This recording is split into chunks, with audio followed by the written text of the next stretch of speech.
You are listening to Legacy Reclaimed, Book 3 in the Legacy series, written by Robin Patchen, narrated by Becky Dowdy. Chapter 1. She'd climbed this path 1,000 times, but never like this. Chelsea Hamilton pushed aside underbrush and ducked beneath a branch. It had been too long since she'd been home.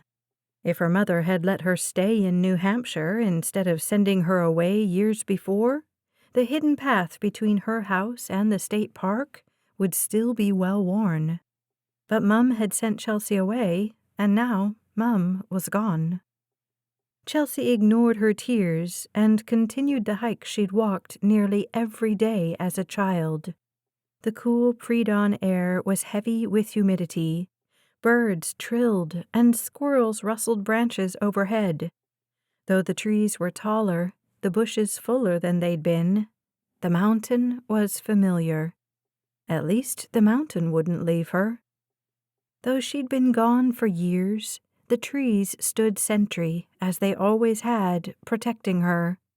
The rocky ground felt more solid than the asphalt roads of Paris and London.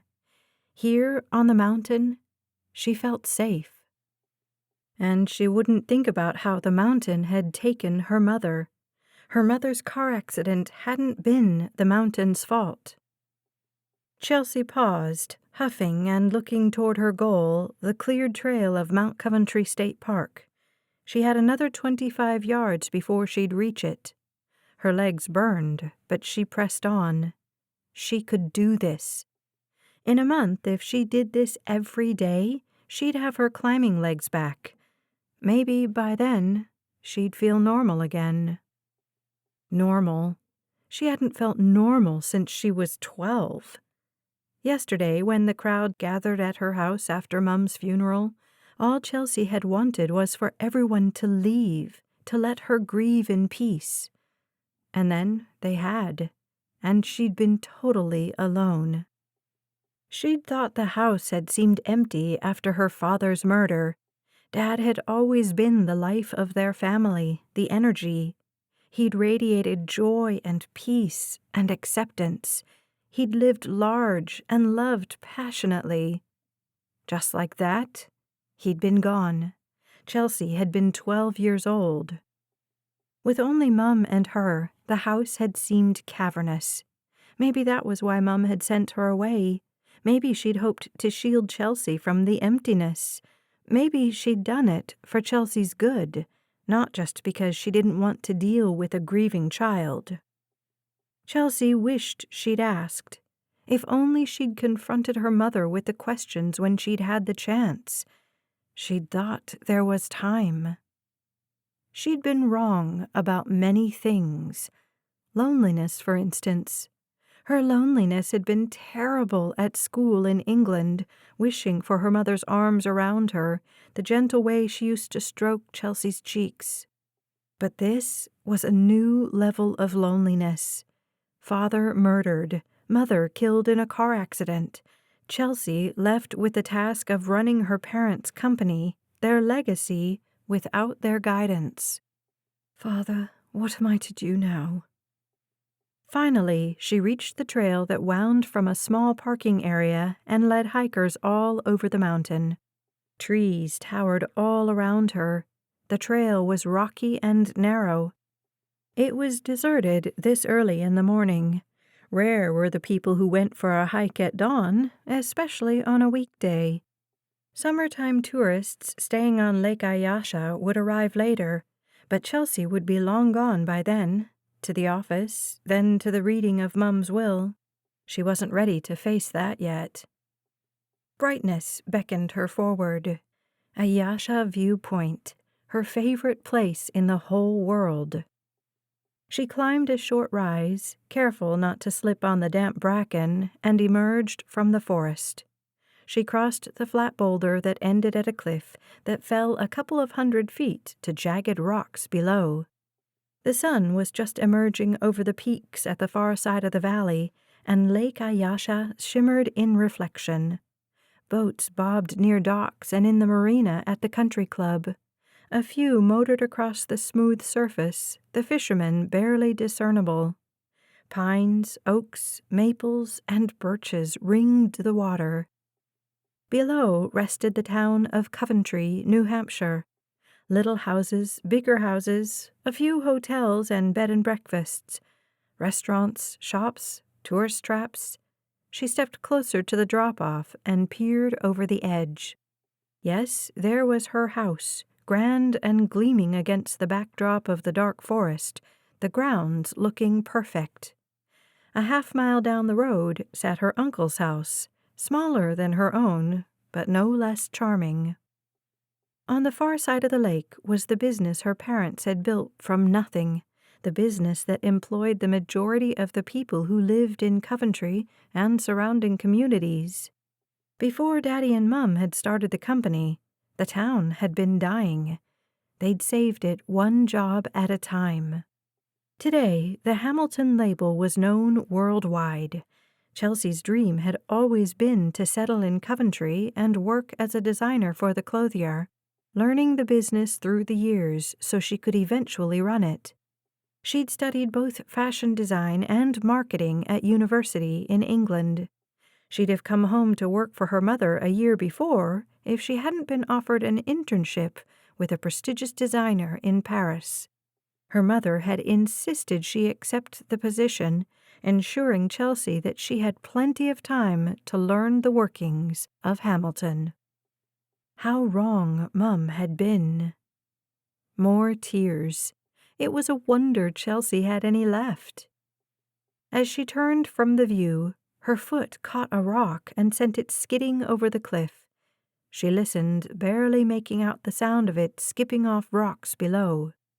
She peeked down, but wasn't willing to stand close enough to the edge to see. Her feet were too near the drop-off as it was, and her shoelace was untied. Thank heavens she'd seen it. A fall here would be deadly. As she crouched to retie it, a noise startled her. A man bolted from the tree line and raced toward her, a black hoodie obscuring his face. She tensed, her body registering the danger before her mind could catch up. A scream, a warning caught in her throat. Surely the man didn't see her. Did he plan to dive off the cliff? Was she in the way of a suicide attempt? He slowed at the last second, lunged straight at her. One of his hands connected with her shoulder, the other her elbow. She tumbled. Snatching, she reached for anything to keep her from the edge, but there was nothing to save her. She careened over the cliff. Chapter 2. The world spun in a whirlwind of rock and air. Chelsea's arm hit a crag jutting out of the rock. She grabbed at it, missed, kept falling. Her stomach hit something, a branch. She spun over it like an out-of-control gymnast, fell forward head first. She grabbed at another branch, the rough bark cutting into her palms. She swung down, gravity trying to rip her away. Somehow, miraculously, she hung on. After a brief pause to breathe, she swayed and lifted her other hand to grab the branch. Then she dangled in the silence and tried to catch her breath. Someone had tried to kill her. Below, jagged rocks, they gaped like the open jaws of a hungry monster. She forced her gaze up. Focusing on the rock face in front of her, she tried not to think about the painful death awaiting her if she fell. Thanks to the jutting crag that had slowed her fall, and the tenacious tree growing inconceivably from the face of the cliff, she had a chance to survive. So far, she'd gotten lucky. Lucky? The word whispered across her heart, his voice as familiar as her own. Okay, so it hadn't been luck. The Lord had spared her. Surely he had a plan. What now, Father? If Chelsea could swing her legs up, catch them on the branch. But no, Her hands weren't so secure that she could swing about without losing her grip. The branch, though, it was connected to a trunk that was secure against the cliff. She inched one hand across the bark, then followed with the other. Her palms protested the scraping, but she kept her grip. Slowly, she made her way until she thought she might be near the trunk. She closed her eyes, swung her feet toward the tree. Nothing but air. She wasn't going to look to see how far she had to go. Based on the distance to the cliff, maybe 3 feet now, the trunk had to be close. She slid a few inches closer, reached with her foot toward the tree, and touched something. Maybe the trunk, maybe just a branch. She inched closer still, her hands screaming in pain, and then swung her legs. Yes! She caught the trunk, hooked her leg around it. Pain shot up from her foot. Had she injured it during the fall? She ignored it. She'd deal with that later. Now she was hanging awkwardly, one leg on the tree, 2 hands on the branch. This wasn't better. She slid her palms toward the trunk. Another limb pushed up from the joint between the trunk and the branch that had saved her life, making it impossible for her to get any closer. If she could just get her hands from the branch to the trunk, she could wrap her arms around it and give her poor palms a rest. Her other leg reached the tree, not close enough to hook around it, but closer. If she wanted to get to the trunk, she was going to have to let go of the branch. She took a deep breath, closed her eyes, breathed a prayer for help. Then she pushed herself toward the trunk. Her left hand missed, but her right arm swung around it and caught her weight. She hugged the tree koala style. "Thank you, thank you." She wasn't safe yet, but this was better than hanging like a monkey. Now what? If she'd brought her cell phone, she could call 911, but she'd wanted to put off the day's business a little longer. Who could have predicted that the day's business would include an attempt on her life? She could yell, hope someone would hear, but what if the would-be killer was above, waiting for her to come up? What if he knew she hadn't hit the rocks below? All he had to do was find a view of the cliff from another vantage point, and he'd see her. She gazed at the lower part of the mountain with its thick forest. Was he there now, watching her? Maybe someone else would see her and send help. But no, even if someone from town were to look at the cliff, they wouldn't notice her in this tree. She was too far away and too high up. There had to be another way. She studied the cliff face. It wasn't as sheer as it looked from the lake below, or as steep as it looked from the rocks above. There were handholds, but she was no mountain climber. Should she sit there and wait, or risk it? Lord? As she breathed prayers, she studied the tree and rocks surrounding her. The tree grew out of a ledge a foot or so wide. The ledge led to the far side of the cliff face. She couldn't see around the corner, but a tree-lined slope was there. She'd seen it all her life. If she could get there, she could climb out. That was a big if. If she reached the bottom of the tree that had saved her life and felt she couldn't make it, at least her feet would be on solid ground. That seemed a better idea than gripping the trunk for dear life, hoping for rescue. Besides, though it had been years, she'd climbed her share of trees. As long as she didn't think about the fact that this one was suspended hundreds of feet in the air, she should be fine. She loosened her hold on the trunk and slid down. The rugged bark dug into her hands, her arms, even her stomach through her thin t-shirt, which was already aching thanks to the blow it had taken when she'd smacked into the tree. Thank God she'd worn jeans, socks, and sneakers. Not every part of her body would be scraped at the end of this. When she reached a branch below her, She settled her weight on it for a moment, allowed herself to breathe, and then continued to the bottom. Finally, her feet touched solid ground, and she stood. And nearly fell. Her left foot screamed in pain. She'd forgotten that. It must have smacked something hard in the tumble. Was it bruised or sprained? Broken? She tried her weight on it again. The pain was sharp, and she lifted it, moved it around. Okay, maybe something was broken, but feet had a lot of bones. She'd just have to rely on the healthy ones. Was that possible? When she put her foot down again, pain shot up her leg, but it held her weight. She could do this. Maybe if she kept telling herself that, she'd start to believe it. The ledge wasn't as deep as it had looked from above. 8 inches, 9, not wide enough to sit on. If she perched between the rock wall and the tree, she could almost rest. But she didn't want to rest. She wanted off the mountain immediately. She pressed her back against the rock and inched to the side. Bad idea. If she started to fall, she'd have nothing to hang on to. Using the tree to keep her steady, she turned so she faced the rocks, then found a handhold for each hand. The rock was jagged enough that there should be plenty of crevasses to grip. Slowly, she made her way along the ledge. Each time she put weight on the left foot, it protested. The sun beat against her back. It was a cool morning, but thanks to exertion and terror, sweat dripped down her spine. She continued, inch by tortuous inch, until she reached the bend in the cliff face.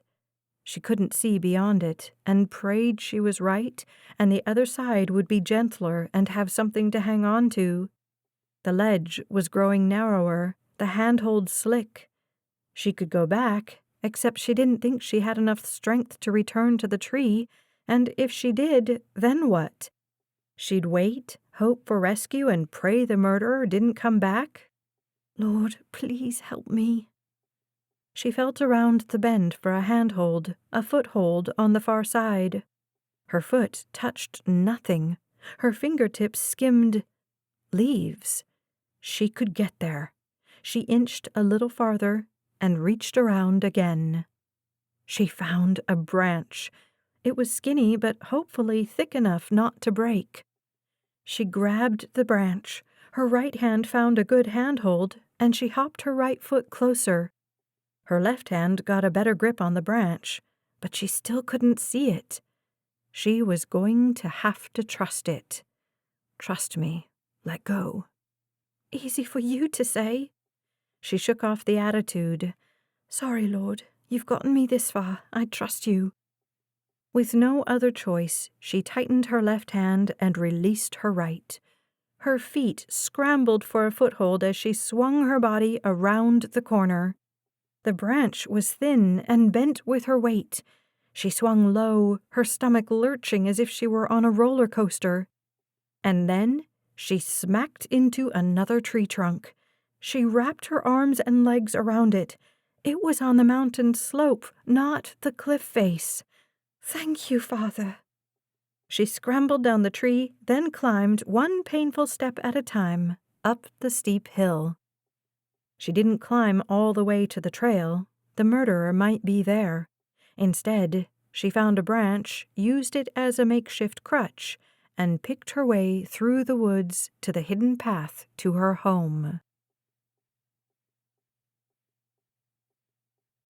Chapter 3.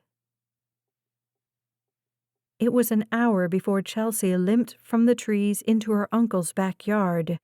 She'd decided against going to her own house, fearful of who might await her there. Uncle Frank wouldn't be home, but he'd always kept a spare key under the flower pot on the back patio. She found the key, then knocked on the door, just to be safe. She heard a voice inside, and fear still pulsing in her veins, pressed against the house's siding. Maybe the killer had come here? No, that didn't make sense. Another moment passed, And then the door opened and Uncle Frank poked his head out. His eyes widened. "Chelsea?" He helped her inside and to a chair at his kitchen table. "What happened?" She was safe. She'd made it. Tears stung her eyes, and she hadn't the energy to fight them. Uncle Frank crouched in front of her.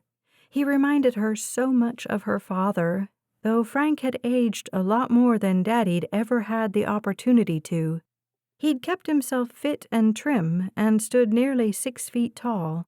His hair was white, and his light brown eyes regarded her with gentleness, as always. "Can you walk to the car, or should I call 911? We need to get you to the hospital." She didn't want to go anywhere. She wanted to stay here and hide for the rest of the day, to crawl into bed and pretend none of it had happened. But Chelsea wasn't one to shrink from a fight, and her foot was throbbing. "You can drive me." Frank drove a bit too fast down the narrow road that wound around Mount Coventry, glancing at her every few moments. As they passed her house, he asked, "What happened?" "I hiked up the path to the trail from my house." "Did you fall?" Starting from when she'd left her house that morning, she told him everything. As she spoke, the color drained from his face. He sniffed, and a tear streaked down his cheek. He reached for her hand, then must have seen the cuts there and pulled back. "You're the only family I have left. I can't imagine." He gulped, shook his head. "And you didn't get a look at him?" "The hood shaded his face. I was crouched down." "But if you hadn't bent to tie your shoe—" She'd have been launched farther out. She wouldn't have hit the crag. She wouldn't have caught the branch. Her body would be lying at the bottom of that cliff right now. The image floated in her mind. "I don't know how I'd have gone on without you," he said. "The Lord protected me." He shot her a quick glare. "Why didn't the God you trust so much keep it from happening at all?" He stared forward, lips pressed together.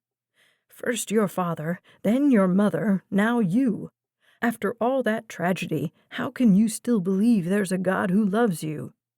"I won't blame him for the workings of evil men, nor will I blame him for an accident, but I will thank him for my life." Frank looked like he wanted to argue, but kept his mouth shut. He pulled his phone from his pocket and handed it to her. "Call the police."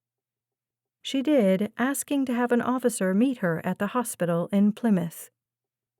They were nearly there when something occurred to her. "Why were you at home this morning? I thought you'd be at the office." "When you didn't show up at work, I went to your house to check on you. Your purse and phone were there, but you weren't. I guessed you'd gone up to the mountain, like you used to as a girl. I was just killing time, figuring I'd head back to your house in a few minutes. I didn't feel like I ought to loiter there when you weren't home." "You know you're always welcome, Uncle." He shrugged. "I'm glad I was home when you arrived." "Me too." The ER wasn't busy, and perhaps the hospital employees recognized her name. Chelsea's wounds were tended right away. An X-ray of her foot revealed a broken bone, and she was given a boot and told to stay off it as much as possible. Frank and a Coventry police officer were waiting for her when she hobbled out. They found an empty corner of the waiting room. The officer, a woman in her mid-40s, said, "Start at the beginning," and Chelsea told her the same story she'd told Frank. "Any idea why someone would want to kill you? Ex-boyfriend, maybe? Business rival?" "I haven't lived in the States for 13 years, and I've made no enemies in England or Paris, at least none that I know of. As I don't yet work for the business, I haven't any rivals." Uncle Frank cleared his throat. "I might have an idea." The officer turned to him. He focused on Chelsea. "There have been some rumors that you're planning to relocate the factory to Mexico or—" "I heard those rumors yesterday at the memorial," Chelsea said. "I assured Laura and all of Mum's friends that I would never consider such a thing." Frank patted her hand. "Other people don't know you like we do. Maybe whoever did this thinks you're going to take his job away." "I haven't even started at the company.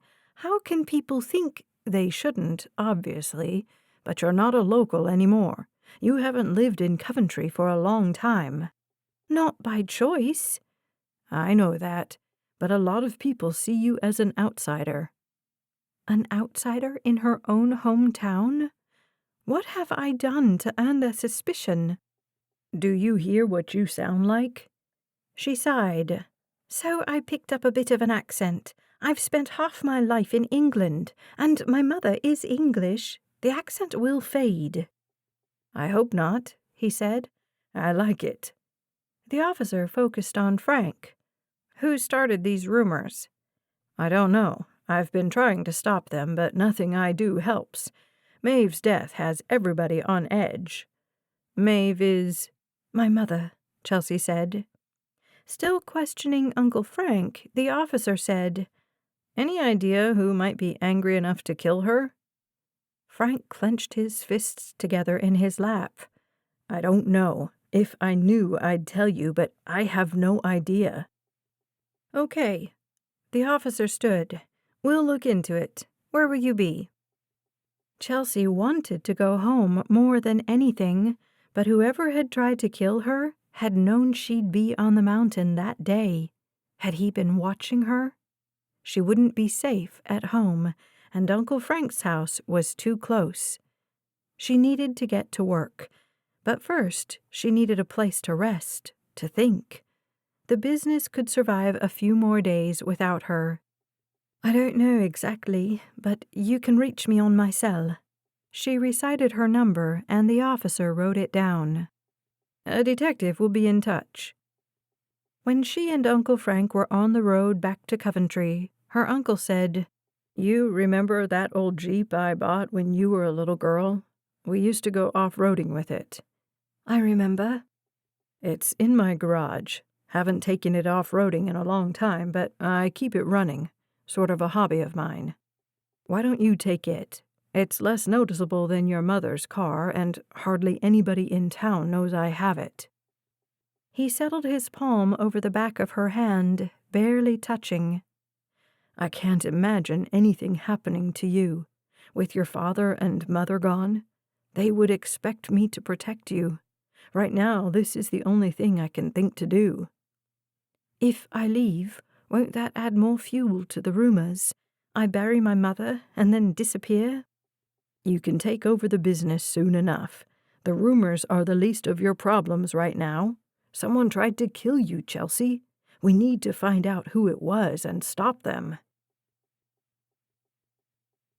Back at her house, Chelsea packed a small bag while Uncle Frank warmed some of the baked ziti one of Mum's friends had brought. After they ate, he drove her to his house and loaded her suitcase into his Jeep. He wasn't kidding. It was old. But he assured her it would run fine, and it was an automatic, so she shouldn't have any trouble driving it, even with the broken foot. "Any idea where you're going?" he asked. She hadn't thought that far ahead yet. "I'll let you know where I end up." He pulled her into a hug. "Take care of yourself." Tears stung her eyes. "Thanks for all you've done. You're the only family I've got left now. I can't imagine what I would do without you." She drove away, glancing at Uncle Frank in the rearview mirror until she rounded the curve. 45 minutes later, and after a quick stop at a drugstore for her pain meds, she parked in front of an old cabin her father had loved. It was located on the shore of Clearwater Lake in Nutfield. Daddy had brought her there to go fishing many times before he died. When he'd wanted to be alone, unrecognized, he'd chosen Clearwater over her beloved Lake Ayasha, where everybody in town knew him. She stopped inside the door. The walls were 60s-era wood paneling, the floor linoleum, stained and peeling along the edges. The plaid sofa and matching chair looked as if they hadn't been replaced since the Kennedy administration. The place was clean, as Mum had continued to have the management company take care of its upkeep, but it was older and dumpier than she'd remembered. Good. Nobody would think to look for her here. Her foot throbbed, her belly where she'd hit the branch ached, and her scrapes stung. She took one of the painkillers, downed a glass of water, and collapsed in bed. She awoke a few hours later, showered, read a few chapters of her novel on her phone, and slept again. Tuesday morning, the injuries were a bit improved, but her stomach growled with hunger. She drove to the little grocer in town and filled a basket with food enough to last a few days. When she tried to check out, though, her credit cards didn't work. None of them. She fumbled for her debit card amid grumbling from the people in line behind her. She rarely used it and thanked God she always kept a few $1,000s in her checking account in case of emergency. But the debit card didn't work either. She left the store empty-handed. She returned to the cabin to call the banks, but she had no service on her phone. How had she not noticed that the day before? She'd forgotten to call Frank and hadn't thought it odd that he hadn't checked in on her. The painkillers had done a number on her thinking. She left once again and found a payphone outside a McDonald's on the edge of town. She connected to their Wi-Fi and searched how to make a collect call. She'd heard of such things on TV, though she'd never done it before. At the payphone, she followed the instructions and dialed Uncle Frank. No answer. Since there was nobody to accept the charges, she couldn't even leave a message. She tried once more, but there was still no answer. Giving up, she called her credit card companies, toll-free numbers fortunately, and discovered that fraud alerts had been placed on all of her accounts. What was going on? She explained to each customer service representative that it must have been a mistake, and each one gave her a similar answer. They'd be happy to send her new cards to the address they had on file, in Paris. It was as if the world were against her. Fine then, food was overrated. She returned to the cabin, allowed herself to become engrossed in her novel, took another painkiller, and slept fitfully. Wednesday morning, Chelsea rolled out of bed before dawn. It had been over 36 hours since she'd eaten. She knew people who fasted, though she'd never done it for more than a day.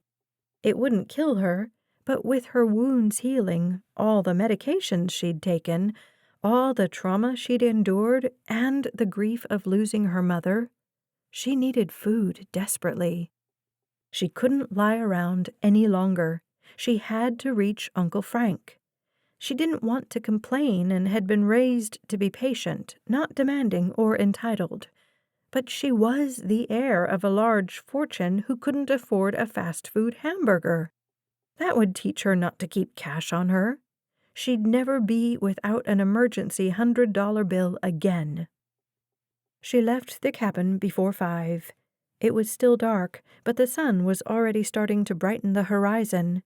She drove back to the McDonald's and called her uncle collect again. No answer. It was not quite 5:30. Where could he be that he didn't answer the phone? She dialed again. Still nothing. She slammed the phone down in frustration. Her stomach growled. She might not survive without something in her belly. There had to be somewhere, someone she could turn to for food. She scrolled through her phone looking for a food kitchen. It was a silly thought, her at a food kitchen, but at least she'd be fed. There were none in Nutfield, but there was a food bank there. Apparently, it was a place for low-income people to receive groceries. It was only open one day a week, and she glanced at her calendar. Today was the day. It felt like a gift from God. Thank you. Chapter 4. Dylan O'Donnell had never entered the food bank through the front doors. Normally, he went in through the warehouse where he helped stock shelves. He'd sat with patrons a few times, listened to their stories, and prayed with them. Today, he had to meet a client, and she'd asked him to meet her here. He pulled open the door and stepped inside, scanning the people seated in neat rows of chairs. An older couple, maybe mid-60s, sat in the back, trying to wrangle a couple of toddlers. He'd been here enough to know that wasn't an unusual sight, grandparents raising their grandchildren because the parents were addicts or mentally ill or in prison. They'd saved enough for their golden years, but not enough to provide for the kids who'd been abandoned to their care. A handful of 20 and 30-somethings were scattered, arms crossed, heads lowered. Many with sallow faces and sunken eyes. Addicts, he guessed, who couldn't hold down jobs but needed to eat. There were some young mothers with children, a few elderly people. One woman stood out. Blonde, about Dylan's age, attractive. She clutched a purse in her lap that looked expensive. He'd worked a robbery at a high-end department store when he was still on the force in Manchester, so he was vaguely familiar with fancy purses. If memory served, that brown leather with the weird little logos on the outside was a Louis Vuitton. Maybe it was a knockoff. She wore a long-sleeved shirt despite the warm June air. A couple of bandages on her hands weren't fully hidden. At the counter, his client, Marianne, was checking in. She saw him, whispered something to Vanessa, the woman who ran the food bank, and then nodded to the door. He opened it for her. "Long wait today?" She stepped outside and to the bench set against the exterior wall. "An hour or so. Small price to pay for food." He settled beside her. "He's in Manchester." He handed her a manila folder and she slid out the pictures. She flipped through the first couple, taken from a sidewalk across the street from her son. When she got to the third, this one a close-up, she covered her mouth with her hand. Oh, he looks so—" Tears filled her eyes as she traced the lines of the teenager's pale face. Skinny, Dylan thought. Sickly and desperate, though not desperate enough. Her lip trembled. "I should never have made him go." "You sent him to the best rehab facility in the state," Dylan said, and she'd spent the bulk of her savings to do it. The kid had taken off without a word and disappeared. "If he didn't get sober there, he was never going to get sober living in your house." "But at least he'd be safe." Safe. Except the boy wouldn't be safe there or safe anywhere if he didn't give up the drugs. "My mom has this friend who had a kid who was an addict. The lady never had the heart to kick him out or demand he go to rehab. She thought he'd be safe at her house. He aged, but never matured, lived under her roof, ate her food. When he couldn't afford drugs, he'd lie to her, tell her he needed money for one reason or another, and she'd give it to him. She told herself that at least he was safe." The woman glanced at Dylan, fear in her eyes. "She was the one who discovered his body. Overdose. He died in his bed, where he was safe." Marianne looked away. "She had him, though, all those years. She loved him." "That's not love, Marianne. It's fear. You did the right thing, the hard thing, the loving thing." She gazed at the photo. "You talked to him?" "Gave him the phone and told him to call you when he's ready. I guess he hasn't." She shook her head. "I told him what you told me, that when he's ready for rehab, you'll send him." "Don't know how I'll pay for it." Dylan covered the woman's hand with his. "God'll make a way. Trust him." She stared at the boy in the photograph. Barely 18, but an adult in the eyes of the law. He looked about 15 with those freckles. His eyes, though, they were older. What had the kid already endured living on the street? How far would he have to fall before he sought help? "You did the right thing sending him to rehab," Dylan said. He chose not to get clean, but he won't make that choice forever. Keep praying, keep trusting God. Your son is in his hands. Only God can bring him home. Dylan lifted a prayer for the young man and his mother. There was hope. The kid would get tired of that life and seek help. Dylan had to believe that. The door to the food bank opened, and the blonde with a Louis Vuitton purse limped out, a walking cast on her foot. She didn't turn their direction and probably didn't realize they were there. Mary Ann slid the photos into the envelope and lifted her handbag from the bench. No designer brand, that one. It was tattered canvas, torn in a couple of places. Though she worked full-time, as a single mom with 3 kids at home, she had no extra money for fancy purses or new clothes. Or private detectives. She shoved the envelope inside and pulled out her checkbook with shaking hands. "Do you mind if I date this for Friday? My paycheck will go in tomorrow." He settled his hand over hers. "We're good. It didn't take nearly as much time to find him as I thought it would." Not true, but he couldn't take her money. She needed it more than he did. "Call me if you ever need my help again." More tears. The woman wiped them away, and they both stood. She wrapped her arms around him and held on. "Thank you." He patted her back. "I'll keep praying for both of you." She hurried past the blonde and inside the building. The blonde stepped out of her way, saw Dylan, and nodded. "I think if you're not inside when they call your name," he said, "they go on to the next person. You don't want to end up at the back of the line." She stepped away from the door. Pain flashed across her face with the movement, but she masked it quickly. "Why don't you sit while you decide?" He gestured toward the bench. "You need some help?" "Don't you need to get inside?"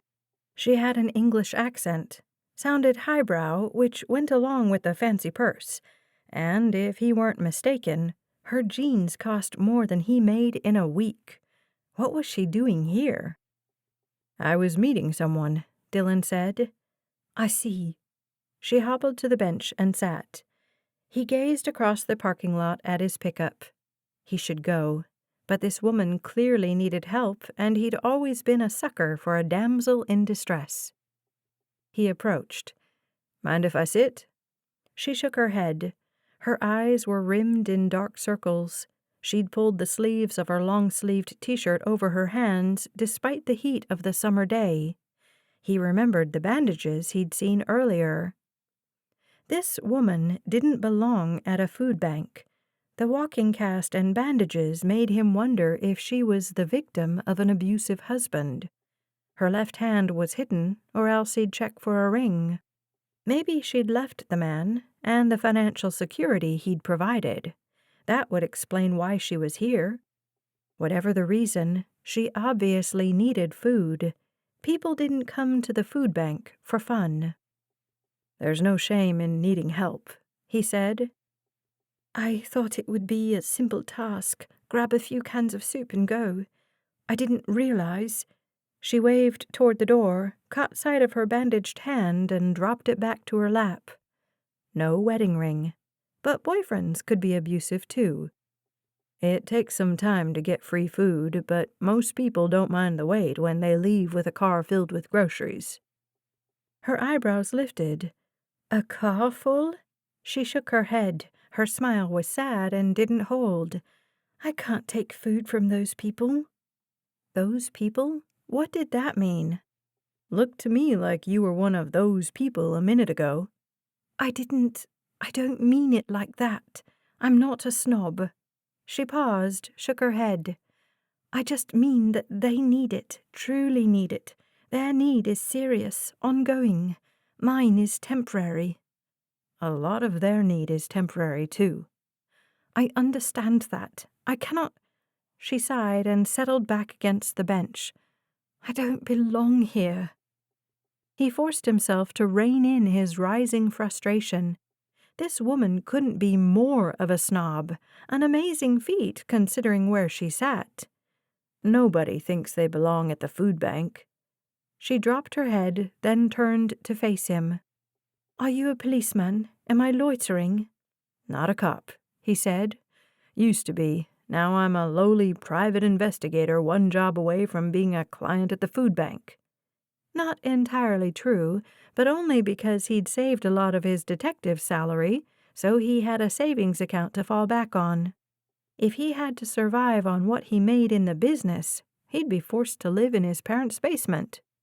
Work would pick up, and it would help if he didn't give away so much of his time. He thought of the woman he'd just sent away. How could he have taken her money?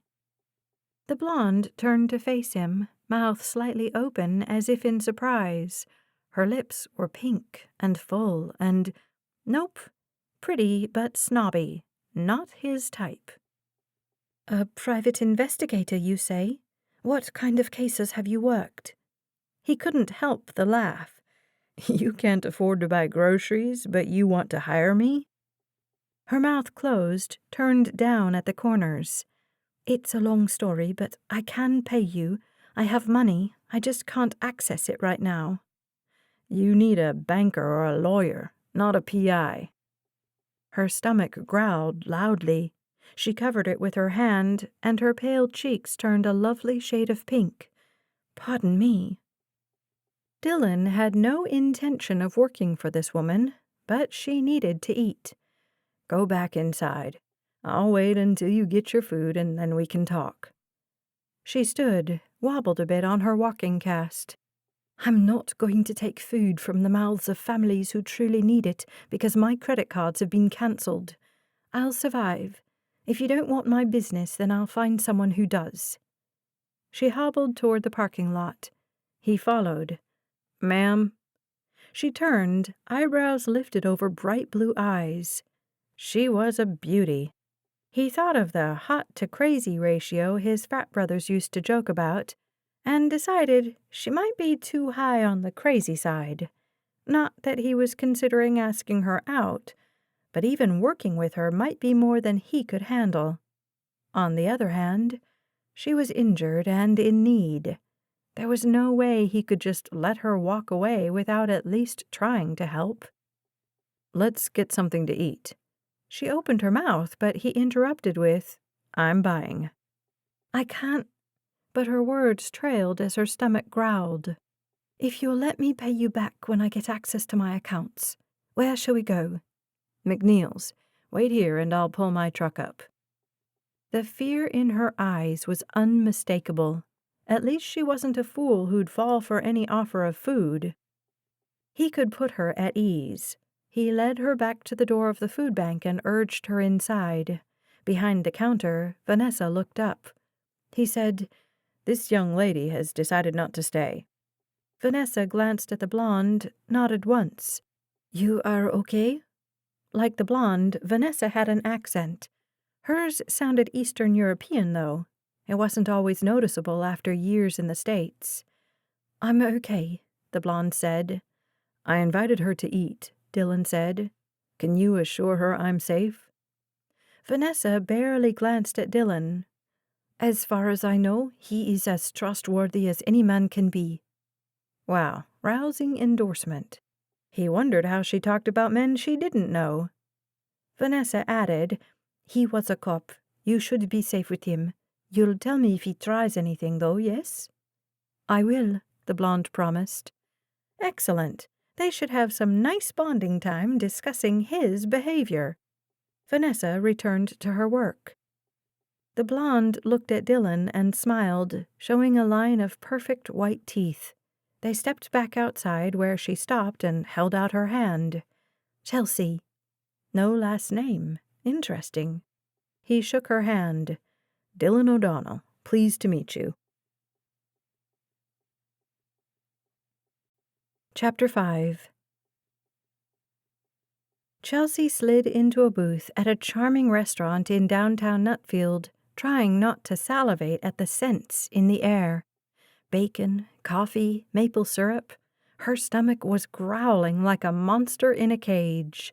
Thank heavens the chatter and clatter of silverware and dishes drowned out the offensive sound. "What looks good?" Dylan asked. I'm tempted to order one of everything." That easy smile he had, open and wide, the little dimple on one cheek, it was enough to make a hungry woman swoon. For heaven's sake, she'd just met the man. Surely this weird attraction she felt for him had less to do with his looks and more to do with his willingness to feed her. But she couldn't deny he was handsome. Despite the Irish name, his dark red hair, green eyes, and strong chin brought to mind a Scottish warrior sporting a kilt and wielding a broadsword. Oh my, she blinked away the image. She needed food. Her mind was playing tricks on her. A 50-something waitress appeared carrying a carafe in one hand and 2 cups with the other. "Coffee?" "Yes, please," Chelsea said. At Dylan's nod, the woman set down both cups and filled them. The aroma so tempted Chelsea that she had to clench her hands together in her lap to keep from reaching for it immediately. The waitress focused on Chelsea. "This guy always gets the same thing." She nodded toward Dylan. "But you probably need a few minutes to decide." Chelsea glanced at the menu.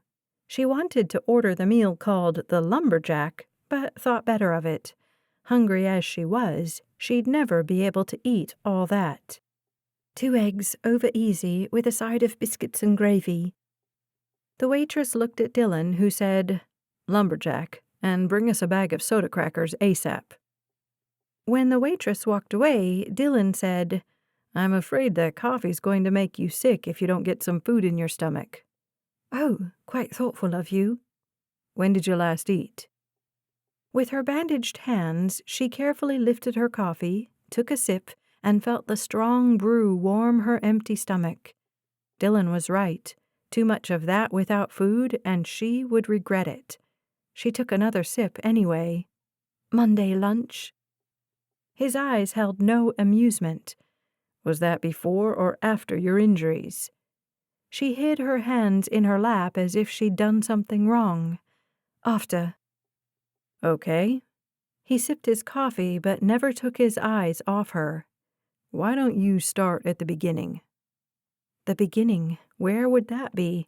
She didn't even know what was going on, so how could she possibly know when it had begun?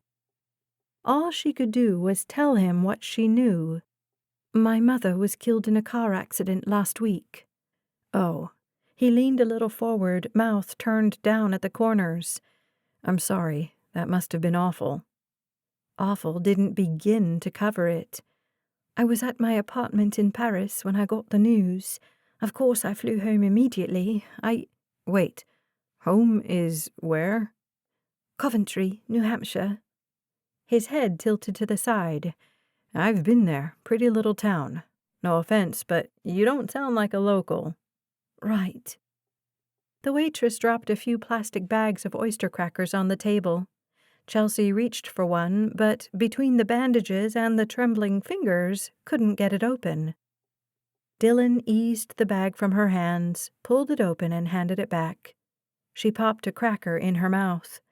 She'd eaten at some of the finest restaurants in the world, but she didn't think she'd ever tasted anything as good as that tiny oyster cracker. "Thank you," she said. "Have a few more," Dylan said. "We're in no hurry." She did as he suggested, then washed them down with coffee. She felt better already. "You asked about my accent." As she said the words, she tried to sound more American. "I was sent to secondary school and attended university in England." "Good effort. Maybe you could pull off Connecticut, a broadcaster's accent." He smiled with the words to show he was teasing. "Your family lived in England for how long?" She shook her head. "My mother is English, but she stayed in Coventry. My grandmother lived in Chelsea, a neighborhood in London." "That's where you got your name?" She nodded and ate another cracker. "So you lived with your grandmother for how long?" "Not with grandmother. Before she passed a few years ago, I'd go to her house on holiday, but I lived at school from the time I was 12. His eyes narrowed. Americans and Brits did things differently. Boarding school wasn't unusual for many wealthy English families. Her mother had attended one. Of course, Mum's had been near her parents' home, not on the far side of the Atlantic. I was born and lived the first 12 years of my life in Coventry. New Hampshire is my home. Chelsea saw the waitress coming toward them carrying a tray, and all thoughts of her story dissipated like the steam rising from their plates. She pushed her coffee and crackers aside to make room.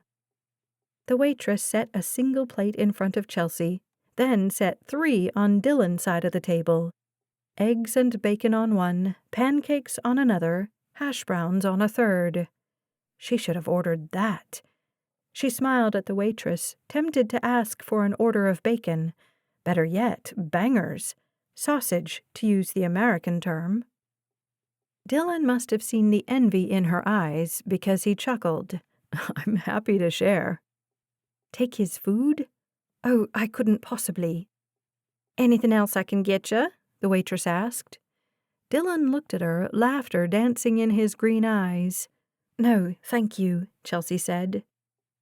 After the waitress left, Dylan lifted the bacon from the large plate, set it on top of the hash browns, and slid that plate to the middle of the table. We can share.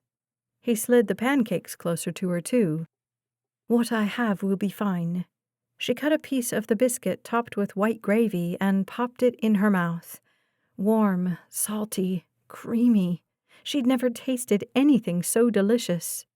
Of course, she'd thought that about the oyster cracker, too.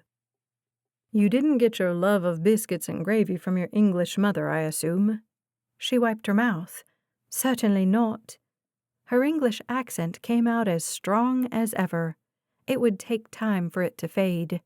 She focused on sounding American.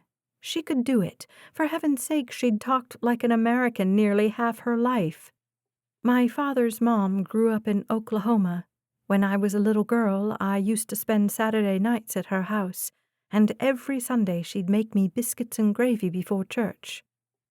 You don't have to do that, Dylan said. I like your accent. She had a mouthful of food, so she just shrugged. Nice tradition. He forked a bite of hash browns. Biscuits and gravy in church. It had been more than nice. Chelsea had felt safe then. Safe and protected in the little town with the little family who loved her and cared for her so well. Since then, everything had changed. Daddy, Mum, all 4 of her grandparents, they were all gone. All that remained of Chelsea's family were herself and Uncle Frank. Oh, Mum. Losing 3 grandparents had been hard. Losing her father had been indescribably awful. But Chelsea didn't know if she'd ever recover from losing her mother. She was really and truly alone in the world. Dylan nudged the plate with the bacon toward her. Really, help yourself. But after eating 1 egg and 1 of the biscuits, she was full. Overfull, actually.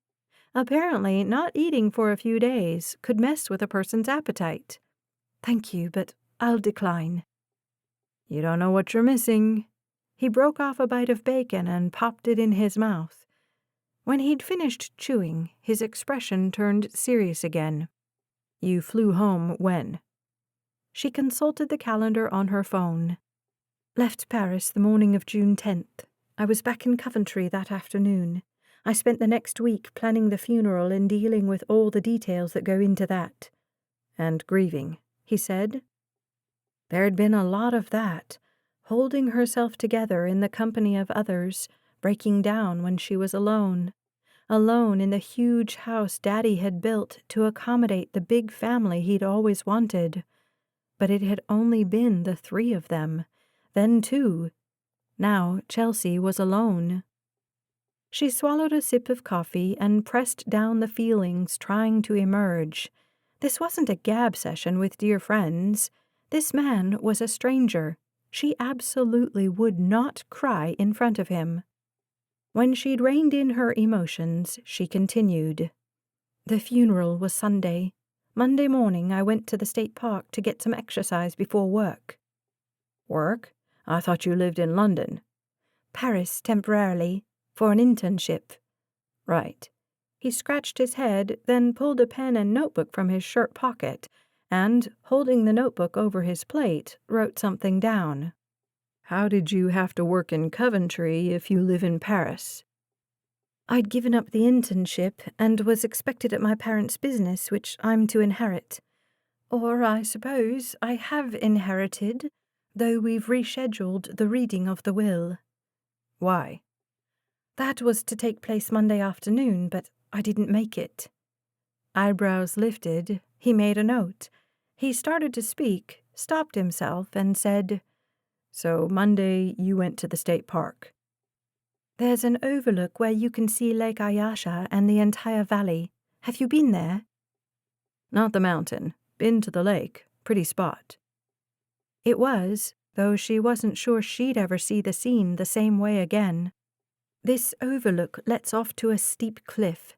I'd just bent down to tie my shoe when a man bolted out of the woods behind me.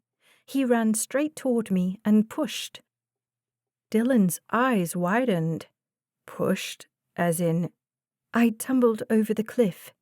She gave him a quick summary of the ledge that had slowed her, the tree that had saved her, and her harrowing climb to safety. Dylan stilled for the story. No coffee, no food, no notes in his little notebook. Just watched her, eyes wide. When she'd finished, he sat back. Someone tried to kill you. It would seem so, she said, though perhaps it was just a random act of violence. Not a lot of serial killers operating in northern New Hampshire. Precisely 0 at the moment. I'm just saying. She took a deep breath, blew it out. Did you get a look at him? He wore a black sweatshirt and the hood was pulled over his head. I got a quick glimpse of his face, enough to tell it was a man, but nothing else. He wasn't familiar? She shook her head. Do you go up there every morning? It was my first time since I'd gotten home. He pushed his food aside, set the notebook on the table, and scratched out a few lines. She peered across the table to see what he'd written, but his handwriting was illegible upside down, perhaps right side up as well. She hoped he could decipher it. He tapped the pen on the paper. Did you notice any unusual cars or people when you left home? I didn't drive. I climbed the path from my backyard up the side of Mount Coventry to the trail. His eyebrows hiked. You climbed it? It's not that high from the valley where our house is to the lower trail. I used to do it all the time as a girl. Huh. He took a bite of bacon, studying his notes. When he'd swallowed, he asked, Did you see anybody on your climb up? I didn't see another soul until that man ran out of the woods. Did you hear anything? Maybe someone on the trail behind you? You have to understand, my mind was elsewhere. I'd just buried my mother, and I was worried. I'm inheriting a business where I've never worked. I've been studying, but no amount of classroom training could be enough to prepare me for the job ahead. I'd thought I had years to learn the ins and outs. I'd thought, Mum... She swallowed down the rush of emotion. Grief could come on so fast. When she had it under control, she continued, Suddenly, I had to figure it out on my own. I was just... Tears threatened, and she looked away.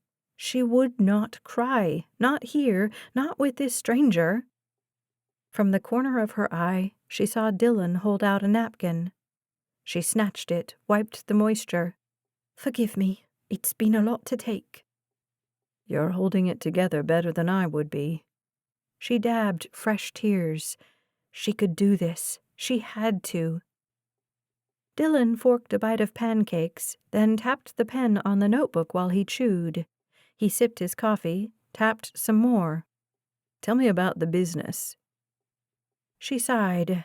When she told him, everything would change between them. Not that they'd developed a friendship, but the rapport had been nice. Would he see her differently when he knew who she was? Would he treat her differently? Everybody else in the world did. There was nothing to be done about it now. When Dylan O'Donnell had told her he was a private investigator, she'd felt the strongest inclination that she was supposed to hire him, to trust him. Over the years, through grief and loneliness, she'd learned to listen to the voice of God. There'd been a time when he'd been her closest friend, her only friend. She had no doubt it had been his voice that nudged her to trust Dylan. So trust him she must, even with this. She took a deep breath, sat back in the booth, and squared her shoulders. I am Chelsea Hamilton. My parents were Peter and Maeve Hamilton, the founders and owners of Hamilton Clothiers. Chapter 6. Dylan's pen and thoughts stopped as he took in her words. Chelsea Hamilton. He should have recognized her, especially considering the designer clothes and handbag. Seeing her at the food bank had thrown him off. Nobody would expect to see a woman worth millions, easily the wealthiest woman in the state of New Hampshire, at a food bank. Chelsea Hamilton. He knew little about the public figure. The private figure, the one sitting in front of him? She was alone, injured, and afraid. Why, of all the private investigators in the world, would she want to hire him? Surely, with her money, she could hire a team of investigators, people with more experience, people with reputations for doing more than locating lost drug addicts and photographing wayward husbands and workers' comp claimants suspected of insurance fraud. Yet here they were. Something about this felt off. Everything about this felt off. Across the table, Chelsea studied him over the rim of her coffee cup, eyes wary. She was still the same stunning blonde with shaking fingers and dark circles under her eyes, with bandages on her hands and a walking cast on her foot. Nothing about her story had felt untrue. Nothing about her nature told him he shouldn't trust her. But could she trust him? His years on the force in Manchester had prepared him for a lot of detective work, but working alone, without a team to back him up, he was new at that aspect of his job. And here was a woman whose very life depended on him getting it right. He looked at the notes he'd written, but didn't see them. Father, what should I do? He wanted to take her case, to help her discover who was trying to kill her. He wanted to protect this woman who so obviously needed help. But was he the right man for the job? With his lack of experience as a private investigator, maybe he should send her to someone else. But his fears were silenced with a quiet whisper to his spirit. Where you are weak, I am strong. He let his heart absorb the truth of God's word. He couldn't do this on his own, but he wouldn't have to. And Chelsea, the cool regard she'd had in her expression moments ago, had darkened. Her mouth turned down at the corners, her shoulders slumped. This woman needed more than a meal. With God's direction, Dylan was going to help her. Of course, he'd been silent so long now, the moment had turned awkward. He smiled to put her at ease and said, Okay then, I guess I'll let you pay me back for breakfast. She smiled, and the tension fell away. Why me, though? Her tiny shrug was the first indication of insecurity he'd seen in her. Truth is, I felt the Lord nudge me to trust you. Dylan leaned forward to speak, but Chelsea wasn't done. And maybe you think that's ridiculous. I don't care. I'm quite accustomed to being the only Christian I know, and I keep my own counsel. She blinked, shook her head. No, to be honest, I keep the Lord's counsel. He told me to trust you, and so I will. Not because you're trustworthy, but because he is. And I don't care if you think I'm a Christian too. Oh, she sat back. Truly? Not the kind of thing I'd lie about. Her smile lit her face and did funny things to his insides. So I suppose we shouldn't chalk it up to pure luck that a private investigator and an heiress, she tripped over the word, met at a food bank. Seems God's got a plan. Dylan would trust that, trust God to direct him. You were going to tell me about the business. Right. She set down the coffee cup. My parents started HCI before I was born. Daddy had studied business at Dartmouth, and Mum was a clothing designer. Their dream was to create a line of business and casual clothes that rivaled high-fashion cuts and styles, but was affordable for the middle class. They started with men's and women's suits, but as fashions changed, so did Hamilton. We still make suits, of course, but the bread and butter of the business is the casual line. He had a number of Hamilton items in his closet. He loved their clothes because they were affordable and sturdy, and made in America. Another aspect of my parents' business, what many people don't know, is that as they were dreaming of starting Hamilton, Daddy's hometown of Coventry was dying. It was the early 80s, and the poor economy of the previous decade had hit the tourism industry hard.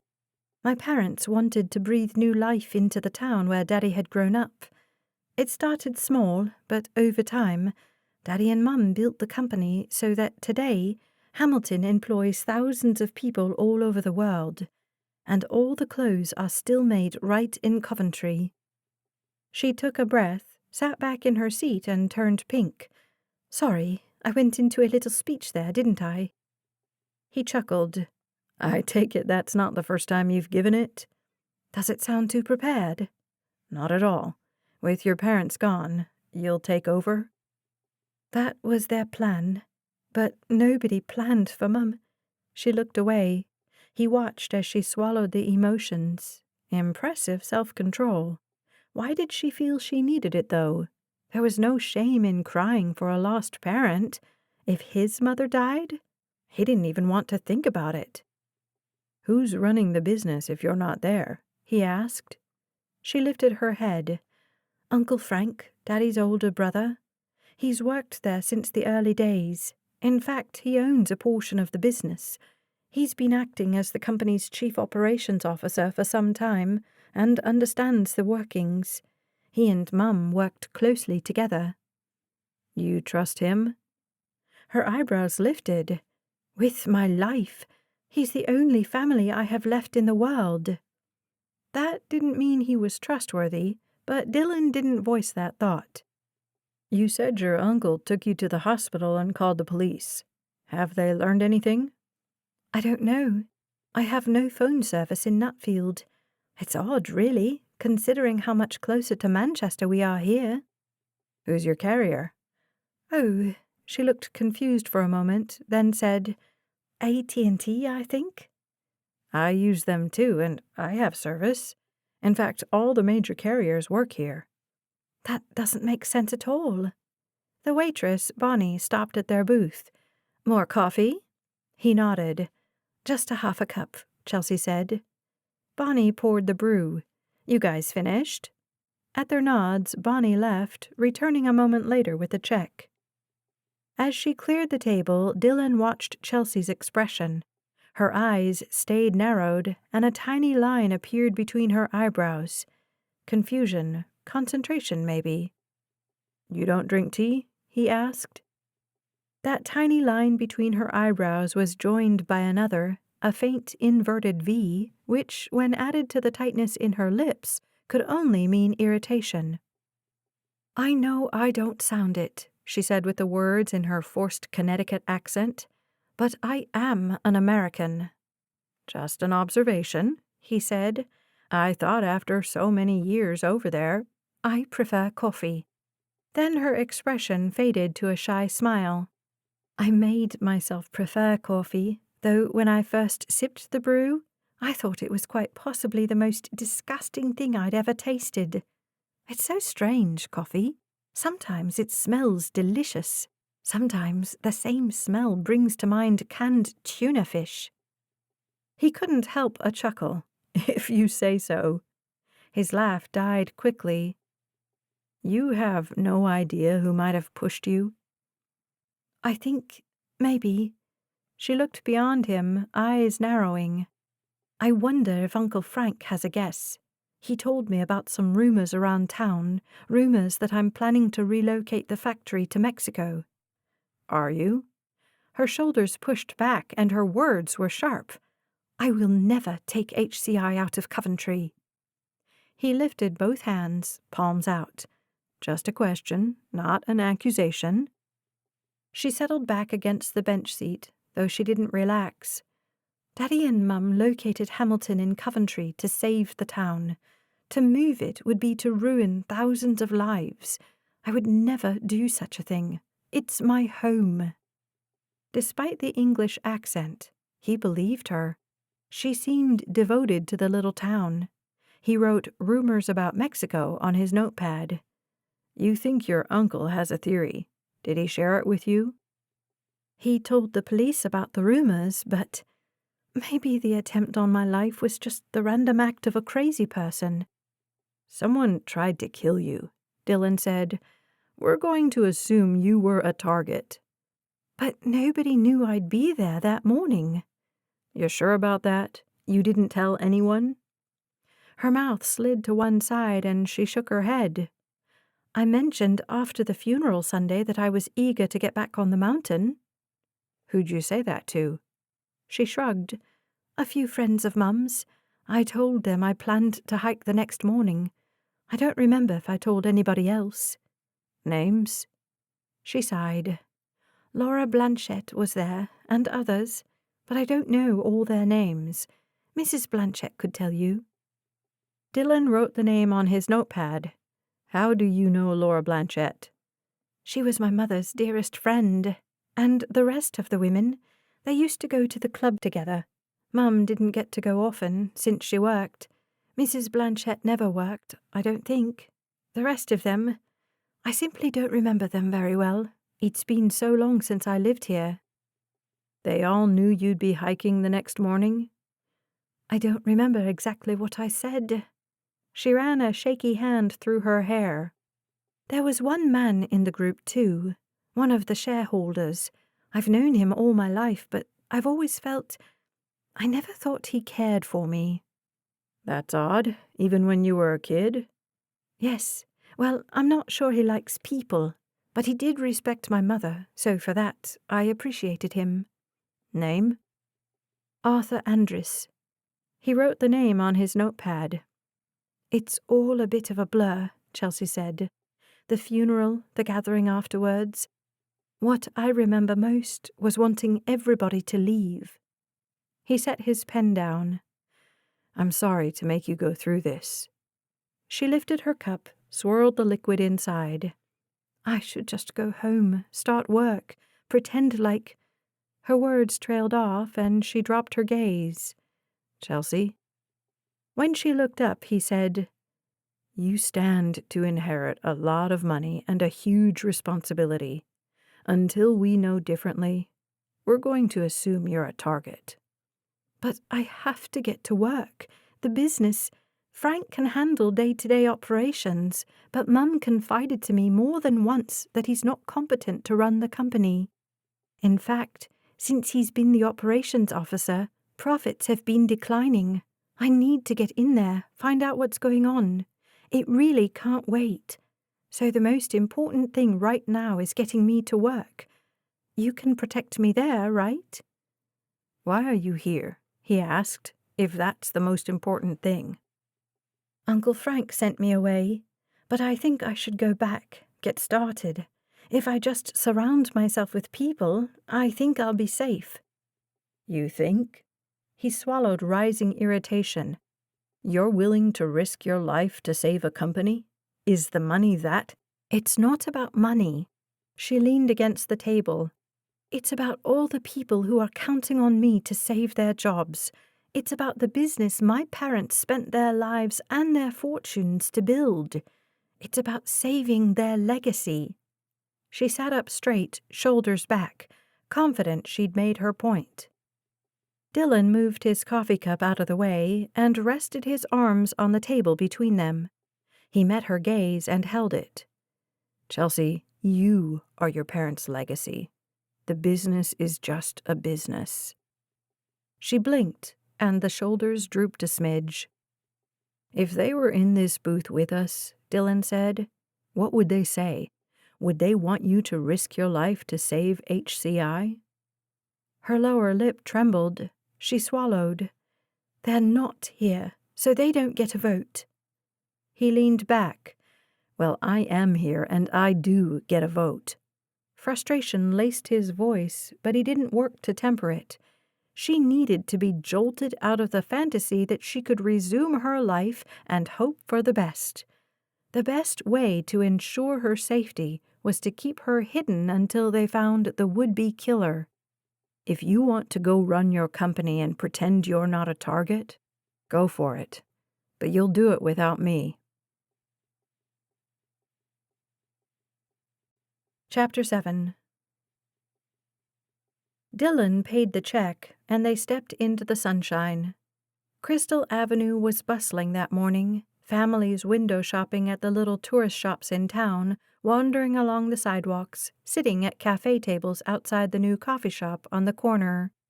When the temperature warmed this afternoon, many of those folks would head to the lake, perhaps rent a boat at the marina, or swim at one of the many little beaches.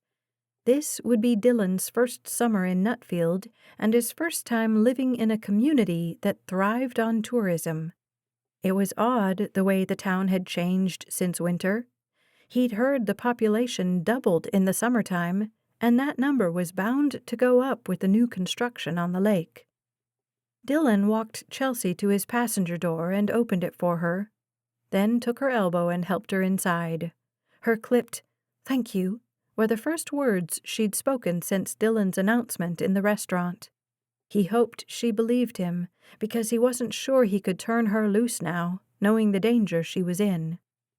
Was she angry, or simply thinking? Either way, the tension between them was thick. He drove to the drive-through ATM, then aimed the truck toward the food bank. "You're right." She faced forward, hands clasped in her lap. "My parents wouldn't want me to risk my life. Daddy adored me, and Mum, even though she sent me away, she loved me. She would never." Dylan turned into the food bank's lot and headed toward the only Jeep there, which looked a good 2 decades old. Once next to it, he shifted into park. "You'll follow my advice?" "For now. Eventually, I need to resume my life. I need to do my duty to Hamilton and to my parents. But I will lie low and let you investigate. Perhaps if you can figure out what's going on quickly, you can keep me safe." Perhaps. Her vote of confidence was considerably underwhelming. He handed her his notebook and pen. "Write down your phone number. Don't forget, my phone has no service." "Right, good point. Okay, write down your uncle's name and phone number, and those of everyone who might have heard about your plan to go up to the mountain on Monday." "I only remember Mr. Andrus and Mrs. Blanchette, and I don't have their phone numbers." She started writing.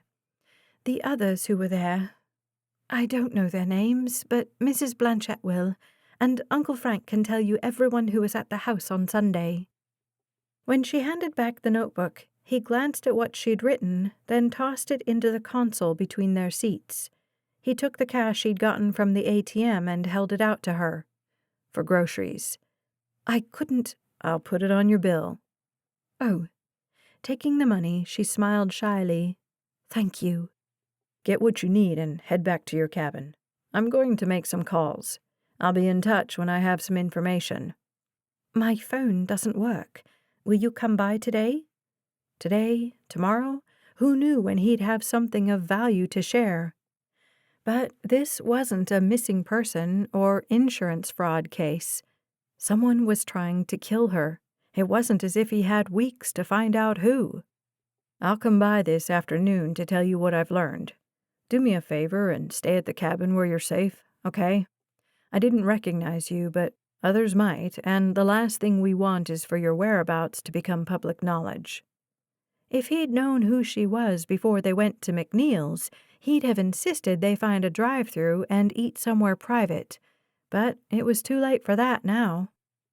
She opened her door, but he stilled her with a hand on her wrist. "Let me come around. I don't want you to hurt yourself." He expected her to argue, but she simply nodded. Of course, someone with her money would be accustomed to having people open doors for her. He hurried around the pickup, took her hand, and helped her out. And he wouldn't think about the warmth of the little skin between the bandages. She was a client, not a date, and there was no way someone like her would ever think of someone like him as anything more than an employee. He'd have to keep that fact at the forefront. So what if she was attractive?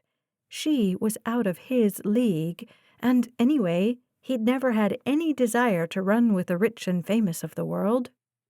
She unlocked the Jeep's door and he helped her inside. The pain in her face when she moved prompted him to ask, "You need me to go with you to get groceries?" "I can manage. Thank you, though." He closed the door and headed to his truck. Behind him, the Jeep's engine turned over, whined, died. Uh-oh. She didn't look his way, just tried again, and again the engine turned over, then died. Inside the car, Chelsea's head lowered to the steering wheel. He walked to the window and tapped it. She lowered the glass. "You think it's out of gas?" "It was full when Uncle Frank gave it to me, but it's a guzzler." She glanced at the dash, and so did he. According to that, the Jeep had a quarter tank. So, not gas. The window worked, and the engine had turned over, so not the battery. He could take a look at it. His dad had taught him enough about cars to manage regular maintenance and simple repairs. But one glance at Chelsea, and he knew tinkering with the engine would have to wait. Tears shone in her red-rimmed eyes. She swallowed again. Her porcelain skin had paled to a sickly pallor. Apparently, the broken car was one burden more than she could handle. "Are you sick?" "I shouldn't have eaten so much." She'd hardly touched her breakfast, but after not eating for days, with the injuries, with no sleep. He opened her door. "I'll drive you home. The Jeep will be safe here until I can come back and see what's wrong with it." "Don't bother. I'll just have it towed." She slid from the high seat without argument and let him lead her back to his truck and help her in. It was still running, the AC on high. "I'm going to tell Vanessa about the Jeep so she doesn't have it towed, and let her know you're safe and sound, that I haven't murdered you and fed you through my wood chipper." That got a smile. "You look like the kind of guy who has a wood chipper." "Of course." He winked. "Lumberjack's not just the name of my favorite breakfast." He jogged inside the building, told the food bank manager Chelsea'd be leaving the Jeep, then jogged back to his truck and climbed in. "The cabin is on Rim Road." "Don't you want to stop for groceries?" She sighed, shook her head. "I should. I'm sorry to be such trouble, but my energy has worn out for the day and I feel a bit ill. But she didn't finish the sentence, which made sense. He'd only given her $50, and that wasn't in a bank account. She couldn't order anything online, including an Uber, without money in her bank account or a credit card. She could call a taxi if her phone worked and there were taxis in Nutfield, but that would eat up much of the money he'd just given her. And all that was irrelevant because she didn't have a phone. "Tell you what," he said, "I'll bring supper this evening and fill you in on what I've learned. Will that work?" "I'm not usually so much trouble." She was heir to a fortune. He seriously doubted she tended toward low maintenance. He followed her directions and was surprised when she directed him to one of the older and more dilapidated cabins that rimmed Clearwater Lake. Surrounded by towering pines and skinny birches, the A-frame had worn siding, a sagging front porch, and overgreen weeds concealing the foundation. Definitely not where he'd expected an heiress to stay, no matter what the circumstances. But she had stayed here, and gone without food, for 2 days. She was tougher than she looked. He glanced at her. Her head rested against the window beside her. He parked in the short gravel drive, killed his engine, and jogged around to open her door. "Thank you," she said. "I already owe you so much." "It's not a problem." And it wasn't. He'd just finished up a case and had no others on the back burner. Seemed God had cleared Dylan's calendar just for Chelsea. She took his hand and stepped out of the truck. She swayed, gripped the door until she got her balance. "I don't know what's wrong with me." "Injuries? Lack of sleep? Digesting food after 2 days? I think you need a nap." "Quite." She looked up at him. Her smile pulled tight across her lips. "I'll hear from you later, then." He started toward the cabin. "I'm going to see you safely inside. Then I'll go." She didn't argue, just walked beside him. They climbed 2 steps to the door while she pulled keys from her purse with shaky fingers. He took them, opened the screen, and unlocked the door. He pushed it open and stood back to let Chelsea walk in. And then a scraping sound from deeper inside. Chelsea gasped. Dylan yanked her back. He pulled the door toward him. A gunshot split the silence. Something pricked his scalp, but he ignored it as he slammed the door shut, ducked low, and pushed Chelsea into the weeds beside the house. "Stay down." She tumbled, but he didn't look to see where she landed. He pulled his handgun from its holster on his belt. He wasn't stupid enough to walk back into that trap. He'd do what he had to do to protect Chelsea. He'd prefer not to die in the effort. He crouched low, jumped off the steps, and rounded the house. The A-frame offered little cover as he turned toward the back. There were 0 windows on the slanted side to peek through. He didn't want to leave Chelsea unprotected. He didn't want to let the shooter escape. His cell phone was in the car. Surely somebody in one of the nearby cabins had called 911 at the sound of the gunshot. It would take a few minutes for a cruiser to get here. Dylan debated, decided he'd best stay near the front of the house where he could protect Chelsea. He inched back in that direction, crouched low, listened, heard distant cars, boat motors, squirrels chattering in the treetops, birds trilling, the rustle of leaves. No human sounds. Too quiet. Where had the shooter gone? He wouldn't stay inside and wait for the police. Had he crept out the back? Had Dylan missed it? He turned his focus in that direction. Saw nothing. He was too exposed here. He rushed to the trees that separated this cabin from the next. Better vantage point. He couldn't see Chelsea, but she should be hidden in the weeds on the far side of the steps leading to the front door. She'd better not have left that spot. A door creaked. The sound came from the back of the cabin. Dylan crept that direction, using trees for cover. He'd almost reached the back corner when a man bolted outside and headed the opposite direction. Dylan chased, itched to fire, but there were people in the surrounding cabins, children. He wouldn't risk hurting anyone. The man was 20 yards ahead at least. He was fast as he dodged trees, hurdled a group of children's toys behind the neighboring cabin. Dylan ran after him, prayed he'd been alone. If he hadn't, then Dylan had just left Chelsea exposed. He slowed. The shooter turned, aimed his gun. Dylan dove behind a tree. A gunshot rang out, whizzed past. He wouldn't risk a shootout. He waited until he heard the man running again. Then Dylan bolted back to the A-frame. He rounded the house, peered at the place where he'd left Chelsea. She was gone. Chapter 8.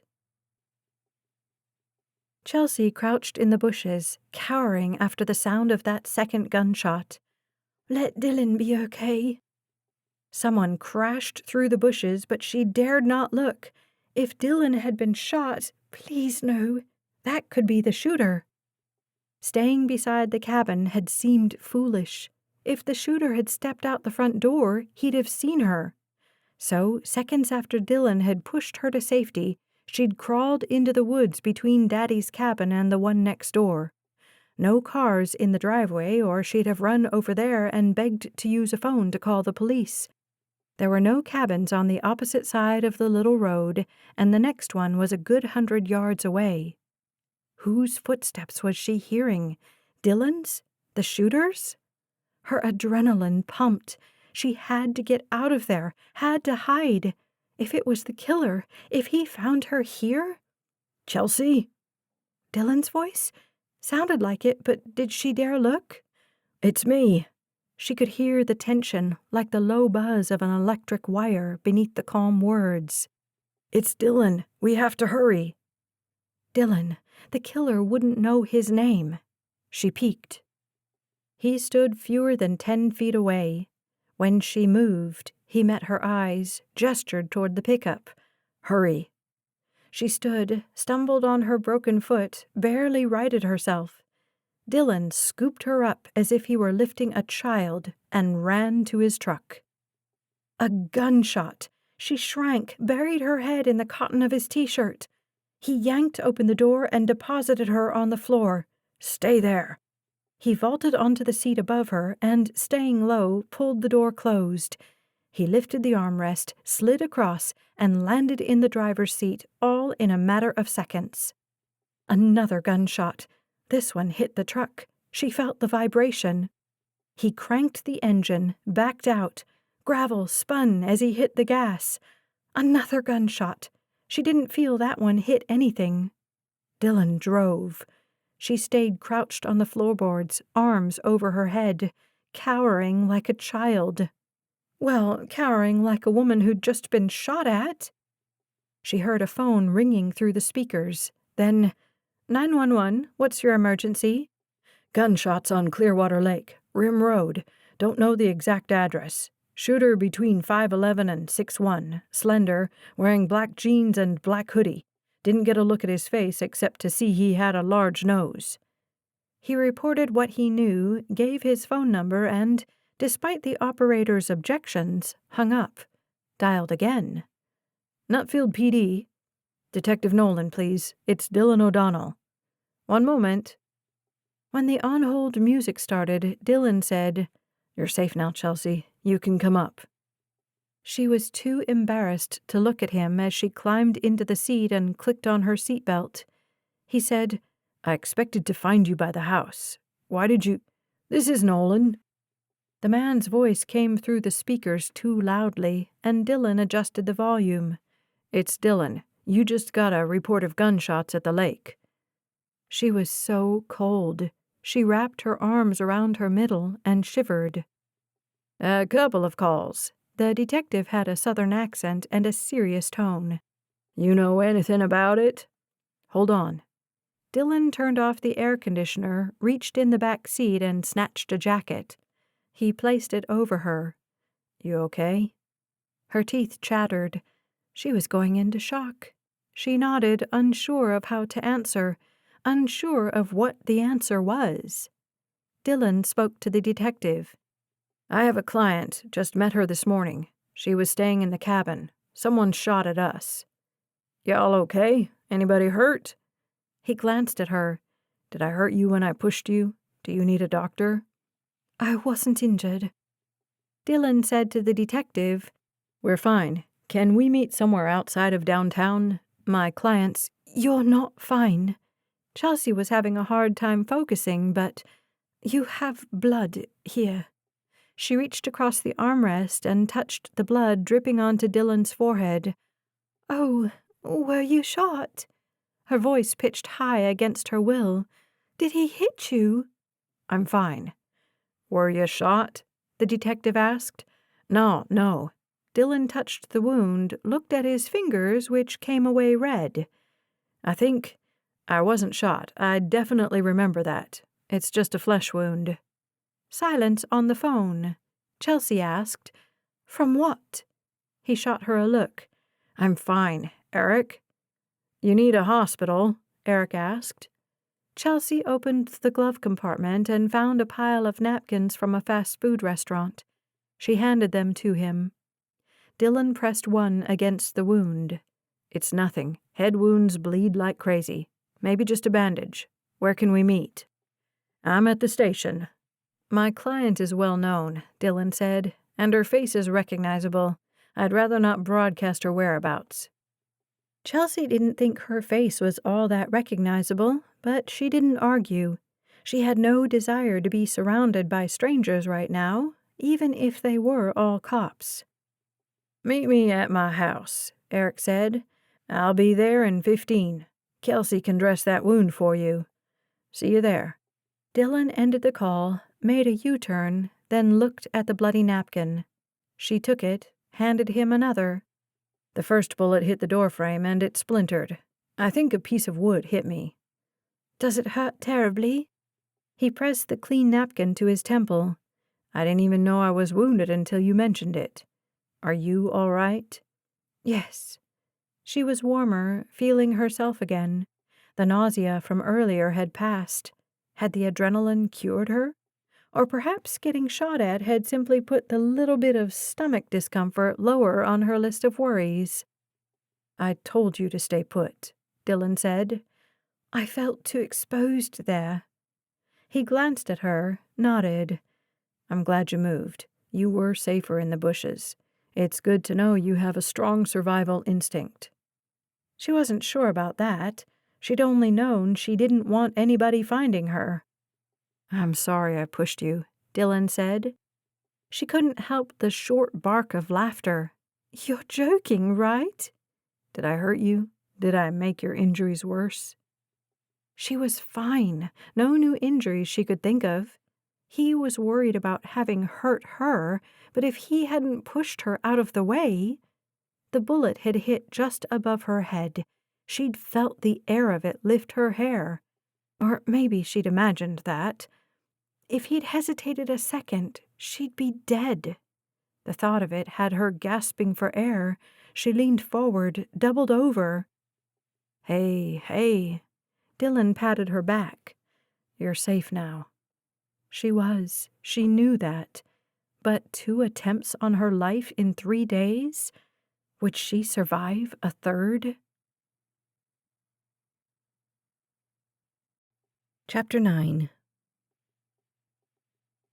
"I don't need them," Dylan said.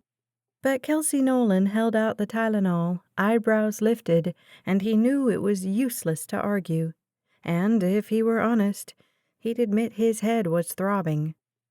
How could one little splinter of wood cause so much damage? He swallowed the pills with a gulp of the water she'd set beside him. Happy? Hardly. Kelsey'd not lost any of her accent. South Carolina? Virginia? Something like that. When Eric called and said you'd been injured, I pictured the worst. They'd reached Eric and Kelsey Nolan's house a few minutes before. Kelsey had ushered them both in, made Chelsea a cup of hot tea, despite the heat of the June day, and then tended Dylan's wound. He glanced at Chelsea now. She was seated in the chair beside him, a blanket draped over her. He'd forgotten about shock, forgotten that normal people weren't accustomed to such violence. Not that he was. He'd never drawn his gun in the line of duty, and he's sure as heck never been shot at. But he'd been trained to handle such things. Chelsea? Not so much.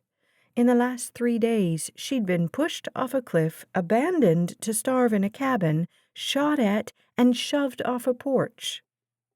She pushed the blanket off her shoulders, and it fell to hang over the back of her chair. She smiled at him.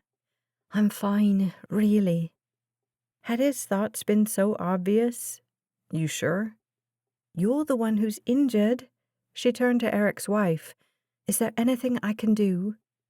Kelsey dabbed at his head with alcohol. He flinched. The treatment was far worse than the injury. "Is this necessary?" Kelsey dabbed again and spoke over his head to Chelsea. The man had a piece of wood embedded in his scalp. Filthy wood. I've never understood how men can be so tough one minute, such babies the next. Chelsea smiled. Baby? He'd like to see them have someone pour astringent on an open wound. He pressed his lips closed to keep from saying that, especially since it was far from true. He'd much rather be the one going through this. "Is Eric almost here?" He needed another man in the room, desperately. And the little boy who'd run downstairs, said hello, and returned upstairs with the dog didn't count. Kelsey had explained that her daughter, who was 3 or 4, if Dylan weren't mistaken, was at a friend's house. Dylan willed himself not to move as Kelsey dug into his cut. "One more little piece," she said. He felt the tug as she pulled the splinter from his skin.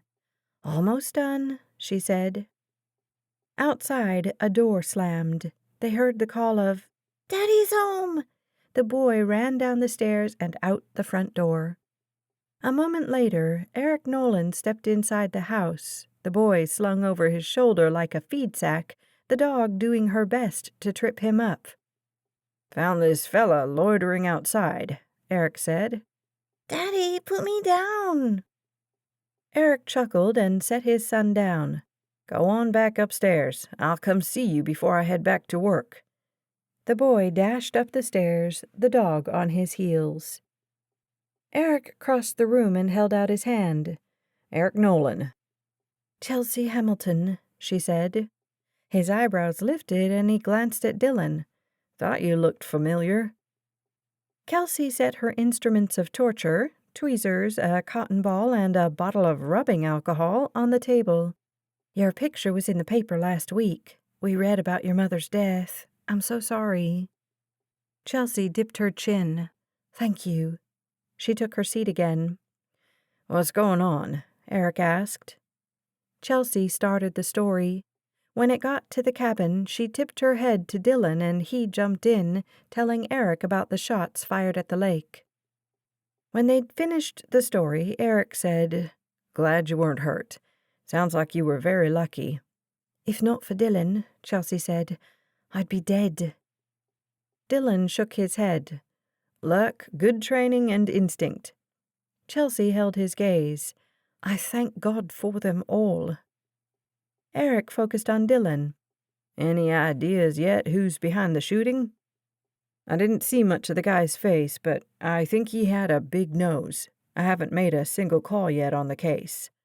Dylan glanced at the clock on the stove in the kitchen, just after 1 p.m.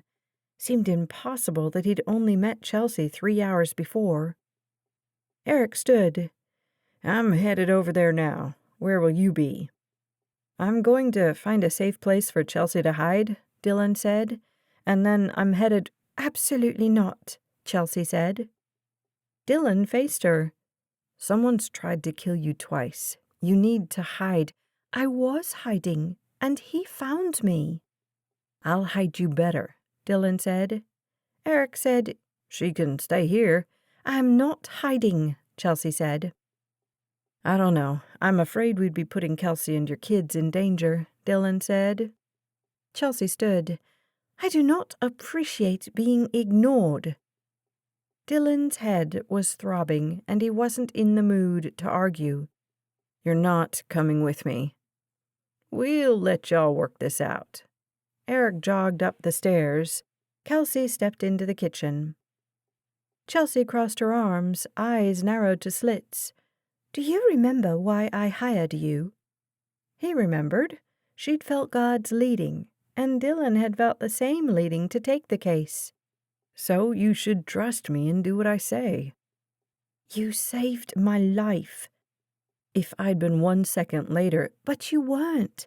You did exactly what you had to do to protect me. I feel safe with you. I don't want to stay with strangers."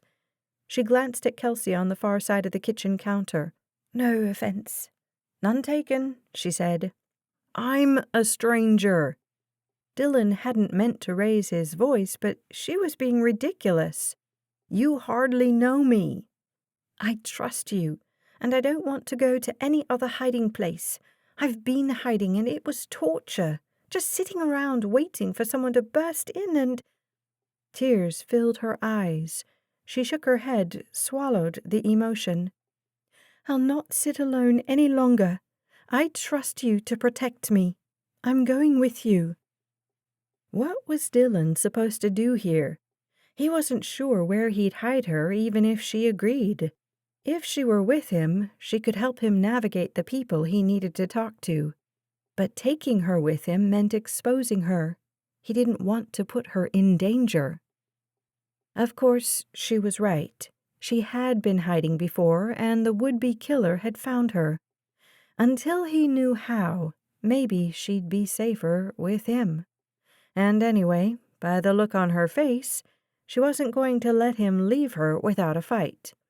"Fine," Dylan said.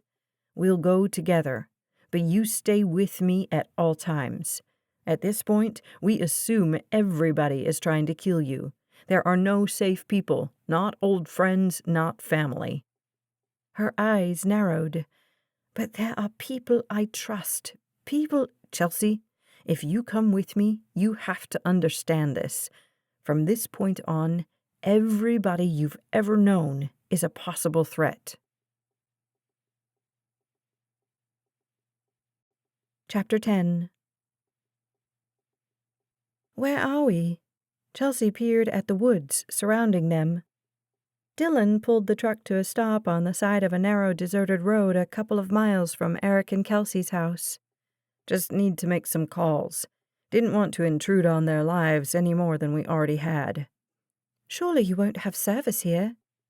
He typed something into his cell. "I have service everywhere in town."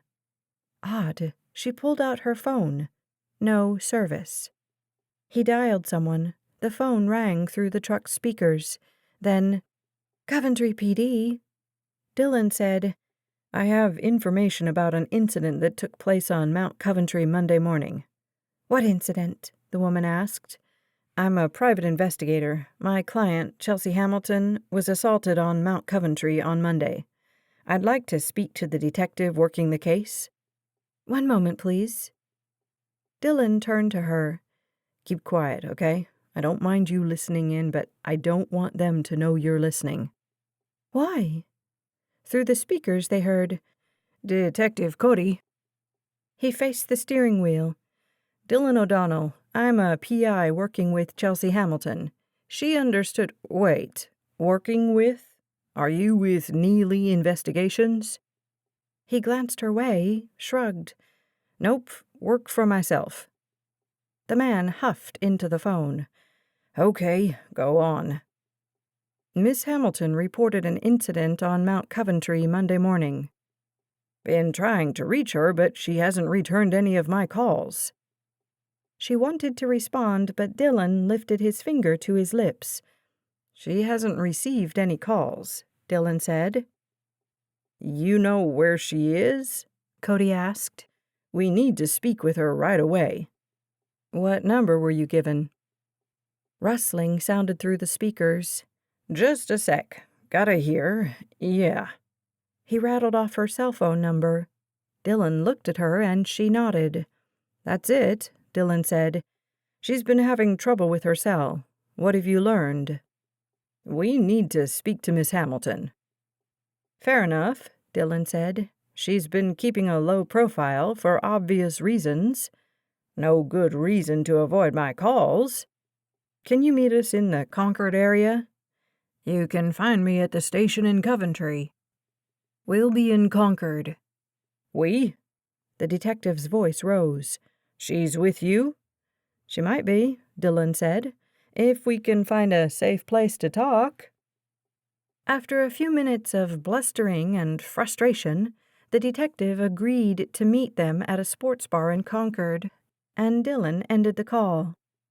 "That was an odd conversation," Chelsea said. "He doesn't know me from Adam's nephew," Dylan said. "He's not going to tell me anything until he knows who I am and why I'm interested in information." "If you'd let me speak." "Do you know him?" Dylan's eyebrows rose as he waited. "I know of him. He was at the funeral." She thought he had been anyway. She'd met at least one person named Cody after the funeral, though no faces came to match the name. "Would he have recognized your voice?" Dylan asked. "Oh, I don't know." "Your speaking wouldn't have done anything but confuse the situation. The call wasn't helpful as it was, but it would have been less so if he'd heard your voice. He'd have had to confirm that you were okay, and he'd have tried questioning you about what you knew. I'd much rather have that conversation face to face. He might think I've kidnapped you. He might think I'm the killer just hoping to find out what he knows." "I see." It made sense, but she still didn't like sitting by silently. "Am I to remain quiet during all your calls?" "You'll have plenty of opportunity to tell your story." He glanced at the useless cell phone in her lap. "How come you don't have access to your money?" Funny he hadn't asked her that earlier. All my accounts had fraud alerts put on them. Bank, credit cards, even store credit cards. "Who could have done that?" "They're all linked to HCI, so somebody in accounting perhaps. Mum used to manage all that for me." She shrugged off the emotion, trying to rise. "Why don't you manage it yourself? I mean, you're an adult." "Of course I am, and I'm quite capable of managing my own life." At least she assumed she was. All of her friends had graduated, gotten jobs, become contributing members of society. Even the wealthiest of them were working now. But she'd had this conversation with her mother 1,000 times. Chelsea was an adult and was fully capable of controlling her funds. Except she'd been a student her entire so-called adult life, living off an allowance. Her current internship was paid, but the small income didn't even cover her rent. So she was living off her family, living like a child. She hated that about herself, but Mum had convinced her it was all for the sake of the company. She was to focus on learning business and design and not worry about money. She'd have plenty of time for that when she was working at Hamilton. Nobody could have predicted that she'd practically go straight from school to running HCI. Dylan said nothing, just watched her closely. She hated to think of the emotions that had played across her face. "Mum insisted on managing my finances. I was given an allowance so I'd have access to cash, which was deposited into my bank account every month. She paid my credit cards, my rent, my tuition." "You've been a student, so that makes sense." Kind of him to think so, though at 25 she should have been taking care of herself. Of course, to do that, one had to have income. She should have gotten a job after graduating that would have prepared for what loomed ahead. No, what she should have done was come home and work at Hamilton. The learning curve would be steep and difficult, but she could do it. She had the education, knew the ins and outs of the company, even if she didn't yet know the people. She'd figure it out. Assuming she survived. "I understand my background is unconventional. I understand that most people don't have the resources my family does. Truth is, I wanted more control, but Mum..."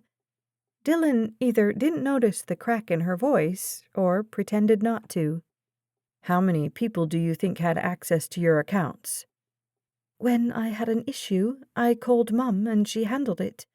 The accounting department has a number of people, but I don't know them, and I don't know how secure their systems are. I likely met some of them at the funeral, but..." She couldn't remember. All the faces, all the names. They were a blur. "Maybe somebody hacked the system and got the account numbers," he said. "Or maybe somebody in accounting has it out for you." "I don't know them. They don't know me." If only Mum hadn't lost control of her car that night. What had she been doing on the mountain anyway? Chelsea had asked Mum's friends and coworkers after the funeral, but nobody knew why she'd been there. And the accident was as much a mystery. The tires had been new, the brakes had worked properly, according to the investigating officer. Perhaps a deer, or even a moose, had stepped into the road and Mum had swerved to avoid it. Perhaps she'd fallen asleep. Chelsea would never know what had caused her mother's accident that night. Was it an accident? She'd not doubted it, and even after 2 attempts on her life, She didn't want to think about the idea that somebody had killed her mother. Why? What could possibly be the motive? She had no idea. What she did know, what she couldn't stop thinking about, was the fact that she was an orphan. So what if she was rich? So what if her position afforded her luxury and power? She'd give it all away to have her parents back. Dylan covered her hand with his. "I'm sorry. I know this has been a shock." She looked beyond him. After a few beats, Dylan lifted his hand from hers. She missed it, missed that connection. "Does the company take care of your cell phone, too?" he asked. She glanced at the device in her palm, and it dawned on her. "You're saying you think somebody—" It was obvious now that he mentioned it. "That's my guess," he said. "Same person who reported your card stolen might have called the cell provider, either reported the phone stolen or just shut off your service." "I'm such a fool. Why didn't I think of that?" "Let's see. Pushed from a cliff." He lifted a finger as he ticked off the list. "No food for 2 days. Hardly any sleep in a dilapidated cabin. Shot at. It's a mystery why you're not thinking straight." Nice of him not to mention Mum's death, though that was probably the thing that had muddled her thinking the most. "When you put it like that, it does rather make sense." His lips quirked. "Rather." The hint of English accent in his word made her smile. The amusement faded fast. "I need my mind to work better if I'm to figure out what's going on." "That's what you hired me for." He did a 3-point turn and navigated onto the narrow state highway toward the interstate. "Could I borrow your phone to call my uncle?" Chelsea asked. Dylan had just merged onto I-93. "He must be out of his mind with worry," she added. Dylan tapped the steering wheel. His Adam's apple bobbed. She watched his profile, tried to guess what he was thinking. Definitely something serious, considering the narrowed eyes, the firm set to his lips. After a moment he said, "Sure." "Why the hesitation?" "No hesitation." She could see in the set of his mouth that he was thinking something he wasn't sharing. Part of her wanted to demand he tell her. The other part of her, the sore, achy, exhausted part, let it go. He handed her his cell and she tapped in Uncle Frank's number. A moment later, it rang through the speakers. No answer. What in the world? This time she dialed the company. She was an idiot for not thinking of that the day before. She'd blame painkillers for that stupidity. The receptionist directed the call. "Frank Hamilton." He sounded weary, gruff. "Uncle Frank?" "Chelsea, tell me that's really you." "Of course it's me." She smiled, hoping he'd hear the expression in her voice. "Who else calls you Uncle Frank?" "Are you all right?" "I am. It's been a rough couple of days. I'll tell you about it when I see you.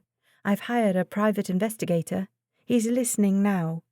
"What investigator? What's his name?" "Dylan O'Donnell." "You didn't need to do that, honey. I've been trying to reach you." "I haven't been receiving any phone calls. In fact—" "You too?" he said. "I should have realized.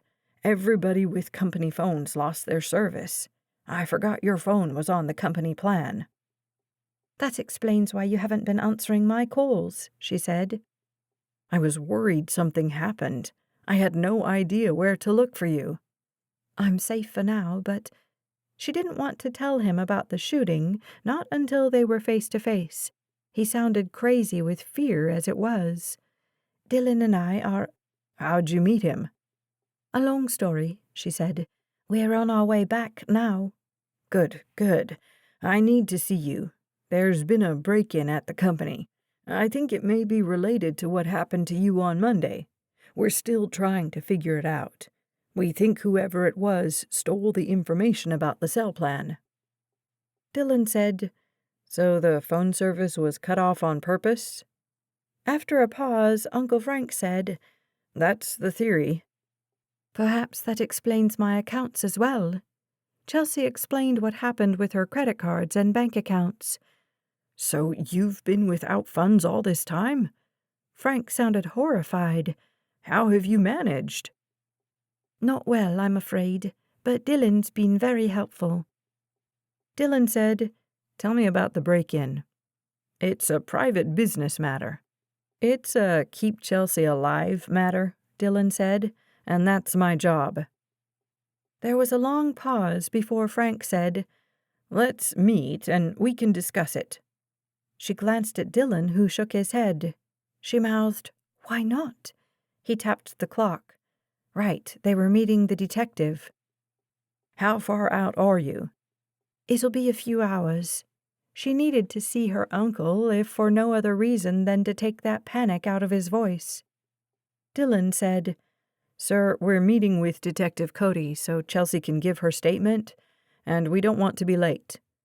Frank said, "Chelsea, why don't I go with you? He's an old friend of mine, you know." She hadn't known that, but it made sense. Everybody in Coventry knew each other. Again, Dylan shook his head. What would be the harm if they all went together? She tried to convey the question with raised eyebrows. Dylan said, "Mr. Hamilton, would you excuse us for a second?" He snatched the phone from the console and hit the mute button. "Remember what I said at Eric's house?" He'd said a lot of things, but about how everybody is a threat, he added. "He's my uncle. He has nothing to do with anything." "I'm not saying he does." Dylan's voice was so calm it irritated her.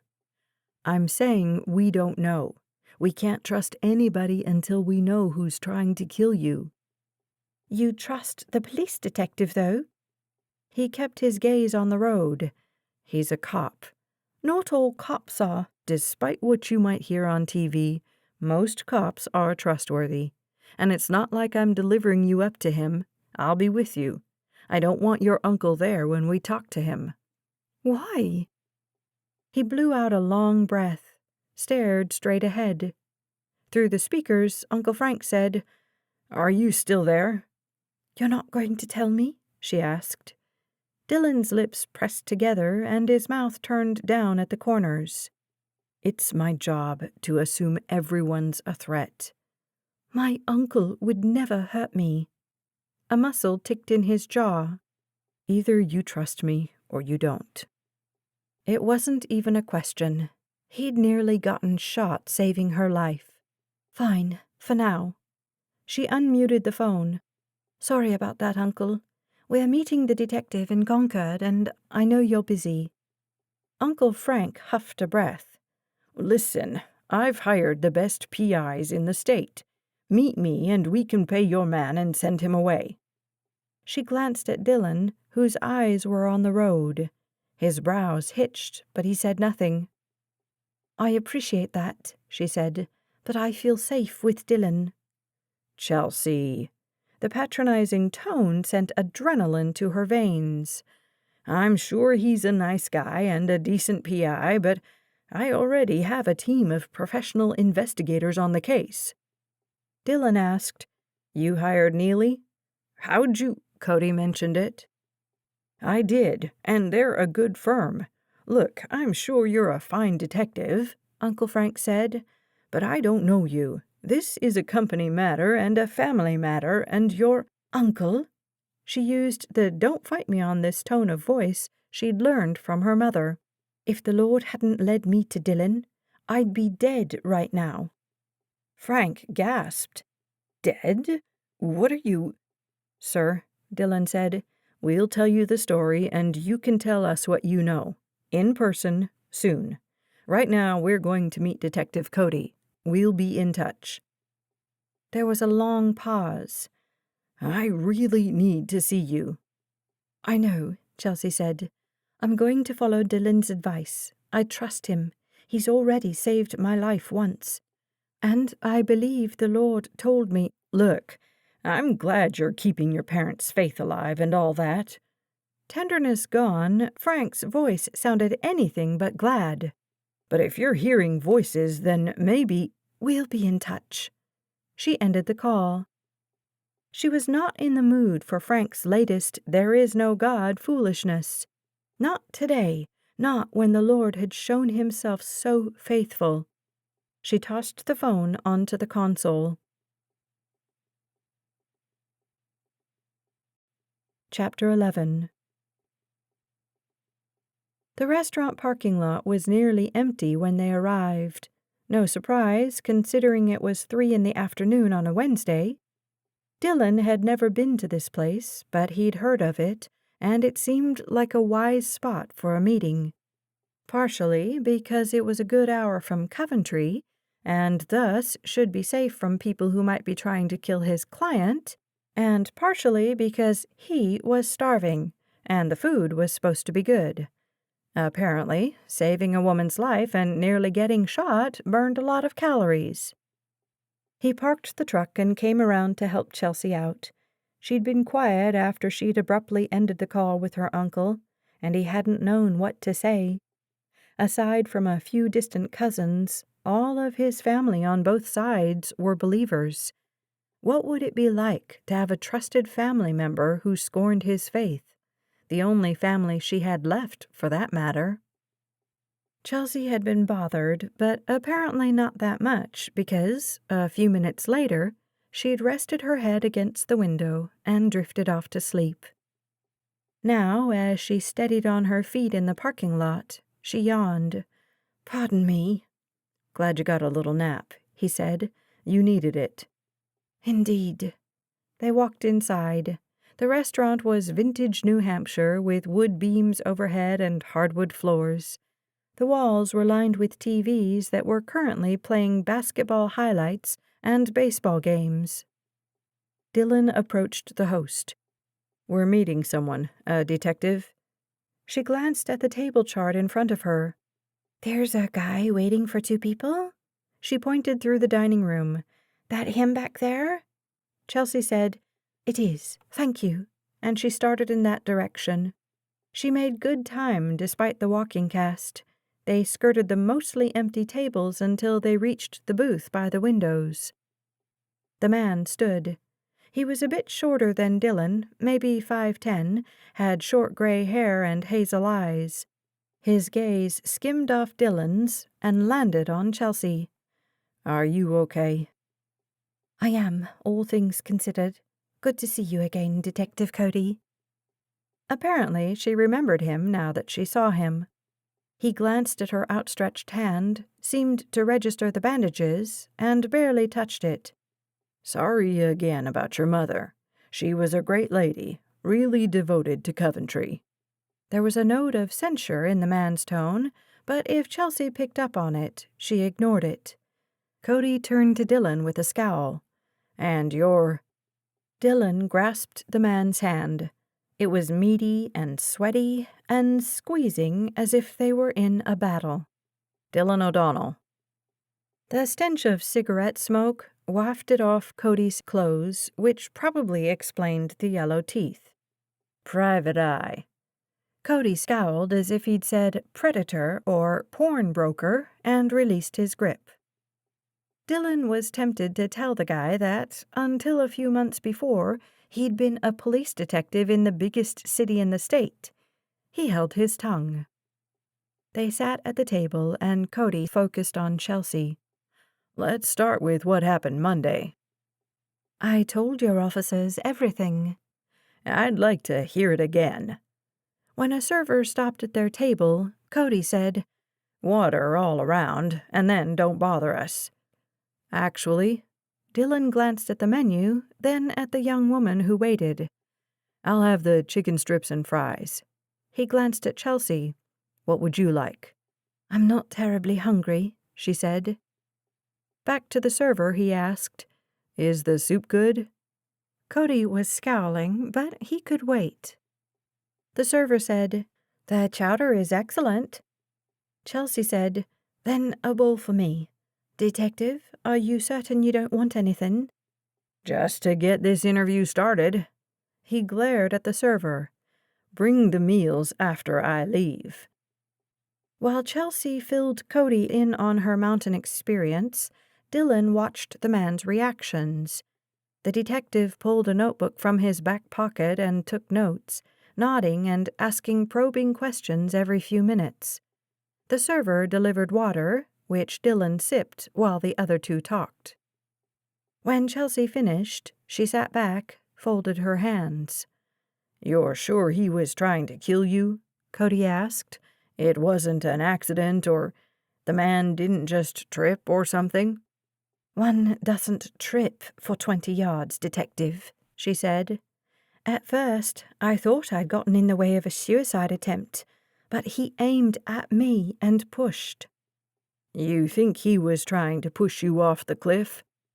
"I thought it could have just been a random act," she said, "but this morning's incident belies that idea." "What happened this morning?" She told him about the shooting. Cody's eyebrows lowered. He took notes faster than Dylan would have thought he was capable of with those beefy fingers. More qualifying questions. When she was finished, he said, "I'll call Detective Nolan in Nutfield. Find out what they've learned." Dylan said, "And what have you learned?" Cody turned to him, scowl firmly in place. Based on the deep wrinkles, he guessed it was a semi-permanent expression. "Not much. The guy who works at the park, Douglas Brewster." "Dougie works there?" Chelsea asked. "Has since he graduated high school." He barked a phlegmy cough. "He was there the morning of the incident." Dylan said to Chelsea, "You know him?" "Since preschool." She focused on Cody. "How's he doing?" "I guess it's good the kid's got a job, but he's useless as a bean fart." Nice simile. Chelsea glared. "You have to know how to talk to him. He needs to feel safe." Cody's thick eyebrows lifted. "When's the last time you saw him?" "It's been years, but you know nothing about Dougie Brewster and nothing about Coventry," Cody said. "Things have changed in the decade you've lived away." She lifted her chin. Dylan waited for her to dress down the cop or defend herself, but she did neither. Instead, she asked, "What did Dougie tell you?" "He saw nothing. I hung around the next morning, questioned a couple of hikers who said they'd been up there the morning before. I asked around town, too. Nobody saw anyone that morning." His eyebrows lowered. "No one even saw you." Dylan's heartbeat kicked higher at the skepticism in Cody's voice, but Chelsea remained unfazed. "I came up the path from my house." "So you said. Seems odd, though." "Which part?" Dylan couldn't keep the anger from his tone. That Chelsea was capable of climbing the mountain, or that you've been incapable of learning anything helpful? Cody glowered at him. "Listen." "It's okay, Dylan." Chelsea focused on Cody, her voice cool. "I can assure you that I was there. There are a number of paths one can climb to get to the hiking trails.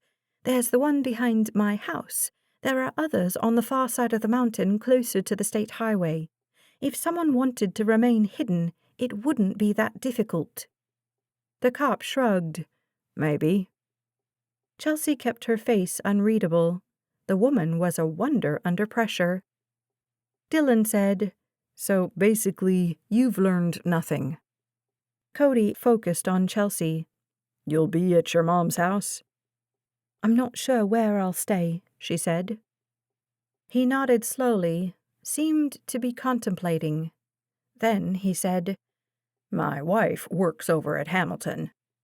Chelsea's shoulders relaxed. "What does she do?" "She works in the factory.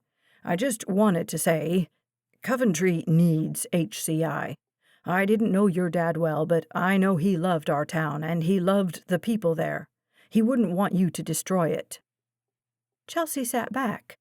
"I don't know what you've heard, but I've heard you're planning to move the factory to Mexico or hire out the manufacturing to Southeast Asia."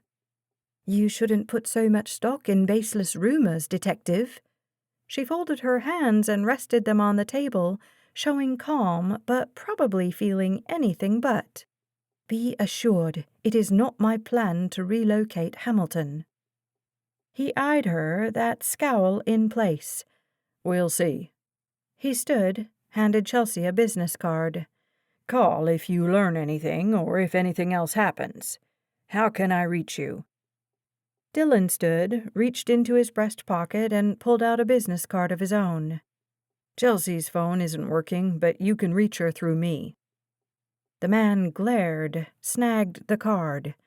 "You learn anything, you let me know." "You'll do the same?" Dylan asked. Cody's laugh was filled with scorn. He turned to Chelsea. "I'll be in touch." And then he walked away. A moment later, the server brought their meals. Chelsea smiled at her. "Sorry about that. He's not the friendliest fellow." "I've seen worse." After she left, Dylan said, "Cody's a real joy, huh?" Chelsea seemed distracted, troubled. After he'd taken a bite of chicken, she a spoonful of soup, she said, "Uncle Frank was right. Seems the whole town has heard the rumors. But is that motive enough for murder?" Chapter 12. Chelsea woke up as the pickup slowed and turned onto a bumpy road. She looked around, expecting to see the little town of Coventry, but what greeted her instead was the sight of Daddy's cabin. Police tape had been fixed across the front door. "I thought we were going to Coventry?" During their late meal, he'd told her he wanted to see the trails and the cliff where she'd fallen. "You fell asleep before we made it back to the highway." He parked the truck and turned his green eyes on her. "You need to rest." "But we have to—" "Rest. Your uncle's PIs are working the robbery. Your friend works mornings on the trails, so he won't be there tonight anyway. And with that broken foot, after the day you've had, you shouldn't be climbing anywhere." She was exhausted, whereas he looked as fresh as he had that morning at the food bank. Wait, that morning at the food bank had been this morning. It had been a very long day. She stared at the cabin, charming from the outside, if one pretended the yellow police tape weren't there, but dark and dreary inside, and the scene of a recent shooting. "You don't expect me to stay here, surely?" "Just thought you might want your stuff." That was a good point. If they were in Coventry, she could go home and grab clothes, even if they didn't stay at her house. "I talked to Eric," he said, "and he told me the cabin has been cleared. Not sure why they haven't removed all the police tape yet. He said it was fine for you to collect your things." Dylan went inside with her, and she packed her little suitcase as quickly as she could. 15 minutes later, they turned onto a nearly hidden driveway off the road that rimmed the lake. She'd expected him to take her to a hotel, but what came into view was a beautiful old Victorian home. "What is this place?" "Friends of mine own it," Dylan said. "It's a bed and breakfast, though it's not open for business yet. They plan to have the official opening this fall for foliage season." "And we're here because—" "Nobody will find you here." As soon as Dylan parked, the front door opened, and a woman stepped onto the porch and made her way to the pickup. She wore her brown hair in a ponytail, a red t-shirt, and khaki capris. Chelsea opened her door as the woman approached. "Hi there," the woman called. "Hello." Chelsea climbed from the pickup and held out her hand. "Chelsea Hamilton." "Angel Gilchrist." Angel looked at the bandages on Chelsea's palms and patted her shoulder instead of shaking. "Those look like they hurt." Did they? Now that Angel mentioned it, her hands did ache a bit, but for that matter, so did everything else. Dylan came around the pickup and Angel hugged him. "So good to see you." A feeling Chelsea didn't have the energy to name sent a twinge of irritation to her heart. How did these two know each other? Was there a romantic involvement there? Not that it was any of her business. Not that she should care. "You look great." Dylan turned to Chelsea. "How's the foot? You need help inside?" "I can manage," she said, then added, "Thank you," though she was feeling less than generous. Dylan grabbed her suitcase from the truck and spoke to Angel. "Lead the way." "Donovan's moving a chair into one of the bedrooms upstairs." She turned to Chelsea. "Dylan said you were injured and he thought you might need a chair since the beds are all ridiculously tall, too tall for a normal-sized person like me to sit on easily." Chelsea smiled because Angel was quite a bit on the shorter side of normal. Maybe 5'2", a good 5 inches shorter than herself. Chelsea said, "No need to go to any trouble." They climbed to the wraparound porch and stepped into the foyer. Chelsea stopped to take it in. Warm wood trim, lightly painted walls, period furniture. "This is marvelous." Angel beamed. "My husband restored it. He's so talented." Husband. Inexplicably, Chelsea liked the woman more now. She peeked into the first room inside the front door, a piano room. Across from it was a parlor. The quintessential tall, dark, and handsome man came down the stairs with a quick, "Hey." He reached the bottom and he shook Dylan's hand as if they were old friends before turning to her. "Donovan Gilchrist." "Chelsea, nice to meet you." "Come on up," he said. "I'll show you to your room." Her room was at the top of the stairs and had an ensuite bathroom. It was furnished with a heavy queen-sized bed and matching bureau and nightstand. 2 sets of towels had been left on the chair in the corner. After Donovan deposited her suitcase, he and Dylan continued down the hall. "We have extra toiletries in the bathroom." Angel stepped inside. "Let me know if you need anything else. Also, I'm about to run a load of laundry. You need anything washed?" Did she? She couldn't even think. "Actually, if it wouldn't be any trouble." She pulled her dirty clothes from the suitcase. Angel snagged a laundry basket from somewhere else on the second floor, and Chelsea dumped her things in. "I didn't plan to be gone so long. I didn't pack nearly enough." "Not a problem," Angel said. "You need anything to eat? A glass of water?" She leveled a gaze at Chelsea's hands. "A first aid kit?" Angel helped her clean the wounds on her hands and replace the bandages. She brought her a glass of water and 2 Tylenol to help with the ache in her foot. By the time they were finished, the sun was setting. It was not quite 9 o'clock, but Chelsea, despite 2 naps, felt as if she'd been awake for a week. She failed to stifle a yawn. "Pardon me." Angel just smiled. "Dylan is staying across the hall. Donovan and I will be downstairs. The house will be locked up tight, and we have a security system. You're safe here. You'll find the kitchen at the back of the house. Help yourself if you need a snack or a drink at night. The fridge is stocked." "That's very kind of you." Chelsea barely stifled another yawn. "Sleep as late as you want," Angel said. "You and Dylan are our only guests, so I'll make breakfast when you're ready."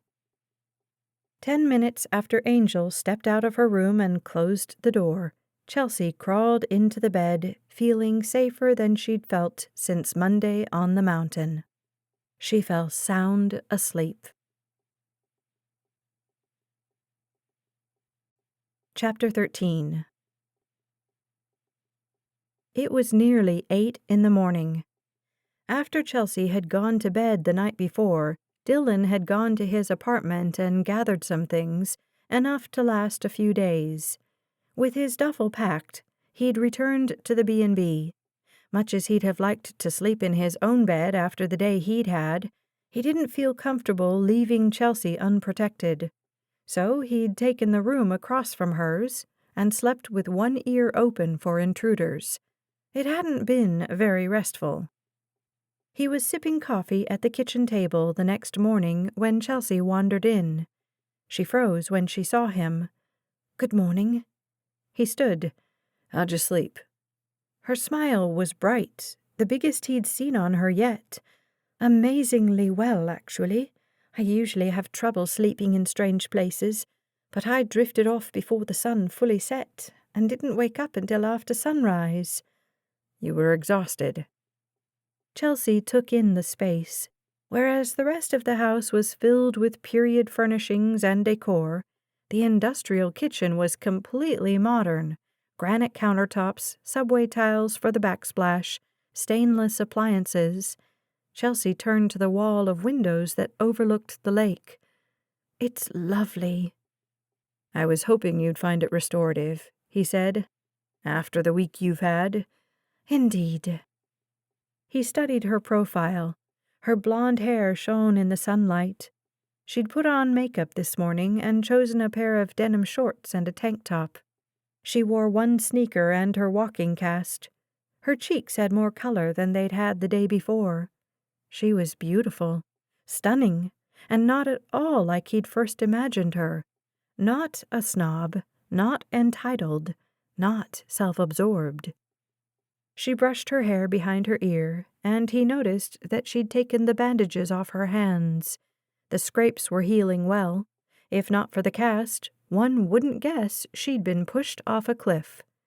The thought twisted his stomach in knots. She faced him, her blue eyes sparkling when she caught him staring. He looked away. Coffee? She glanced at the counter beyond the bar. I'll get it. As she poured herself a cup, Angel stepped into the kitchen. I thought I heard voices.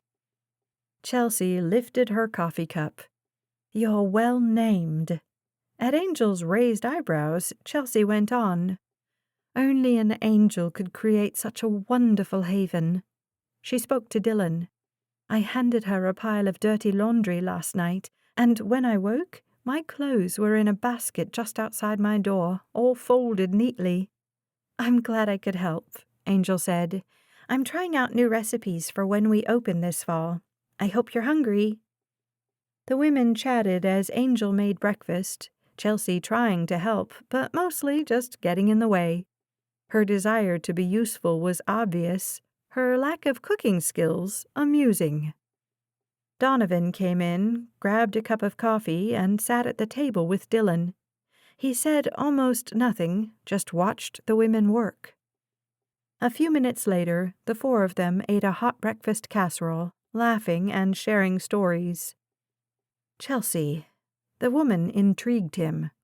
Here was a wealthy heiress who'd been sent to an English boarding school, probably surrounded by the rich and famous all her life, yet she fit right in with Donovan, an artist, and Angel, a former con woman who now spent her days preparing to open a B&B. Chelsea didn't look down on them or patronize them. No, she complimented the beautiful property, though she'd no doubt seen places 10 times as nice, and gushed over Donovan's paintings. She acted as if the breakfast casserole were the best thing she'd ever eaten. Though on that front, she might have been right. Angel had a gift for cooking. Chelsea cracked jokes and laughed at theirs. She even managed to pull the normally quiet Donovan out of his shell, getting him to talk about his art, his projects around the house, and even his late sister Katie. The laughter faded at the mention of Katie, which led to Chelsea commiserating, telling them about her mother's death. Chelsea and Donovan shared a moment of grief for those they'd loved and lost. Dylan knew how they felt. His own sister had been taken from him when he was just a kid, taken in the most horrendous way. He didn't mention Bridget's death, never spoke of it to anybody except his parents. Bridget's death had altered the course of Dylan's life. He'd been 9 at the time, carefree, unaware of the dangers of the world. After Bridget disappeared, he'd seen danger everywhere. His sister's death had left a hole in Dylan's life he was still trying to fill. Donovan left to start his workday, and Angel, after she cleaned the kitchen, did the same, leaving Chelsea and Dylan alone in the kitchen. They're wonderful people, Chelsea said. How did you meet them? That's an interesting story. When I still worked for the Manchester PD, Angel was a confidential informant for us. She helped us bring a murderer to justice, and she almost got killed in the process. I trusted my partner to keep her safe, but her safety wasn't important to him. He was more concerned with putting Angel behind bars, but Dylan didn't share that. Anyway, that was one of the biggest reasons I left the police force. I became a cop because I wanted to help people, but I felt like I always got involved too late to do much helping. Justice is important, but I wanted to keep people from needing the cops in the first place. And do you do that now? Chelsea asked. He shrugged. I don't know. Many of my cases revolve around insurance fraud. I refuse to take some cases. I'm not about to help angry spouses looking for dirt to use in divorce proceedings, that kind of thing. My specialty is finding lost people. I find kids, well, not all kids, but young people whose parents are worried about them. Unfortunately, most are lost because they want to be. Their home life was rough, and they left thinking they'd find something better on the street. They never do. It's terrible when kids have to choose between bad and worse, when the place that should be safe for them isn't. A lot of my clients' loved ones are addicts. All they care about is their next fix, not the shattered people still at home. I tell them their parents miss them, encourage them to go home. When they're minors, I bring them home or call the authorities. When they're adults, he shook his head. Not much I can do. Must be frustrating. It is, because if they don't seek help, they'll end up. He didn't finish the sentence, but he knew the answer. They'd end up like Donovan's sister had. In her case, dead from a heroin overdose. Or murdered on the streets, or frozen to death on a cold New Hampshire night, too high to realize the need to seek refuge. But he could only do so much. You have a kind heart. Chelsea's blue eyes held his, and he swallowed a surprising rise of affection. Maybe something more than that. He'd told himself the day before that she wasn't the kind of woman for him because she was rich and snobby. After spending time with her, after seeing her with his friends today, he realized that though she was rich, she was far from the woman he'd first met and judged. But she was still way out of his league. He had to keep that in mind, because no matter how attractive he found Chelsea, she'd never go for a guy like him. Chelsea would end up with some rich New Yorker, or worse, a rich European who came from old money, probably a duke or an earl or something. She sure wouldn't end up with an Irish redhead like Dylan O'Donnell. Chapter 14. Chelsea got herself out of the truck before Dylan made it around to help her, a small victory. Very small, all things considered, but she'd take it. Her broken foot wasn't bothering her much now, though by the time she finished their task, it would likely be throbbing. She closed her door as Dylan stepped beside her. You sure you won't let me go alone? He glanced at her walking cast. This doesn't seem like a good idea. It hardly hurts at all. His narrowed eyes told her he wasn't buying it. I can jog up there, have a look around, and be back in 30 minutes. She glanced at the small grass and gravel area that had been cleared years before. The small lot was full, cars, minivans, and SUVs, and, of course, Dylan's pickup. This time of year, the walking trails around Mount Coventry were often filled with hikers, and today was no exception. The sun was high, the air warm. Tourists were here to take in the scenery and get some exercise, much more enjoyable reasons to visit the mountain than hers. It's a short hike. She started across the parking lot. I can handle it. I'd rather you wait here. But Dylan caught up, walked beside her. A woman about Chelsea's age smiled at them from behind a folding table at the far end of the parking lot. "Hey guys, you need a map of the area?" "No, thank you," Chelsea said. "Actually, yes." Dylan stepped forward and the woman unfolded the map and rested it on the table. "You're right here." She circled the entrance to the trail. "And you'll start out going this direction." Dylan listened to the woman's spiel while Chelsea took in the area. She hadn't been to this spot often in her life, usually coming up the mountain from the other side. There was a stand near the trailhead with a slot for donations. No doubt the woman would hit Dylan and Chelsea up soon enough, and a trash can with a painted sign that read, "Keep Mount Coventry Beautiful." The place had been maintained impeccably, thanks to HCI, she knew.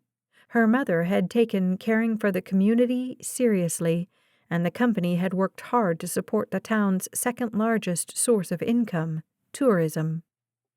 When the perky park worker was finished, Dylan asked, "Any chance you were here Monday morning about 6? The woman said, "We don't have anyone at the lot until 7:30. You could always talk to Dougie. He would have been here." Dylan took the map. "We'll do that, thanks." "Would you be willing to leave a donation to help us keep up the property and print these maps?" Sure." Dylan tugged his wallet from his back pocket and handed the woman a $10 bill. "Thanks. Have fun." Chelsea and Dylan walked to the trailhead. "Are you sure you can do this?" He gave her foot a pointed look. "The cliff's not too far up the mountain. I can handle it." She hoped. She went first on the narrow trail, and Dylan followed. They stepped on dirt and roots and rocks. Trees towered around them. The scents of pine and bracken brought back a million memories. A slight breeze offset the warm air. The morning humidity hadn't burned off yet, but the breeze made her think it would. The air would cool tonight, especially on the mountain. It would be brisk and chilly, a perfect night for roasting marshmallows and telling ghost stories. Except Chelsea didn't need childish stories to be afraid. She'd lived enough fear this week to last a lifetime. Above, a crow cawed. Squirrels rustled the bushes, chattering like schoolgirls over the new boy on campus. Occasionally, she and Dylan met other hikers, some who passed them from below, others who were making their way back toward the parking lot. They exchanged hellos and how are yous, but otherwise kept quiet on the climb. At the top of the first big hill, the trail split. A sign indicated the red trail turned to the left. She paused and leaned on a skinny tree to catch her breath. The rough bark felt as familiar to her fingers as the handle of a coffee mug. It felt like home. Before Monday, this had been her safe place, the place she'd longed for almost as much as her own house. The events of Monday had colored this whole mountain with a dull haze of fear. "You okay?" Dylan's hand gripped her upper arm. "How's the foot?"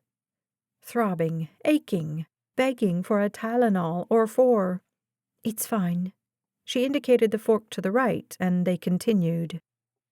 A few minutes later, she paused beside a thick maple tree. "This is the entrance to the trail to my house." He looked around. "Where?" From here, one couldn't tell there was another trail. "We didn't want people to follow it, as it's not official and leads directly to my backyard."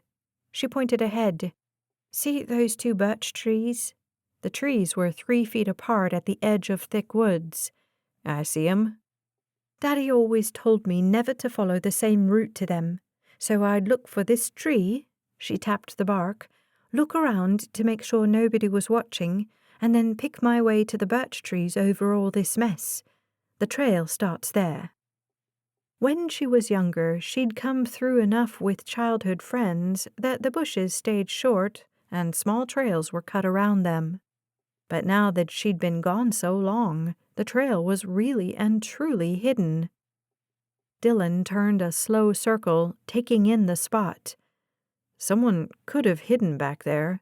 He nodded toward the trees on a little rise opposite the birches. "Or really anywhere if they wanted to see you." "Yes, well, Rather than dwell on that unpleasant idea, she continued along the trail. "I came up that morning, turned in this direction." Dylan walked behind her. His voice was quiet when he asked, "Now that we're here, do you remember anything else? Did anything stand out to you? Any sounds? Any smells?" She tried to remember, but all that came to mind was the grief she'd felt. So strong, her eyes prickled. Focus. But she couldn't remember anything out of the ordinary. She'd been alone, or so she'd thought. But somebody had been lurking, watching her as she'd climbed the mountain. They continued up the path until she saw the clearing ahead. She paused, and Dylan stepped beside her. "How's the foot?" "Killing me," she admitted, but climbed the short rise, came through the last of the trees, and stepped onto the giant rock outcropping. She froze a good 20 feet from the edge of Ayasha Viewpoint. He stepped forward slowly, taking it in. There was a family there, a mom and 3 teenagers. The teens were taking photos of each other, laughing. One filmed a video. Everything had to go on video these days. Chelsea hadn't jumped on the social media bandwagon, had never felt a need to share her personal life that way. Her mother had cautioned her against it, but even if she hadn't, Chelsea didn't understand the appeal of telling the world her every move. The woman asked Dylan to snap a photo for them. He took the offered phone and captured a few pictures of the family. They thanked him and continued on the path, leaving Dylan and Chelsea alone. It was beautiful, towering trees behind, mountains on the far side, valley and lake below. But after Monday, she'd never see it the same way again. He faced her. "Where were you when it happened?" She pointed. "Just a few feet to your left there." He stepped to the spot. "About here?" She resisted the urge to tell him to come back, tell him it wasn't safe. "I was looking at the view." He turned and took it in. "It's beautiful." The sun was rising. He turned to face her. "And the man came from where?" She walked toward the trees that rimmed the far edge of the giant boulder, tried to remember. She stopped. "I think about right here." "And you were crouched down," he said. "Yes, I'd noticed my shoe was untied." He crouched down, looked toward her, then stood and walked her way. He passed her, stepped into the trees, looked around. "What do you see?" she asked. He moved deeper into the woods until he was hidden, or would have been if she hadn't known he was there. "In movies, people would come in here and find a clue. A cigarette butt with DNA, a piece of fabric from a distinctive jacket, the print of a rare type of shoe. All I see is dead leaves, and bugs and acorns and twigs." "I always wondered about those shoe prints." "It worked in the O.J. case." He stepped out of the woods. "Well, it didn't, but it should have. Size, 12 super expensive Italian loafers or something?" He marched across the boulder toward the edge. Her heart raced. "Please be careful."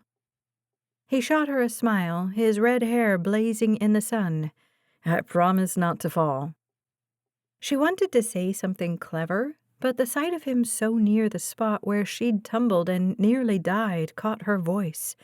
She swallowed, closed her eyes. Protect him.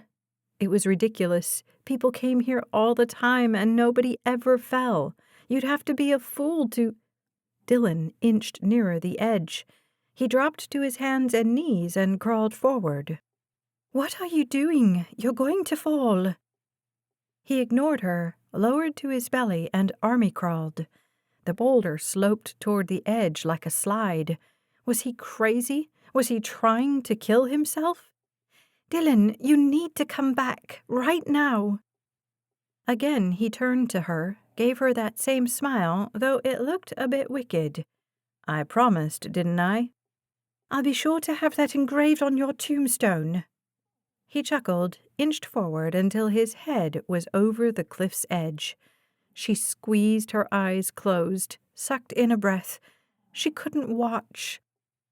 The whole scenario came back, tumbling down the hill, careening over the edge, the crash against the outcropping, the feel of leaves, branches, the scrape of bark against her hands as she caught herself, hanging, praying, seconds from her own death.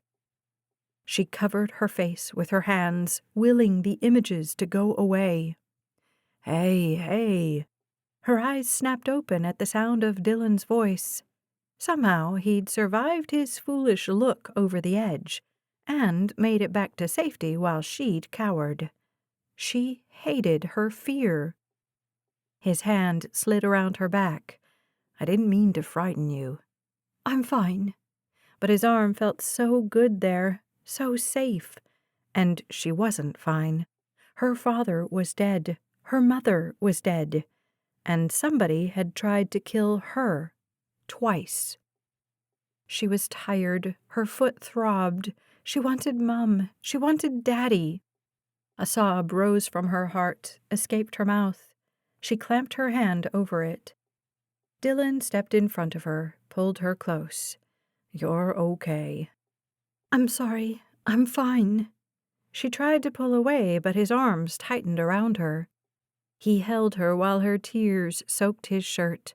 His presence was comforting, safe, strong.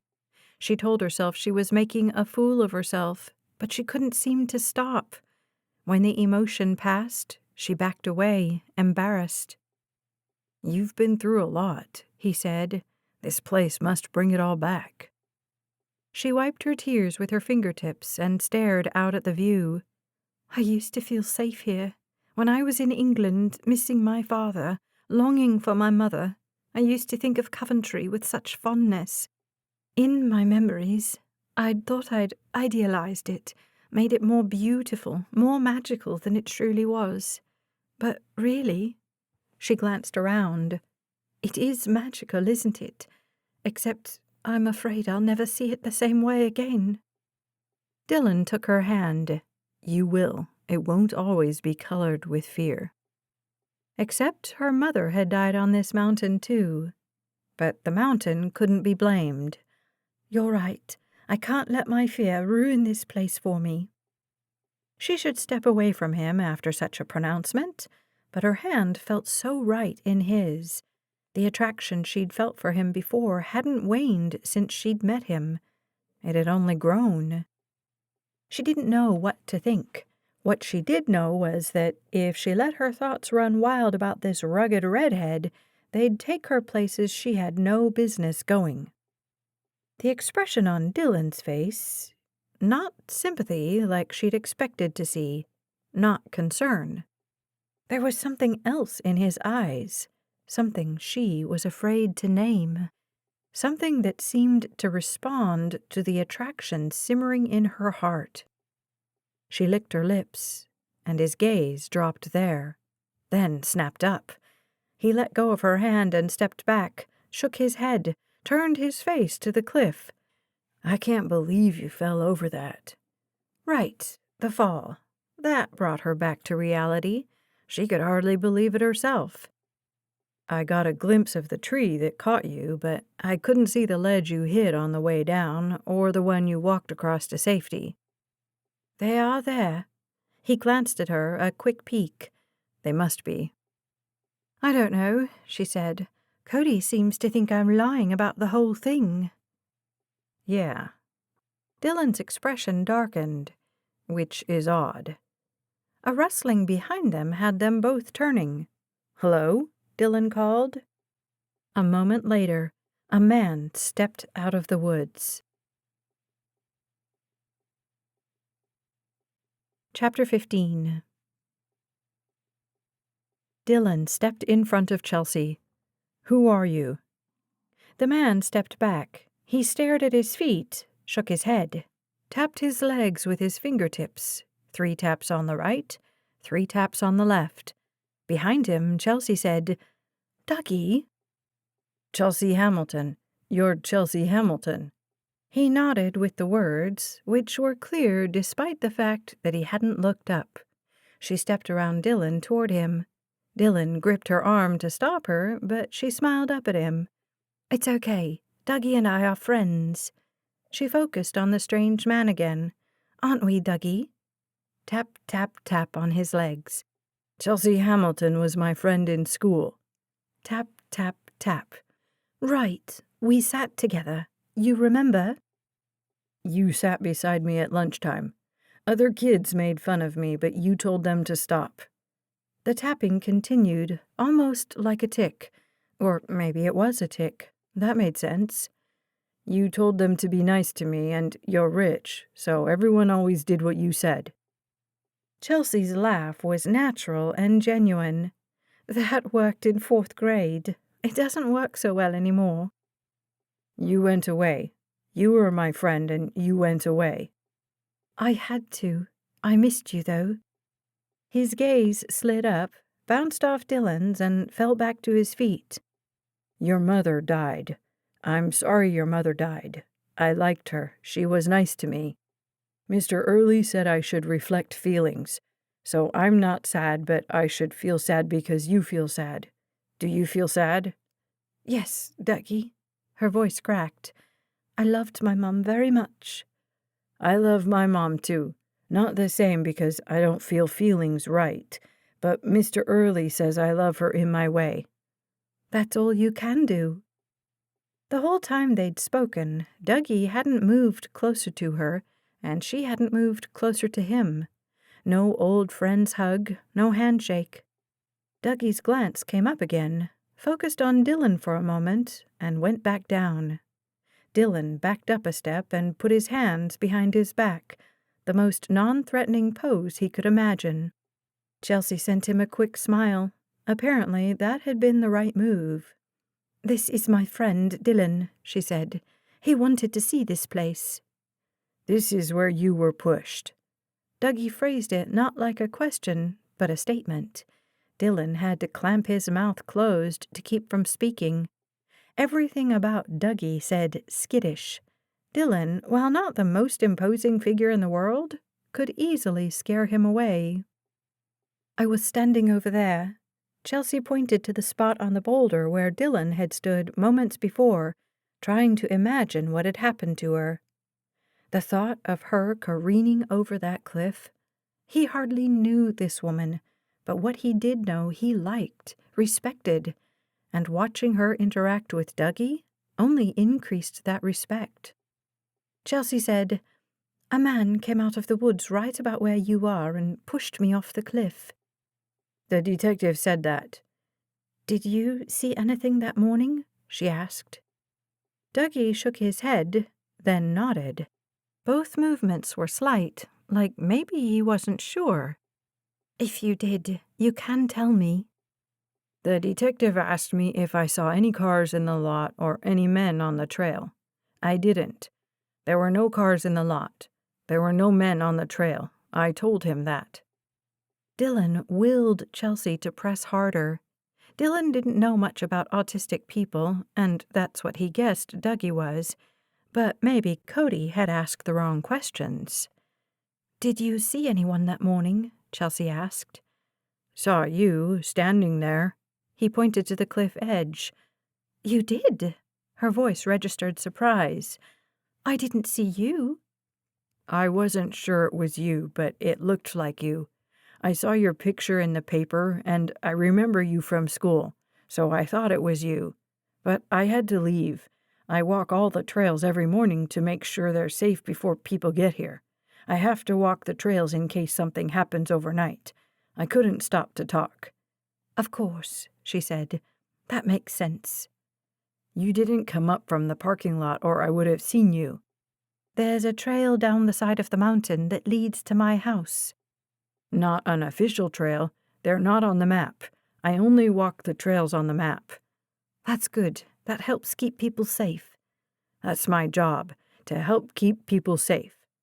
He rocked, tapped his legs, tapped again. "I didn't know you weren't safe. I didn't know. There was nothing I could do. Nothing I could do." His voice rose. He rocked, tapped. "The trails are safe, but you weren't safe." He rocked more, tapped more. "It wasn't your job, Dougie," she said. "You did your job. You did a good job. I didn't keep you safe. The trails were safe, Dougie. That's your job, to keep the trails safe. He rocked, tapped, seemed to calm. Yes, that's my job. You do a very good job, she said. Dylan itched to ask the next question. Had Chelsea picked up on it? Another minute and he'd ask himself. Dougie met her eyes for a split second. You look good, she said. You look older than before. You were 12 when you left. Your last day of school was a Thursday. I looked for you on Friday. Friday was hamburger day. I hated school hamburgers. You always brought food from home on Friday, and I did too. You used to share your cheese crackers with me. And you'd share your grapes with me, she said. I like grapes. Me too. He looked up, held her gaze longer before his slid to the left, but not down. Seemed like a good sign. Chelsea said, May I ask you another question? He rocked, tapped his legs, nodded. Did you see any men that morning, off the trails or on them? There were no men on the trails. Okay. This was absolute torture, waiting for Dougie to speak. There was a man, Dougie said, but he wasn't on the trail. He was in the woods, running through the woods. Chelsea glanced back at Dylan, who mouthed, When? Was that after you saw me, or before? Chelsea asked. He pointed farther up the trail.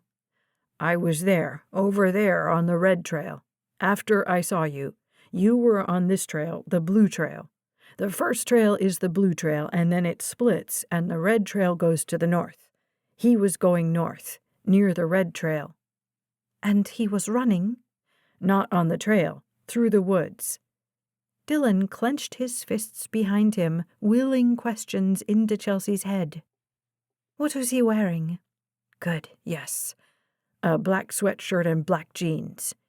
Did you see his face? A beat. Dougie nodded, tapped each leg 3 times, then again. Then, a little, not much. He'd seen him? Would Dougie be able to work with a police sketch artist, or describe the man? Can you tell me what he looked like? Chelsea asked. He had a big nose. A big nose. Dylan had seen the same trait on the gunman. Maybe the same guy. Maybe 2 guys with big noses. Anything else? Chelsea asked. I drew a picture. What? Oh! Chelsea sounded delighted and perfectly relaxed. Not at all what Dylan was feeling. Can you show me? Dougie nodded, turned, and walked away. Chelsea followed, then gestured for Dylan to do the same. He fell in step behind her as quietly as possible. Dougie turned back and said, I saw you and your friend. I finished walking the trails this morning, and I wanted to say I was sorry about your mom. Thank you, Dougie. It means a lot to me that you would go out of your way to tell me that. You were always nice to me. Dylan could imagine that. Even as a child, an only child and the richest girl in town, Chelsea had been kind. They walked in silence. Dylan desperately wanted to know where they were going, but he kept his mouth shut and followed. They veered off the main trail to a little shack, like a guard shack, nearly hidden in the trees. This is where I work, Dougie said. I come here when it's raining or if I have to use the phone. Dougie disappeared inside. Chelsea paused on the wooden platform just outside. She glanced at Dylan, shrugged. He put his hands behind his back again and stayed on the dirt a good 10 feet away. A moment later, the door opened, and Dougie stepped outside holding a few pieces of paper. He held them out to her. Chelsea looked at the first and gasped. That's... She paused, shifted her tone from shock back to gentle and kind. You're a good artist. I like to draw. I remember that. You were the best artist in 3rd grade. You remember when we were supposed to write and illustrate books? I can draw, but I can't tell stories, so I just drew my mommy and daddy. Remember I wanted you to illustrate mine? You can't draw very well. I couldn't help you. It was against the rules. Dylan couldn't see her face, but he heard the smile in her voice when she said, "That's right, you wouldn't do it." Rules are important. It's not okay to break the rules. She looked at the next piece of paper, then the next. "Do you mind if I take a picture of these?" You can have them. I made more. I have lots more inside. Thank you. Dylan cleared his throat and she turned to him. Dougie's eyes got wide, but he didn't move. Dylan whispered, "Cody might come back." She focused on Dougie again. "Do you mind if we tell Detective Cody what you told us?" He's not a very nice man, but I answered his questions.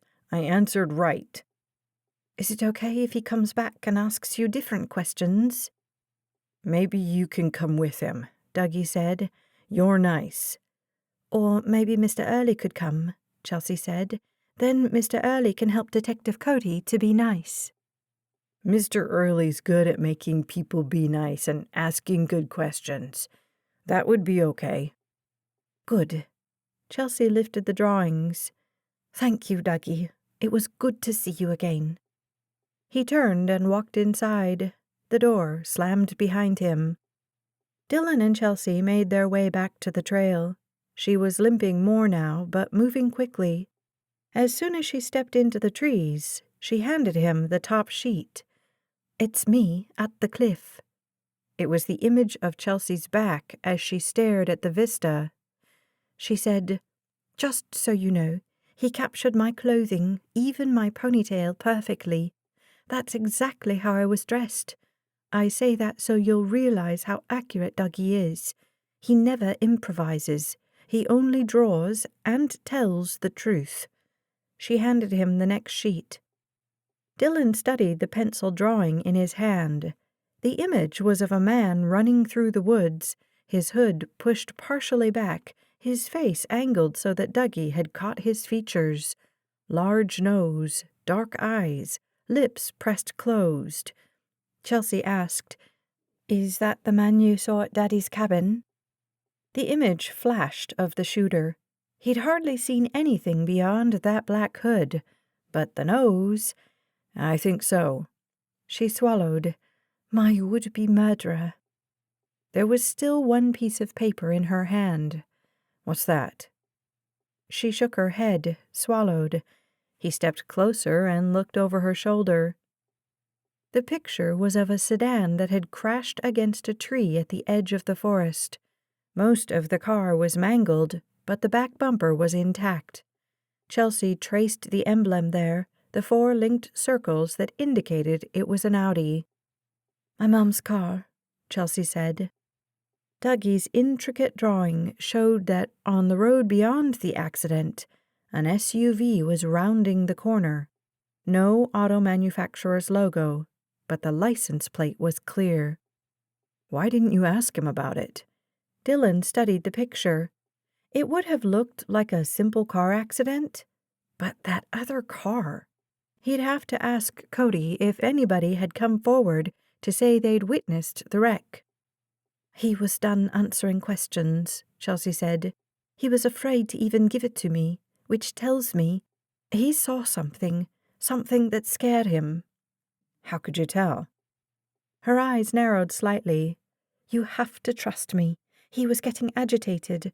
I don't think we should tell Cody anything until we know more. Cody might scare him into keeping quiet. Maybe we can come back tomorrow." Dylan stared at the picture. On the face of it, there was nothing sinister about it.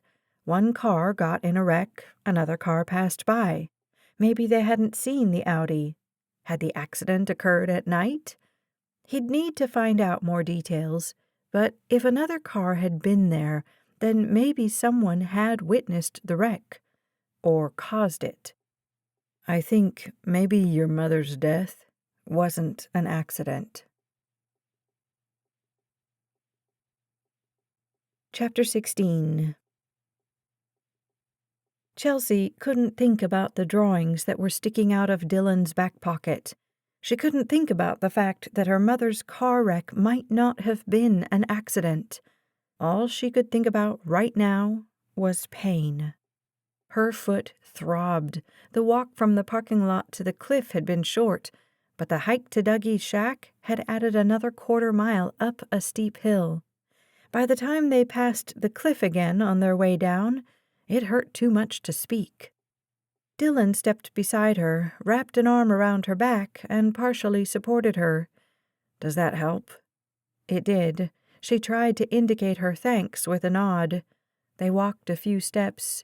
She paused at a tree root that jutted into the path, adjusted to keep her broken foot from taking too much weight, and made it over. "Why don't I carry you?" "No." She twisted her broken foot, sucked in a breath, continued. A group of hikers came toward them. They exchanged hellos, and the strangers passed. When their voices faded, Dylan pulled her to a stop. "Don't be so stubborn." She forced a breath. "I've got it." He turned his back to her and bent low. "Climb on." "I'm not a child." He spun, literally swept her off her feet, and held her like a baby. "Listen, if you're—" He met her eyes, and his words faded. His face was inches from hers. His warmth, his strength, they drew her in. The rugged Irishman was too handsome and kind, and— He blinked. "Is this better?" But the words sounded husky. "Put me down." Heavens, her voice held none of the demanding tone she'd hoped to convey. He cleared his throat. "I'm carrying you out of here, like this or on my back. You decide." Being cradled in his arms, it was quite nice, actually. But it was a long way down from here, and though she had no doubt Dylan could handle it, it would be difficult. More than that, she didn't think she'd be able to keep from staring at him. Those bright green eyes, they reminded her of the English countryside, of long drives and rolling hills and frolicking sheep. Frolicking? Oh, dear. His eyebrows rose. Right, he'd asked her a question. "I can walk." "Like this or on my back?" She forced herself to sound irritated, but she felt— Well, she wasn't going to define how she felt, not even to herself. Even if she wanted to, she wasn't sure she had a word for it. "If you insist, then I can ride on your back. It would be easier on you." He set her down and turned, and she climbed on and wrapped her legs around his middle, her arms around his neck. He hitched her up. "Hang on and try not to strangle me." She giggled, then stifled the sound.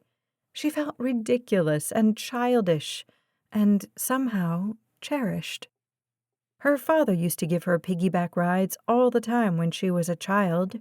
She remembered the feeling of her daddy's back, his strong shoulders, the way he'd bounced when he walked, pretending to try to buck her off.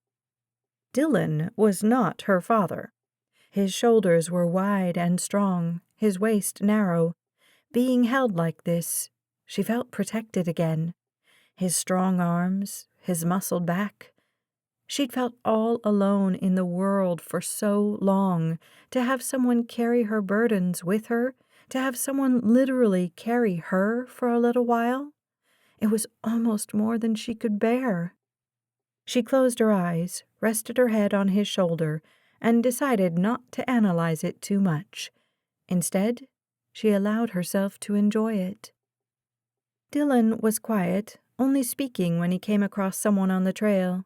She kept her face hidden, partially out of embarrassment, and partially because she didn't want anything to ruin the moment. She'd been on her own for too long. Daddy gone, Mum across the Atlantic. Grandmother had been a kind soul, but about as affectionate as a granite countertop. When Chelsea complained, Grandmother would tell her to buck up and remind her to count her blessings. Chelsea knew she was blessed to have so much money, but a thick wallet didn't tuck a girl in at night like Daddy used to, or kiss her on the forehead the way Mum had. Oh, Mum. Moisture filled her eyes. She lifted her head, shook the emotion off. No need to soak Dylan's t-shirt with her tears. She'd asked enough of the man already. "You okay?" He didn't even sound winded. She cleared her throat. "You're the one doing all the work." He chuckled. The sound vibrated against her palm. "All those squats at the gym are really paying off." She peered over his shoulder and saw the glint of sunlight off a car. "Put me down now. I'd rather not be seen like this." "When we get to the car, that foot—" "Now, please." But he ignored her, kept walking. "You're quite the stubborn one," she said. Said the woman who went hiking with a broken foot. "And it's a good thing I did, too," she said, "or we wouldn't have run into Dougie. You would have never gotten that information out of him." He didn't argue the point as they stepped into the clearing that served as the parking area.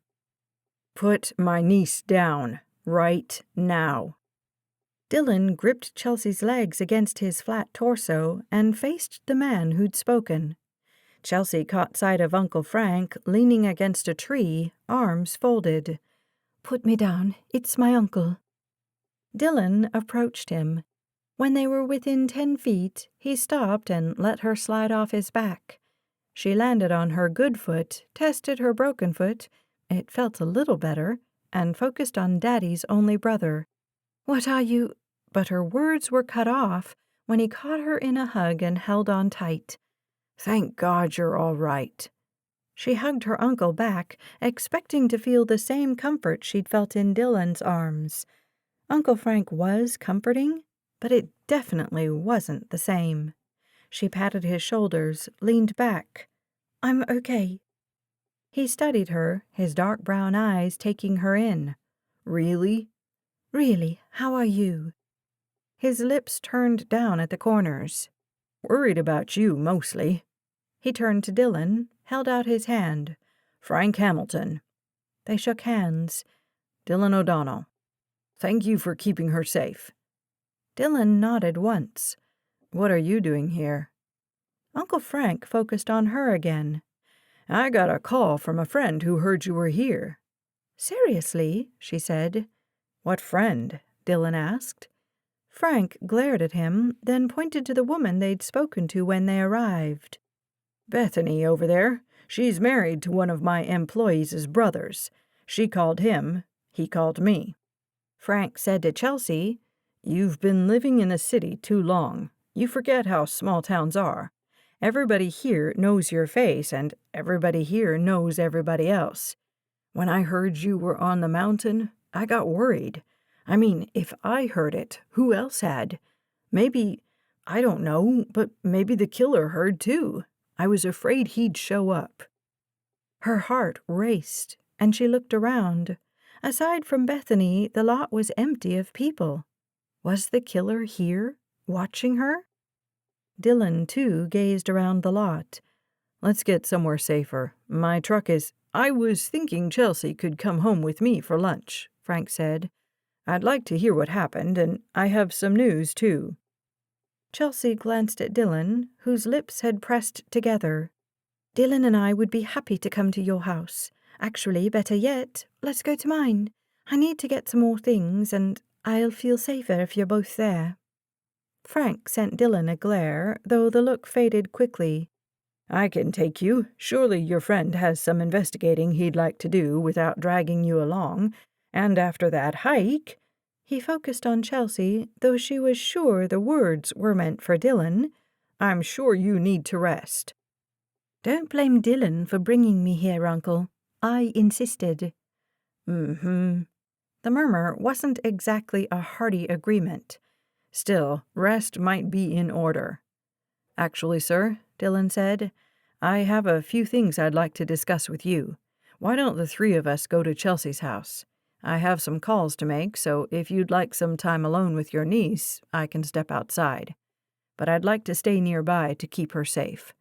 He focused on her. "If that's okay with you." She loved the concern she heard in his voice, the way he put her safety ahead of his own comfort. Uncle Frank scowled. Chelsea rested a hand on his arm. "I want to visit with you, Uncle, but Dylan stays with me."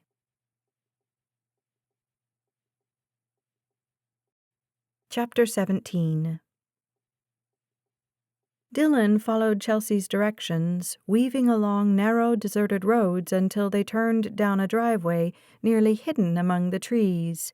He drove a good 30 yards before coming to a clearing. He spied the house at the end and whistled. "Dainty little thing, isn't it?" "I can show you around before my uncle gets here." He'd never lived in a house where guests expected a tour. The place was pretty, but he had other things on his mind. He pulled to a stop near the garage and considered her uncle. Frank was an enigma. First, he'd lobbied for Chelsea to ride with him. Dylan hadn't protested, figuring he'd follow so he could keep her safe. But Chelsea had opted to ride with Dylan, which clearly irritated Frank, but he'd said nothing. And then he'd called from his car and said he had an errand to run and would be along soon. What errand could be more important than hearing Chelsea's story and giving them information? Dylan shook off the suspicion. Probably something innocuous, business-related, irrelevant. After years as a cop, Dylan had learned to question every person's motives. It wasn't a good quality for someone seeking to make friends. He hurried around the car. He needn't have, though. She didn't even try to get out without his help. That foot must have been aching badly. He shouldn't have let her join him on the mountain today. He'd wanted to get a look at the place where she'd been pushed. He didn't know why it had felt so imperative to him at the time, but now he was thankful they'd gone there and run into Dougie. Not thankful, though, that Chelsea was hurting. He walked beside her, close enough to help if she had trouble. She led the way to a door going into the garage, but he took in the sight beyond the house. It had been built on the side of the mountain. Forest surrounded it on 3 sides, but the back looked over the valley and the lake below. The view was similar to the one he'd seen from the cliff earlier, just a lower vantage point.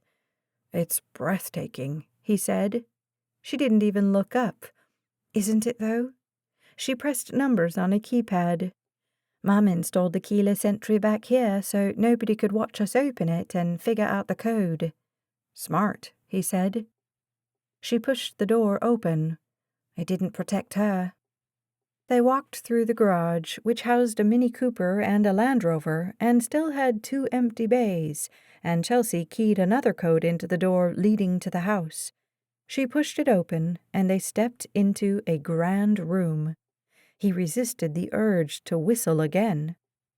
Ahead on the right, a large kitchen was furnished with stainless steel appliances. An island roughly the size of his bedroom had space enough for 6 bar stools. To his immediate right stood a round table with 6 chairs. Ahead on the left, a stone fireplace rose to the high ceiling. Sofas and chairs faced the fireplace and a back wall of windows which opened to the gorgeous view of the valley and lake. Dark beams on the ceiling contrasted with beige walls. Funeral flowers adorned almost every surface. Most of the blooms were wilted and drooping. Aside from the dying fauna, the space was somehow both elegant and rustic. As Chelsea crossed the space to flip on some lights, he realized the room reflected her, sophisticated and tough, soft and strong. It was becoming harder and harder to keep those feelings from rising to the surface, especially after his boneheaded move on the trail, picking her up like that, holding her in his arms, gazing into her beautiful eyes. "Thirsty?" Chelsea called. She'd stepped into the kitchen and was reaching for glasses. He joined her. "Let me do that. You sit." "I know you can. Just let me." He took 2 glasses from the cabinet, then looked at the refrigerator, expecting to see an ice and water dispenser. She hobbled to the kitchen table. "There's an ice maker down and to your right." He opened the stainless door and tumbled ice into both glasses. "Water from the tap?" There's a spigot at the sink for filtered water." So there was. With the filled glasses, he joined her at the kitchen table. "You need anything else? Maybe something for the pain?" She sipped her drink. "I promised you a tour." "I'm too tired for that." He settled in his chair and swiped imaginary sweat off his forehead. After carrying that heavy load off the mountain, she smacked him in the shoulder, and he chuckled. "You need to rest that foot," he said. "Did the doctor give you anything for the pain, or—" "I've had enough pain medication, but I'll take ibuprofen." "Can I get it for you?" She directed him to a bathroom off the main room, all granite and gilt, where he found a bottle of Advil. She downed 2 with a sip of water. "Those should kick in soon." He stared at the view beyond the wall of windows. This must have been a wonderful place to grow up. "My parents planned on having a big family, but there were complications when I was born. Mum almost died in labor." "Scary." "She wanted to try again, figured the next time would be different, but Daddy wouldn't hear of it. He said he couldn't bear the thought of losing her." Chelsea's voice hitched, and she turned away, took a deep breath. A moment later, she continued. "There are 3 bedrooms on this floor and 6 upstairs. There's another living area up there too, with a TV and some game tables. The master bedroom and mine are down that hallway." She nodded toward an opening between the kitchen and the living area. "Along with a spare bedroom nobody ever uses. There's a sitting area down there too, where we used to watch movies. The upstairs bedrooms were often filled with friends or business associates. Rather than put business associates up in a hotel, my parents would house them here. After Daddy died, Uncle Frank didn't like the idea of Mum continuing the tradition. Thought she was too vulnerable to let people she barely knew into the house, but she insisted. Mum wasn't comfortable being alone. I think she liked it when guests were here. This house can feel very isolated when it's empty."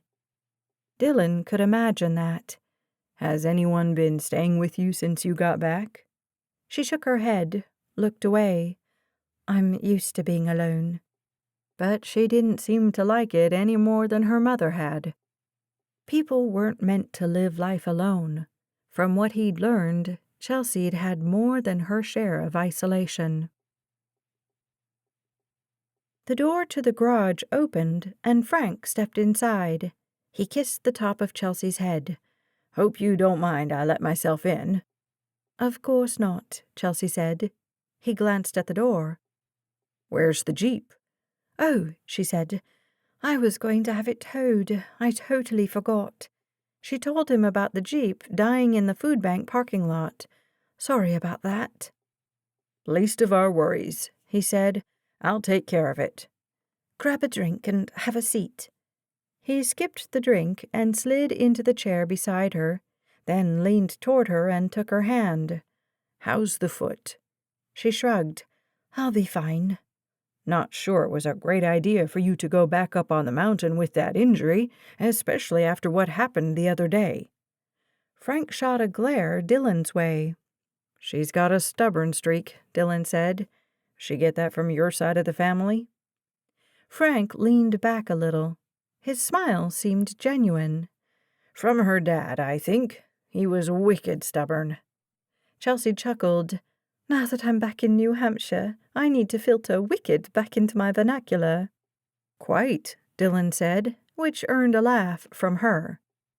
Frank didn't seem impressed. "Tell me what happened. You said he saved your life." Chelsea told her uncle about the shooting at the cabin. When she was finished, he swallowed hard and laid his hand on top of hers. "I can't even imagine what that must have been like. You're so lucky you got away." "Not lucky." She smiled at Dylan, which had his insides turning somersaults. "You remember I told you I felt like God led me to Dylan?" Frank shot another look Dylan's way. "Mm-hmm." "Dylan saved my life. If not for him, I'd have walked right into that man's trap. But Dylan saw something and pushed me out of the way. He nearly got shot in the process. Frank faced him now, the suspicion gone from his features. "Thank you." His voice cracked, and he cleared his throat. "Thank you so much for protecting her." Dylan tipped his head. Chelsea filled her uncle in on all that they'd done the previous 2 days. When she got to the part about meeting Dougie, Dylan pulled the folded drawings from his back pocket. He found the one of the car wreck, folded it, and slid it back where he'd gotten it. "He drew these." He rested the drawing of Chelsea and the one of the would-be killer on the table. "Seems he got a look at the killer. Do you recognize him?" Frank lifted the one of Chelsea. "That guy saw you? The weird one who works up there?" "He's not weird, Uncle." Her voice held a hint of annoyance. "He's autistic." "Whatever." He tapped the drawing. "He saw you. How do you know he's not the one who pushed you?" "Dougie would never hurt me. We're friends." "You can't be friends with someone like that. He admitted that he was there. Far as I'm concerned, he's our #1 suspect." Dylan's gaze flicked from Chelsea, who'd shifted away from her uncle, to Frank, who leaned forward, face red. "This guy tried to kill you and—" "It wasn't him. He saw me, but he was walking the trails." "Why didn't you tell me you saw him?" Frank asked. "I didn't see him," Chelsea said. "He saw me. He was working." Frank sat back, folded his arms. "He saw you, didn't say anything, and then someone," he actually made air quotes, "pushed you off the cliff." He shook his head. "Come on, Chelsea. Your soft spot for that crazy guy is messing with your head." Chelsea looked at Dylan for help. "Sir," Dylan said, "I don't think Dougie did it. He approached us today and gave us these drawings. If he'd done it, he wouldn't have given us the one of Chelsea. If he was trying to make himself look innocent, he would have." Dylan shook his head.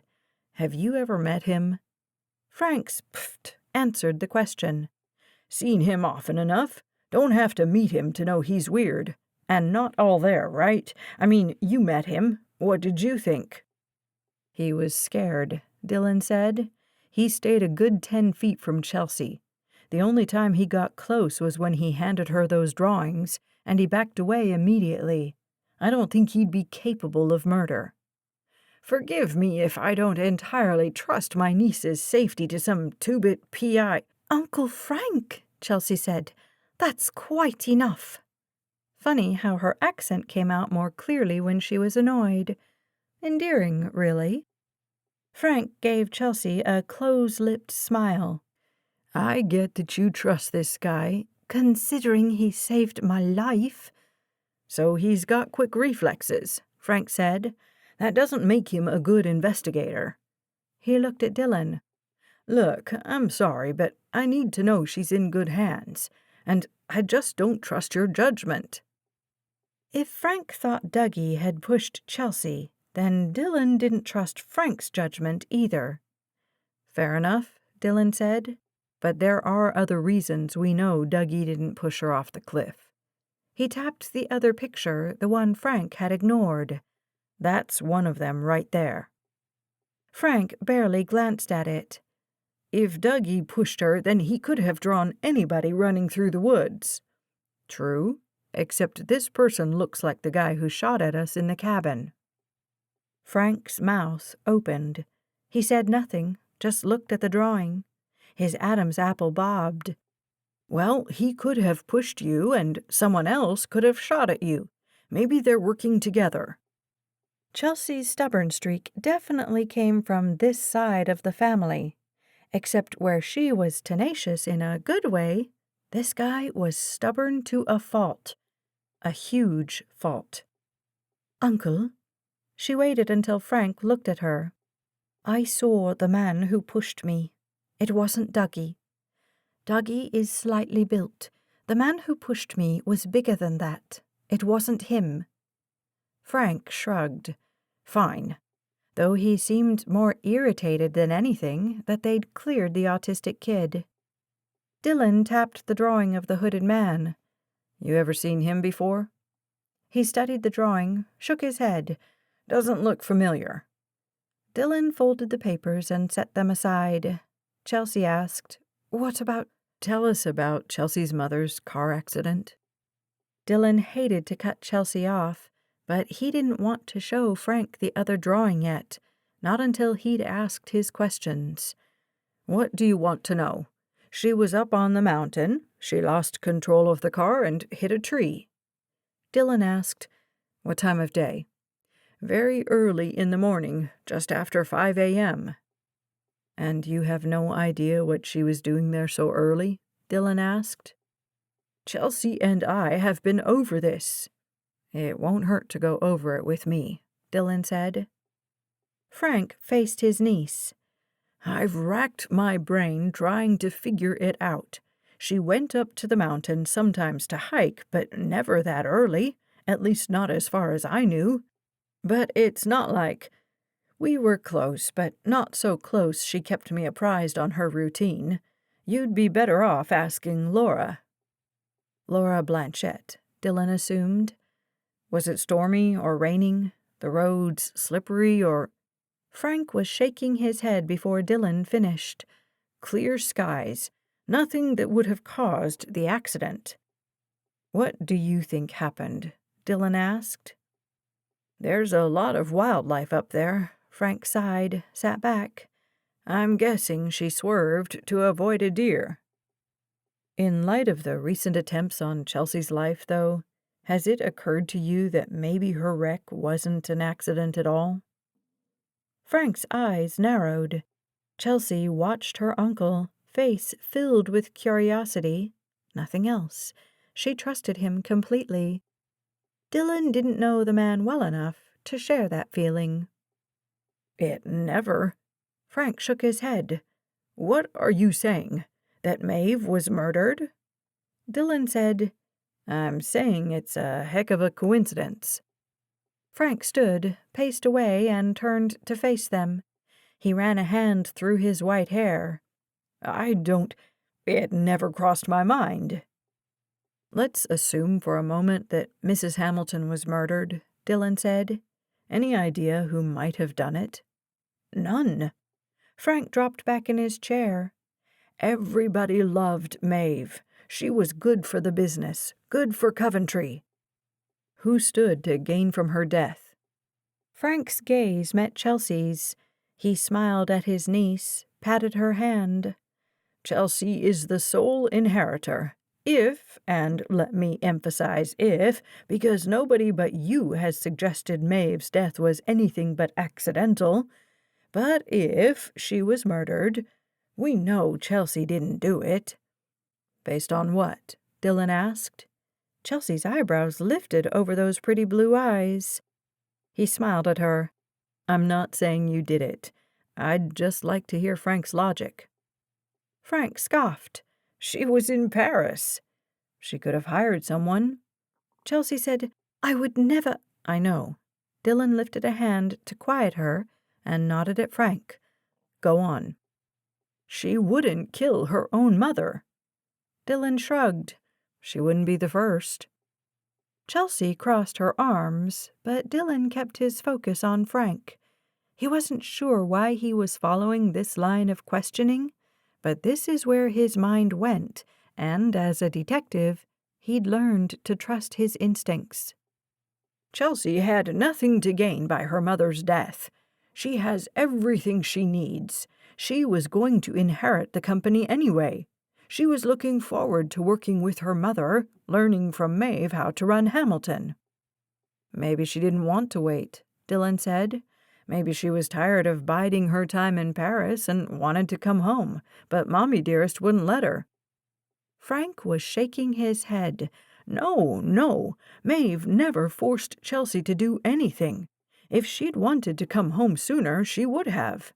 He focused on Chelsea. "Right?" Chelsea's mouth opened, closed. She looked from Frank to Dylan. "I did want to come home, desperately, but Mum wanted me to stay in Europe for a couple more years. I'd gotten this prestigious internship, and she wanted me to take advantage of it."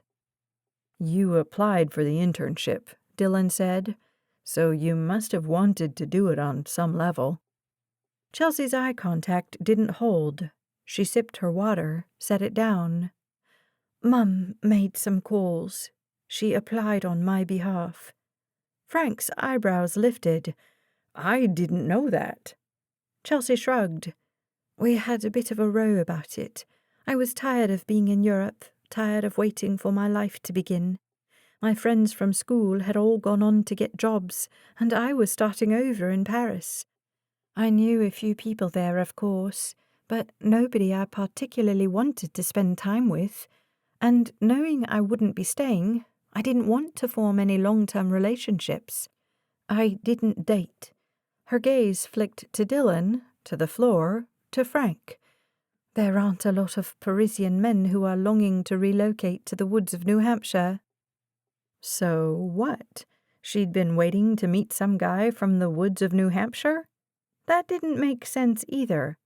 But it did solidify what she'd been telling him all along, that despite all the years in Europe, she considered New Hampshire home and had no intention of staying away.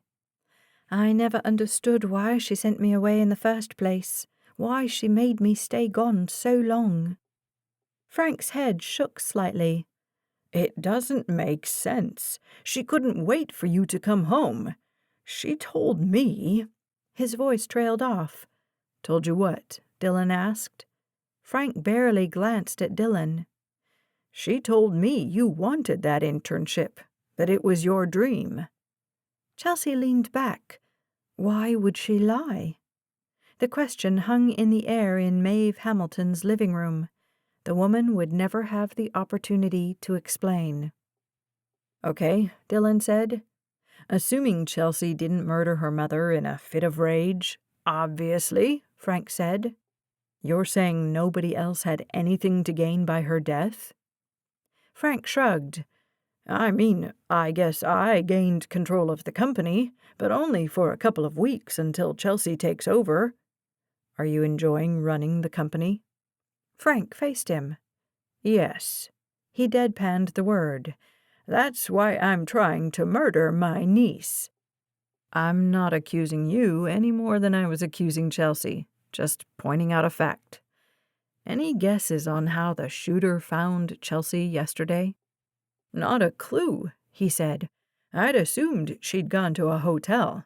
I would never have considered Peter's old fishing cabin, especially since Chelsea's afraid of bugs." "I am not." She shook her head, faced Dylan. "When I was about 8, we went camping, Daddy, Mum, Uncle Frank, and me, and there was an overabundance of spiders."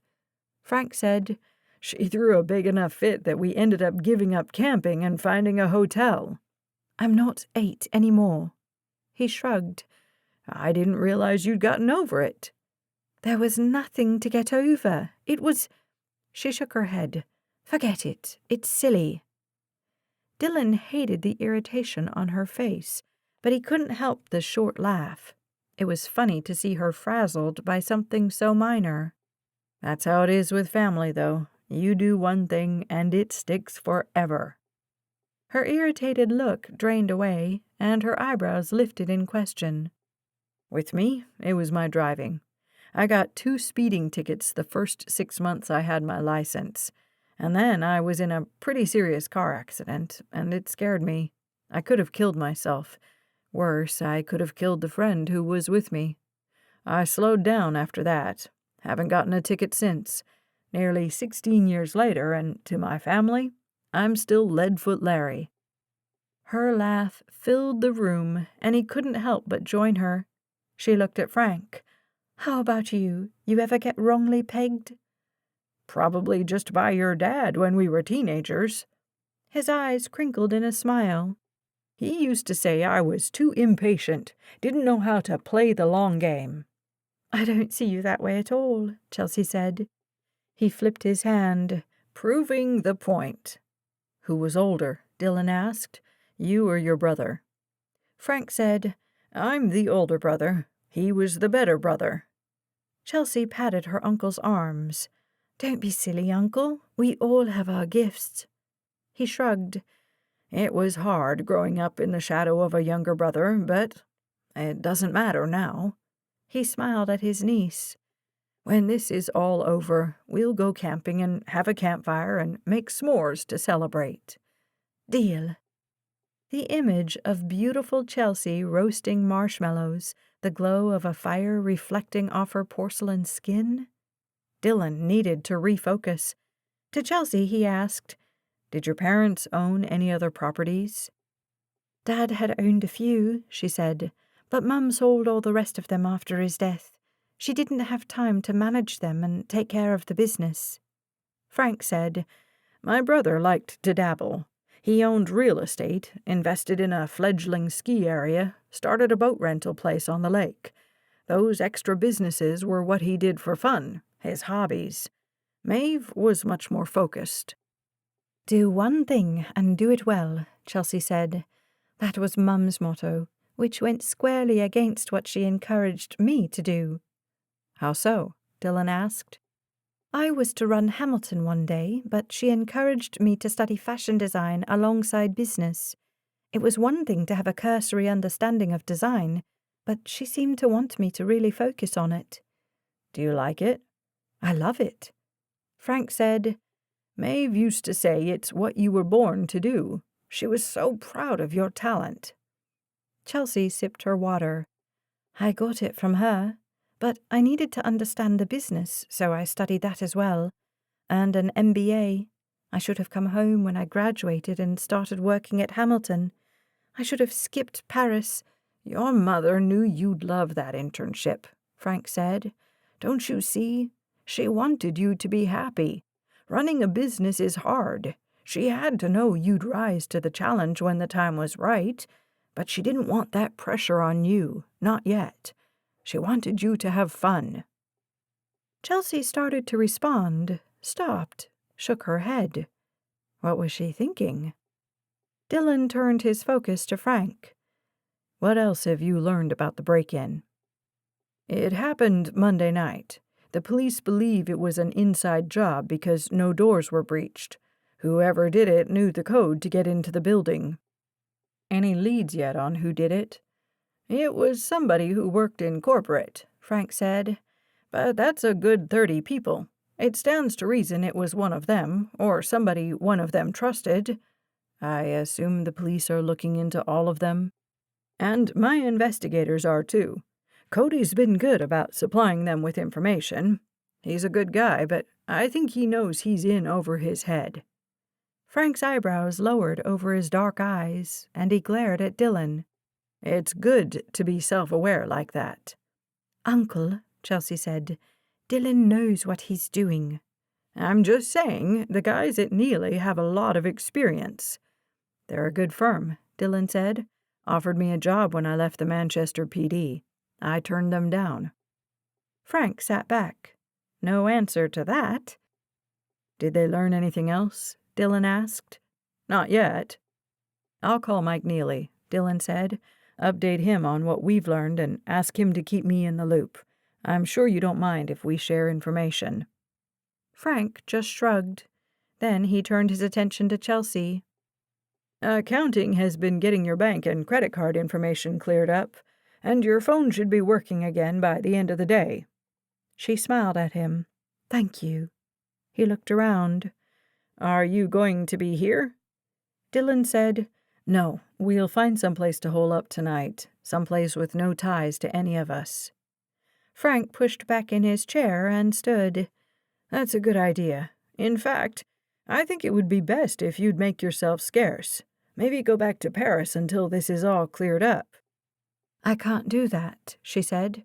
"I have to get into Hamilton, take my place." "That can all wait until we figure out who's trying to kill you. I can keep things running." "No." Chelsea stood and faced her uncle. "Hamilton is my company now. I'm not leaving New Hampshire again." His smile didn't quite reach his eyes. He hugged her, patted her back. "When I look at you, I see your mother. But when you talk, I hear my pig-headed, brilliant brother." He leaned back, kissed her forehead. "Be safe."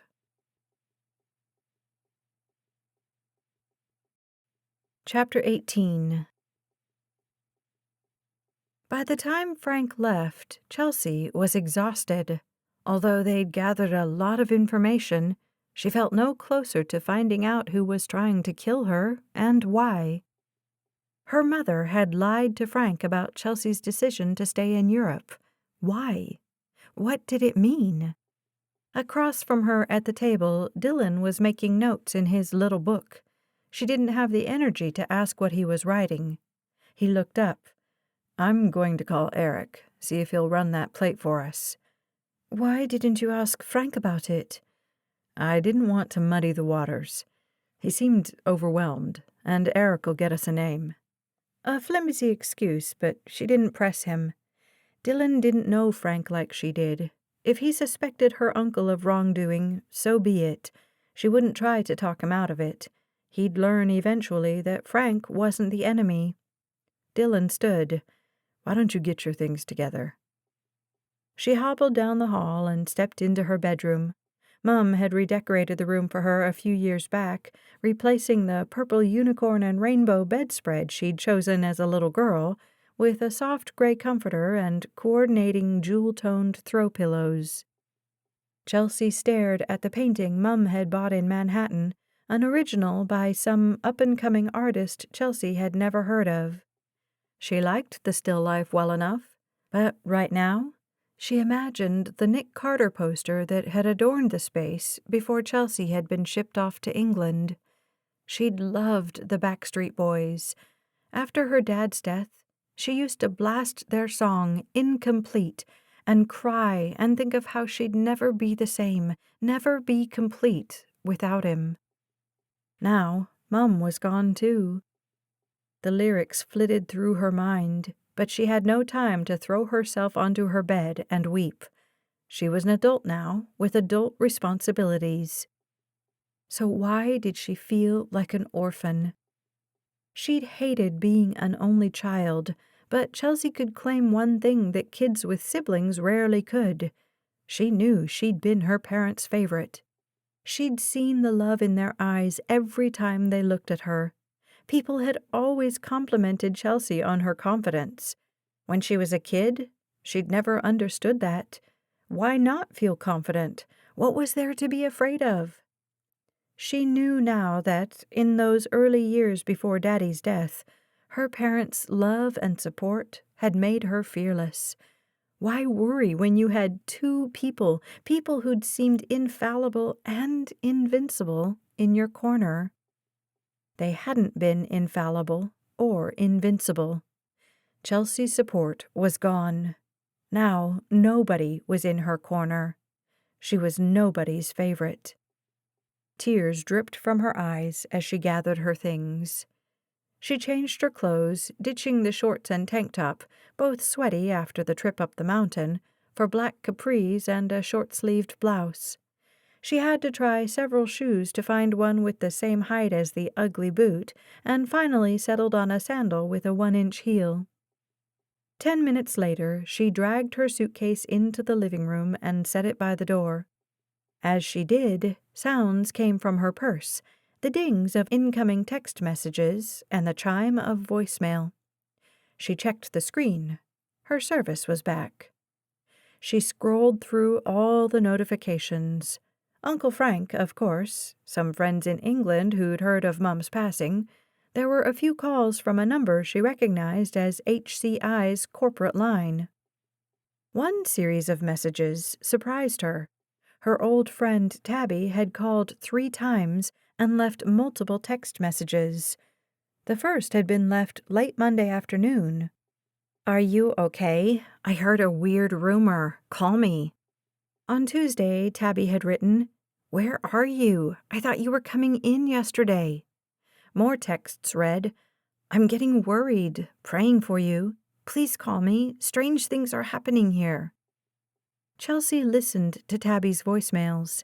The first had been left the morning before, the morning Chelsea had been shot at. "Hey, it's Tabby. I don't know what's going on with you, but there are weird things happening around here. Cops and PIs in the building, stories of a break-in, and all sorts of other crazy rumors. Call me as soon as you get this.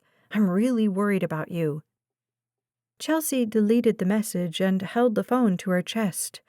Once upon a time, Tabby had been her very best friend in the whole wide world. She smiled at the title they'd given each other when they were 9. They'd climbed Chelsea's favorite tree in the woods beside her house. Seated side by side at the top, they'd been sure they could see all the way to the Atlantic Ocean. They'd promised eternal friendship and devotion, and they'd vowed never to leave Coventry. "To stay here forever and ever," Tabby had said, her messy ponytail bouncing with the vehemence of her words. "Except, like, for college, and even then we'll go to the same school, and then we'll come right back." Chelsea had made the promise easily, certain nothing could keep it from coming to pass. How innocent, how foolish. She and Tabby had kept in touch, but they hadn't remained close. Tabby had tried over the years to keep their friendship alive, but it had been too hard for Chelsea. Too hard hearing Tabby talk about Chelsea's former school and her former teachers and her former companions, knowing life in Coventry was going on without her, while she'd been trapped in a boarding school with a bunch of rich English kids. And then she'd become just like those rich English kids, the kind of kid who wore a uniform with a plaid skirt and knee-highs, who earned stellar grades and never climbed trees or made silly vows with best friends. The kind of kid who had no true friends, because fathers could die and mothers could send you away, and friends could be separated by an ocean, and life was too uncertain. Chelsea slid her phone into the pocket of her capris and headed for the back door. The heat hit as soon as she stepped onto the wraparound porch. The temperature had to be in the upper 80s now, a scorcher for northern New Hampshire. Dylan was on the lawn, staring at the vista. He looked her way as she walked toward him. "Eric ran that license plate for me. The car belonged to someone named Zeke Granger." "Never heard of him." Dylan angled his phone, and she saw a driver's license. The man was 42, dark hair, dark eyes, big nose.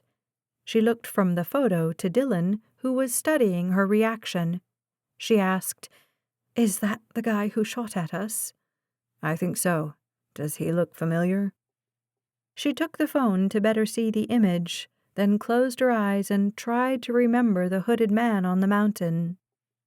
"It could be the man who pushed me, but I'm not sure." She handed Dylan the phone back. "What do you know about him?" "Not much yet. He lives in Plymouth. How far is that from here?" 20-30 minutes, she said.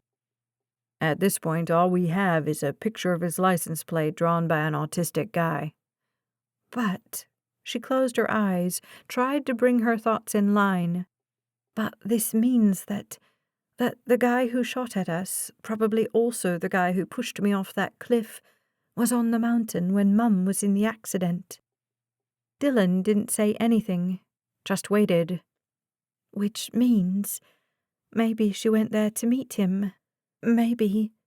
Because Chelsea couldn't come to terms with it. Her mother's death had been ruled an accident, a tragic accident, but not... She met Dylan's eyes. "My mother was murdered?" "We don't know anything for sure." She gazed at the view but didn't really see it. Why? Why would somebody do this to her family? "We have the license plate," Dylan said. She forced herself back to the conversation. "And a picture of the guy who pushed me. I didn't get a good look at the man's face, but that image looks like Dougie's drawing." "I'm going to call Cody and tell him what we've learned." "Tell him to take Mr. Early with him to question Dougie. He's a special needs teacher. Last I heard, he still worked for the Coventry School District." "Cody will know him?" "If not, he should be able to find him easily. If Mr. Early can't do it, I can accompany Cody to see Dougie." Dylan's head bobbed, but his lips closed. "At this point, I'd like you to keep a low profile. Not sure I want you back up on that mountain anytime soon." She slid her cell from her pocket. "It's working again." "Good news," he said. "I got a few calls from an old friend who works at HCI. She left a message saying she'd been hearing rumors. Maybe we could go see her, see if she has any information that might help us." And maybe Chelsea just wanted to see Tabby. She needed a friendly face. "She'll be at Hamilton?" Chelsea shrugged. "I assume so. Shall I call her? Maybe we could meet somewhere." He looked past her, seemed to be thinking. After a moment he said, "I'd like to see the company, get a feel for it." "You think it'll be safe?" "I doubt our friend Zeke would try anything in plain sight. And even if he would, we're not going to warn them we're coming." The ride to the HCI offices was quiet. Chelsea couldn't wrap her mind around what they'd learned. Her mother had been murdered. 10 days before, she'd learned of her mother's death. For 10 days, she'd fought the urge to imagine what happened. Internalizing the horror wouldn't help her deal with a death. Better to press on than to look back. But now, tired, shocked, horrified as she was, she couldn't stop herself from wondering what had happened on that mountain. Why had Mum gone there before dawn that morning? To meet someone, probably. That Zeke character? Chelsea doubted it, or maybe she just didn't want to believe Mum had been associated with him. So Zeke, or she'd been meeting someone else. Who and why? And why the clandestine meeting away from town under cover of darkness? It didn't make sense. And then, what? Had she been run off the road? Had someone forced her into that tree?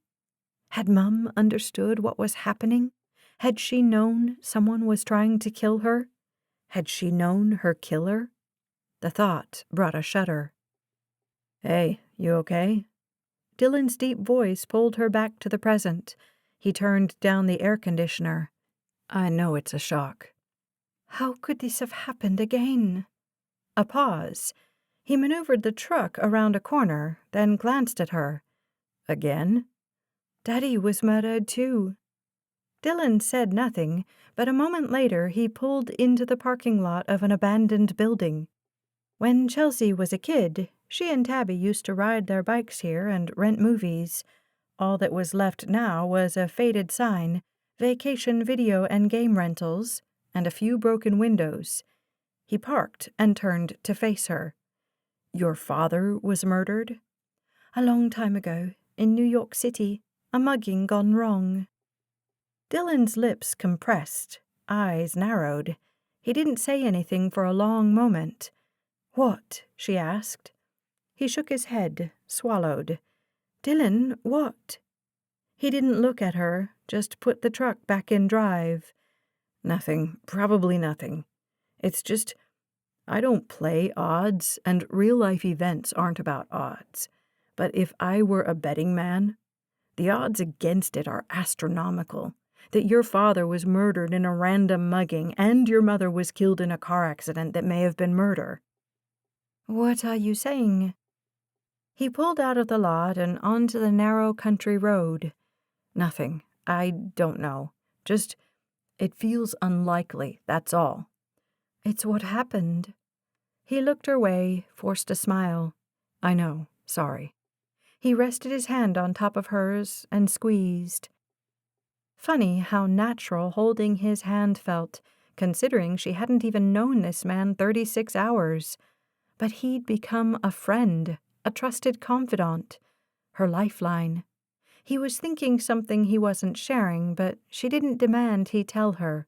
He would, if she needed to know. Right now, she couldn't handle any more revelations. Maybe Dylan understood that. He seemed to understand her better than anybody else in the world. Anybody alive, that was. They weaved their way through the traffic of downtown Coventry, with its restaurants and ice cream parlors and souvenir shops and all the tourists taking advantage of the warm temperatures, and parked in front of a 3-story brick building with a steeply pitched roof. Dylan peered through the window. "I imagined something more modern." My parents bought this building when they first started the company because the town was going to tear it down. It's been here over 100 years.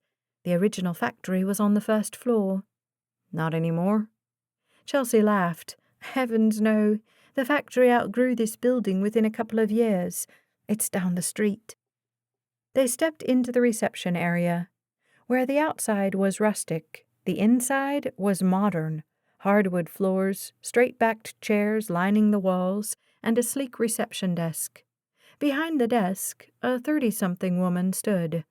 Chelsea didn't know her name, but assumed, based on her wide eyes, the woman knew hers. She approached and held out her hand. "Chelsea Hamilton." "I'm Ida." The receptionist shook but didn't smile. "Pleased to meet you.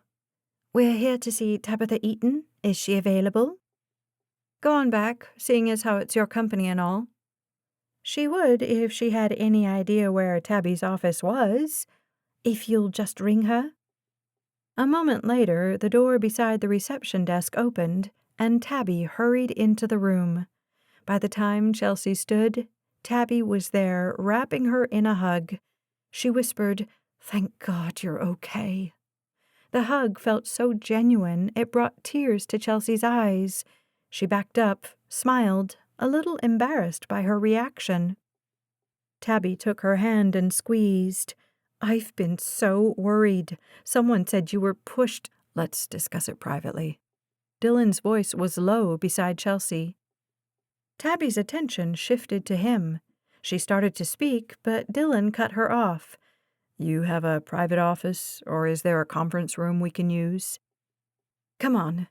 She held Chelsea's hand just like she had when they were girls. A muffled buzz indicated the receptionist had unlocked the door, and Dylan opened it for them.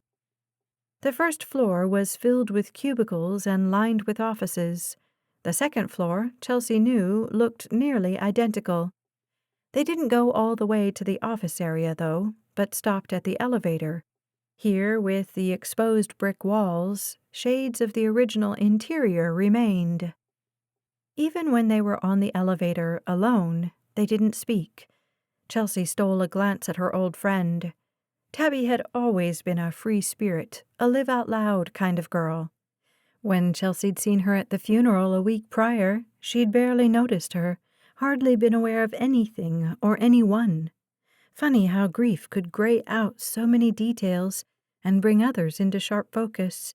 She could still imagine the overbearing scent of flowers and see the cold, hard lines of her mother's casket. She could hear Amazing Grace, performed by someone behind a curtain, and imagine the feel of the cold pew through her black skirt.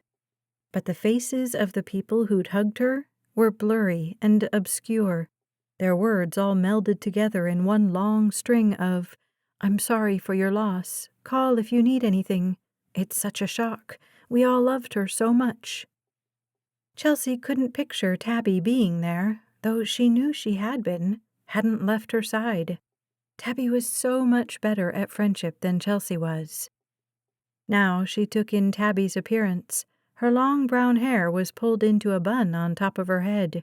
She wore a beige jacket over a teal blouse, black slacks, and high-heeled sandals. She'd applied makeup, though it didn't completely cover the freckles dotting her nose and cheeks. Tabby caught her looking. She squeezed her hand just as the elevator dinged. The third floor was unlike the first two. To the left, another receptionist guarded the doors to the executive offices. Tabby led them through a door on the right and along the corridor until they reached Tabby's office. Chelsea followed Tabby inside. After Dylan closed the door, Tabby asked, "What happened?" "This is Dylan O'Donnell," Chelsea said, "a private investigator. He's helping me figure that out." The two shook hands, and Tabby gave Chelsea a one-raised eyebrow look. Chelsea knew her friend well enough to know exactly what the woman was thinking. "You picked a hottie." Chelsea had to agree. Tabby indicated the single chair in front of her desk. "I'll just grab another—" "I can stand," Dylan said. Tabby shrugged. "If you don't mind." She rounded the desk and picked up the receiver on her phone.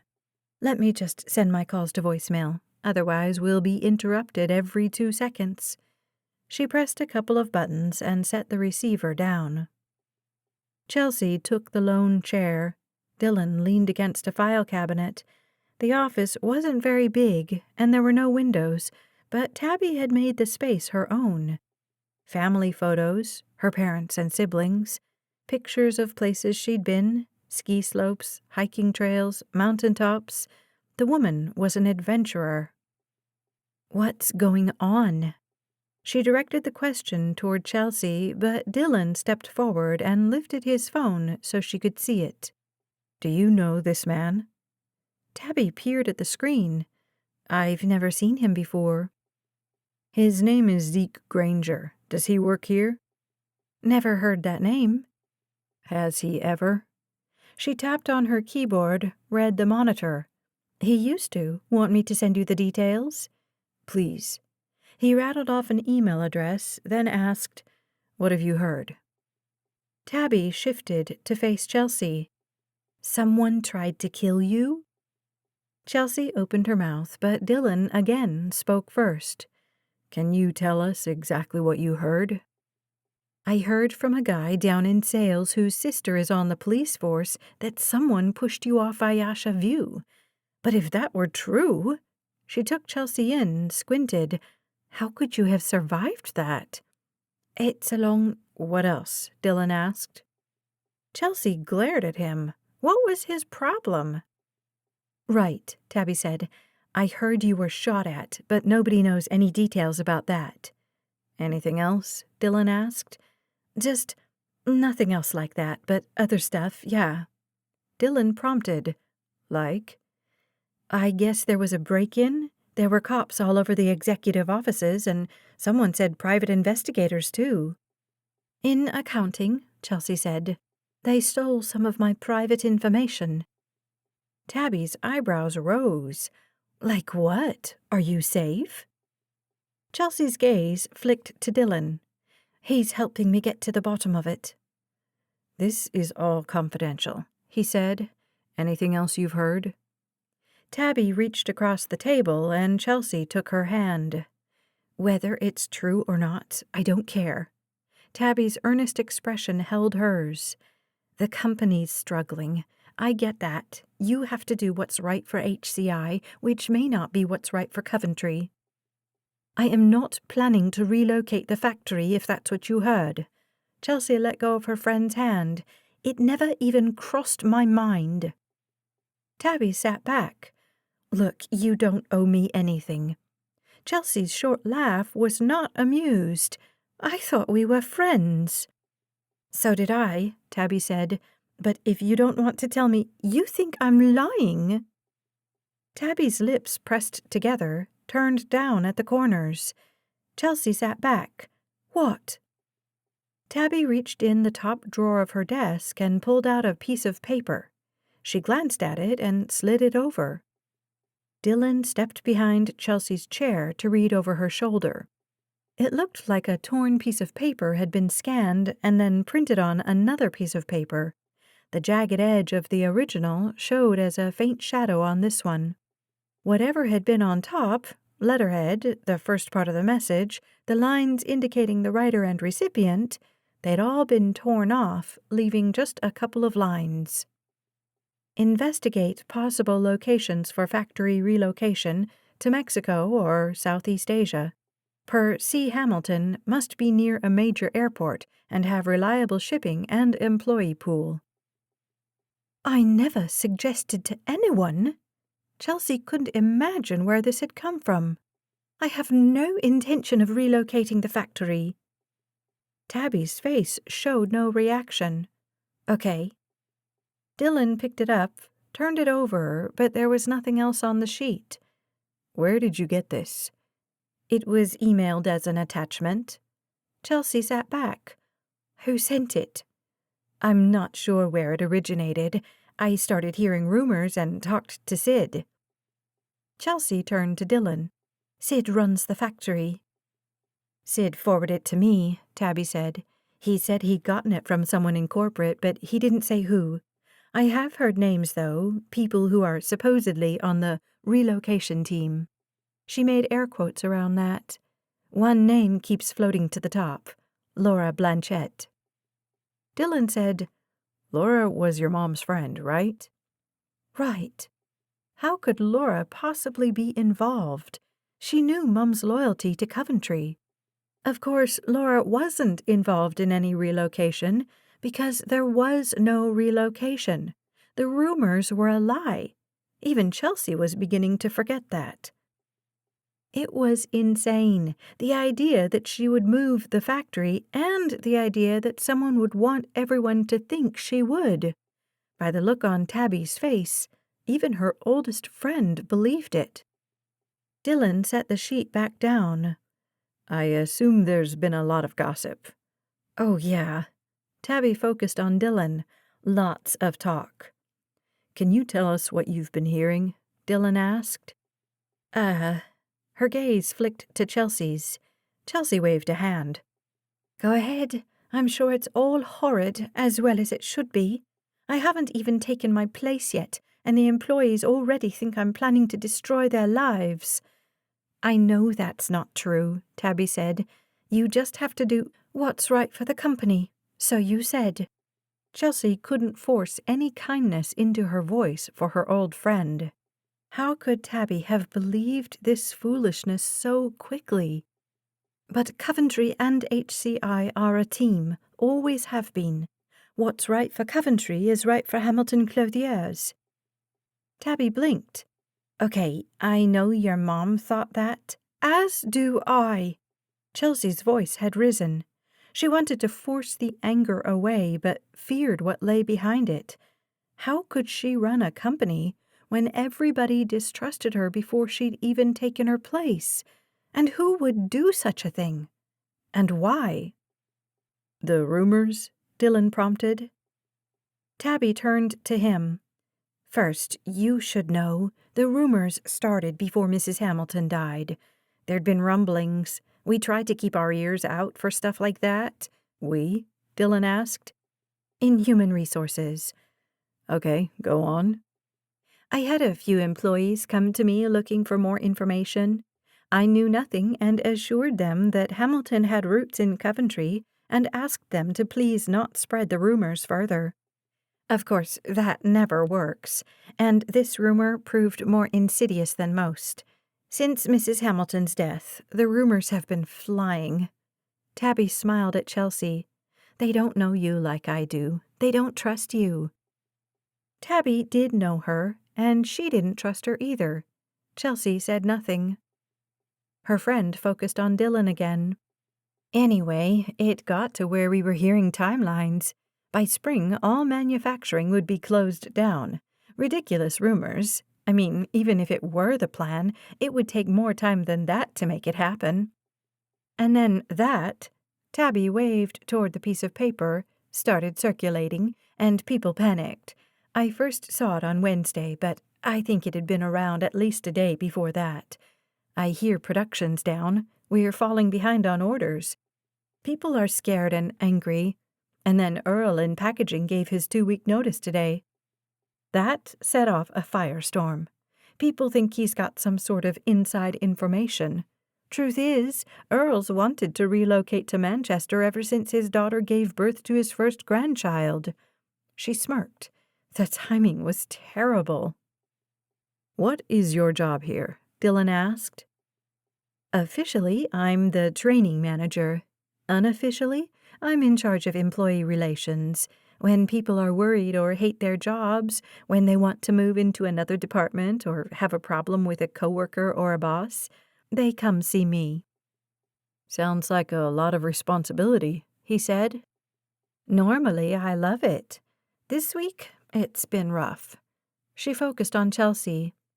It would be easier if I knew for sure what to tell them.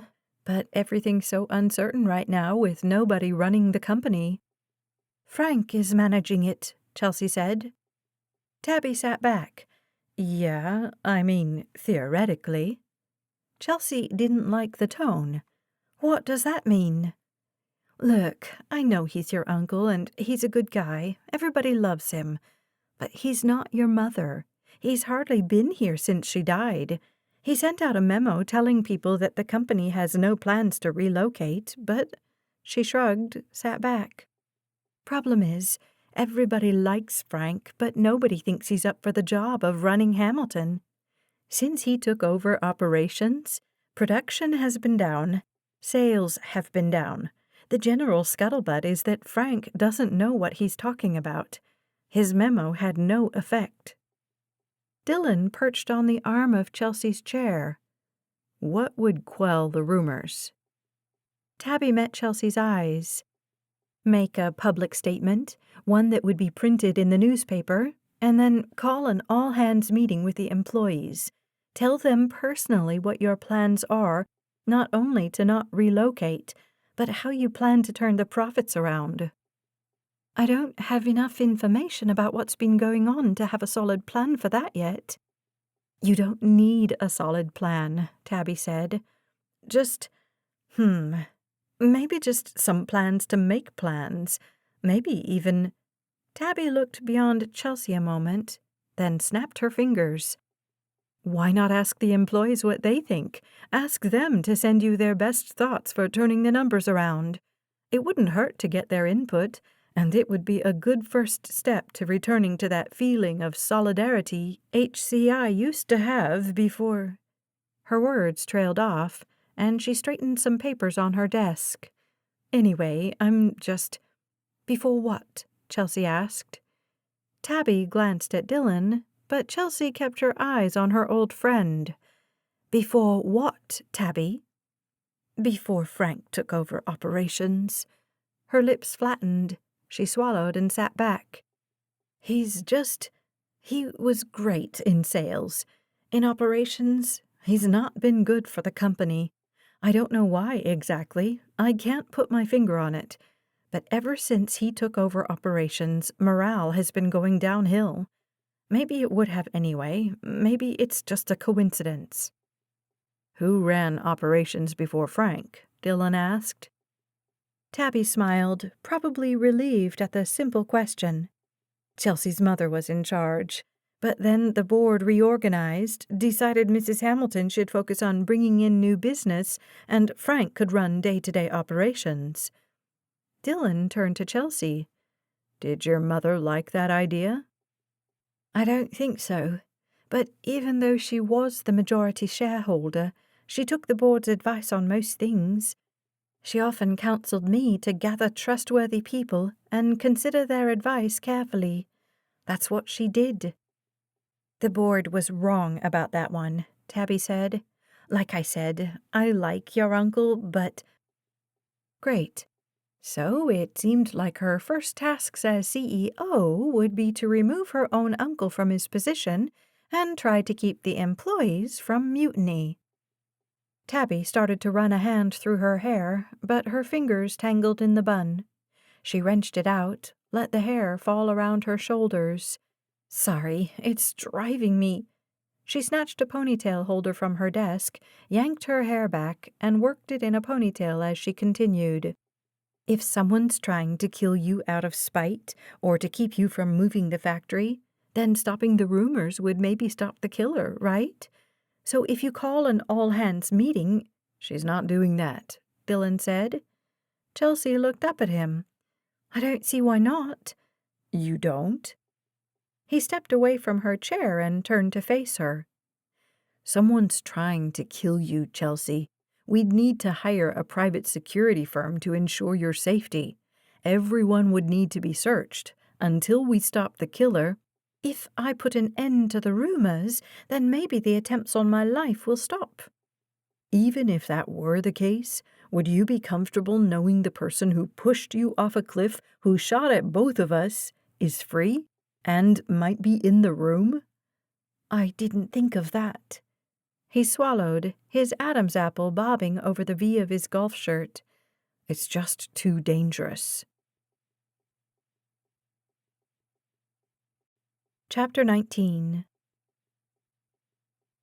Dylan drove away from HCI feeling more unsettled than before they'd arrived. Somebody was spreading rumors about Chelsea.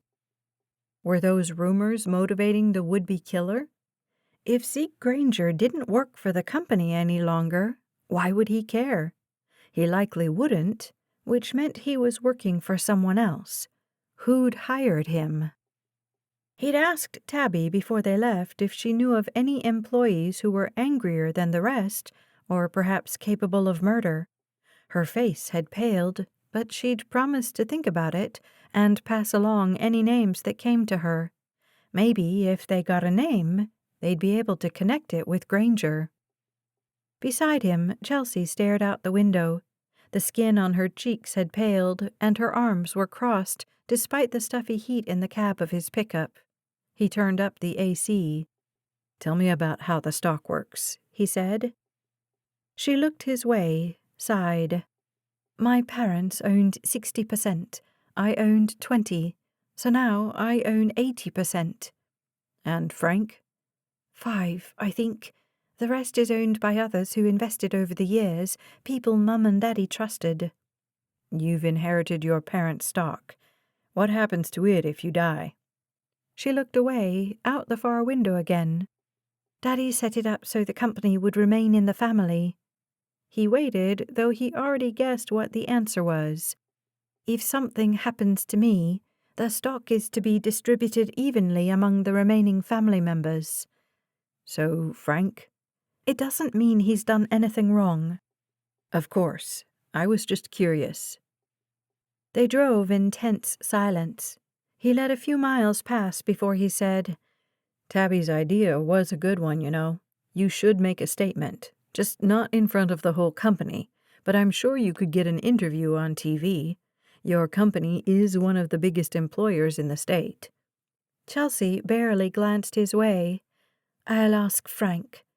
"You're the CEO, right?" "Not officially." "Oh, did that matter?" "I don't know how all that stuff works." Her muttered, "Me either," was barely audible. Chelsea was the majority stockholder, which meant she was in charge whether she had the title yet or not. And if that was the case, "We could call the TV station today, get that set up ASAP. And there must be a local newspaper you could—" "I said I'll ask Frank." Her irritation was obvious, except Frank didn't seem competent. If something happened to Chelsea and he was left in charge, the business would likely collapse. "Why don't you call him now?" She blew out an annoyed breath, but reached into her purse and yanked out her phone. She dialed. He could hear the faint sounds of the phone ringing, then, "This is Frank Hamilton. Sorry I missed you. If you leave—" She ended the call. "I'll just text him." "But you need to do something, sooner rather than later. There's a void at HCI." She turned to face him. "I told you I needed to get to work, and you told me that keeping me safe was more important. Do you remember that?" He turned the truck, probably too fast, onto the little town's main drag. "It was yesterday, so yeah, I remember." "Yesterday?" A short pause, then, "Seems like weeks ago." No joke. His stomach growled. If yesterday had been weeks ago, then it stood to reason that breakfast had been days past. No wonder they were both irritated. "We need food."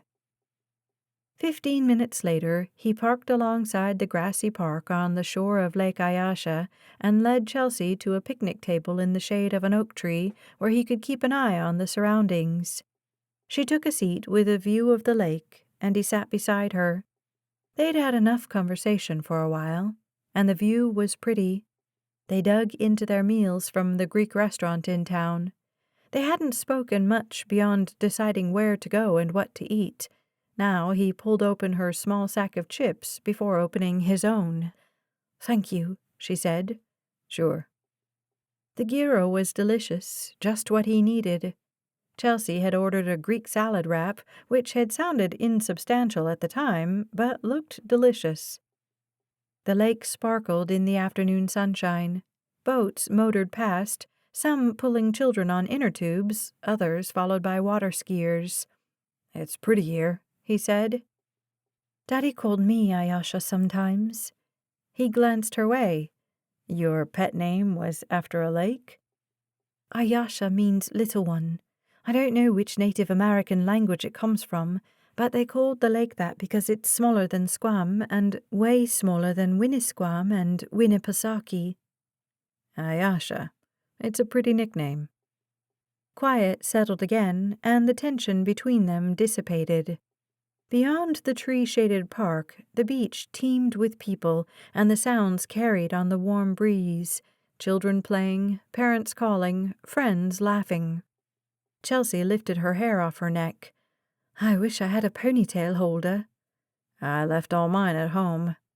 She offered her first smile in hours. I can't picture you with long hair. Had it when I was a teenager. Not long, really, shoulder length. Quite the rebel you were. Hardly. I walked the straight and narrow.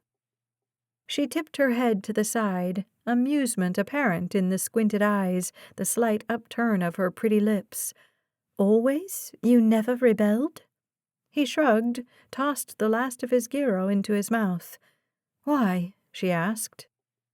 He chewed slowly, not in any rush to answer her question.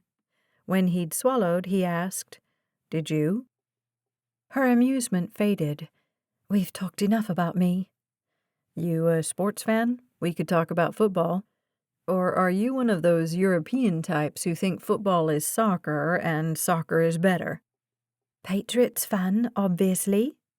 Her English accent notwithstanding. But I want to talk about you. Tell me why you never rebelled. He balled up his napkin. My parents had enough grief without me adding more. From? He didn't want to share this with her, with anyone, but she had told him a lot about her life, and he figured he'd have to ask more probing questions before they were finished. And maybe a little he did want her to know. Maybe in some needy place deep in his heart, he wanted to connect with someone about what he'd gone through. Not just someone, though. With Chelsea, who'd had her share of grief and survived it, who was surviving it still. My sister went missing when I was 9, he said. She was 14. She snuck out one night. She'd done that a few times. Dylan had heard the window slide open in the room across from his. A few minutes later, he'd felt the February chill seep under his door. He went into her room to close the window. Not all the way, though. She needed to be able to get back in. He didn't want her to get caught, because all he'd wanted in life was for Bridget to like him. She had when she was younger, but once she entered the teen years, everything changed. He wanted his happy-go-lucky sister back, so he didn't tell his parents she was gone. He never told on her. What happened? Chelsea asked. She was missing for 2 weeks before the police found her body. Chelsea's hand flew to cover her mouth. No. Oh, that's terrible. He looked away, couldn't bear to see the shock in her eyes. He'd worked hard to stifle it in his own mind, though it was still there, bubbling under the surface. The evening Bridget had snuck out, for the first time in what felt like ages to his young mind, she'd hung out with him. They'd watched a rerun of 90210. She'd even acted like she liked him, for about 30 minutes. Then she'd done her homework, gone off to her bedroom without arguing with their parents, and turned off the light before 10. And then she'd left, just like that. She was lured out by a man she met online, he said. The police tracked him down through her computer. He's serving a life sentence. Dylan, that's... She swallowed hard. I can't imagine. He tried to smile, to put Chelsea at ease. Based on the look on her face, she wasn't buying his expression. It's the reason I became a cop, and the reason I quit being a cop. Because I wanted to catch bad guys, but catching them after they'd committed the crime... It wasn't enough. It was never enough. He should have told his parents Bridget had left. He knew it wasn't his fault. His sister had made a bad decision, and she'd paid the price for it. But the fact that he could have prevented what happened, that he could have protected her, it plagued him. Men were supposed to protect women and children, not prey on them. When Angel Gilchrist, his confidential informant, had almost been killed because Dylan's partner had left her unprotected, Dylan had known he was in the wrong profession. He wanted to prevent crime, not clean up after it. Problem was, trying to prevent evil was like trying to stop the ocean tide by standing in the waves. The water just seeped around and in and through. It soaked everything it touched. It left nothing unscathed. Chelsea took his hand. "I'm sorry, Dylan." Her voice hitched, shook when she continued. "I always wanted a sister. I can't imagine losing one." He forced a steady voice. "I can't imagine losing a parent." "It's awful." "What a thing for us to have in common." She looked up at him, her sapphire blue eyes brimming with tears. She blinked, and one escaped, dripped down her cheek. He wiped it with his fingertip. Her skin was smooth, her cheeks pink. Everything about her pulled him in, this woman who understood heartache and kept fighting despite it. He would do anything to protect her. She was too vulnerable, and it was his job to take care of her, not to take advantage of her. He needed to back away. Yet he couldn't seem to make himself move, except forward. His lips brushed hers, the slightest graze. When she didn't shove him away, he did it again. "I hate you!" The shout came from behind them. Dylan turned toward the voice just in time to see something hurling toward Chelsea. He reached to intercept the object, made contact, sent it off course an instant before it hit her in the head. An ice cream cone. Some of it hit his hand, the rest splattered on the ground behind their picnic table. Dylan was off the seat and standing between Chelsea and the attacker before he'd processed what had happened. The attacker was a teenage boy, shaggy brown hair, red-rimmed eyes, hands fisted at his sides. He glared at Dylan. No, past Dylan. At Chelsea. Was he hyped up on drugs? Drunk? Chelsea stepped out from behind Dylan. He moved to keep between her and the kid. "Stay back." The words were directed at both of them. The kid blinked and... were those tears? "It's your fault! It's all your fault!" Chelsea, stubborn woman, moved again. When Dylan tried to step in front of her, she said, "No," then focused on the boy. "What happened?" "Chelsea, he's upset." She looked at the boy again. "Is there anything I can do?" "If you cared about anybody but yourself—" "Hey," Dylan said. "You want to talk to her, then be respectful." The kid wasn't high or drunk. He was angry, though, and anger could be dangerous. Men don't throw things at defenseless women, no matter what they think they've done. The kid straightened at being called a man, crossed his arms, then lowered them. "You have something to say?" Dylan asked. "Then say it." The boy pointed at Chelsea. "You're going to close down the factory and destroy our town." It wasn't the town the kid was worried about, though. This was personal.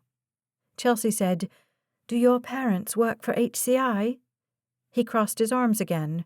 "Dad, but he quit when he heard the factory's closing down. Got a job in Nashua." "I'm so sorry." Chelsea seemed genuinely grieved at the information. She took a few steps toward the boy.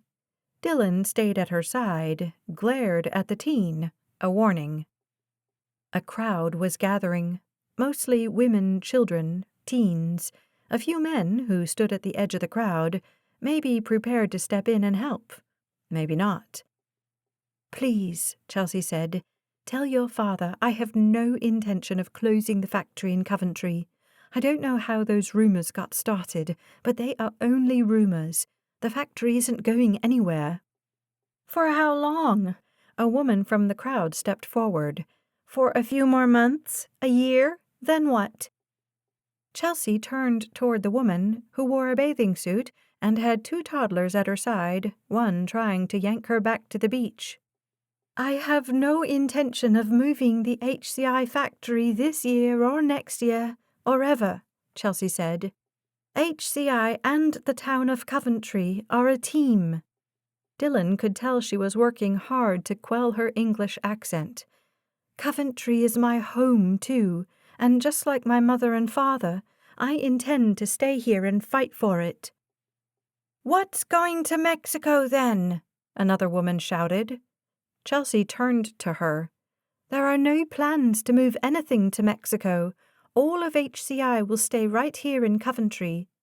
Her voice was strong, confident. "Things have been unsettled since my mother's death, for HCI and Coventry."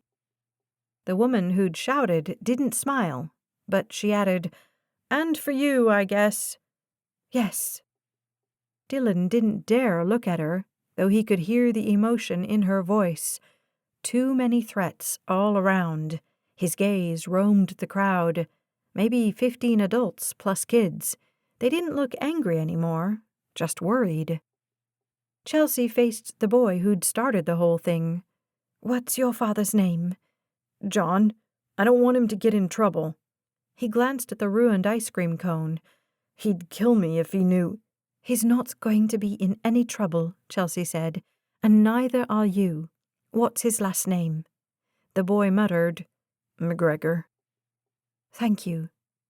Dylan could hear the smile in her voice. "If your father would like his job back, please have him call Tabitha Eaton. I'll ask her to hire him back immediately." "Yeah, okay." The boy's fists had unclenched and hung at his sides. "I'll do that." Dylan said, "You owe Miss Hamilton an apology." The kid shrugged. "Sorry." Dylan muttered to Chelsea, "Grab our trash and your purse, please." He assumed she did what he asked, but kept his attention on the crowd. When she straightened beside him, he said, "You folks have a nice day." They got the message, started wandering back to the beach and other picnic tables. The kid slouched away, too. He walked with Chelsea toward the trash can where she deposited their wrappers. "I would have gotten it, but I didn't want to turn my back." "I understand," she said. "I'm sorry about that." As if it were her fault. She'd done nothing wrong. Dylan was furious with himself. Instead of keeping his eyes on the surroundings, he'd let himself be distracted, talking about his past, staring into Chelsea's mesmerizing eyes, kissing her. It had been an ice cream cone this time, one he'd been able to intercept. If he wasn't more careful, next time, it could be a bullet. Chapter 20. Chelsea trembled. An ice cream cone, nothing else. But the angry words, the angry crowd, thank God Dylan had been there. She glanced at him. His gaze was forward, his knuckles white on the steering wheel as he maneuvered through the parking lot.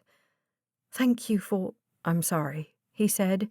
"It wasn't your fault. That kid—" "Not for that. For the—" He swallowed, didn't glance her way. "It won't happen again." Oh, the kiss.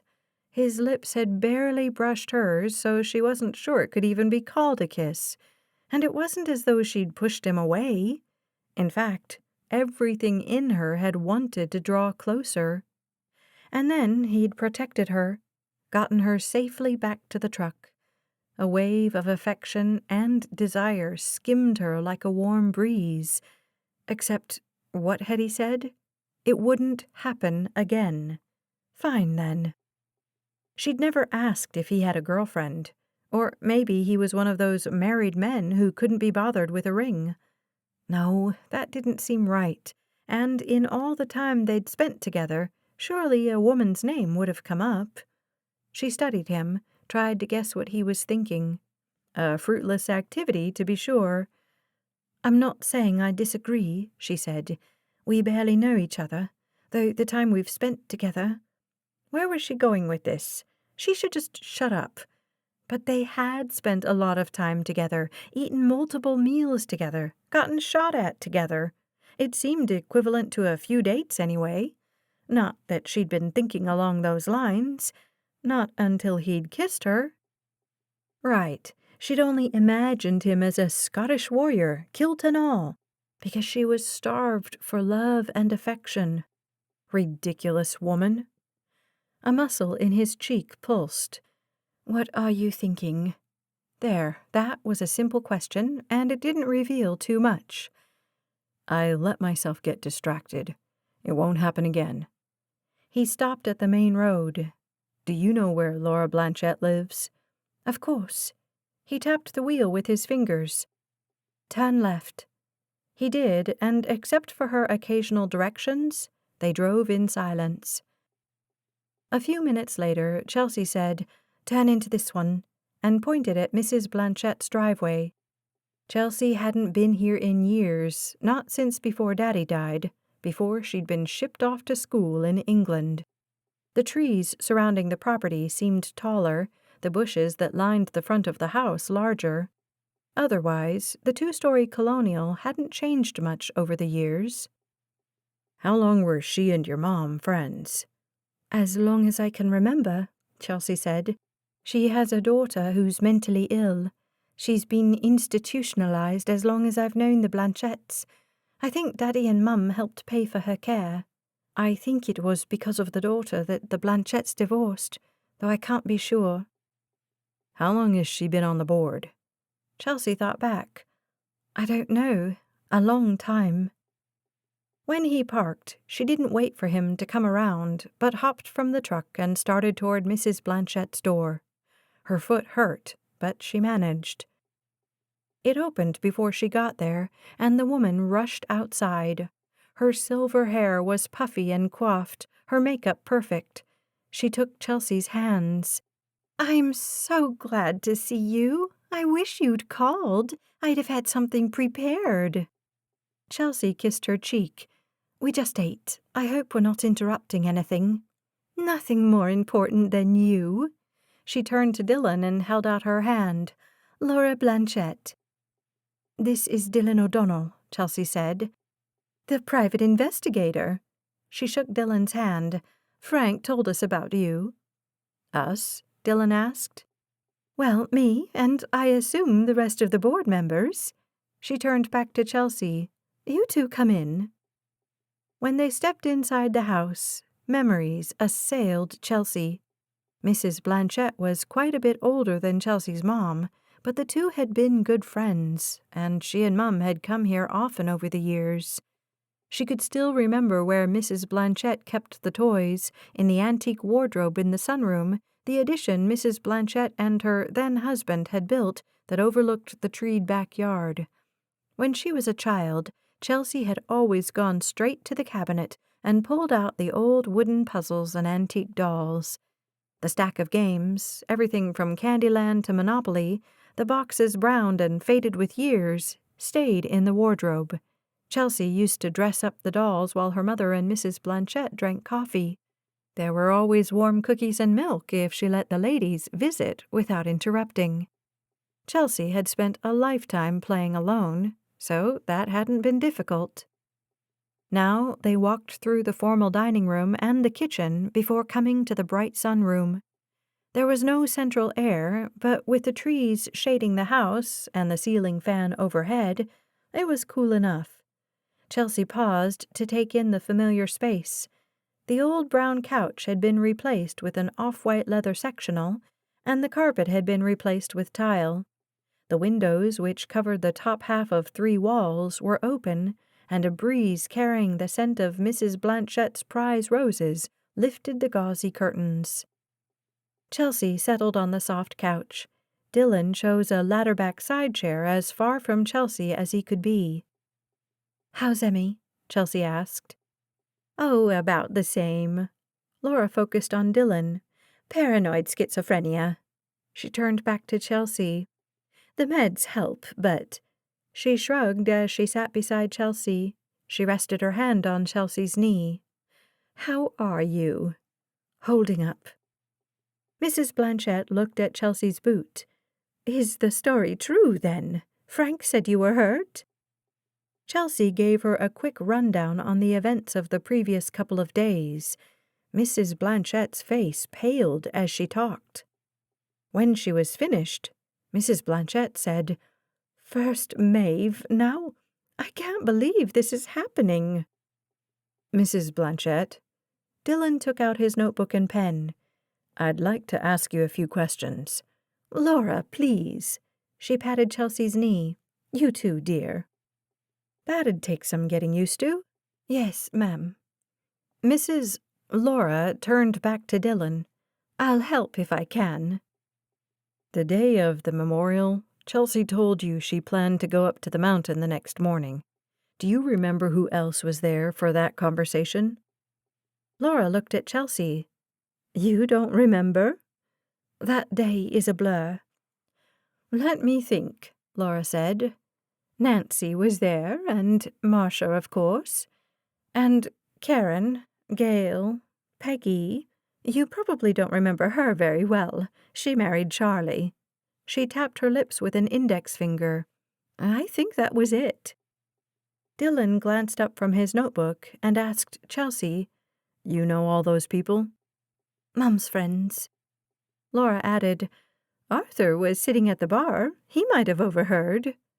"Arthur is a board member, right?" Dylan asked. "Correct," Laura said. "Been on the board since the beginning. Old Coventry family." "Did you tell anybody about Chelsea's plans?" Laura sat back. "Why would I have?" He shrugged. "No reason, but if it came up in conversation, or—" "I wouldn't have told anybody Chelsea's plans," Laura said, "and I doubt any of the other women would have either." She shifted toward Chelsea. "I've always been so careful about not sharing your mother's secrets with anybody." "Secrets?" Dylan asked. Laura waved away his question. "Not like— Maeve was well known in this town, at least by sight. I was blessed to truly know her, had since she and Peter started HCI. I held her confidences closely always. Even things like where she liked to eat lunch and what her daily schedule looked like, I never told anybody anything about her." She patted Chelsea's knee again. "I've always treated you the same, and I always will." "I appreciate that." Dylan cleared his throat. "Someone circulated a false memo, or part of one, which makes it look as if Chelsea is planning to relocate the factory out of the country." "Oh, dear." Dylan tapped his pen on his notebook. "Your name came up as someone working on the relocation plan." "My name?" Her eyebrows lifted, and she shifted her gaze from Dylan to Chelsea and back. "How curious. There is no official plan." "Official?"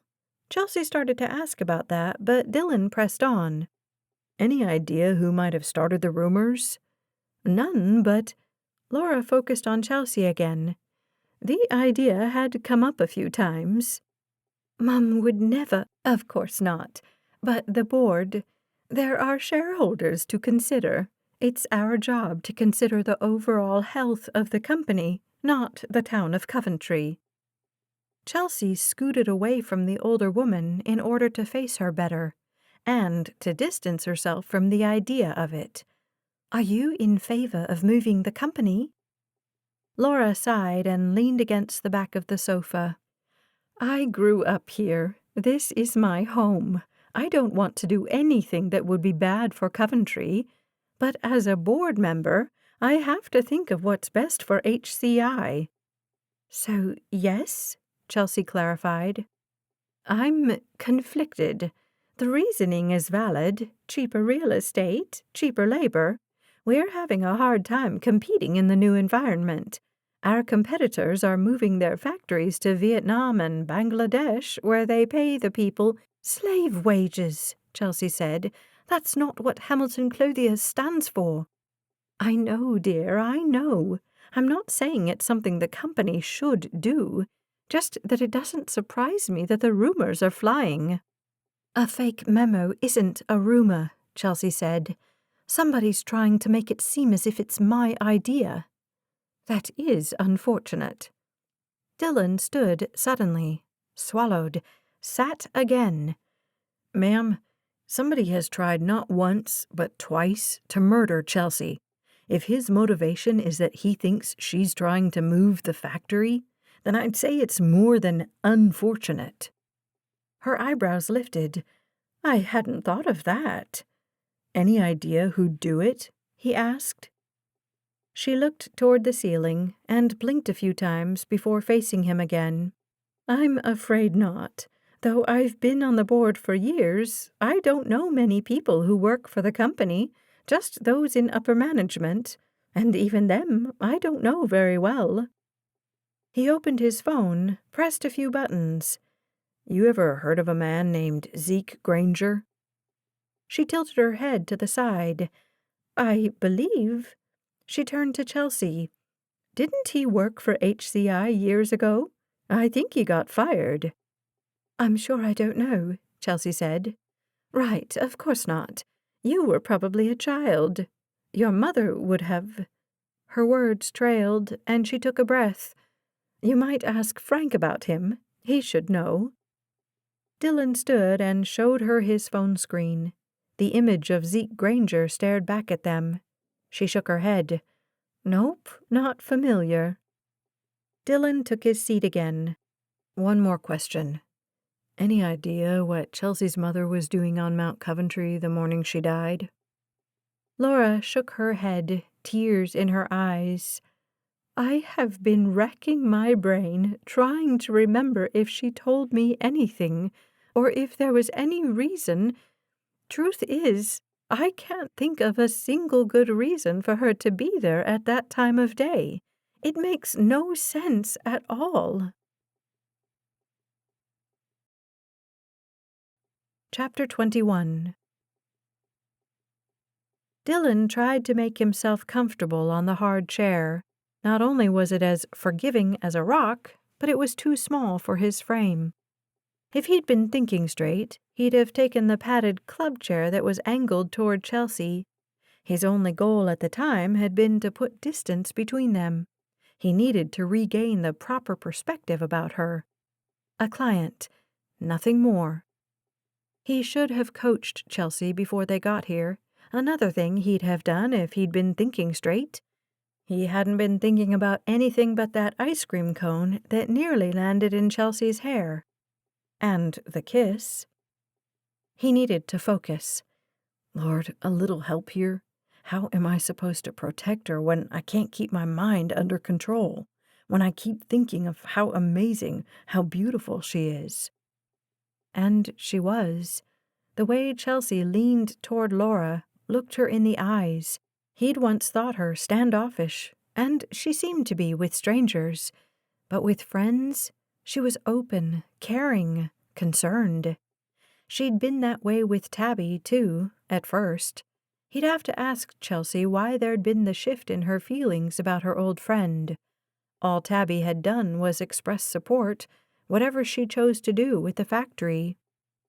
"I wanted to ask you," Chelsea said to Laura, "did Mum ever tell you why she sent me to boarding school?"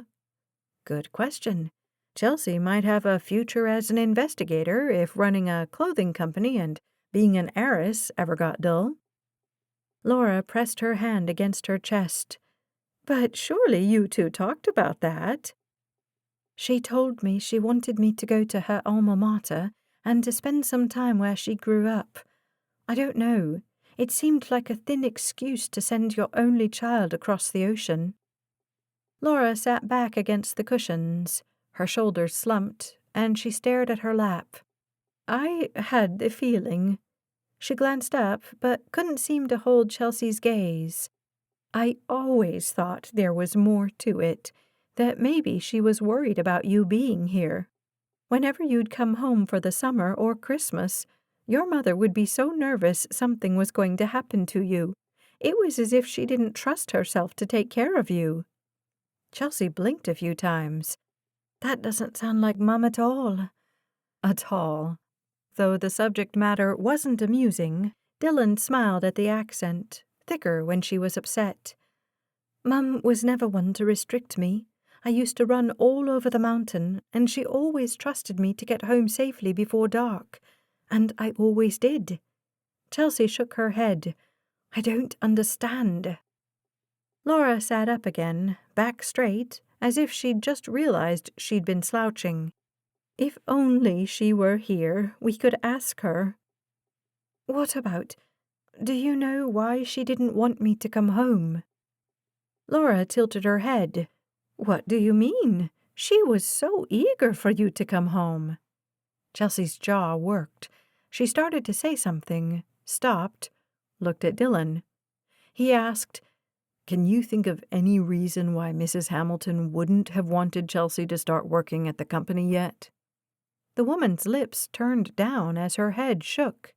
In fact, Maeve told me she was disappointed you'd taken that internship. She patted Chelsea's knee again. Don't misunderstand. She was excited for you, but she had so looked forward to your returning to Coventry. Chelsea opened her mouth to protest, but Dylan spoke first.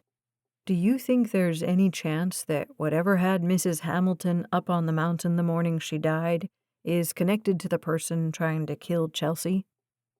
The woman's eyes slitted, but the look was gone almost before he'd seen it. I have no idea. Do you think it is? He smiled to put her at ease, though he felt far from it. Too bad. I'd hoped you could do my job for me.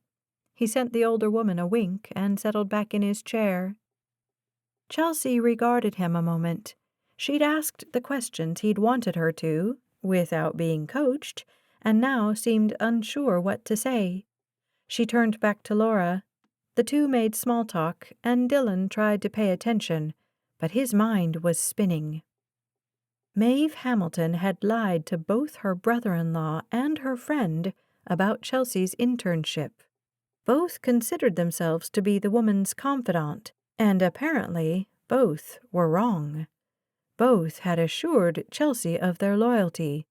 Both were on the board at HCI. Both were divorced. Laura was at least 15 years older than Frank, so Dylan didn't assume a romantic entanglement, but maybe another kind of relationship? He'd asked Chelsea about it when they were alone. At a break in the women's conversation, he stood. Do you have a restroom I could use? Sure. Laura stood and led him back through the kitchen.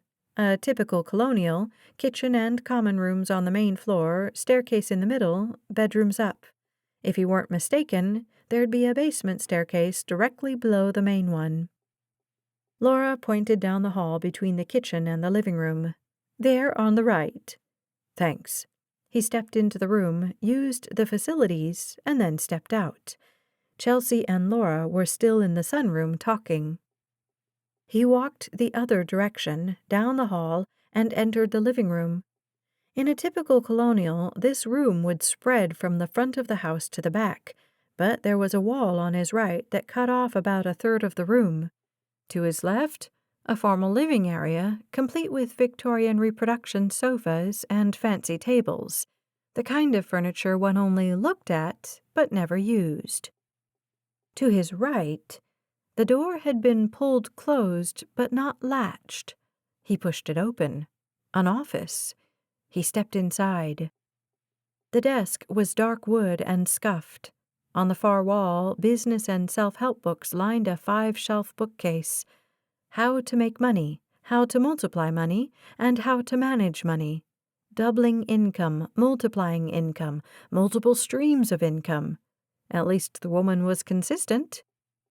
On the desk, a laptop computer was closed. Using the hem of his shirt to keep his prints off it, he lifted the top.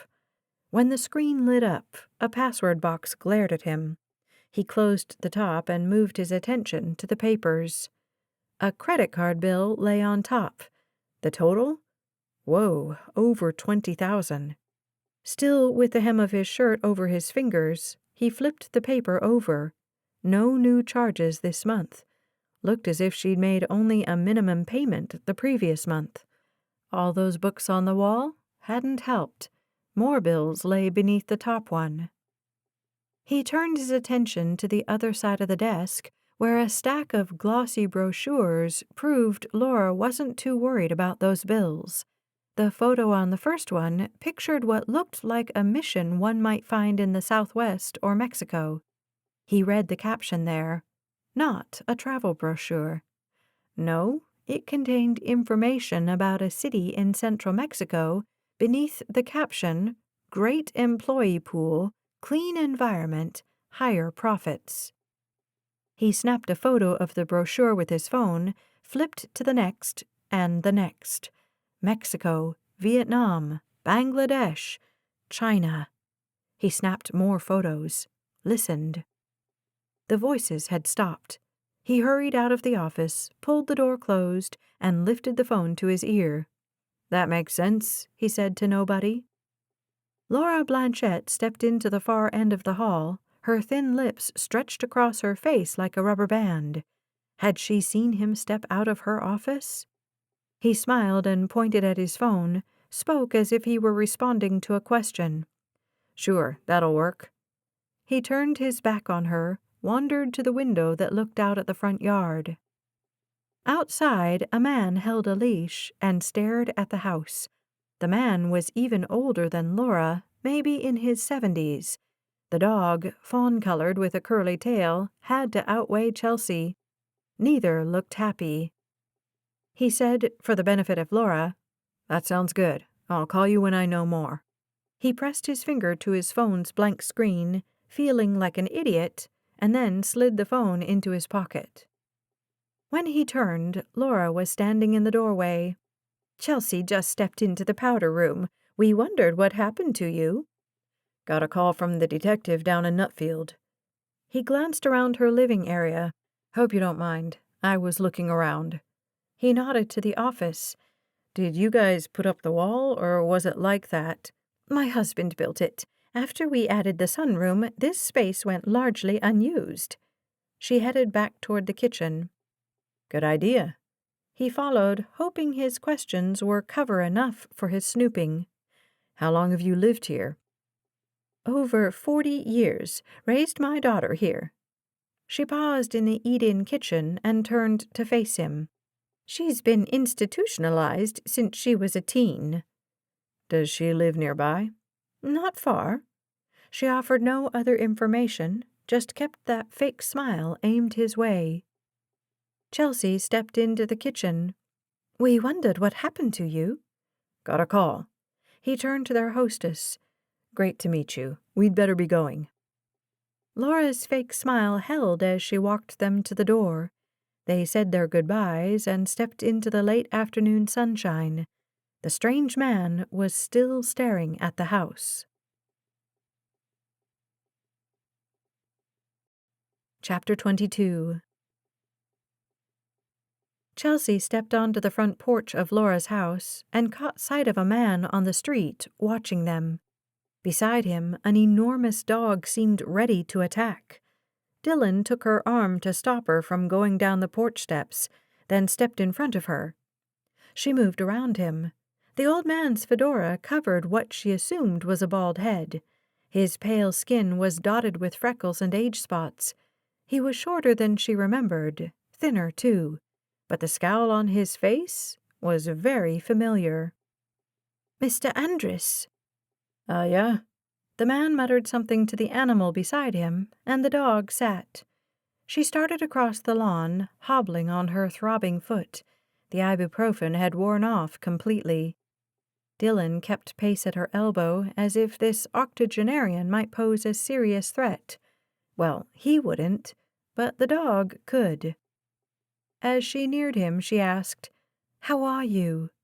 He humphed and nodded toward the house. "Laura polishing her broomstick in there?"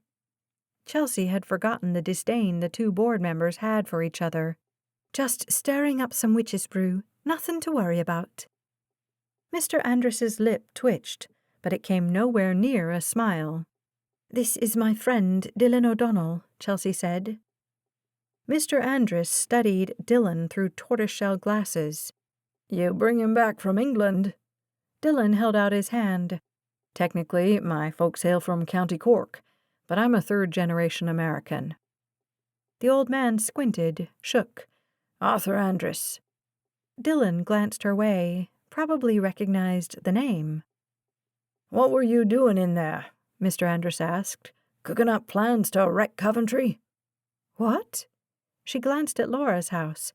"Of course not. She doesn't want the factory to move any more." "Ha! That what she told you?" He glared at the house.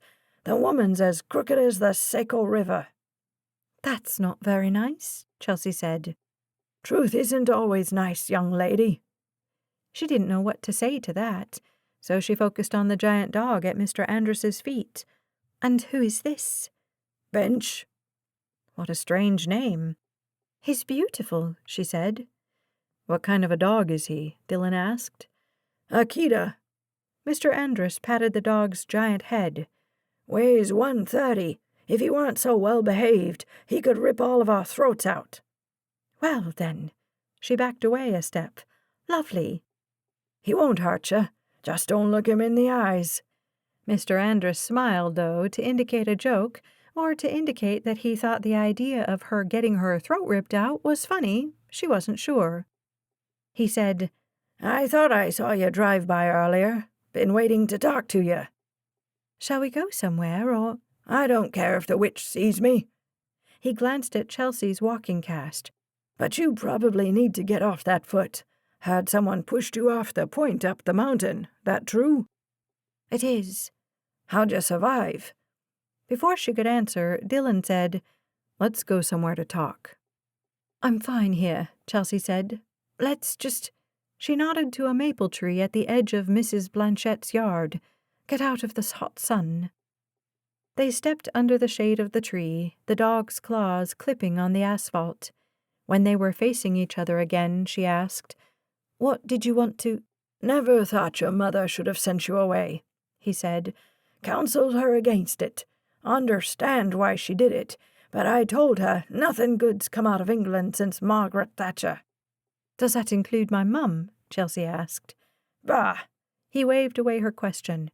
"Your mother was a gem, but she was an American, a real citizen. Took the test and everything." "I know, You've been educated over there," he said. "Spent what, 15 years there? The formative years." 13, and that doesn't make me any less an—" "Came back with that hoity-toity accent and everything. I told Maeve sending you there was a mistake." Chelsea's heart raced. "What are you implying?" "Not back 5 minutes, and you're already planning to wreck the company your father built." The dog growled. Her heart raced. "I beg your pardon, Mr. Andress, but—" "Your father loved this town. Half the reason he started this company was to save it, and in one fell swoop, you're gonna destroy it."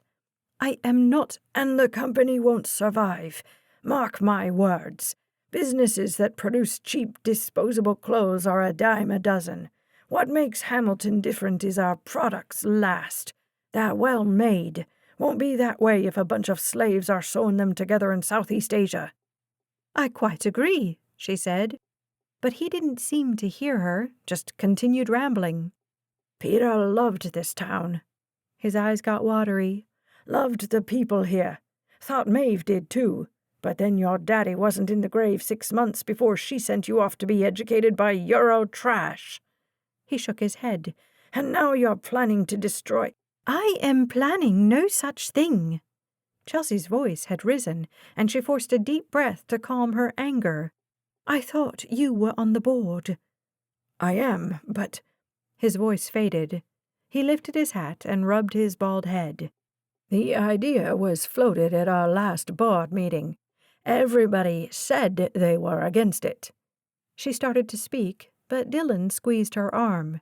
She glanced at him, and he shook his head slightly. Fine, then. She'd wait. "But I could see it in their eyes, the greed." Mr. Andress's gaze flicked to Laura's house. "That woman would sell her soul if she thought it would pay her bills. She's got debt out the wazoo." "Her daughter is in full-time care," Chelsea said. "That must be expensive. It's not greedy to want to care for your family." Mr. Andrus only smirked. Dylan asked, "Who floated the idea of relocating the factory?" Mr. Andrus leveled his gaze at Chelsea. "Your mother." "Certainly not. Mother wouldn't have—" "Not like that." He waved his hand toward her. The action sent him off balance, and Dylan reached to steady him. The dog growled again, and Dylan stepped back and touched the handgun hidden beneath his golf shirt. She'd rarely met a dog that scared her, but this one looked eager to dig its teeth into her neck. Seemed Dylan felt the same way. Mr. Andrus's lips pulled down at the corners. "Maeve introduced it, saying someone else had suggested it. When we asked, she refused to say who. I just figured it was—" He met Chelsea's gaze. Who else had assumed she'd been the one to suggest it? Mr. Andrus continued. "She said she wanted to bring it out in the open, and then she explained all her reasons why she wasn't in favor." "Of course not," Chelsea said. "Nor am I." "So it wasn't you? The rumors aren't true?" "Hamilton Clothiers belongs in Coventry." Mr. Andrus held her gaze a long moment, then nodded toward the house. "What were you doing with Laura?" Dylan answered before she could. "We had some questions for her. I'm a private investigator. We're trying to figure out who's trying to kill Chelsea and why." Mr. Andrus looked from Dylan to her. "If what you're saying is true, then it's obvious, ain't it? Greedy people." Again, the old man's gaze went to the house. "Want to see the factory shut down in Coventry. Lower costs mean higher profits. Higher profits mean more money in shareholders' pockets." So not a disgruntled employee angry she was going to move his job, but a shareholder angry she was keeping them from cashing in? But the shareholders, there weren't very many. Hamilton was a family company, always had been. There were just a handful of shareholders, herself, Uncle Frank, and a few people who'd invested at the beginning, helped Daddy and Mum to get started. People like Mr. Andrus here. "How many shares do you own?" Chelsea asked. Mr. Andrus chuckled. "Not enough to get killed over. Not that I would." "How about Laura Blanchette?" Dylan asked. "How many does she own?" Mr. Andrus's eyes sparkled. "More'n me, but I don't know for sure." He nodded to Chelsea. "You own the most by far. That uncle of yours owns a good portion." "I'm aware," she said. "You should have all the information you need in your office," he said, "if you ever decide to get to work. Or maybe you don't want to take over the company." "I do. I intend to, but—" "She was pushed off a cliff Monday," Dylan said, "and shot at yesterday. You might want to give her a break." The humph told her what he thought of that. "I'm an old man. I care about HCR because—" He gripped Chelsea's arm. "I love this town, and I loved your father. Loved him like my own son. Your grandpa and I were best friends. I watched Peter grow up. Frank, too. Frank was average, but Peter was something special. Peter was exceptional." He let go of her arm and stepped back. "You're all that's left of Peter and Maeve Hamilton, you and the company they built. They wanted you to have it, to control it one day. Either you gotta take the helm, or you gotta get someone else to, someone besides that moron uncle of yours.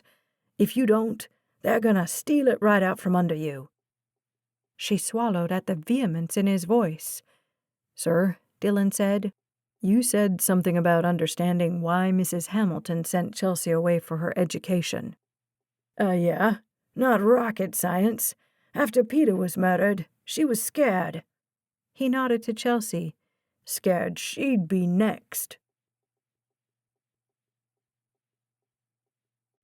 Chapter 23. That evening, Dylan still didn't know what to make of all they'd learned. They'd left Arthur Andrus and Laura Blanchette back in Coventry. Even though it had only been mid-afternoon, it was clear by the paleness in Chelsea's cheeks and the way she'd limped that she needed to rest, and he needed to process all they'd learned. After he helped Chelsea to her room in Angel and Donovan's B&B, he went into his room, with the light blue walls, the white curtains, and the four-poster bed that looked straight out of the 18th century, and called Eric Nolan. "Prints at the cabin turned up nothing," Eric said. "None of them matched those on file for Zeke Granger. Not shocking. The man had planned murder. Surely he wore gloves." It would have been nice to confirm Dylan's suspicions.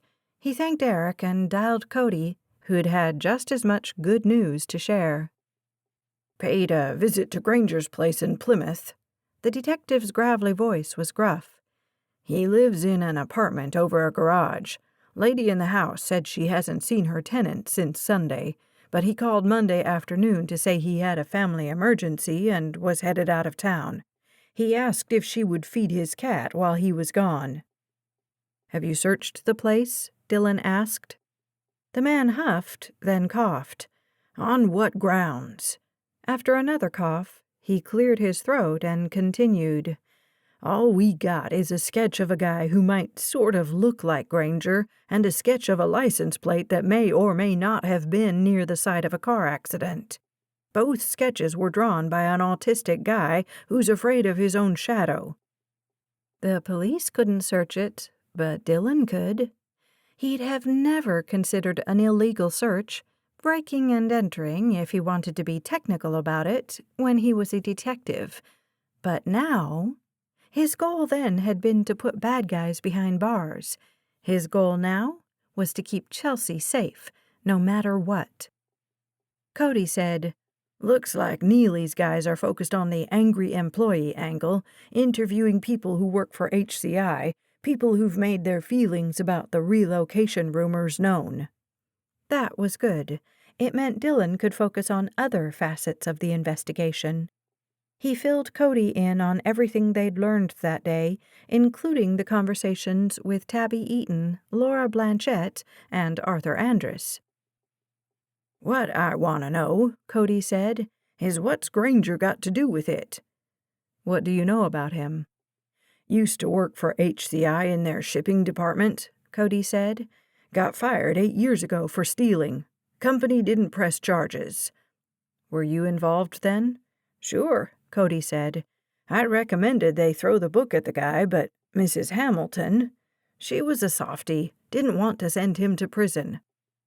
"If he was guilty," Dylan said, "and she didn't press charges, then he owed her. Why would he murder her?"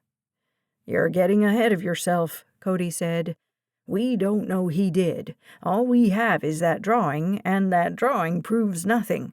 Even if his car was there, doesn't mean he caused her wreck."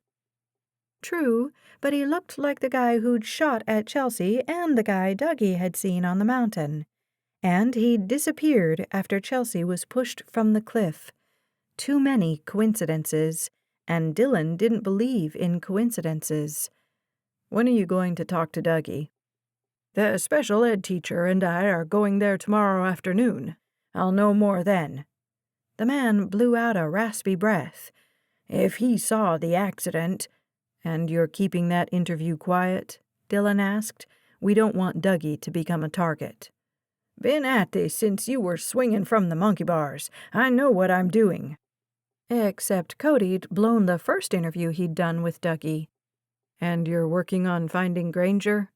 "Got the whole state looking for him," Cody said. "How about family members? Friends?" "Working on that, too. I got one of my guys looking into his family. Trust me, Dylan, I got it." After Dylan hung up with Cody, he showered and left his room. Donovan and Angel had gone to Nashua, celebrating somebody's birthday, he thought. So, aside from him and Chelsea, the place was empty. He paused at Chelsea's door. Quiet in there. Maybe she'd fallen asleep. He headed down the stairs and out the back door onto the lawn that looked out over Clearwater Lake. Like Lake Ayasha, this lake was small, rimmed in tall trees, and sparkling in the evening sun. The buzz of boat engines carried as he settled on one of the Adirondack chairs set on the hill at the edge of the yard. He'd brought his notebook and studied it now, hoping something new, something he'd missed, would jump out at him. Why would Zeke Granger want Chelsea dead? When he'd been fired from HCI, she'd been a teenager at boarding school in England. The guy lived in Plymouth now. Did he grow up in Coventry? He made a note to ask Cody about that. Even if Zeke had been from Coventry, he was 17 years older than Chelsea. It was doubtful the two had ever crossed paths. Did Granger carry a grudge against her for some reason? Maybe he didn't like rich people in general, or maybe he wanted to hurt Chelsea to get back at the company for firing him. Maybe, but it felt flimsy. It made more sense that Granger was working for whoever wanted her dead. Maybe Cody would be able to discover a connection to somebody. "Mind if I join you?" Chelsea stepped around the second Adirondack chair. Her hair was wet, her makeup scrubbed off. In the evening light, she looked like a carefree teenager, not a 25-year-old woman racked with grief. "Please," he said. "Did you get something to eat? Angel left a plate of cold cuts and a salad." "I found a piece of cold fried chicken." "Seriously? How'd I miss that?" She slipped into the chair beside his. "There's more. Angel said to help ourselves, so." She glanced his way, a shy smile on her face. I hope she wasn't just being polite. At one time, when Angel was his CI, he'd have suspected that everything she said was for her own benefit. But now he knew her better. She wouldn't have offered if she hadn't meant it. Chelsea stared at the view in front of them. "It's charming." It was nice, no doubt. A dock jutting out over the water, a fishing boat floating beside it. "Nothing like the view you have from your house, though." True. The single word carried a wistfulness he hadn't expected. "My house, it sits above it all, separate. From town, from the company, from the people. Uncle Frank lives about a mile down the street, but otherwise, it's how my life has been since Daddy died. Before, I was a normal girl who went to a normal school and did the normal things kids in Coventry did. I played soccer and took dance and went trick-or-treating with Tabby in her neighborhood. We'd go to the lake in the summers, swim, go tubing. We'd ski in the winters." She rubbed her upper arms as if she were chilled. "When my father was killed, everything changed." The sun's fading light shone on her skin, making her face glow. Still, the sadness lingered. "Mum pulled me from school and all my activities. She hired security, had me driven everywhere by 2 bodyguards, male and female, neither of whom made any effort to talk to me. Not that it was their job, but without my activities, without school, with Mum trying to run the company without Daddy." She ran her fingers through her damp hair, pulled it over one shoulder. She didn't glance his way, didn't catch him staring. "About, 7 years ago, I think, the Patriots played a football game in London, and I wanted to get tickets. I was plenty old enough to go to a football game by myself. But when I mentioned it to Mother, not asking permission, mind you, just an offhand remark about how I wanted to educate my English friends about real football, she insisted it wasn't safe. Even with the Goonies," she glanced at him, her lips tipped up at the corners, "my nickname for my security, Mum was sure I'd be in danger. She reserved a box. All I wanted was to go to a football game like an ordinary American, and instead I was trapped in a glassed-in box at Wembley Stadium." She tapped her fingers on the arm of the chair. "My friends thought it was great fun, and you probably think—" When she didn't finish, he said, "I think it makes sense that you want to live your own life, to be free from the constraints that come from wealth." Tilting her head to one side, she asked, "Does it? I have no idea. I've spent half my life looking at the world as if from that glass box, distant, separate. Even at boarding school, I was different, the American girl with a funny accent. I worked hard to fit in, worked hard to cultivate this accent that's so inconvenient now. I just wanted to be one of them. She wasn't a snob. She didn't know how to behave like a regular person because she'd never been allowed to be one. Standing, she sent him a smile that was tight at the corners. I've had every advantage, and I know that. A breeze lifted her hair, blew it across her face. She pushed it behind her ears. So many people truly suffer in life, and here I am complaining that I had to watch the Patriots from a luxury box, something most people never have the opportunity to do. I'm wealthy, and my future is secure. He stood beside her, looked down at her. Is it? The smile faltered. Assuming I survive, I have a company to run, a duty to— Is it a duty you want, though? She scrunched her eyes as if confused, as if nobody had ever posed the question.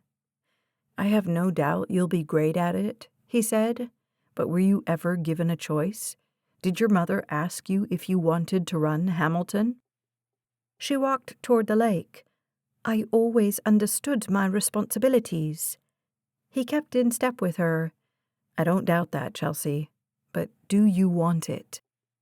The sun had dropped below the trees behind them. In front of them, the first few stars twinkled in the dark sky. They crossed the narrow beach and reached the shore. Around them, frogs croaked and crickets chirped. The water lapped the sand, a gentle rhythm to the evening. We're the same, in a way, she said finally. You feel a duty to protect people because of what happened to your sister. If she hadn't died, what do you think you'd have done with your life? He thought back to the life he'd lived before. That boy seemed like a child from a fairy tale, a child with no connection to who Dylan was today. I was 9. Her death shaped me. I can't imagine what I'd be doing now, or who I'd be, if she were still here. That's it, isn't it? She turned to face him. Her blue eyes were shadowed now, barely discernible in the darkness. We can't see another path from the one we're on. We can only go forward. Chapter 24. Chelsea stared at the ceiling long after she'd shut off the light. She desperately needed sleep, but her mind churned from all they'd learned that day. The company she loved, the company that had fed and clothed and housed and educated her, the company that had been her family's lifeblood, was in shambles, and Chelsea couldn't understand why. How could it have fallen apart so fast? Mom had only been gone— Chelsea calculated the days. 10 days. Chelsea knew HCI had been struggling, but so much so that people had floated the idea of moving the factory. She needed to get into Mom's office and look at the numbers, see what they were seeing. She should have done it already, despite the attempts on her life. The longer she put it off, the more daunting it seemed. What would she find? Was the business she'd been groomed to run as long as she could remember going to survive? Did she want it to?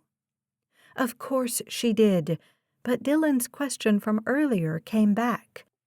Did she want the future her parents had laid out for her? Did she want to run HCI? She'd never asked herself that, and as she did now, her heartbeat fluttered. Was it anticipation or frustration or both? Not that it mattered. She believed what she'd said earlier to Dylan, that she had to walk the path she was on. If she could have gone a different direction, would she? She turned onto her side and adjusted the pillow. What she needed to do right now was sleep, not contemplate hypothetical questions. She forced her eyes closed. The memory of Dylan as he'd stood in front of her on the shore of the lake was clear in her mind, his face cast in shadow, but his gaze piercing, studying her. What she saw in his eyes? Maybe her imagination was trying to convince her, because she was sure she'd seen desire there, the same desire she'd seen in his expression when they'd sat at the other lake earlier in the day, just moments before he'd kissed her. She'd wanted more than anything to step into his arms, to feel them around her, to take in the comfort, the peace she was sure she'd find there. But he'd stepped back, cleared his throat, stuck his hands in his pockets. "I have a couple more calls to make. I'd better—" He nodded toward the house, and she'd followed like the dutiful girl she was, never one to make waves or insert herself where she wasn't wanted, never one to throw herself into a man's arms. Not that there'd been many men over the years. She'd had a few schoolgirl crushes, but nothing serious. She'd dated a guy in college, but after nearly a year together, she hadn't felt much beyond deep friendship for him. He'd tried to convince her that every good marriage was built on friendship. True, but there was supposed to be more to love than enjoying the same activities and laughing at the same jokes. Her parents had had the more. They hadn't always agreed on everything. Their arguments could get loud, passionate, but no matter how bad the argument, eventually they'd be back to laughing, joking, kissing. They had loved each other desperately. She thought of them now, reunited in heaven. They were probably holding hands and telling private jokes the other saints up there rolled their eyes at. Chelsea chuckled, though tears dripped into her hair and onto the soft pillowcase. She tossed the thin blanket off. This was ridiculous. She was wide awake. Not only that, but her stomach was growling because that one chicken wing she'd had for supper hadn't been enough. The house was quiet as she stepped from her room. Dylan's door was closed and no light shone beneath it. A nightlight illuminated the hallway. The chandelier in the foyer downstairs had been dimmed, but offered enough light to guide her into the living area in the back, where a lamp in the corner cast a soft glow. She stepped into the kitchen and flipped on the overhead light. She pulled the platter of cold cuts Angel had left for them from the refrigerator, found the bread, and made a sandwich. She was just slicing it in two when she heard a soft knock. She spun to find Dylan standing in the doorway. "Oh!" Her hand flew up to cover her beating heart. "I was trying not to startle you." She appreciated the effort anyway. Here she stood in flimsy pajama pants and a V-neck t-shirt. No shoes, just a flip-flop on one foot, the walking cast on the other. "I didn't realize you were awake." "I was sitting in the sunroom." "In the dark?" He shrugged. He wore the same thing he'd worn by the lake, denim shorts and a UNH t-shirt. "Watching the night?" She dropped her sandwich on a plate and slid onto a bar stool. He settled on the one beside her. "Been churning all the information we learned today." "Make any butter?" He chuckled. "Not yet." She bit her sandwich. The homemade bread had a touch of sweetness, which contrasted perfectly with the ham and cheddar and thin layer of mustard. She slipped off her bar stool. "You want some water?" He jumped up. "Let me. You eat." He was around the bar before she'd taken a step. Stupid broken foot. He fixed 2 glasses of ice water and set one in front of her. She sipped it, nibbled her sandwich. He nodded to the platter. "You done with this?" "I'll clean up." But he covered the meat and cheese with plastic wrap and slid it and the mustard back into the fridge, then wrapped the bread and returned it to the drawer. "Thank you." He sat beside her with a slice of cheese he'd liberated from the platter. "I've been thinking about your question." His eyebrows lifted, but he said nothing as he tore the cheddar slice in two. "If I hadn't been born to parents who owned a company, if I hadn't known all my life I would someday inherit that company, Mum and Daddy always told me it would be mine and I could do with it as I chose. There was no explicit expectation that I would run it. But was it implicit? Yes, I suppose it was. And if that hadn't been there, If I'd had all the choices ordinary American kids have, or perhaps I should say privileged American kids, what would I have done? I can't know that. I can only know the past I've lived." He was nodding with her words. "Like I can't know what kind of man I'd be, or what I'd have done with my life, apart from my sister's death." "Precisely." She took another bite of her sandwich. After a sip of water, she said, "But am I excited about it? Do I want it?" She turned to face him, realizing too late just how close he was. A sudden rise of shyness had her looking down, but she forced her gaze back up, got her mind on track. "I do want it. I want to run HCI, to bring it back to its former glory, to employ the people of Coventry and be a part of the community like Mum was, and Daddy, before he died. The way I'm coming into it, it's not how I'd planned it. I would much rather Mum be here to teach me. But this is where I am, and I have to believe that the Lord will equip me for the job He's given me to do." "He will." Dylan's words were confident. "I have no doubt you'll do well if you continue to lean on Him, to trust Him to lead you one step at a time." Yes, the Lord would lead her. As alone as she felt in the world, she wasn't. She had a God who would always be at her side. She wouldn't mind having a human companion as well, one with flesh and blood, and perhaps dark red hair and striking green eyes. She ate a few more bites of her sandwich, then pushed it away. "You finished?" She smiled at the eagerness in his expression and slid the plate toward him. He gobbled what was left in 2 bites. It was after midnight, and morning would come too soon. But though she'd spent almost every moment with Dylan in the last 2 days, she wasn't ready to leave his side. Maybe he wasn't attracted to her. Maybe there was nothing there on her side either, except a desire to feel a connection to another human being, to be not quite so apart. Maybe, but she didn't think so. Where grief had muddled her thinking, fear had sharpened it. Fear for her life, fear for her business and her future. Grief and fear combined and helped her discern things normally hidden beneath the mundane, that nothing was certain, nothing was permanent. Life was a series of seemingly insignificant decisions that, one by one, shaped one's destiny. Like the small decision to seek food at a food bank, which led to meeting Dylan, which had saved her life.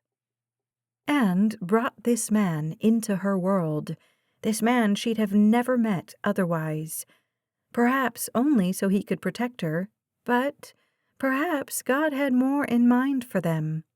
In this moment, in a brightly lit kitchen, the backdrop of darkness beyond the windows behind her, with this red-headed hero beside her, she saw clearly that Dylan was in her life for a reason. He fit into a space she hadn't known was there. It remained to be seen if that space had been carved out for a friend or something more, but he belonged there. What she should do about it, she couldn't imagine. But she did know that life was short and uncertain, that people could be good, could be bad, were usually fickle, and could rarely be trusted, and that through all the grief and fear and pain and love and joy, God was good. And Dylan was here, and she liked him. He was watching her now, head tilted to the side as if he were trying to solve a puzzle. The tenor shifted when she met his gaze. All her philosophical thoughts about friendship and God's sovereignty meant nothing as Dylan's gaze flicked to her lips. Any moment, he'd back away, make some excuse, rush off to bed, and she'd be left wishing for more. She didn't want to be left again, though. Tomorrow wasn't promised. Right now was all they had. She swiveled on her bar stool to face him, lifted her hand, rested it on his cheek, stubbly against her palm. He tipped his head toward her, and she leaned forward and closed the distance, brushed her lips across his. A second, no more, and he deepened the kiss. She slid off her stool and stood in front of him. His hands, pressed against the thin fabric between her shoulder blades, pulled her closer. Her fingers slid into the hair at the base of his scalp. Every nerve caught fire at the feeling of his lips against hers, his hands caressing her back. She would have stayed there, right there, forever. But Dylan ended the kiss. She was afraid to open her eyes, afraid she'd see regret there. Had she really just done that? Initiated a kiss? Thrown herself at him? He hadn't pushed her away, but that didn't mean he cared for her. Didn't mean anything. She lowered her head, her cheeks aflame with embarrassment, and maybe all the other things that were still burning beneath her skin. One of his hands left her back, and she expected the other would follow and he'd urge her away. She opened her eyes, stared at his bent knees, the legs of the bar stool, the tile beneath them. His finger touched her chin, urged it up. His eyes were wide, bright, crinkled at the corners, as if in a smile. His hand cupped her cheek. He started to speak, stopped, chuckled. "Technically, I promised not to kiss you again." His eyebrows rose. "So I'm off the hook for that one." She giggled, the sound silly and schoolgirlish. She clamped her mouth shut. Maybe she should apologize, but she didn't feel sorry. Not if he wasn't pushing her away. Not if, maybe, there could be something between them. And all the reasons why kissing him was a bad idea, she chose to ignore those. That she'd just lost her mother, that her life was in danger, that her world was in transition, and she couldn't be clear about any feelings right now, much less romantic feelings. All that stuff she could worry about tomorrow. Dylan pulled her close, wrapped her in a hug, and whispered in her ear, "I'm not sorry. I hope you're not either." Her cheek settled against the soft cotton t-shirt. Maybe she would be tomorrow. Right now, she would bask in the comfort of his arms.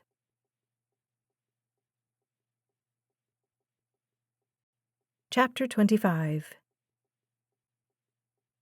Sleep was deep and sweet, and when Dylan woke the next morning, the dream he could barely remember floated away in the morning breeze.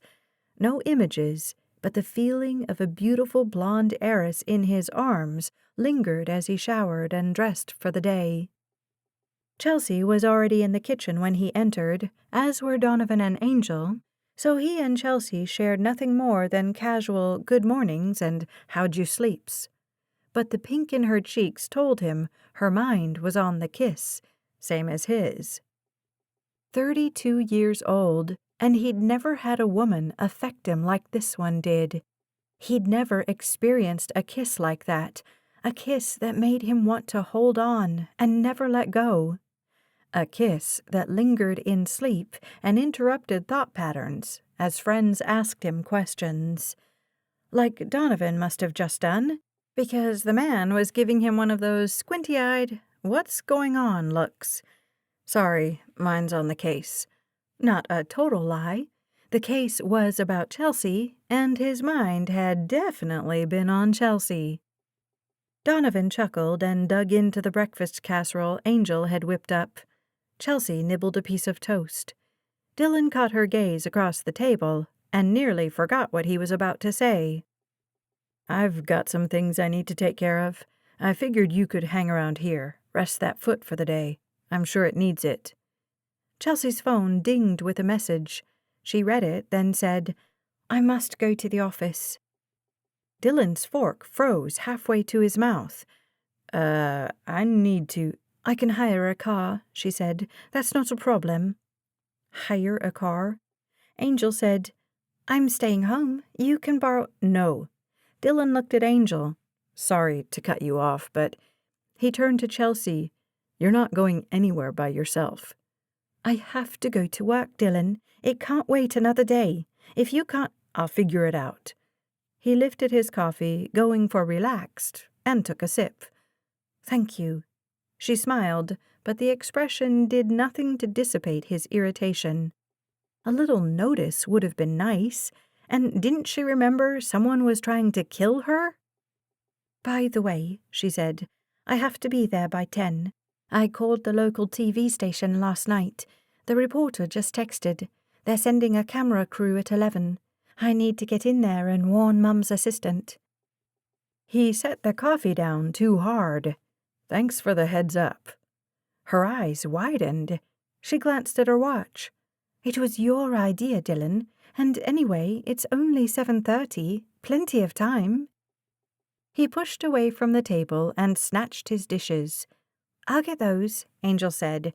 You go on and do... She waved toward the open door. Whatever it is you need to do. Thank you. He nodded to his friends, gave Chelsea a look he hoped communicated his frustration, and stalked out. One thing to go into the office. She needed to do that. But today? Today was too soon. He didn't have security set up, and he couldn't stay with her. But he would, despite the things he needed to take care of. And if a news crew came, then everyone in town would know where she was. Was she trying to get herself killed? He headed through the TV room and down the hallway, searching the internet as he walked, found the number he needed, and dialed it. He stepped into the library just inside the front door, inhaled the scent of old books, and stared out the window. A woman came on the line. Appleton Security. 5 minutes later, he'd arranged for 2 bodyguards to meet them in Coventry at 8:30. Footsteps on the hardwood floors of the hallway warned him someone was coming. If it was Chelsea wanting to apologize? He turned toward the door. Not Chelsea. Donovan. What's up? Donovan asked. Just working on her security. Donovan closed the French doors and turned to face him, hands in his pocket. Got it worked out? Yeah. Still mad? Yeah. No, not really. She should have... What? Told him sooner? It wasn't even 8 o'clock. Not called the media?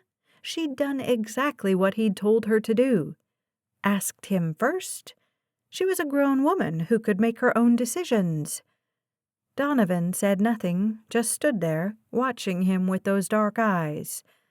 Nothing. She should have done nothing differently. She's fine. I just need to keep her safe, and I thought she'd be tucked away here while I went to figure out who's trying to kill her, and... He huffed a breath. It's frustrating, that tug-of-war between trying to protect them and trying to respect their boundaries. Donovan got it.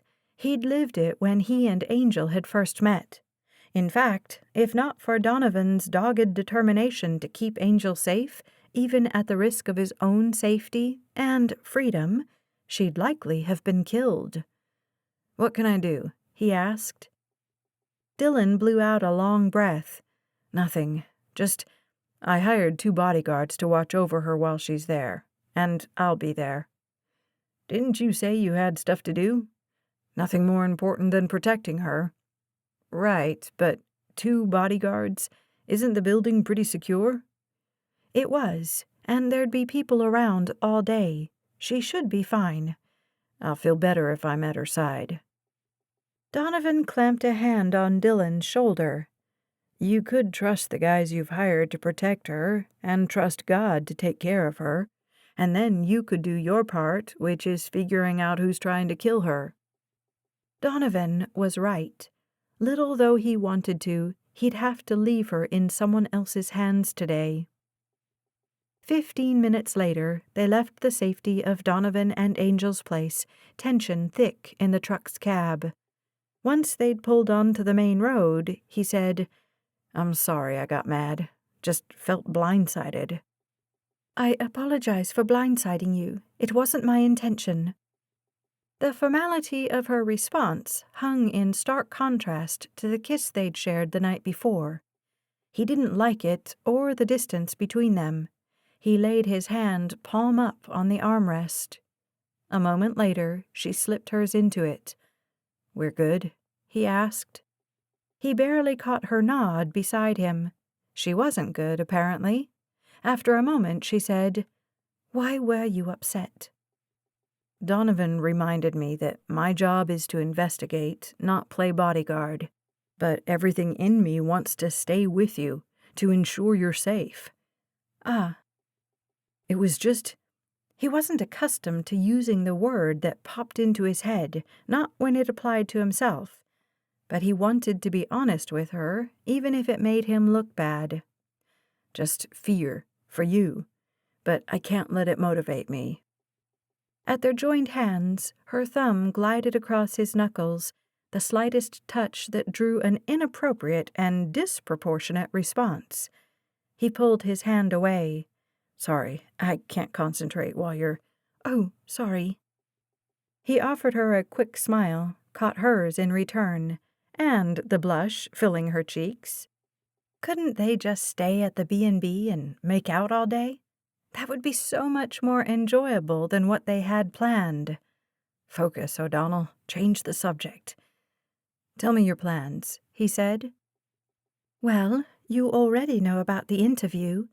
I'm also going to draft a memo to be sent to all employees this afternoon, telling them when the interview will air and assuring them that there are no plans in the works to relocate the factory. Also, I thought Tabby's idea was a good one, so I'm going to meet with her and the head of HR to come up with a way to seek feedback from the employees on how they think we can improve things to be more efficient and boost profits. The employees need to know that I see their input as valuable. Frankly, they know more about the workings of HCI than I do. I'll put together a team, I hope Tabby will be involved, to cull those ideas. So you've forgiven Tabby for whatever you were angry about yesterday? I wasn't... She paused. A moment passed before she continued. I was angry. She was so quick to believe I was going to relocate the company. Everyone thought that, though. You can't blame... It was more than that. Chelsea smoothed the crease in her slacks. Until today, he'd only seen her dress casually, but she looked at home in the gray business suit and blue blouse, as if she'd been dressing like this all her life. The slacks just covered the fat walking cast. She wore a classic gray pump on the other foot. It wasn't that she believed the rumors.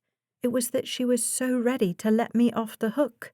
Like, this is going to sound silly, but people, because I'm wealthy and have all this perceived power, people have a tendency to try to ingratiate themselves with me. They yes me, even when I'm wrong. They don't see me as a person, but as someone who can do something for them or improve their reputation. At school, I would be invited to parties by mere acquaintances or perfect strangers, not because people wanted to get to know me, but because my being at the party would lift the reputations of its hosts. It's always been so hard to know who was a true friend and who was only using me. When Tabby let me off the hook, I thought... She paused, watched the forest pass by the windows. I texted her last night, told her that if we were going to be friends, she was going to have to be honest with me. She responded and told me she'd planned to give me another week to grieve my mother before calling me on my crap. He chuckled. Only a true friend would do that. Indeed. Her tone returned to the all-business one she'd used before.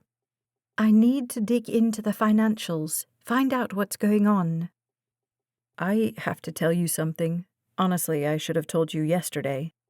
But on the drive home, she'd gushed about Laura, how close the woman and her mum had been, how the woman had felt more like a grandmother than her mother's mother, who'd always been cold and distant. He hadn't had the heart, and there seemed to be no rush. Now he realized his mistake, because Chelsea needed to know before she got to the office and tackled the giants that faced her there. She shifted to better face him. What? When I went to the restroom at Laura's yesterday, her mouth tightened. Yes? What Arthur Andrus said about Laura, about her debt? Don't know if that's true, but I saw a couple of sizable bills. Over 20 grand owed to one credit card company alone. Her mouth opened, then closed. You searched her home? On the premise of using her restroom? He felt the grimace that curled the corner of his mouth. I used the bathroom. Then I did some investigating. You went through her papers? And I saw a couple of brochures from cities, foreign cities, trying to entice businesses to move their manufacturing. Where did you find those? Her voice had risen. He didn't have to look to know she was angry. In Laura's office. You just decided to snoop around my mother's dearest friend's things? Which wasn't the point at all, and she knew it. So he said nothing as he took the on-ramp for I-93. She said, "It's very unkind, you know, snooping." He merged into traffic. She faced forward and crossed her arms. In silence, they drove 2 miles, 3, 5. Finally, she said, "They were looking into relocation. Mum's the one who brought it up." It was both introduced and shot down by your mother, Dylan said. Your mother wasn't interested, and she was the majority stockholder. So why would Laura... Maybe she thought she could talk Mum into it. Was your mother so easily swayed?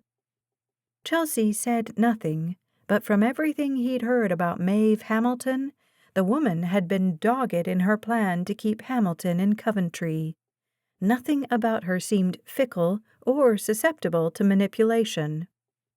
He held his hand out again. A moment passed before Chelsea took it. He squeezed. Laura told you herself she thought it was an idea worth pursuing for the sake of the shareholders. So she was pursuing it, despite Mum's refusal to consider it. I can accept that. To be clear, you aren't under the impression that she would attempt to have me killed, right? He opened his mouth to respond, then closed it again, because he didn't want to lie, but the truth would fly like a kite in a hailstorm.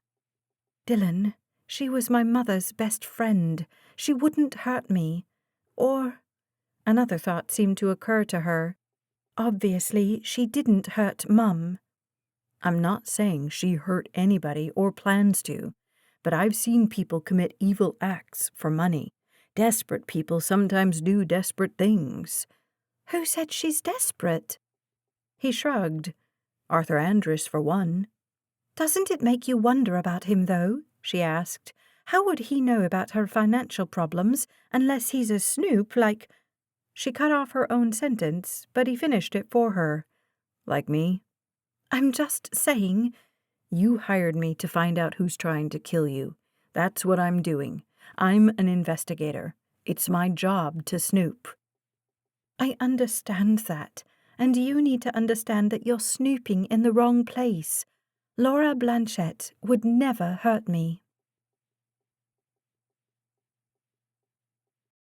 Chapter 26. Flanked by armed men on either side, Dylan walking behind her in full-on danger mode, Chelsea stepped into the HCI lobby for the second time in 2 days. "Good morning, Miss Hamilton," said the receptionist behind the desk. "Good morning, Ida." Ida pressed the button, and one of Chelsea's guards opened the door for her. 3 minutes later, she passed the third-floor receptionist and entered the executive offices. Unlike the side of the building where Tabby worked, this area was spacious and plush. Thick carpet muffled their steps as she made her way to her mother's office, the largest on the floor. Behind the desk, just outside Mum's door, an older woman stood. She was slender, nearly 6 feet tall, and had frizzy white hair and hazel eyes. She wore no smile, not that she ever had. "Mrs. Strauss?" Chelsea said as she approached. "Thank you for accommodating me on such short notice." The assistant nodded once, then pulled the keyring from her pocket. As she unlocked the door, she said, "Mrs. Hamilton left explicit instructions that I was never to open this door to anybody but herself and you." "Really?" Chelsea glanced at Dylan, who shrugged. She turned back to Mrs. Strauss. "I had no idea." "Nobody else." She pushed the door open. "Not even Frank Hamilton, though he did his best to convince me otherwise." Chelsea had no doubt Mrs. Strauss had held her ground. The woman was as pliable as she was cheerful. "I hope we'll be able to film in here, but in case we can't, please make sure the conference room is available from 11 to 12. "Yes, ma'am. Shall I send for coffee or breakfast?" "I'll need my refrigerator stocked with water bottles. Also, I'll need the password for Mum's computer." The brisk tone felt as comfortable as rough wool against a rash, but she needed to establish her authority early. "Of course." Mrs. Strauss took her seat at her desk, scrawled the password on a Post-it, and handed it to her. Perhaps establishing that authority with the assistant wouldn't be as difficult as she'd expected. She turned toward the office, but the bodyguard beside her said, "Wait here, please," and stepped in. She waited, perhaps not patiently, until he returned seconds later and nodded for her to enter. She did, and the bodyguards mercifully stayed in the lobby. Mrs. Strauss would love that. Mum's office hadn't changed since the last time Chelsea had been there just a few months before, when she'd come home for Easter. The pale gray walls were broken up by the window behind the dark mahogany desk. Images decorated the space, the factory, then and now, photos of management, an overhead picture of the company picnic a few years past, and a portrait of Peter Hamilton looking dashing in his dark suit and trimmed beard. That one hung directly across from the desk. Chelsea could see her mum gazing at Daddy's photo as if he could guide her whenever she faced a difficult decision or a question she couldn't answer. Beyond 2 plush guest chairs, a stack of papers rested on one side of the desk, a computer screen on the other. In the center of the desk lay a notebook, opened, with a blue pen lying across the top. Mum's chair, creamy white leather, sat slightly askew, as if Mum had just stepped away. It was Chelsea's imagination, she knew, but she could swear she picked up her mother's unique scent. All the money she could ever need, and she wore Charlie perfume she bought at the drugstore, just like she had when she and Daddy had met. All of Chelsea's efforts at feeling professional and in control fell away. "Oh, Mum, how could you leave me like this? With this mess?" Her throat aching with unshed tears, she moved to the far side of the desk. Dylan stood in the doorway. He said nothing, just watched her with those kind eyes. She pulled in air, blew it out. "Could you come in and close the door?" He did, and she sat, lifted Mum's pen, set it back down.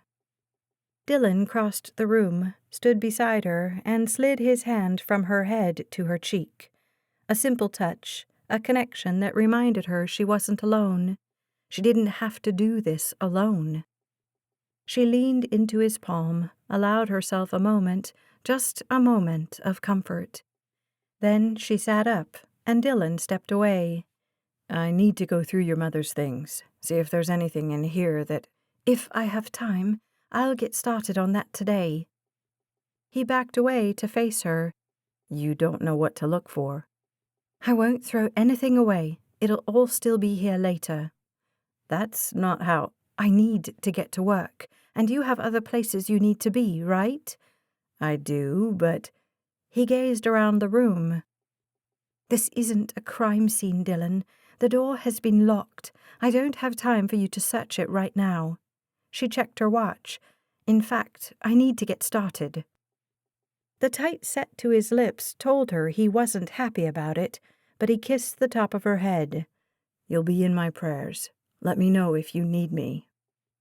After he walked out, she touched the spot his lips had brushed, allowed herself to enjoy the connection another moment, and then lifted her phone receiver to get started on her day. The interview went well. Chelsea had only gotten teary once when talking about her mother, but she thought she'd been equally firm and passionate when discussing Hamilton's commitment to stay in Coventry and her belief that the HCI employees were the best in the world. "My father grew up in this town," she'd said. "My mother called it home for more than half her life. Despite my troublesome English accent," she'd smiled with the remark, "I am as committed as my parents were to the town of Coventry and to New Hampshire. I've spent years pining for home, and I have no intention of ever moving away again." After the reporter and cameraman left, Tabby and the head of HR came in, Tabby eyeing the security guards and giving Chelsea a raised eyebrows, nice muscles sort of look. The HR director suggested that, rather than ask for blanket suggestions, they come up with a survey with plenty of room for written feedback. Over lunch, fried seafood delivered from a local spot, they crafted questions. When they were finished, Tabby promised to have the survey ready by the time Chelsea's memo was finished. Chelsea called Mrs. Strauss into her office. "I need your help." The woman sat across from Chelsea, laptop open on the far side of the wide desk, and typed while Chelsea dictated. She said nothing when Chelsea told her to change something, barely glanced up as she backspaced and edited. When Chelsea was finished, Mrs. Strauss continued to sit there, tapping away on that keyboard. Chelsea had no idea what the woman was doing. She should have asked. When she was a little girl, she'd come into the office to visit her daddy, and everybody would fawn over her as if she were the most delightful child ever to walk the planet. Secretaries would pinch her cheeks, managers would sneak her candy from hidden stashes in bottom drawers. But Mrs. Strauss, who'd seemed old 20 years ago, wouldn't even offer her a smile. Chelsea had always been terrified of the woman. Truth be told, she still was. So she opened the top drawer, peeking at her mother's things and feeling guilty for it.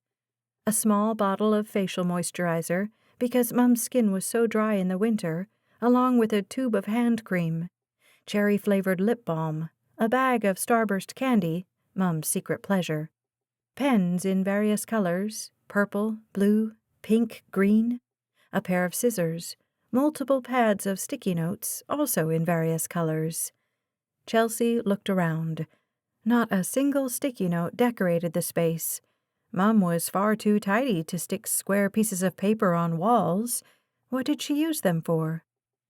She left the drawer exactly as she'd found it.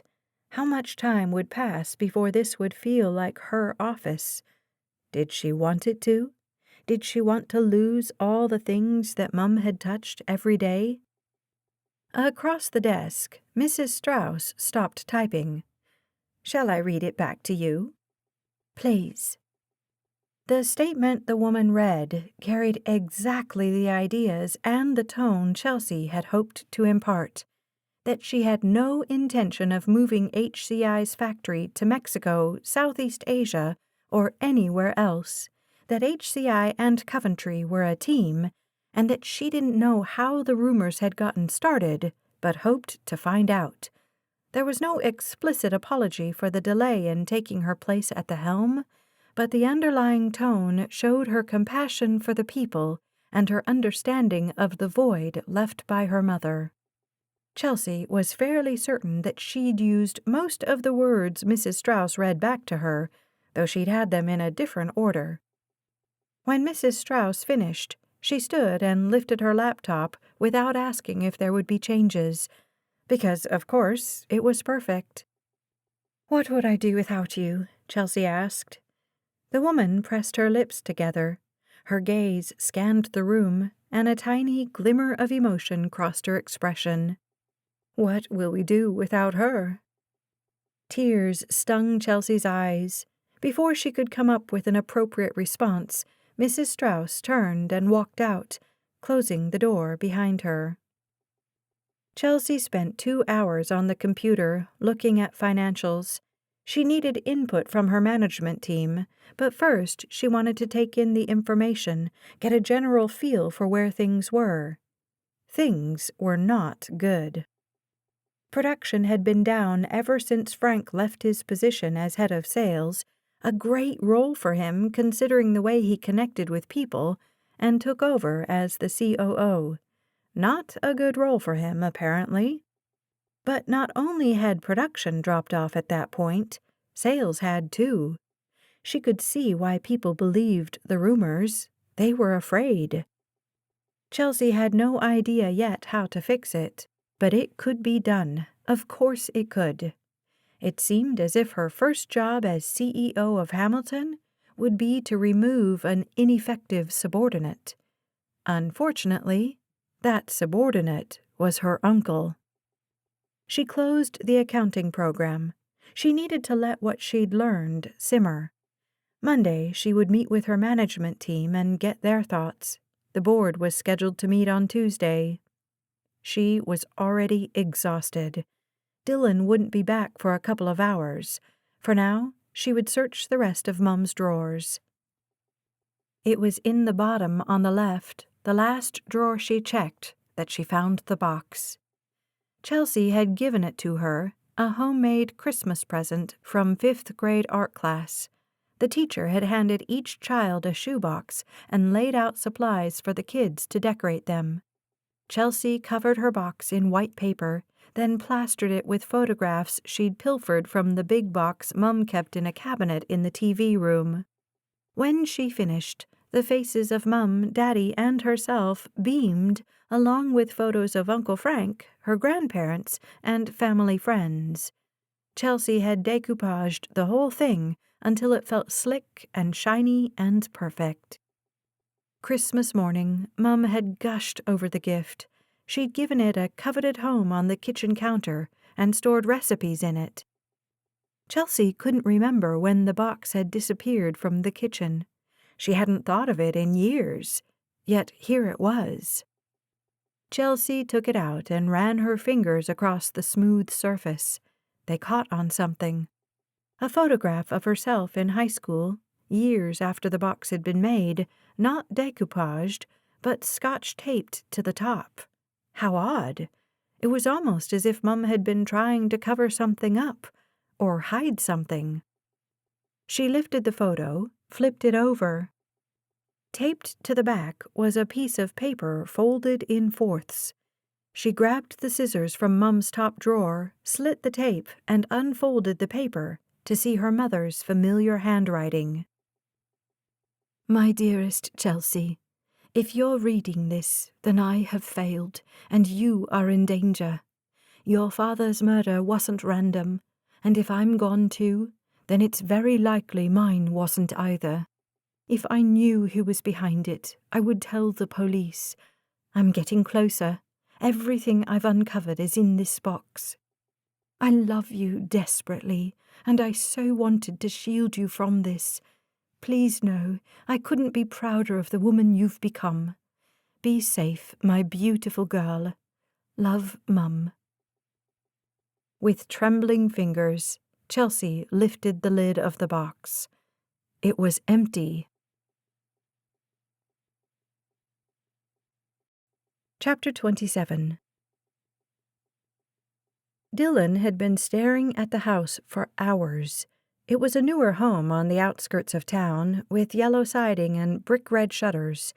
A 2-story detached garage stood at the end of the driveway, a stairway on one side leading to Zeke's apartment. He'd never done anything like this before, not even when he was a kid and his friends decided to break into the Whitneys' house when they were out of town just to mess with their teenage daughter. They planned to move pictures around, turn the clothes in her closet inside out, mess with her things, all in an effort to freak her out. Dylan had thought Bud, the mastermind behind the plot, mostly wanted to get a glimpse of the girl's bedroom. Dylan had gone all the way to the woods behind the house with Bud and their friends before chickening out and heading home. Far as he knew, Bud and the rest of them never got caught. He hoped he'd be so fortunate. Dylan had stopped at a drugstore to buy some of those latex gloves nurses wore. He had 2 out, resting on his thigh. A woman, mid-50s and thin with mousy brown hair, had been out front deadheading rose bushes when he'd pulled up. He'd driven away, turned around. Now he was parked in front of a wooded area about 100 feet down the street, watching the driveway and hoping nobody would call the cops and report him. It was a rural street, houses interspersed here and there. He should be safe. He prayed she would get in her car and leave. Was it okay to pray for help in committing a crime? Probably not. But if the woman didn't give him some time, then Dylan would have to return at night, which felt much more sinister creeping through the dark. His phone rang, and he snatched it up and pressed it to his ear. "It's Cody. We turned up some interesting information." Dylan pulled his notebook and pen from his pocket. "Shoot. Turns out Zeke Granger is Arthur Andrus's nephew." "No kidding? But it gets weirder. He's also Laura Blanchette's cousin." Dylan made a note. "Explain the connections." "Zeke's father is Laura's cousin's son, and Zeke's mother is Arthur's sister." "So Arthur and Laura are related?" "By marriage only. Arthur is one of 9 kids, so he's related to pretty much everyone in Coventry. Laura is one of 4 kids, so she has her own web of relatives. Between them, I bet half the town is related to one or both of them." Dylan tapped the paper with his pen, then flipped back a couple of pages. "I asked Laura about Zeke. She mentioned that he used to work for HCI, but not that he was a relative. Could be she doesn't know. That's a pretty distant relation." "Yeah, but I don't know. He used to work for the company where she's on the board. Seems it would have come up. And when he was fired for stealing..." Cody grunted. "It's curious." "Maybe more than curious," Dylan said. "What does he do for work now?" "He's a janitor at Plymouth State." "Not exactly an illustrious career, but honest work." "Sam Early and I are on the way up to Mount Coventry to interview Douglas Brewster. What are you up to?" He swallowed a lump of guilt. "Just going over my notes, trying to put together some sort of working theory." Which was true. The fact that he was doing it outside of Zeke Granger's apartment... "Sounds good," Cody said. "I'll call you if I learn anything." Dylan shoved his phone in his pocket. This was ridiculous. The detective was trusting him with details of the investigation, and he was about to commit a crime. He'd almost talked himself into leaving when an old white Chevy pulled out of the drive and disappeared around the corner. Maybe it was a sign. Dylan drove to the house and parked in front. Gloves in one pocket, phone and keys in the other. He shoved his lock-picking kit in his back pocket, went to the front door, and rang the bell. At least the landlady didn't have one of those doorbells with a camera. When nobody answered, he walked around the house, looking at the structure as if he were a repairman or a roofer or something. He felt like an idiot. When he was behind the house, he hurried to the garage. There were no doors but the overhead, and the only windows were high on the side. He slipped on the gloves and climbed the exterior staircase. When he reached one of the windows on the garage, he peered in. A small SUV was parked below in the dark space. He turned his flashlight app on and shined it through the glass. The SUV's front bumper was smashed in. Okay, so maybe Zeke ran Maeve Hamilton off the road. Dylan continued up the stairs. Door was locked, of course. He'd bought the kit when he'd first hung out his shingle and practiced on his locks at home, but he'd never used it on a case. He pulled out the tools, finally found the right one, a thin strip of metal about 3 inches long, and shoved the rest of the kit into his back pocket. Glancing toward the street every few minutes, he worked the lock. Finally, it clicked, and he turned the knob and stepped into a kitchen. He shoved the pick in the other back pocket. He'd put the kit back together properly when he had time. The space was hot and stuffy, heavy with a scent of ammonia and cat food. Aside from that, he wasn't sure what he'd expected. Something old and dingy and cheap. But this was the opposite. Solid countertops, newer black appliances, a shiny round table for four, the chairs pushed in neatly. A stack of unopened mail had been dropped haphazardly on top. He thumbed through it. Junk mail mostly. Nothing helpful. No food on the counter, but a few dishes had been left in the sink, which tracked with the family emergency story. 2 bowls, one of water, the other of cat food, had been set on the floor in the corner. After checking all the drawers and cabinets, kitchen stuff, nothing else, Dylan went down the short hallway, peeked in the bathroom, toiletries and a litter box that desperately needed to be cleaned, and entered the bedroom. The bed was unmade. He searched through the 5-drawer bureau. The top drawer held loose change and an old cheap watch beneath underwear and socks. The next drawers held t-shirts and gym shorts. Bottom drawer held sweaters and sweatshirts. Golf shirts and button-downs hung from fancy puffy hangers in the closet. Jeans and slacks were draped over other hangers. One suit, brown with a layer of dust on the shoulders. Dylan checked the pockets, empty. A set of golf clubs leaned against one wall. He searched the bag and turned up tees and balls, but nothing interesting. He peeked under the bed and startled at glowing green eyes staring back at him. The cat. Dylan left it alone, frustrated. It was one thing to commit a crime. It was another thing to commit a crime and get nothing out of it. He moved on to the living room. Couch, TV. A laptop sat on a coffee table, its cord attached to an extension cord that crossed the center of the room's beige carpet. Dylan opened it and was greeted with a password box. He pressed enter. It never hurt to try, but the screen reset itself, the cursor blinking at him. He typed password. Nope. Those were his only guesses. He slammed the laptop shut. When PIs did this on TV, there was always a clue. A stack of bills and bank statements would have been nice. Dylan cursed online banking. No artwork decorated the space, no decor on the tables. A single photograph had been framed and hung on the narrow strip of wall that separated the living room from the kitchen. It was an 8x10.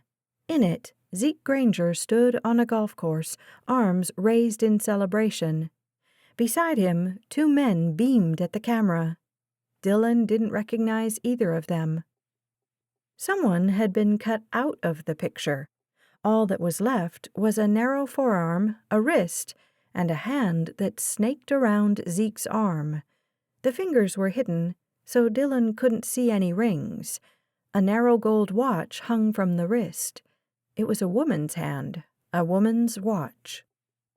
Across the top of the black frame in bold letters were the words, "Hole in One."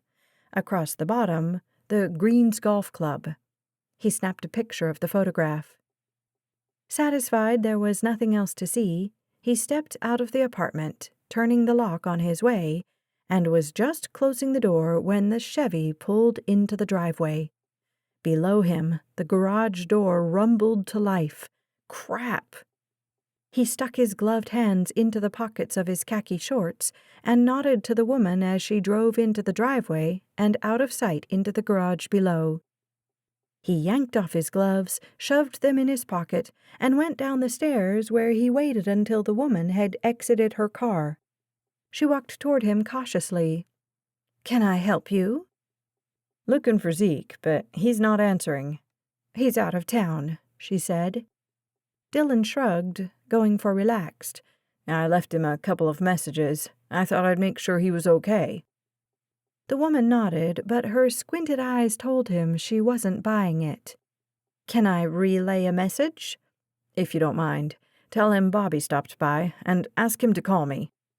Dylan jogged down the driveway and climbed into his pickup, praying she wouldn't follow and get the plate number. She didn't, just watched him until he drove away. Chapter 28. "Chelsea!" The shout came from beyond the door of Mum's office, and Chelsea looked up from the file cabinet where she'd been searching, fruitlessly, for whatever Mum had stored in that box. Her intercom buzzed. "Miss Hamilton?" Mrs. Strauss's voice was calm and emotionless, as usual. "Your uncle would like to see you." Chelsea opened the door. One of the muscled bodyguards blocked her exit, his back to her. "Excuse me." The man didn't turn or move. "One moment, ma'am." Uncle Frank's voice carried over the bodyguard's shoulder. "You have no right to keep me—" "Sir, you need to calm down." That from the other goon. "You're not getting near her until you do." "This is ridiculous." Chelsea pushed the man in front of her. "He's my uncle. Get out of my way." The man stepped aside, and Uncle Frank rushed to her and pulled her into a hug. Thank God you're okay." She allowed the embrace a moment, then pulled away. "What happened?" Uncle Frank's eyes were wide as he took her in, seemed to be searching for wounds. "Shots were fired." "What?" "Up on Coventry. I just heard. I'd heard you were here, but I thought maybe you and that P.I. "I've been here all day." And then what he said registered. "Shots fired on the mountain? A tourist or—" "Dougie, was anybody hurt?" "I don't know. I just heard it had been reported." She turned and rushed into the office. "I need to make some calls." She reached her desk and lifted the receiver. "Ma'am." Mrs. Strauss's no-nonsense tone matched the calm look on her face. She stood in the open doorway. "I'll find out what happened and let you know." Oh, right. She had an assistant now. She set the phone back on its cradle.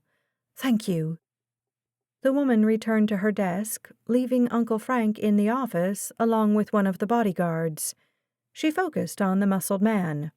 "Thank you." The man gave Frank a look through narrowed eyes before stepping out the door. He left it ajar, as he'd done during all of Chelsea's meetings that day. Chelsea sat and nodded to the chair across from her. "What have you been up to?" "I was at the factory, had a meeting with Sid." He waved the words away as he settled in the plush chair. "Nothing to concern yourself with." Everything related to HCI was something to concern herself with, but she didn't say so. It would take time for Uncle Frank to see her in this role. She told him about the interview, the memo, and the survey that was scheduled to be delivered before the day's end. She, Tabby, and the HR director had decided the best strategy would be to send the memo and survey just before the bulk of employees left for the day. The interview would air that evening. People would have the weekend to consider what to write on their surveys and process the good news without the input of naysayers around the water coolers. Maybe by Monday morning, HCI could move on to the business of increasing productivity and profitability. While she talked, Uncle Frank's expression shifted from slightly surprised, as if her efforts were amusing, to frustrated. When she finished, he said, "You should have talked to me first." "I messaged you yesterday." "And I told you I'm handling the rumors." His voice was low, controlled, but she heard the hum of anger beneath it. She'd received his brief text the evening before. "Don't worry, I've got it under control." It hardly counted as a response. "I thought you were going to lie low this week," he said. "Come in next week. I was trying to give you space." Space? She didn't think so. He was trying to keep her out of it, trying to protect her like Mum always had. "I need to quell these ridiculous rumors and get my company out of the red." "Your company?" His forehead wrinkled beneath his white hair. I get that you're the majority shareholder now, but don't forget those of us who've slaved to make this place what it is." Irritation prickled her neck, tightened her shoulders. She forced a placating tone. "Of course I haven't forgotten. You've dedicated your life to Hamilton Clothiers. But I feel a responsibility to this company and to the employees. Right now, they're afraid for their jobs. That fear is causing people to quit. People we need. They're angry and scared. Production was already down, and it's dropped further since Mum died." "How do you know?" "I've talked to people. I've looked at the numbers." "A company is more than just numbers on a spreadsheet. The story is more complex than that." The false exuberance in his voice wasn't convincing when he added, "Maybe we could go over them together." As if she weren't intelligent enough to figure them out for herself. She understood she hadn't worked at HCI, but she did have an MBA, and numbers were numbers. She swallowed the words that rose. This man had known her since she was born. It made sense he didn't view her as competent yet. She would have to prove she knew what she was doing, and that would take time. "Perhaps eventually you and I can go over them together," she said. "For now, I feel I've got a solid understanding of where we stand." "I seriously doubt that. Did those numbers tell you about the equipment failures we've had? Did they point to what I suspect is sabotage?"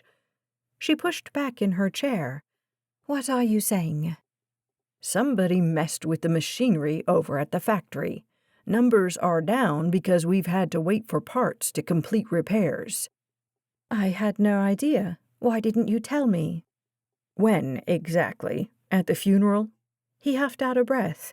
"After someone tried to kill you?"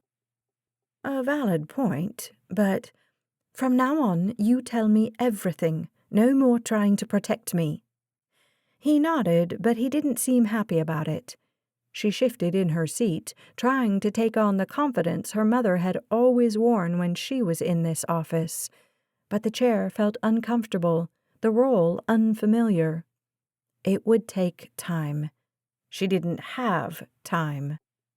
What we're doing today with the interview and survey is only the first step in restoring our employees' faith. But it is an important first step. "What about our customers' faith?" Frank asked. "Have you thought of that?" "Oh, customers love American-made." "Not the general public. Retailers, wholesalers, the people who buy our products and put them in their stores. Your little TV stunt is going to make them worry about the health of HCI. I'd managed to keep our financial situation under wraps, but when that interview airs, everyone in the industry is going to know we're in trouble." "Are we, Uncle? Are we in trouble?" His face reddened. "You've seen the numbers." "And what caused those numbers? You blame sabotage. Is that all? Why has productivity been down?" He shifted in his chair. "Sabotage and suppliers, and there's a lot that goes into it. I can't explain it to you. It's all very complicated." She doubted it would be above her intellectual capability.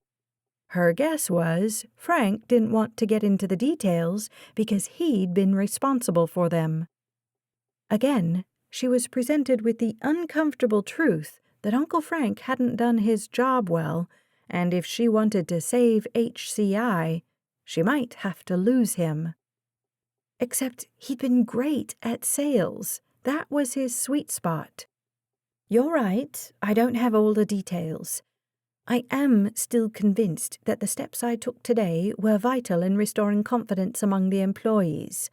But if you feel those steps will hurt us within the industry and with our customers, then I'd appreciate it if you'd reach out to them, smooth things over." "That job should fall to sales." She smiled at him. "You know nobody can connect with customers as well as you can." He shrugged, an acknowledgement. "I need your help, Uncle. I'm sure operations can do without you for a week or two while you try to clean up my mess in the industry." He tipped his head to the side. Not a mess." The placating tone told her he felt just the opposite. She kept her smile in place, though she doubted it looked natural. "Whatever you want to call it, I trust you to fix it." A moment passed, and then he returned her smile and stood. "I'll do what I can." She came around the desk and hugged him. Frustrated as she might be, he was her only living relative, and he was truly trying to help. He took her by the shoulders and kissed her forehead. "I'm so glad you're okay. Are they any closer to finding out who's trying to kill you?" "We're hoping that, once people are convinced the company isn't relocating, the attempts will stop." "Good point." Gone was the irritated manager. Back was the uncle she'd always loved. "If that's all you accomplished today, then it'll have been worth it. We can deal with the rest." When he left, Mrs. Strauss stepped in. "It's still not clear what happened on the mountain.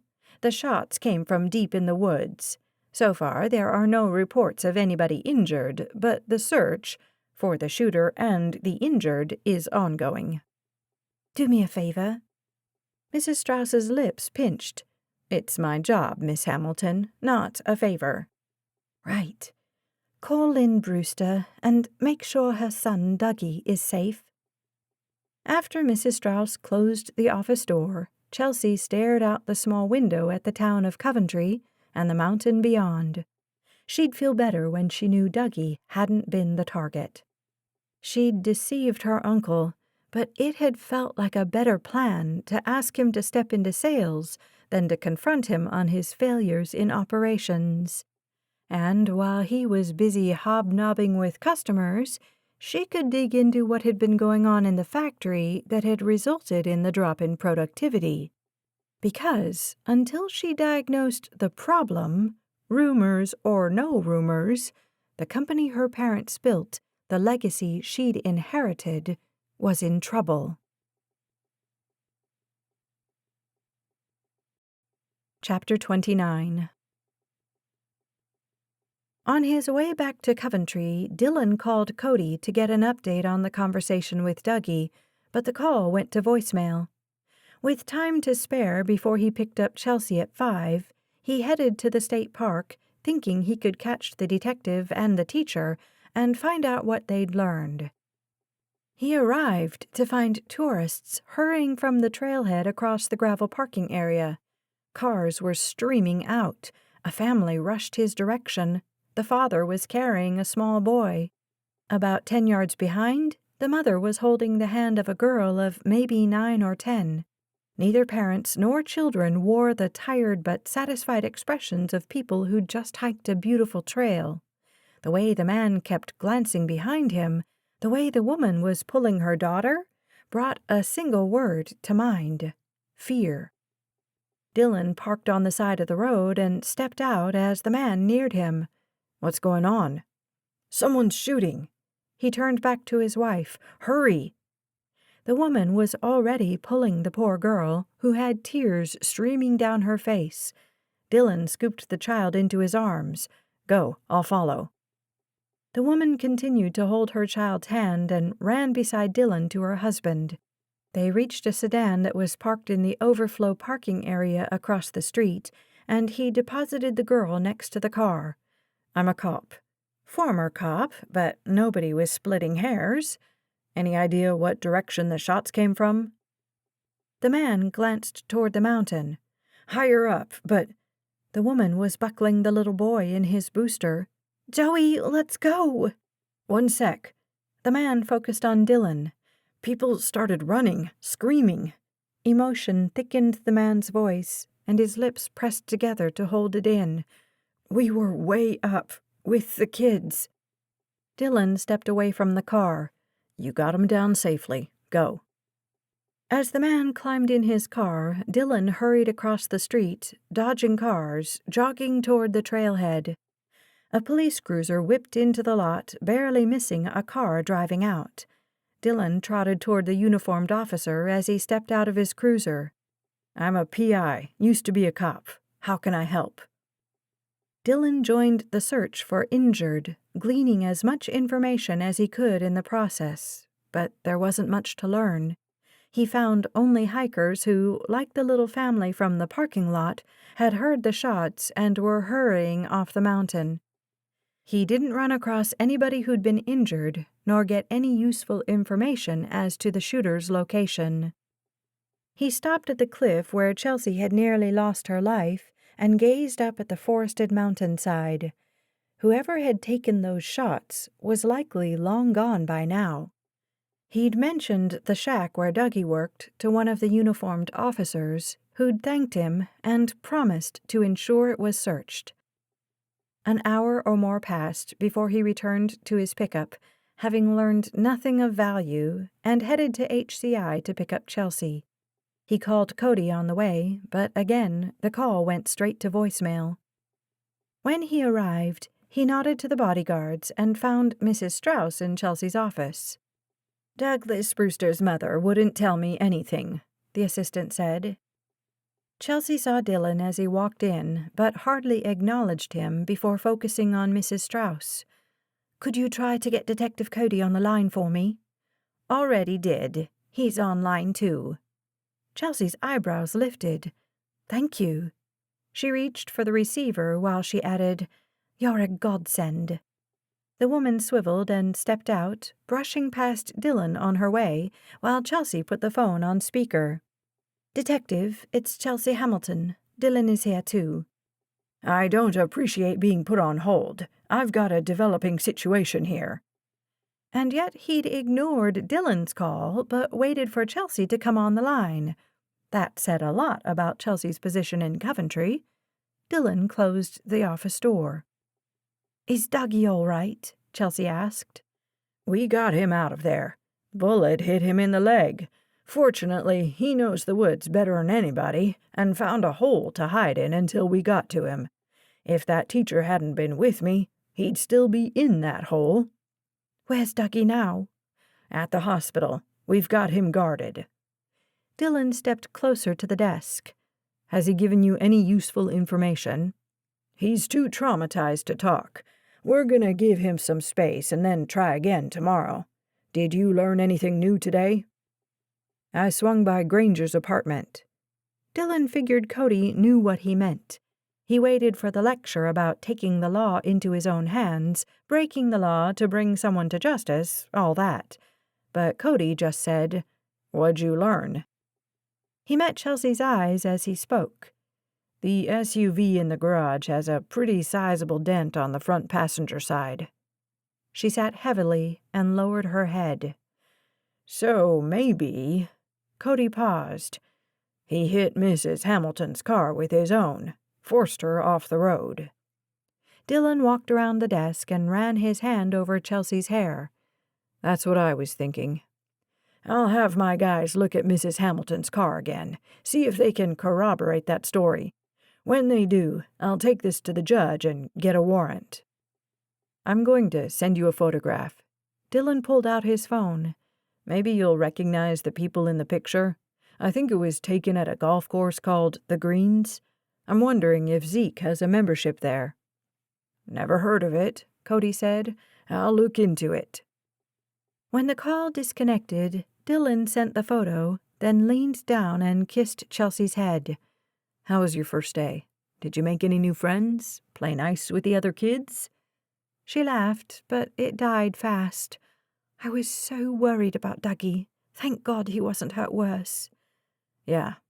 He sat in the chair across from her. "The mountain was a mess." "You went?" He gave her a quick update. "Last I heard, nobody was injured. Well, except Dougie, but they're keeping that under wraps." "Thank God," she said. "I can't believe.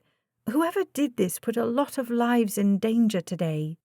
People would do desperate things to stay out of prison.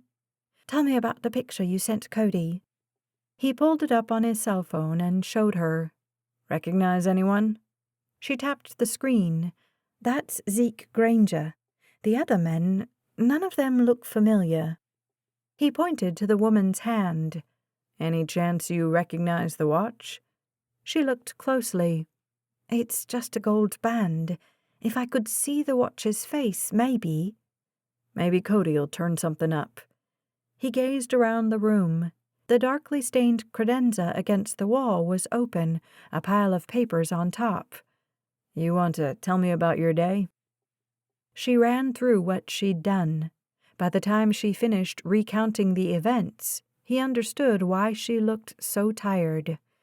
What did Frank think about all you did? Dylan asked. He was less than pleased. Her smirk said more than her words. But you did it anyway, even though he wasn't on board? That surprised him. I'd have talked to him about it, but he wasn't here. Apparently he was over at the factory all day. Just as well, though. I did what I thought was right. And then she pulled a shoebox covered in photographs from a drawer in her desk and handed it to him, along with the note she'd found. This was the big news of the day. He read the note, then looked at her for permission to open the box. When she gave him a go-ahead nod, he looked inside. The box was empty. I've been looking for whatever Mum had stored in there, but... No luck? Nothing. I took a photo of the note and sent it to Cody. Any guesses? He asked. No, there's no more information. Right now it's just a useless, empty box. Not useless. It tells us we're on the right track, that she knew she was in danger, and that, most likely, someone else knew she was getting close to the truth and took her out. Chelsea's bottom lip trembled. I just don't understand why she didn't tell me. All this time she's believed Daddy's murder wasn't random, and she didn't say a word. You were a child, Dylan said. I'm 25 years old. She should have told me. She should have... Chelsea plopped her elbows on the desk and pressed her hands to her face. I just can't imagine. All these years she knew. She must have been terrified and felt so alone. And then... He stood, intending to round the desk and comfort her, but her head snapped up. I'm fine. She wiped the moisture on her cheeks. For the first time, I understand why she sent me away. It wasn't that she didn't love me and didn't want me with her. She was trying to protect me. Dylan longed to take Chelsea in his arms. I wish I could say something to make it all better. She forced a smile. How about you? Sounds like you committed a crime. Just a misdemeanor. He waved off the words, going for relaxed when he felt anything but. Typical day in the life of a P.I. Her mouth opened in a little O. Is that true? He chuckled. Not even close. That's the first crime I ever committed, unless you count taking $2 from my mother's purse without asking when I was about 8. You're a hardened criminal. Mothers should protect their children from you. Yeah, I'm terrifying. Do you have more work you need to do, or... I'm quite finished. Flanked by Chelsea's bodyguards, they left the office and made it to Dylan's pickup. A few minutes later, when they reached the interstate, Chelsea glanced behind her. Are they going to follow us all the way home? Just to Manchester, Dylan said. Nobody knows where we're staying. She turned back around. Good. They're a little intense for my taste. It's their job to be intense. I just need a break. From them, from HCI, from... She waved as if sweeping troubles away. From all of it. He knew how she felt. Let's not talk about it any more tonight, then. She said nothing, just stared out the window at the passing trees. On the opposite side of the highway, traffic was heavy, stop and go in some areas, as tourists flooded toward New Hampshire's lakes and mountains. They'd hit it as they neared Nutfield, another popular vacation spot. Maybe they could spend the evening watching a movie or playing games. Except it seemed like Chelsea needed more of a distraction than anything at the house could offer her. He reached across the armrest and took Chelsea's hand. I have an idea. She sighed. If it's about who's trying to kill me... It's not. He squeezed her hand. Want to go to a movie?" He glanced, caught her smile. "Are you asking me on a date?" He hadn't thought of it that way, and the idea made his heart rate pick up speed. "Unless you want to go home and catch your interview on TV." "I'd prefer not to, if you don't mind. I truly need a break from the whole thing. Tabby will record it for me." "Okay, then. I'm asking you on a date." Chapter 30. The movie was an excellent distraction. They dodged the crowd as they walked out of the cinema hand in hand. The sun was just dimming over the buildings in Manchester, but it was still warm, for which she was grateful. Thanks to the overachieving air conditioner in the theater, Chelsea was freezing. Dylan led her across the parking lot, frown in place, eyes scanning the people all around them. "Everything okay?" He glanced her way and smiled. "Sure, just making sure they were safe," which he seemed to do all the time. Was it because of the threats on her life, or was he always so vigilant? Maybe, as a former cop, he'd learned to keep his attention on the surroundings. He opened the truck's door and helped her to her seat. The cab was toasty warm because of the sunshine that day. When Dylan climbed in beside her and cranked the AC, she angled the fan away from her. He reached in the back and grabbed a sweatshirt. "I should have brought this in with us." "Why is it always freezing in public places in America?" She draped the sweatshirt over her lap. "People are always dressed in shorts and tees, and they keep the temperature hovering just north of Arctic." "No idea. Hungry?" "Quite." After waiting 20 minutes for a table, they were seated on the patio at an Italian restaurant just off Canal Street, a basket of bread between them. Though he hadn't said so, she was sure he'd chosen this place because of the outdoor seating. She still hadn't warmed up. His cell phone rang, and he glanced at her. "Sorry, let me just—" He swiped it open and stepped away. The tables were filled, mostly with people in their 20s and 30s. Conversation and laughter filled the space and almost drowned out the music being piped in overhead. Even the servers were in a good mood, sharing jokes with customers.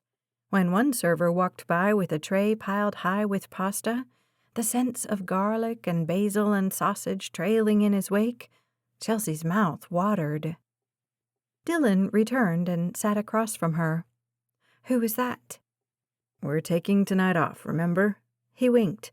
"I'll tell you tomorrow." Something about the case, then. She didn't want to know, not right now. After their iced tea and Coke were delivered, he asked, "What did you think of the movie?" "It was excellent, as expected." "You've seen all the Marvel movies?" "Obviously, haven't you?" He sipped his Coke. "Missed a couple when I was on the force. I need to catch up. Who's your favorite hero?" "Captain America." He chuckled. "Of course." "Not just because he's American, though." She tipped her head to concede a point he hadn't made aloud. "That's a part of it. I like him because he's not out for fame or glory. He's not super rich or powerful. He's just an ordinary guy who has no motive except to do the right thing. Sort of like—" She lowered her gaze. Where was she going with this? When she looked up, she saw Dylan's eyebrows lifted high as he waited for her to finish. "Fine, then." "Like you, except I wouldn't describe you as ordinary." "I am exceptionally ordinary," Dylan said. "I disagree. You're—" She trailed off when their server returned. The young woman spouted off the specials. "What can I get you?" Chelsea had hardly looked at the menu. "What do you recommend?" She said, "The veal saltimbocca is my favorite." "You've talked me into it." Dylan placed his order, handed over their menus, and leveled his gaze at her. "You were saying how ordinary I am?" She laughed. "I was saying just the opposite, actually. Ordinary people treat me differently after they know who I am. You don't. Ordinary people act out of their own self-interests. All I've seen you do is work to protect me. We've never even discussed your fee for all the work, and we're not going to now." The amused expression on Dylan's face faded. "We're not talking about any of that, remember?" I'm just saying you seem Captain America-ish to me." He pressed his lips together, said nothing. "I've offended you?" "No, I'm no superhero, Chelsea. I wish I were that powerful. I wish I could ensure that nothing bad—" "You just said we're not talking about that." She pulled a warm roll from the basket and broke off a bite. Before she popped it in her mouth, she asked, "Who's your favorite Marvel character?" "Spider-Man." Dylan took a roll himself, cut it in half, and buttered both sides. "He's powerful, but also insecure and humble, and awkward with the ladies. I identify with that. I haven't seen all the Marvel movies, but I started watching Spider-Man back when Tobey Maguire played him." Dylan set down his roll and reached across the table. She settled her hand in his, and he rubbed his thumb across her skin. The touch brought tingles, and warmth rose to her cheeks. His expression was serious. "You said I treat you like a regular person? I don't know how that can be true when you're unlike anyone I've ever met. You are far from regular. You are extraordinary." "I'm not." Although the way he was looking at her now made her feel special in a way she hadn't felt since her father died, cherished and adored. "The only difference between me and most other people is my bank account, and I—" "Don't say that." He dropped her hand and sat back. "Why do you do that? Why do you think that the only thing that defines you is your money?" She pulled her arm from the table and folded her hands on her lap. The very thought of Dylan angry with her sent her heart pounding and her stomach to her knees. "That's all anyone ever sees." "Is that what you think I see?"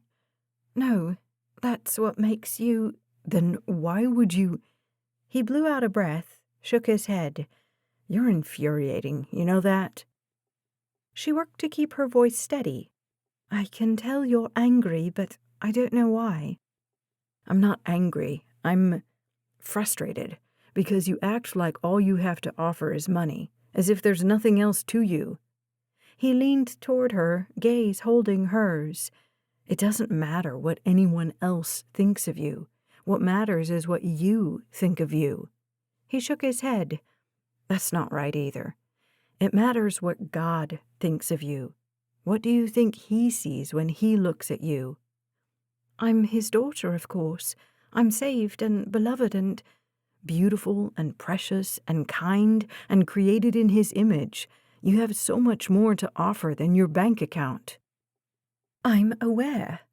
She could hear her infuriating English accent stronger than normal. Always was when she was upset. "That's why I've worked hard to be capable of more than just writing checks. That's why I double majored in fashion design and business and earned my MBA and—" "You're talking about credentials and education. I'm talking about who you are, as a person, as a child of God." "I'm just like every other child of God, which makes me ordinary." His lips paled and turned down at the corners. He gazed past her.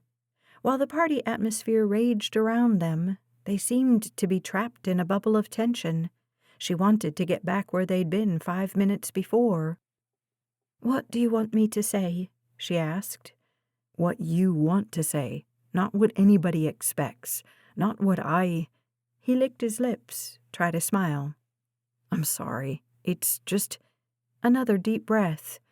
"You don't see what I see. You minimize the things about you that are so special and magnify the irrelevant. Or perhaps you think the irrelevant, like your bank account, is more important than your values, your personality." "That's not it at all." Curse her stupid accent. She worked to control it, to sound local. "I have always worked hard not to see myself as special just because I happened to be born to rich parents."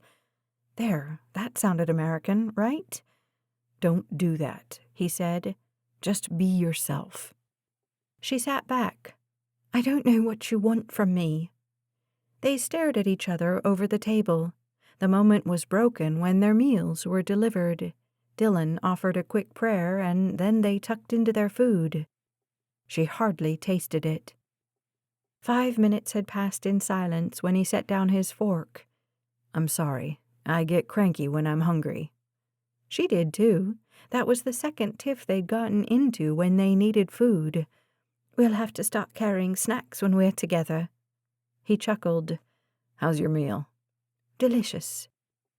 And now that they were nearing solid ground, she could taste it, sweet and salty and melt in her mouth tender.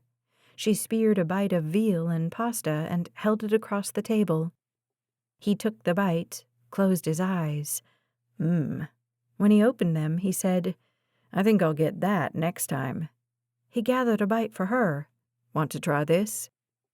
She tasted his spaghetti. It was spicy and hearty. Tension broken, they ate a few more bites before he said, "Your mother's funeral was last weekend. Why are you still in New Hampshire?" She froze, food halfway to her mouth. "You know why." "Tell me anyway."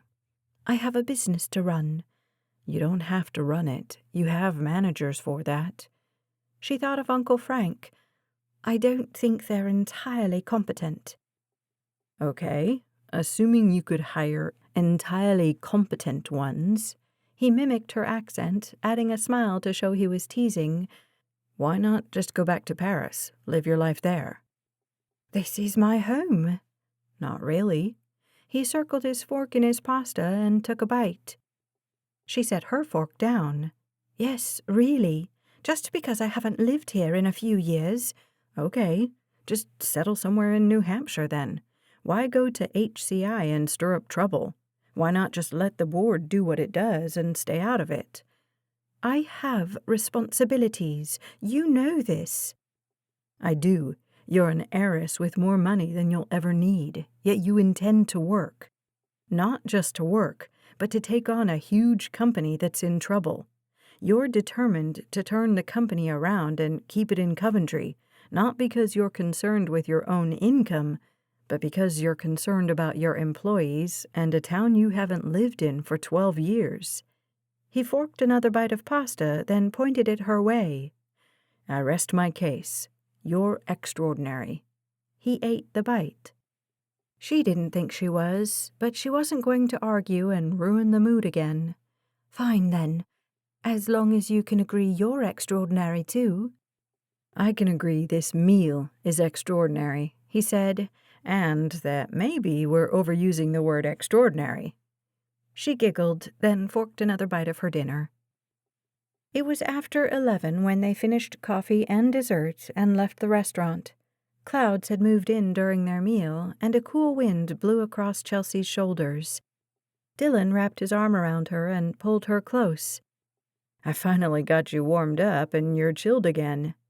Except, with his arm around her, she felt plenty warm. At his truck, he opened her door, then turned to help her in. He was so close, looking down at her with those intense green eyes that held her in place. Not that she wanted to move.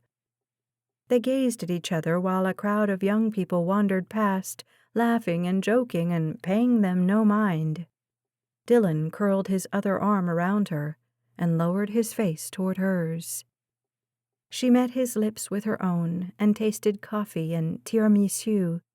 He deepened the kiss, and she let go of all the worries that had hovered at the back of her mind all evening. She let go of her fears and insecurities and allowed herself to be enveloped by Dylan, to be swept up in his powerful embrace. In his arms, all the crazy things he believed about her being special, they all felt true. When he kissed her, he made her feel worthy of love and tenderness, worthy in a way she hadn't felt in years. He made her feel cherished. When the tender kiss morphed to something more primal, her body responded with need. She slid her hands over his muscled chest, over his broad and safe shoulders, and pulled him closer. His fingers slid up her back and into her hair, and the feeling brought a fresh wave of desire.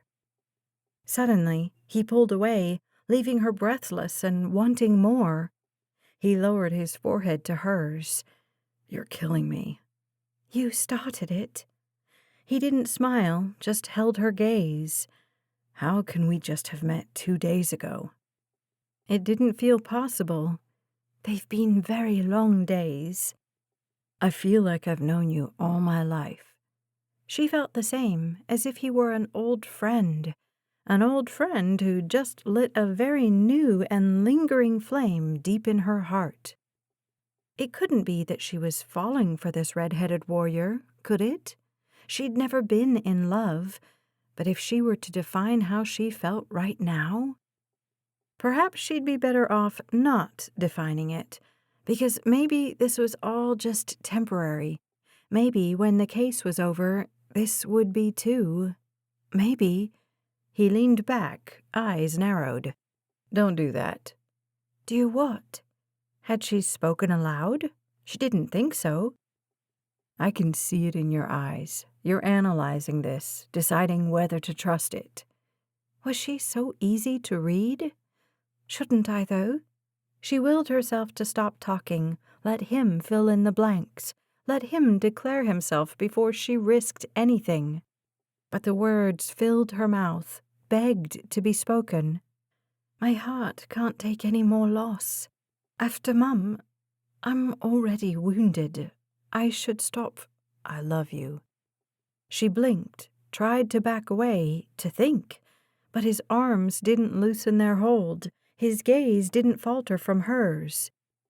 "Don't be afraid of me, Chelsea."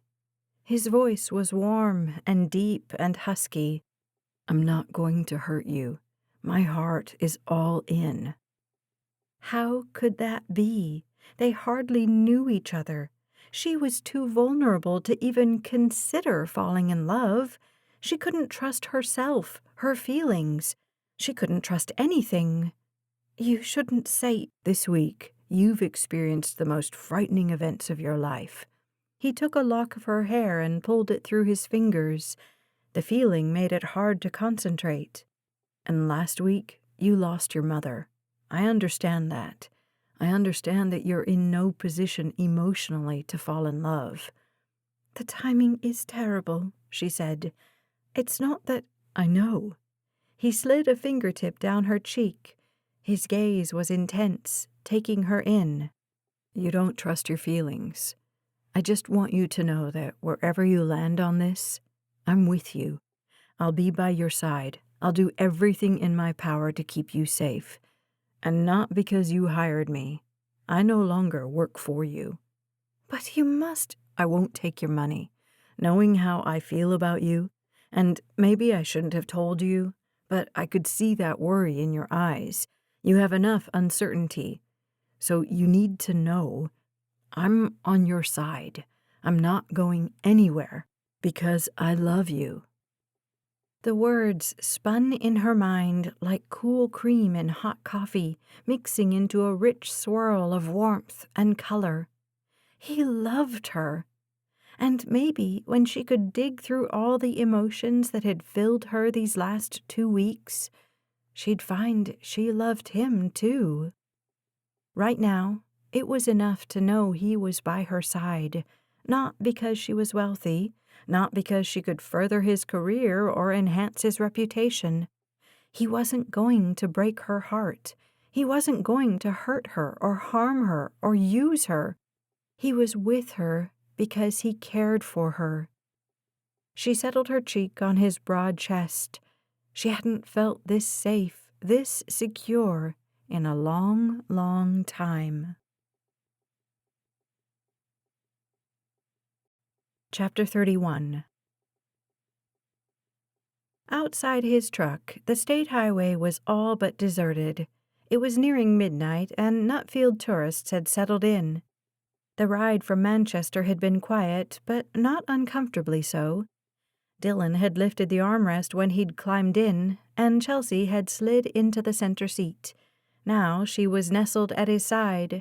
His arm was draped over her shoulder. Her head rested on his chest. Perfect.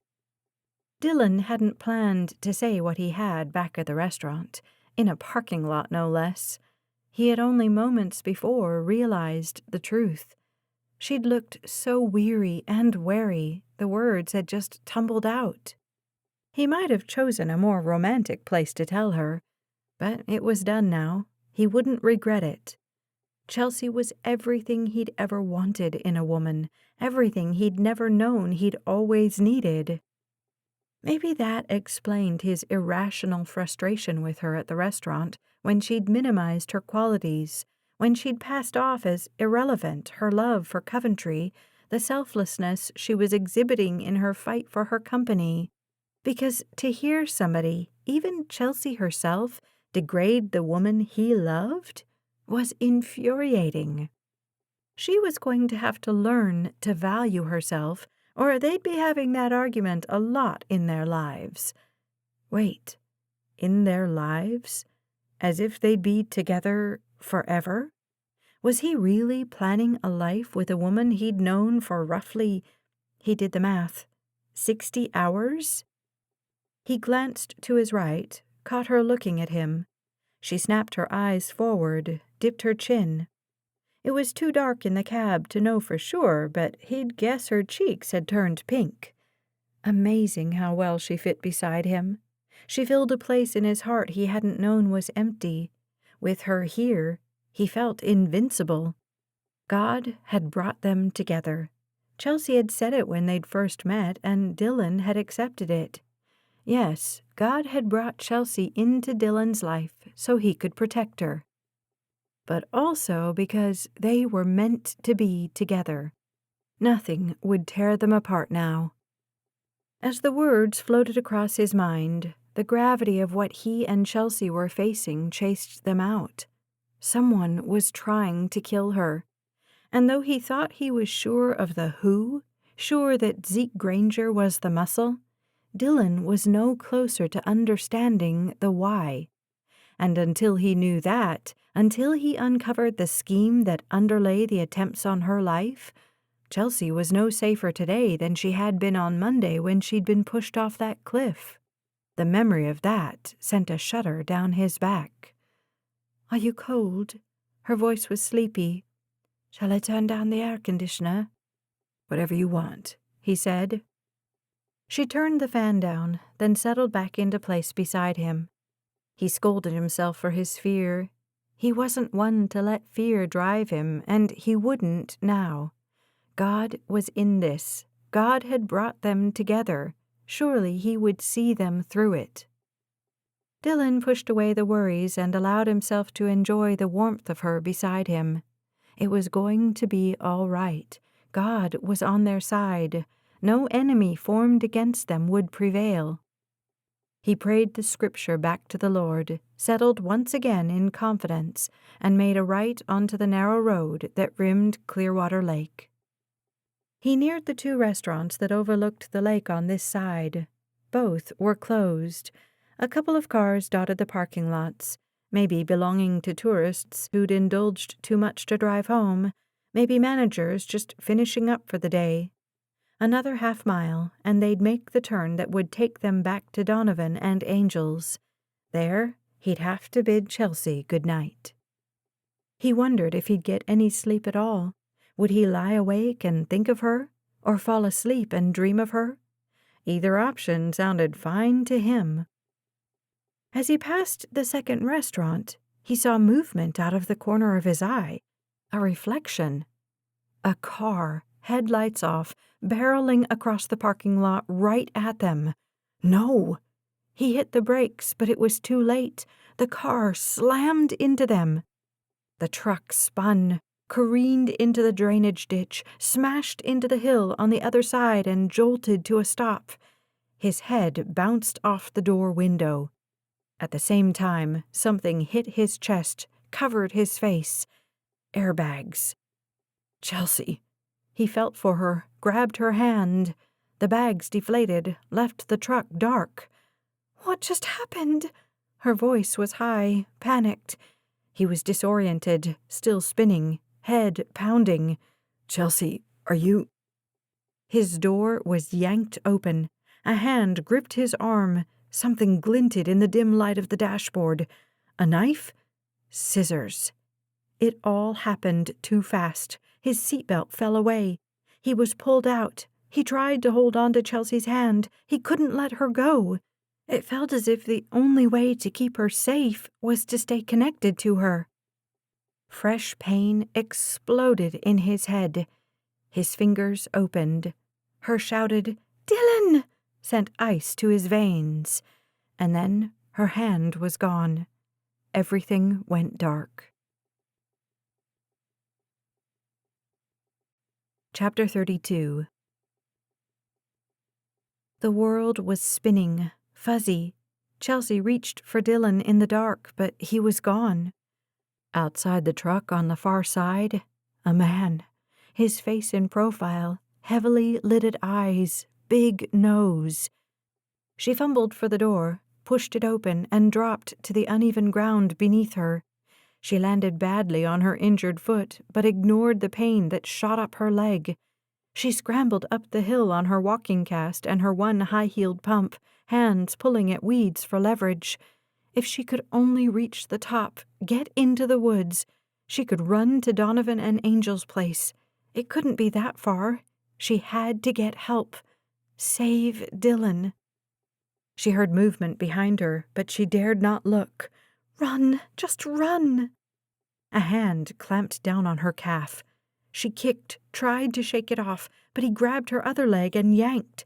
She slipped, landed on her stomach, face in the dirt, screamed loudly. The sound was shrill and swallowed in the darkness. "Shut up." The man's voice was deep and seemed to reach into her very soul, silencing her. Of all the things that had happened in the last 2 minutes, in the last week, hearing his voice was the most terrifying. Until now, she'd only thought of Zeke Granger as a vague figure, some disembodied monster with no real substance. Despite having felt his hand on her when he'd pushed her, despite the gunshots that had sailed over her head at the cabin, he'd never felt like a real person. But that voice, it hadn't been the voice of a monster or a vision. That voice belonged to a man created in the image of God who'd so rebelled against his creator, so rebelled against all that was good and right and pure, that he was bent on murder. A man sold out to evil. He dragged her down the hill. Her shirt rode up, and the rocky dirt scratched her belly. She grabbed at grass, anything, but he was moving too fast. She tried to pull her feet away, but she had no leverage. When they reached the bottom of the gully, the man dropped her feet and kneeled on her back. The air whooshed from her lungs. He yanked her hands together and held them tightly, one in each hand. Pain lanced through her shoulders. She heard a zzzt, then cold tape wrapped around her wrists. She turned her head but only saw shoes, the bottoms of blue jeans. They belonged to a second man who had sold out to evil. But who was he? One of them grabbed her hair, yanked her torso off the ground. Her scalp stung. She had no way to defend herself, to protect herself. She was at their mercy. "Let them have mercy, Lord, please."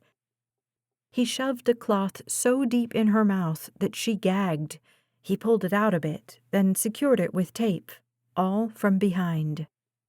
Something dark fell over her head, and what little she'd been able to see was blocked. A string tightened around her neck, sealing the bag. The string was uncomfortable, but not so tight she couldn't breathe. Thank God. She pulled in a breath, felt claustrophobic as the fabric was pulled to her face, and blew the air out. She wouldn't suffocate. She would survive this. One of the men took hold of her feet, and she squeezed her eyes shut, preparing to be dragged again. But the second man took her shoulders. They flipped her onto her back, then lifted her and carried her up the hill toward the road. Where were they taking her? How could she possibly escape? She was tossed and rolled to her stomach. She was in something, a van, or maybe an SUV. Below her, the floor was covered in rough carpeting that rubbed her stomach where her shirt had ridden up. She felt exposed, powerless, silenced, and blind. A slam jarred her. Outside, she heard the man's voice again. "I got it. Go."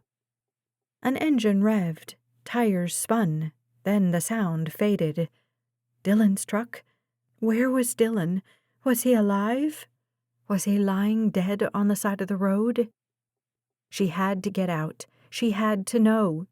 She fought against the bindings on her wrist, but she could do nothing to loosen them. Another engine revved, and the vehicle she was in lurched. She rolled, bumped into something soft.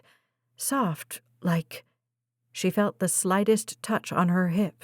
Then a stronger tap, tap, tap. Dylan? It had to be. Thank God he was alive. Maybe, together, they could figure a way out of this. Or maybe Zeke would kill Chelsea, and, thanks to her, he'd kill Dylan, too. Chapter 33. Dylan's head pounded as he tried to put together what had happened. The car accident that hadn't been an accident at all. Then Zeke had yanked open his door, pulled him from the car, and whacked him on the head. With a gun? Something else? It had happened too fast. The next thing Dylan knew, he'd been lying here and felt something hit him from behind. With his wrists wrapped in tape, he stretched his fingers until they touched soft flesh. Chelsea. Alive. Thank God.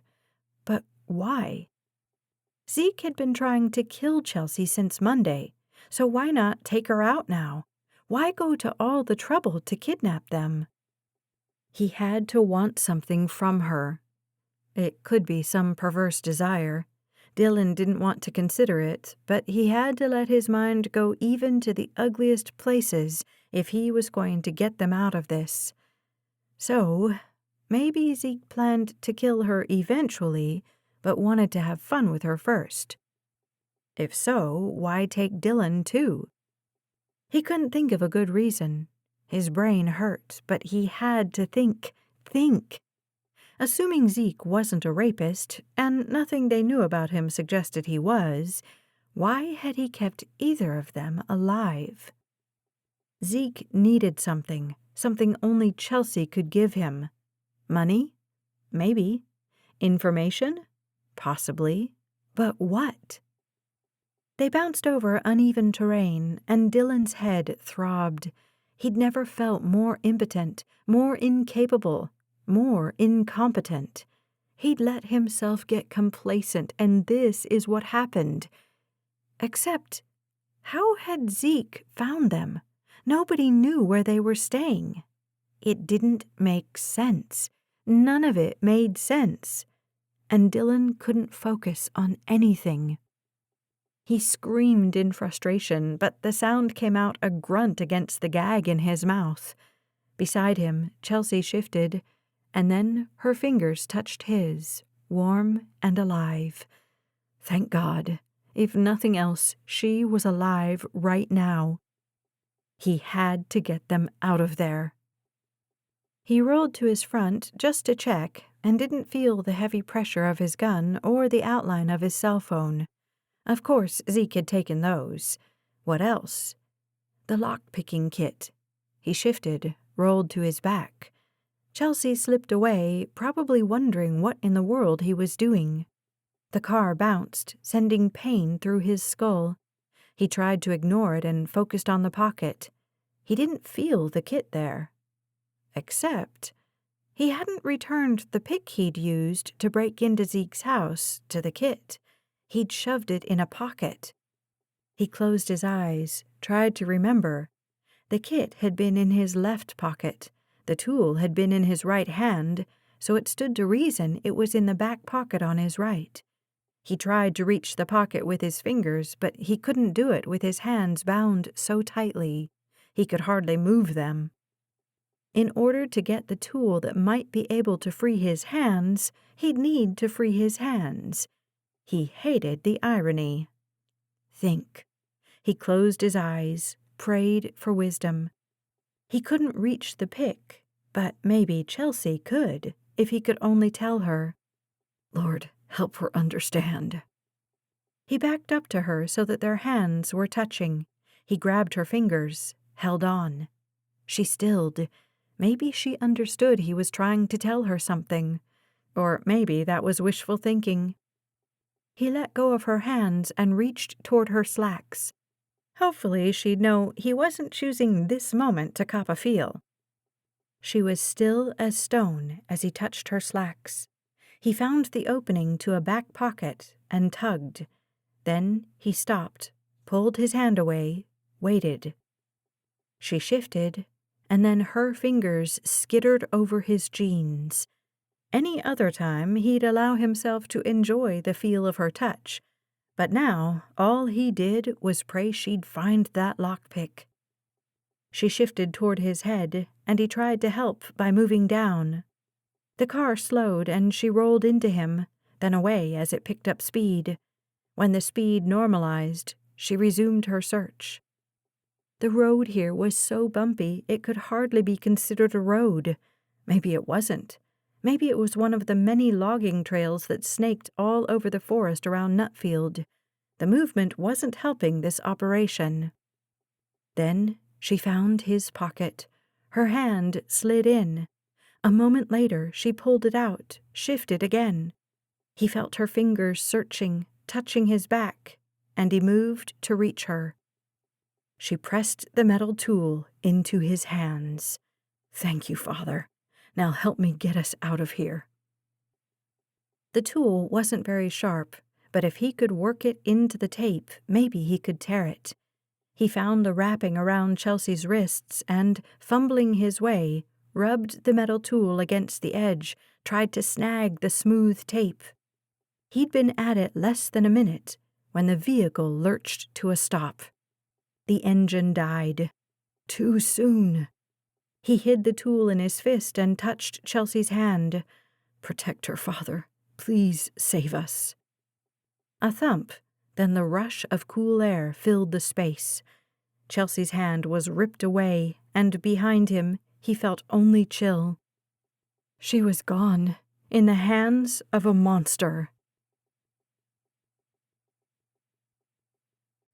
Chapter 34. The ground beneath where Chelsea sat cross-legged was hard and rough and chilled. Her arms, bound tightly behind her back, ached from the effort she'd exerted to get that little piece of metal from Dylan's pocket. It hadn't felt sharp, but maybe he could do something with it, given enough time. Would they have enough time? To escape, to live? Please, Lord, please save us. Send a rescuer. Help Dylan get free. Please get us out of here. Only the sounds of nature answered. Crickets, a bullfrog in the distance, the rustling of leaves in the slight breeze. Then the sound of huffing, and she heard something deposited nearby. Must be Dylan. Rough hands touched her shoulders, and she jerked away. Be still. The man was so close that she felt his breath on her collarbone. I don't want to hurt you. His fingers worked, and she focused on not flinching whenever they brushed her skin. A moment later, the tightness from the string around her neck loosened, and the hood was pulled off. She took in the world around her. They were in a small clearing, maybe 20 feet across, in the forest. A van was parked to her right, lights off.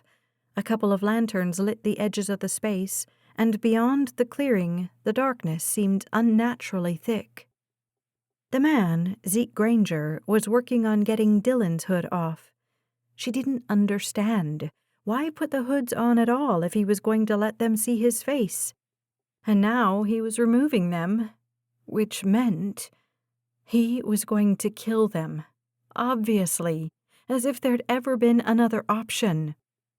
Her heart raced, and she itched to run. A scream rose in her throat, the panic she'd only barely been holding at bay rising, begging for escape. The sound came out a muffled groan. As soon as Dylan's hood was yanked off, his gaze found hers. This man who'd done everything in his power to protect her, who would die for no reason at all. His narrowed eyes looked angry. He shook his head.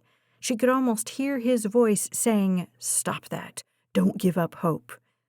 But she had given up. Zeke Granger had killed Mum. Maybe he'd killed Daddy, too. What would keep him from killing her and Dylan? They were bound, powerless. No rescuer was coming. Zeke crouched in front of her, but her gaze held Dylan's. "Look at me." Zeke pinched her chin, turned her to face him. In the darkness, his eyes were hooded, nearly impossible to make out. His overlarge nose shadowed his too small mouth, but she didn't miss the smile there. "You're a hard woman to catch." He reached for her face, and she flinched. He gave her a stern look, grabbed the tape, and yanked. The sting was nothing compared to the relief. "Nobody will hear you if you scream," he said, "but it will really make me mad, so let's don't see what I do when I'm mad. Got it?" She nodded, and he pulled the rag free of her mouth. She gasped a breath, thankful for the freedom. "Good girl. Now stay." He said the words as if she were an obedient puppy and turned toward Dylan. "How dare you?" "I dare, princess." He didn't even turn to her when he said it. "Here's the deal. Either of you tries anything, the other one gets punished." He looked in Dylan's eyes. "You move, I'll hurt her, and I'll make you watch. Got it?" Slowly, Dylan's head bobbed down, then up. His eyes never left Zeke's. Zeke turned to her again. "You run, and I'll put a bullet in his head. Understood?" "He has nothing to do with this," she said. "Just let him be." "You want him to survive? You'll give me what I want." Zeke yanked the tape off Dylan's mouth and pulled out the rag. He tossed both on the ground, then reared back and punched him. Dylan's head snapped to the side. He nearly tipped over, but managed to right himself. "What was that for?" "I don't like people going through my stuff." Dylan's eyebrows rose, but he said nothing. "My landlady called. I don't know anybody named Bobby." "Cute kitty," Dylan said, friendly, like his owner. A phone trilled in the darkness, a shocking sound, because she'd felt removed from the world, from real life, from safety and normalcy. Wherever they were, it wasn't so far from civilization that there was no phone service, which made sense. They hadn't been in the car very long. Less than 30 minutes, maybe only 20. They were probably still in Nutfield, though the developed part of town was so small, the surrounding forest so thick, that the realization didn't give her much hope. Zeke snatched the cell. "What?" The single word was nearly a shout. He waited, and Chelsea looked at Dylan. He whispered, "When you get the chance, run." The words were barely audible. "He said he'd—" "Our only chance is if you get away and get help." "He'll kill you." "He won't. He needs us alive. Otherwise he'd have already killed us. Trust me." She didn't, though, because Dylan would do anything to make sure she was safe. Tears filled his eyes. "Please, Chelsea, I can't watch him hurt you." But Dylan would have her hear the sound of a gunshot while she ran to safety? She couldn't tolerate that either. But the look in his eyes, "Please." Zeke shouted, "Hey, no talking." He stomped across the clearing and aimed a kick at Dylan's side. The sound of a boot connecting with flesh, followed by Dylan's "oomph," sent acid into Chelsea's stomach. Into the phone, Zeke said, "We've been over this. I know what I have to do." He swiped the call closed and then shoved it in his pocket, muttering an epithet only acceptable when speaking to a female dog. "Is that any way to talk to your cousin?" Dylan asked. Zeke spun and glared at him. Dylan said, "Laura Blanchette." "What? No, it couldn't be." Chelsea prayed Zeke would set Dylan straight. Zeke's eyes squinted. "She's your second cousin, right?" Dylan said. "Or is it first cousin once removed?" He glanced at Chelsea. "I never can remember how that works." Zeke seemed too stunned to move. "After all you've done for her, too," Dylan said, "taking Maeve Hamilton out, trying and failing, but you did try to kill Chelsea twice. Now kidnapping." "You have no idea what you're talking about," Zeke said. "Whatever she's paying you, Chelsea can pay you more." Chelsea found her voice, squeaked out a, "Yes, doesn't matter how much, I'll gladly—" "Chelsea." Dylan shot her a look, shook his head, telling her to be quiet. She could do that. "Right," Zeke said. "The princess is going to give me money, and we'll all just pretend none of this ever happened." He stalked to the van and yanked open the passenger door, adding over his shoulder, "You must think I'm an idiot." "Whether Chelsea and I tell what happened here is irrelevant," Dylan said. Zeke backed out of the van and slammed the door. When he stepped into the lantern light, something glinted at his side. A knife. She gasped. It was a very scary-looking knife. Zeke stood in front of them and lifted it, studying it. "You like? It's my hunting knife. I've cut through thick hide with this thing." He crouched in front of her, pressed the tip of the blade against her neck. She stilled, afraid to swallow or breathe. "I don't think your pretty pale English skin will be any trouble." Dylan's low, "Back off," only made Zeke smile. The man's gaze cut to Dylan, and his teeth gleamed in the dim light. "It's bad enough to hurt a woman," Dylan said, "but only the most degenerate monster enjoys it."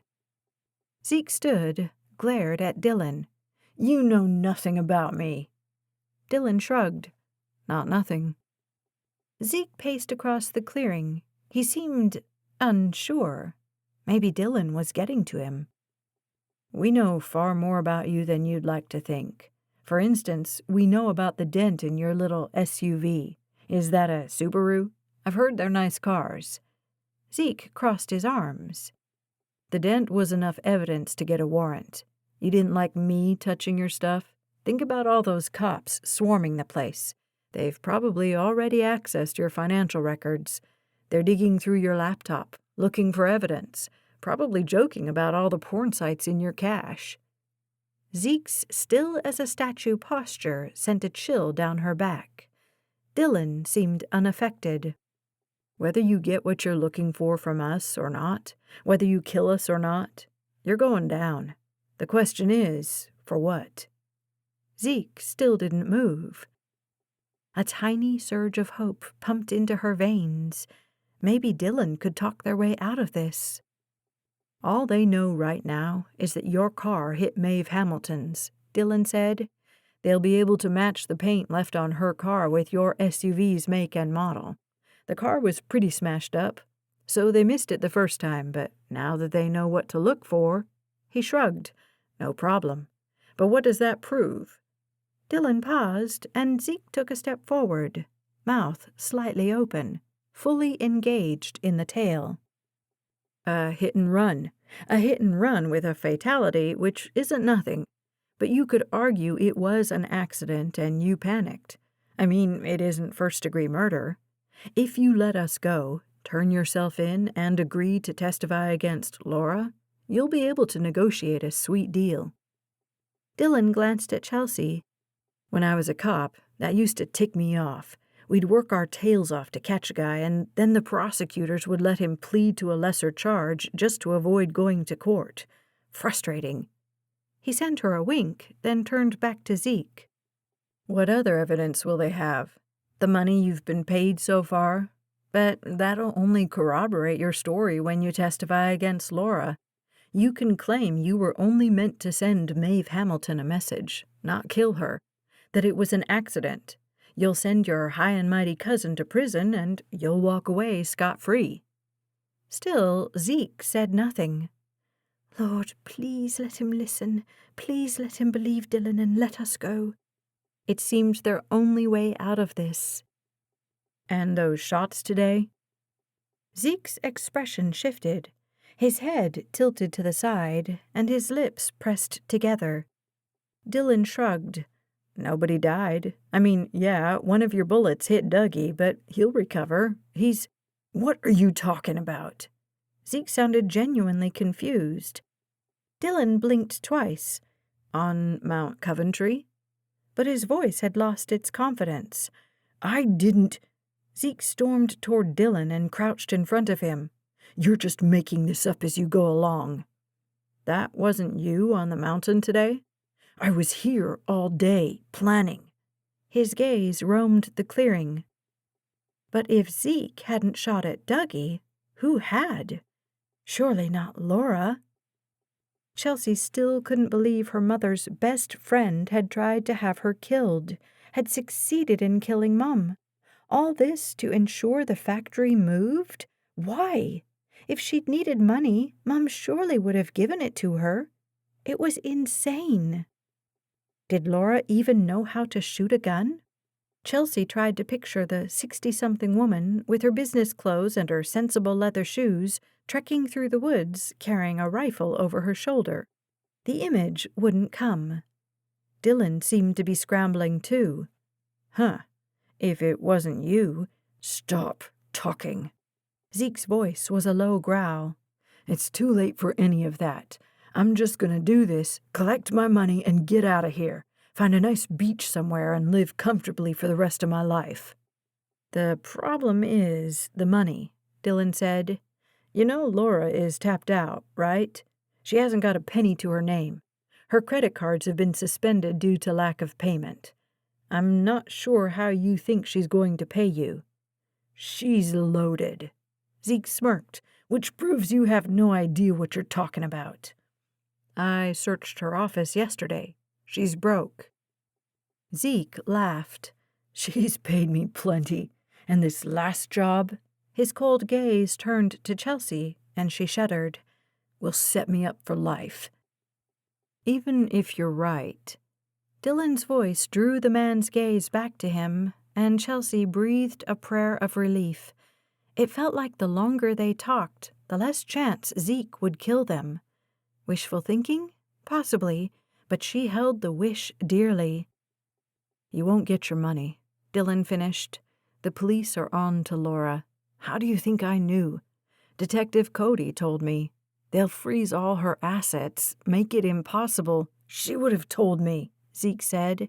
She would have... Right. She's going to tell you she can't pay you before you do the thing she's paying you to do, because she might be guilty of conspiracy to commit murder, but she's far too moral to swindle you out of cash. He shook his head. Use your brain, Zeke. You seem much smarter. Zeke's fist to Dylan's head cut off the words. This time, Dylan couldn't keep his balance. He landed on his side. No more out of you. Zeke nodded to Chelsea. You, on the other hand, are going to need to start talking. She looked to Dylan, hoping for help, guidance. He was struggling to sit back up, but without the use of his hands, it wasn't working. Zeke crouched in front of her. Where is the evidence your mother collected? Her mind scrambled. The evidence? The box in the drawer. The empty box. Dylan shouted. Don't tell him, Chelsea. What? Why would he say that? Zeke lurched to his feet and kicked Dylan in the side. Dylan's breath rushed out, and he gasped. You shut up.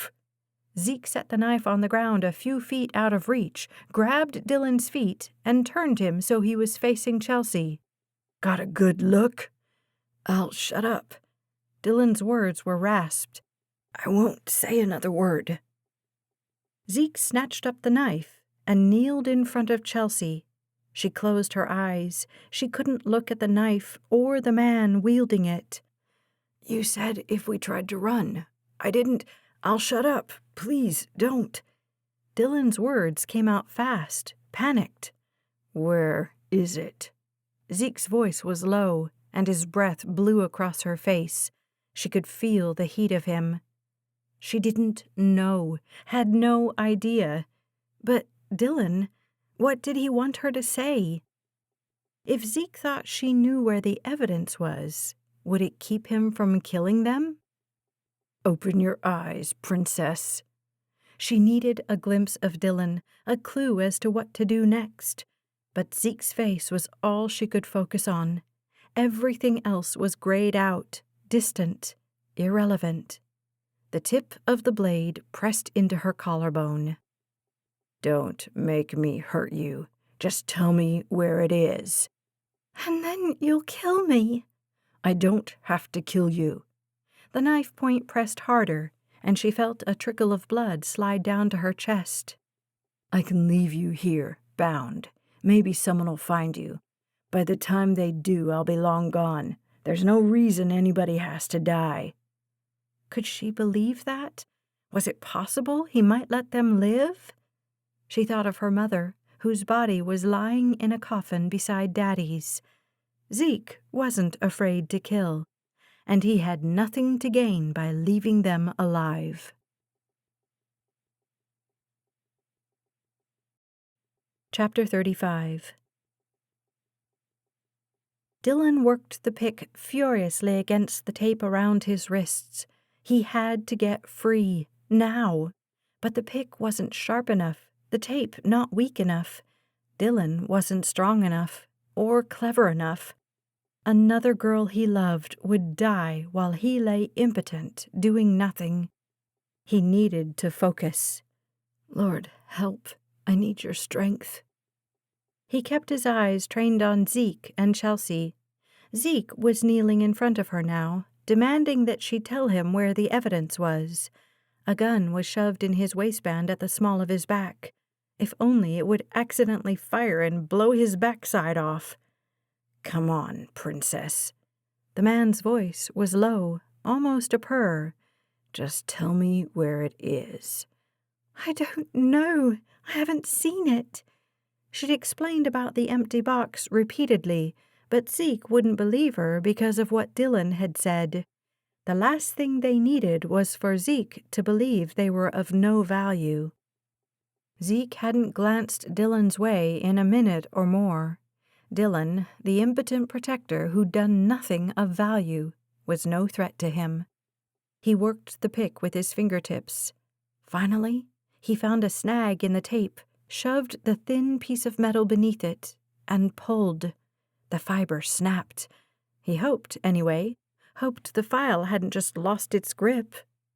Feet away, Zeke slid the knife from Chelsea's collarbone to the soft hollow at the base of her throat. One quick jab, and she'd be dead. "Please, Lord." He closed his eyes. He had to concentrate, and watching wasn't helping. He kept working the pick, broke the next fiber, and the next. He was getting there. "You want me to beat it out of you?" Zeke asked. "Or maybe I can work it out of you a different way." Dylan opened his eyes. Zeke had dropped the knife. He had one hand on the back of Chelsea's head, holding her in place. The other slid from her shoulder and down her front. He pressed his lips to Chelsea's.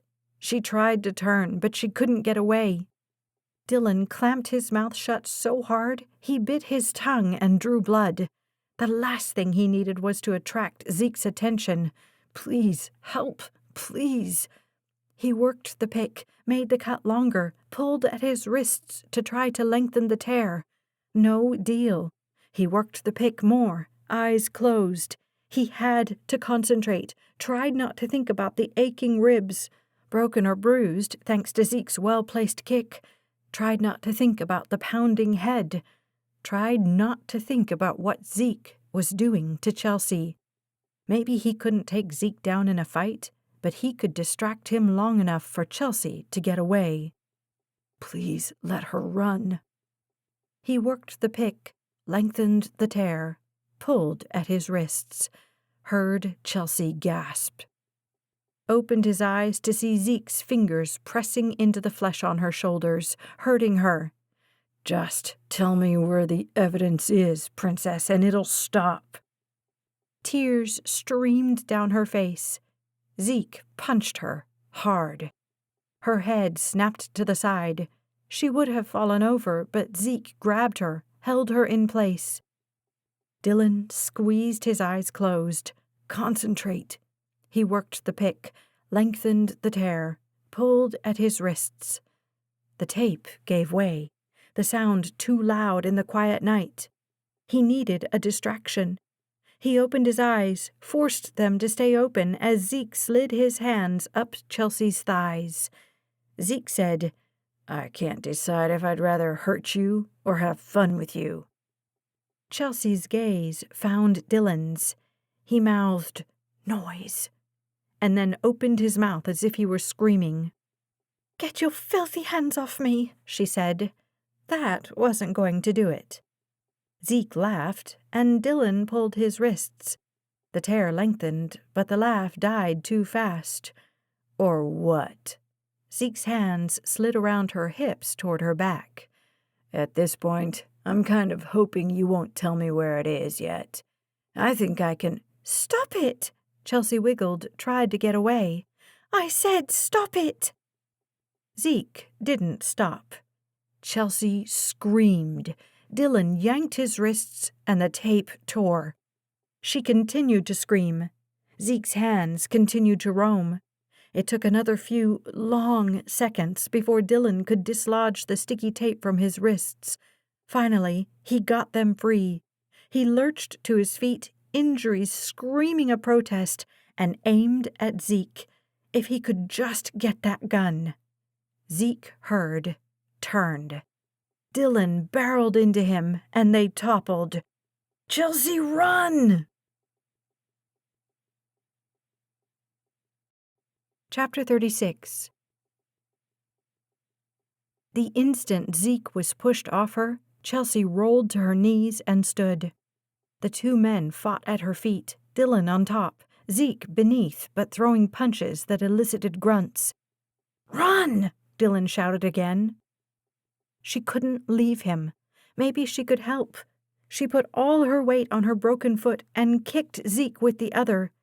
Pain shot up her toes. Zeke seemed unaffected as he reached toward her leg. She scrambled away. He punched Dylan in the side, and Dylan groaned.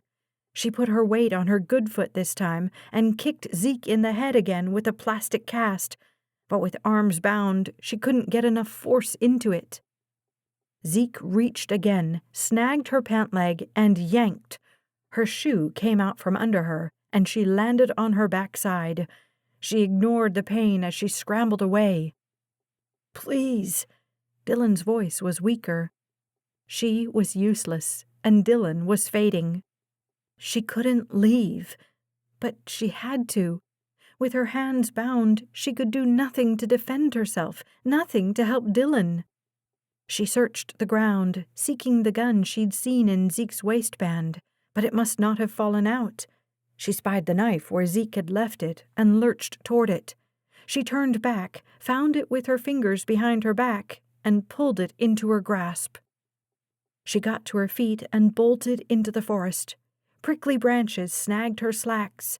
Uneven ground sent pain through her injured foot. Beyond the lantern light, the night was dark, and she rushed blindly, barely avoiding trees and bushes in her path. Behind her, the sounds of the fight faded. She ducked behind a thick tree trunk, lungs screaming. She held the knife, blade up, between her bound hands. The blade was long enough that it kept jabbing into her back as she worked it. She ignored the pain, tried to saw at the tape, but she couldn't get leverage. The knife kept slipping away, slicing her hands. How had Dylan done this with that little sliver of metal? She heard a grunt from the clearing. She had to hurry. Her hands were wet, sweaty or bloody or both, and the knife slipped free.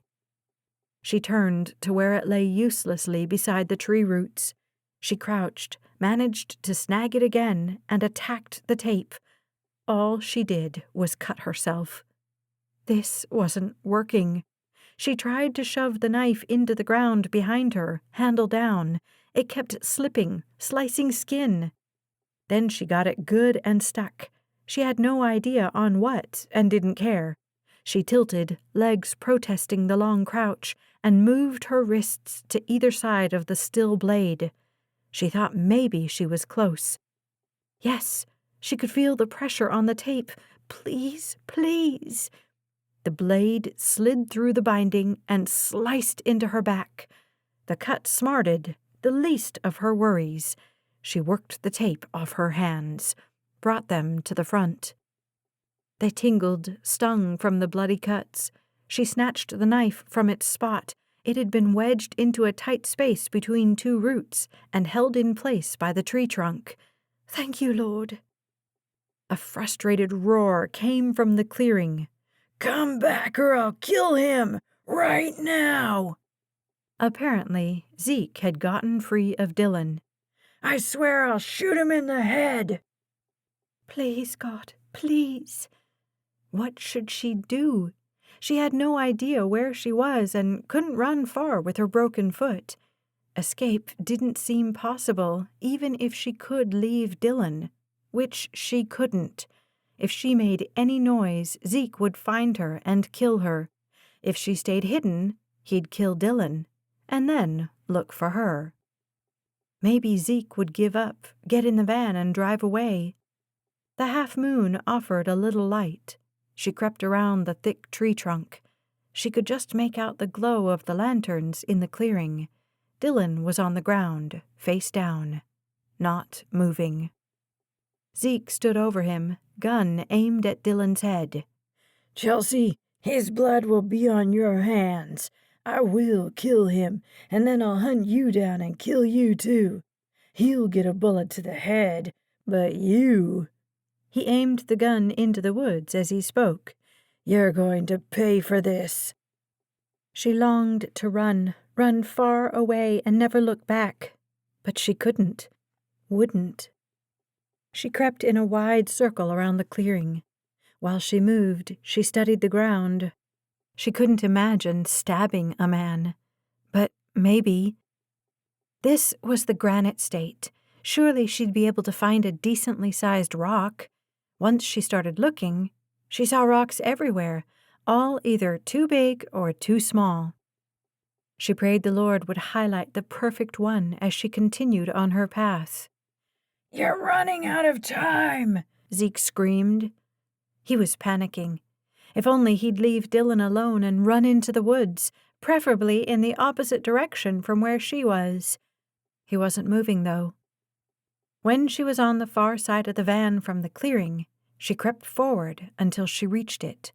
She peeked in, saw the keys dangling from the keyhole. If she could immobilize Zeke, if she could get Dylan in the van, they could escape. Too many ifs. "That's it, princess. He's gonna die right now." While he yelled, she made her way to the rear of the vehicle, just out of the circle of light. Something glinted off the ground at her feet.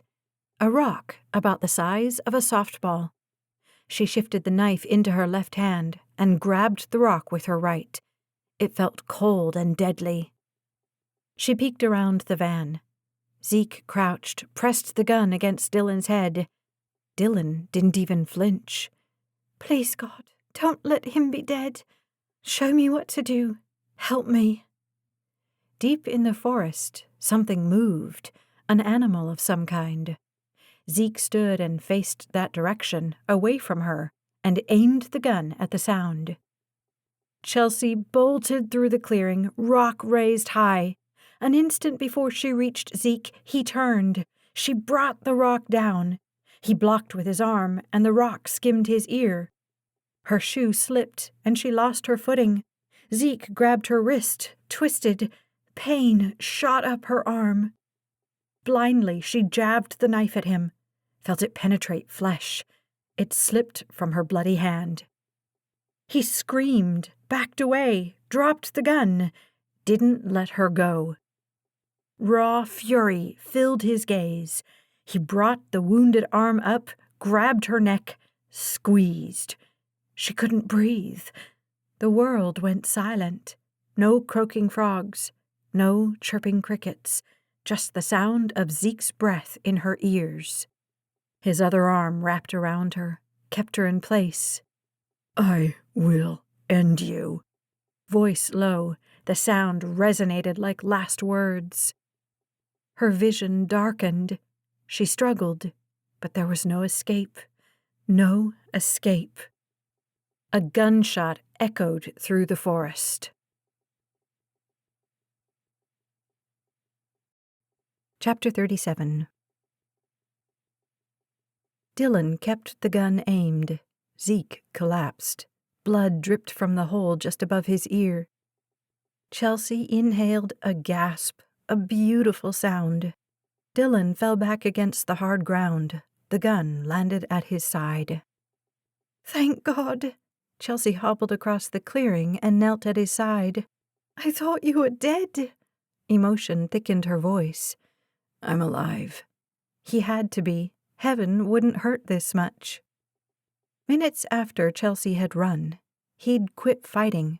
Not that he hadn't had any fight left, but with his injuries, there had been no way he could beat Zeke. Better to let the man think he'd bested him than to keep taking the beating. He'd collapsed. Zeke had pushed him off, stood, kicked him a couple of times for good measure, but Dylan had done everything in his power not to react, to just lie there and take it. The ruse had worked. Not that it had been much of a ruse. Truth was, he could hardly move. When the gun barrel had pressed against his skull, had to have been God's peace that flowed within him, because everything in him had wanted to flinch. Emotion clogged his throat as he considered what could have happened, not to him, but to Chelsea. She brushed her fingers down his face. "What did he do to you?" "I'm okay." He worked his way to a sitting position and got a good look at her. It was too dark to see bruises. Her hands were wounded, bloody.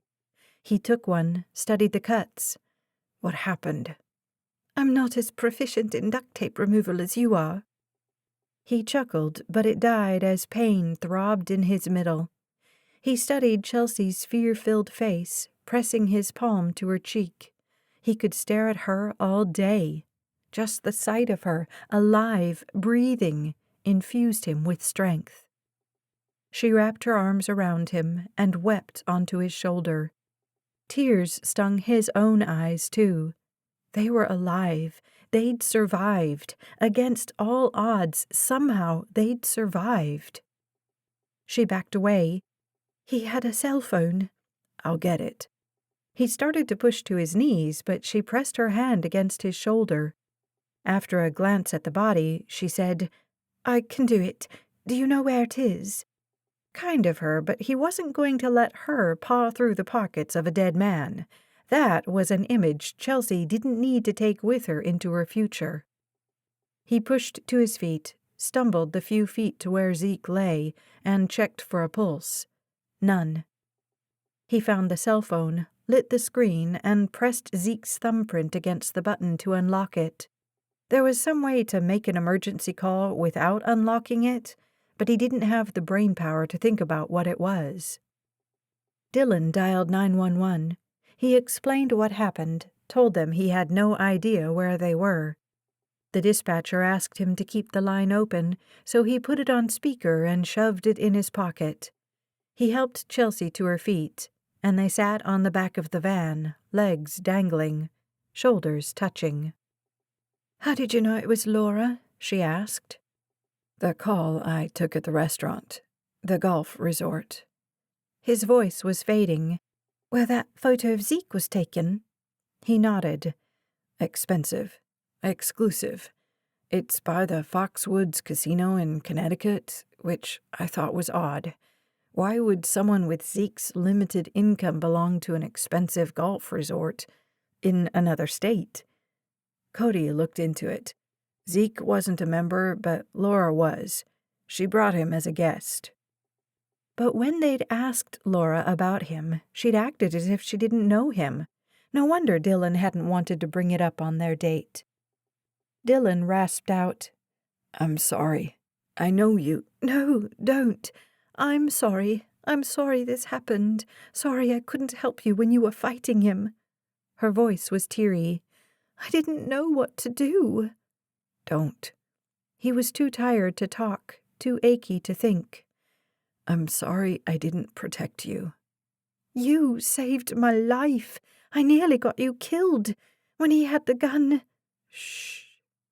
She quieted, and he took her hand, laid it gently in his, afraid to hurt her with all those cuts. "We're both alive," he said. "He's dead. You're safe, and I love you." "Dylan—" "Don't say anything. Let's—" He didn't have the strength to finish the sentence. He just wanted to feel her beside him until help arrived. He didn't resist when she urged his shoulders onto the floor of the van, then lifted his legs so he was lying down. "Rest, sweet man." She kissed his forehead.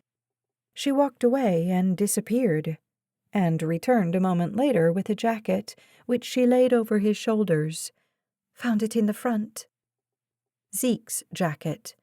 Zeke was dead. She was safe. She sat at his side, brushed her fingers along his hairline. His eyes drifted shut. She was safe, wasn't she? Had he dreamed the whole thing? Dreamed that moment when he'd crept across the ground, grabbed the gun, rolled away to get a better angle, and fired? Dreamed the beautiful gasp as she pulled in that sweet breath? Dreamed the feeling of her fingertips on his skin? His eyes snapped open, saw her there, her blonde hair falling on either side of her beautiful face. She was alive. Somehow, they'd both survived. Chapter 38. Chelsea sat by Dylan's bed in a small room in a Manchester hospital. 2 hours had passed since the first police cruiser had found them in the clearing.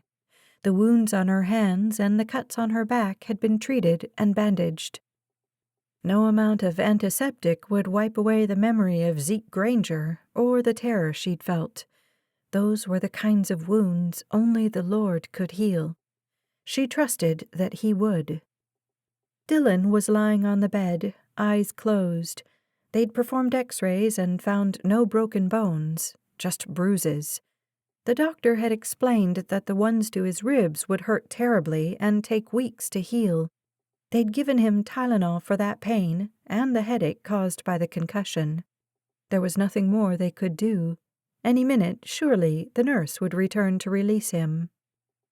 A knock on the door had Dylan's eyes popping open. When he caught sight of Chelsea, he smiled. "I keep thinking I'm still back there."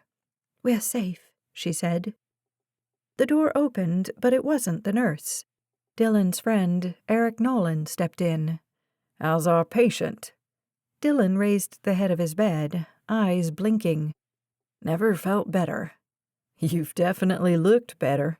He focused on Chelsea. "How about you?" "I'll be fine." The fact that both hands were wrapped in bandages for the second time that week notwithstanding. "From what I heard, you guys got lucky out there." Eric closed the door. "It wasn't luck," Dylan said. "It was all God and Chelsea's courage." "Hardly," she said. "It was God and your heroics. I had no idea what I was doing." Eric chuckled. "Let's just give God the credit and move on." He carried a notebook, which he looked at now. "Your truck was found behind that seafood restaurant on the lake." "The one where the attack happened?" Chelsea asked. "Right," Eric said. "I suspect they'd have taken it farther, but it was pretty banged up. It's been impounded. We'll go over it, look for fingerprints." He focused on Chelsea. "A purse, he consulted his notes. Louis Vuitton was found on the floor." "It's mine. When will I get it back?" "Tomorrow, probably. No reason for us to keep it." He snagged a pen from his breast pocket. "I'd like to speak with each of you privately, get your take on what happened." She wanted to argue that they'd already told the police everything. But a man had died. It made sense they needed to thoroughly investigate. She followed Eric and a uniformed officer to an empty room. For the next 30 minutes, she related everything that happened. Her voice shook as she spoke. When she started to cry, Eric found a box of tissues on a table in the corner and handed it to her. She couldn't stem the tears, though. The truth of it was just now hitting her. She and Dylan both could have died that night. And for what? Because Laura Blanchette wanted money? A woman who'd been like a grandmother to Chelsea, a woman her mother had trusted and loved and supported for years, had betrayed them. Eric took notes, asked questions, took more notes. When she finished, he stood. "It sounds like a clean self-defense shooting." Clean? Was that what they called it? The gunshot, the bullet in the skull, the blood. She squeezed her eyes closed. Eric's hand rested on her shoulder. "You're safe now." She opened her eyes and forced herself to focus on the detective's face. "We'll find Granger's accomplice. Don't worry." "You don't think Laura was the accomplice?" "She was the mastermind, but I mean the person who helped him tonight." He shrugged. "Might have been her, but we need to confirm it." Chelsea tried to imagine Laura as the other person there. Laura with those shoes and jeans. Laura wrapping the duct tape around her wrists. Laura taking her feet and carrying her to the car. She couldn't imagine it, but she was still struggling to wrap her mind around the fact that Laura had been behind all of it. If she wasn't, then... Either way, she's in custody and there's no chance the other man, if there is another man, will get paid. This was a work-for-hire job. I'm certain the attempts on your life will stop." Just like that. "There's a man in the waiting room demanding to see you," Eric added. "Your uncle?" "Uncle Frank is here." "I guess Cody called him." Eric held the door open and pointed. "Waiting room is that way." Chelsea found Uncle Frank pacing, scowl in place. "Uncle?" When he saw her, he rushed toward her and scooped her into his arms. His hand was rough against the bandaged cuts on her back, but she bore the pain. She'd expected to feel safe with him. It wasn't that she didn't, only that his arms weren't the ones that most comforted now. Funny how quickly Dylan's presence had usurped that of her uncle. "Thank God," he said. "Thank God you're all right." When he set her on her feet, she leaned back to study him. "Thought you didn't believe in God." "It's amazing what fear will do to you. When I got the call that you'd been... I don't even know all the details, only that someone abducted you. That man, Dylan, he saved you?" "The Lord protected us." He held her away, met her eyes. "If that's true, then I might start believing again." If her uncle became a believer because of what happened to her, that would be an outcome she could live with. "Is it true?" he asked. "Did Laura Blanchette really do all this?" "It appears so." "I can't believe it." He shook his head. "After everything our family has done for hers over the years." He took Chelsea's hand. "Are you ready to go? You must be exhausted." "Oh." She glanced at the doors that led to the ER. "I can't leave without Dylan." "He's a grown man. Surely he doesn't need you to take care of him." "Well, but..." Uncle Frank's eyes narrowed. "Is something else going on between you two?" "We've become friends." She thought of the kisses they'd shared, the things Dylan had said to her. How could it have only been a few hours before that he'd declared his love? She wasn't ready to share any of that with Uncle Frank, not considering the disapproval in his expression. "He saved my life tonight, and he was badly injured in the process. He may need me to..." "We can hire a nurse if he needs..." "Uncle!" Her voice was sterner than she'd intended. "He is my friend, and I'm not leaving until I know he's all right." Frank huffed a breath, then slapped on a plastic smile. "Fine." He indicated a couple of unoccupied chairs. "We'll wait to speak with him." It was another 30 minutes before Dylan shuffled out the double doors. He was bent, one hand pressing against his ribs. His eyes were already darkening with bruises. His gaze scanned the space until they rested on her. She stood and hurried toward him. Beside her, Frank held out his hand. "Thank you." His voice thickened, and he cleared his throat. "Thank you for protecting her." Dylan shook it, didn't seem to know what to say. "I thought I'd take her home," Uncle Frank said, "but she wanted to wait on you." "Home?" He turned to Chelsea. "I don't think that's a good idea." "Why not?" Frank asked. "She's safe now, and I'm sure she's ready to get back to her own bed." He focused on Chelsea. "Right?" "I am, but Dylan seemed against the idea, though she wasn't sure why. He looked like he was about to drop. "Let's sit." Dylan lowered carefully into a chair and turned to her. "There was an accomplice. Until he's caught or we know who he was, I'm not ready for you to go home, to be alone in that big house." Truth was, she wasn't ready to be alone there either, not after everything. "Cody thinks you're safe," Uncle Frank said, "and I can stay with you if you'd feel more comfortable." Dylan's gaze caught Chelsea's and held it. "If that's what you want, but—" He swallowed, said nothing else. She was caught between the two men she cared about the most in the world. Frank was concerned with Chelsea's well-being, but Chelsea was worried about Dylan's. She turned to Frank. "Thank you for coming. It means so much to me. I need to stay with Dylan for the time being. When we know more—" Frank stood, seemed to be casting about for a way to convince her to go with him. Apparently nothing came, because he blew out a frustrated breath. "Fine then. Where will you be?" She said, "I don't know." "We'll find someplace safe," Dylan said. Frank glared at Dylan. Did he really still not trust him, after everything? "Where?" Dylan pushed to his feet. "I don't know yet." "I need to know where she is." Frank turned to her. "He doesn't even have a plan. He's not—" "Somebody nearly killed us tonight," Dylan said, "and I'm too tired to be polite. We'll be somewhere safe."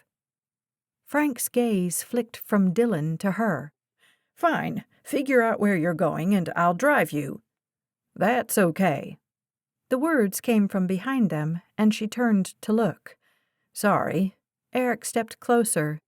"I didn't mean to eavesdrop. I was trying not to interrupt." He focused on Frank. "I'll drive them. I have a few more questions anyway." Frank's lips pressed together. After a moment, his shoulders dropped, and he turned to Chelsea. "Guess you don't need me after all." She wrapped her arms around him. "Of course I need you, Uncle." "I love you, Chelsea." He kissed her head. "Be safe, and call me if you need me." Chapter 39. Chelsea sat at the kitchen table in their two-bedroom hotel suite, checking her emails and sipping her coffee, trying to act as if everything were normal. As if she and Dylan hadn't been abducted the night before. As if they hadn't nearly lost their lives. As if she hadn't been inches from a killer when he took his last breath. But the bruises wouldn't let her forget. She was safe, and it was over. It would take time for her heart to believe, to accept all that had happened, to accept her mother's murder, her dear friend's betrayal, her shocking, wonderful feelings for Dylan. The Lord gives, and the Lord takes away. Blessed be his name. After a fitful night's sleep, she'd awakened at nearly 9 o'clock, not many hours after she'd crawled into bed. Since then, she'd peeked into Dylan's room multiple times to make sure he was still breathing. It was foolish and silly, and each time she'd done it, she'd prayed he wouldn't awaken and catch her. But she'd needed to remind herself over and over that he was alive and breathing and safe. Only when she heard his shower running was she able to relax. When he stepped into the common area from his bedroom later, both of his eyes were rimmed in bruises. He'd changed into jeans and a t-shirt, but he was hunched, holding his hand against his ribs. Despite the injuries, he was the most handsome man she'd ever seen. Her red-headed hero. She stood and helped him to a kitchen chair. He glanced at the clock. Nearly noon. I can't believe I slept so long. How do you feel? Like I've been thrown from a third-story window into the path of an oncoming truck, but otherwise, fine. His lips tipped up at the corners, but the pain in his eyes rendered the smile ineffective. She kissed the top of his head and took in his clean scent, enjoying the feel of his soft hair before taking her seat again. He'd obviously found his suitcase, which she'd left in his room. How did our stuff get here? Eric delivered it a couple of hours ago. She slid Dylan's coffee toward him. I heard your shower running and ordered breakfast. The meal was already on the table. I'm sure it's not as good as Angel's. I don't know about you, but I'm starving. She lifted the silver covers off the plates. She'd ordered an omelette, pancakes, bacon, and sausage for him, and pancakes for her, along with a couple of glasses of orange juice. You don't expect me to eat all this, do you? I've seen you put away more. He chuckled and grabbed a fork. Can't argue with that. He took a bite, swallowed.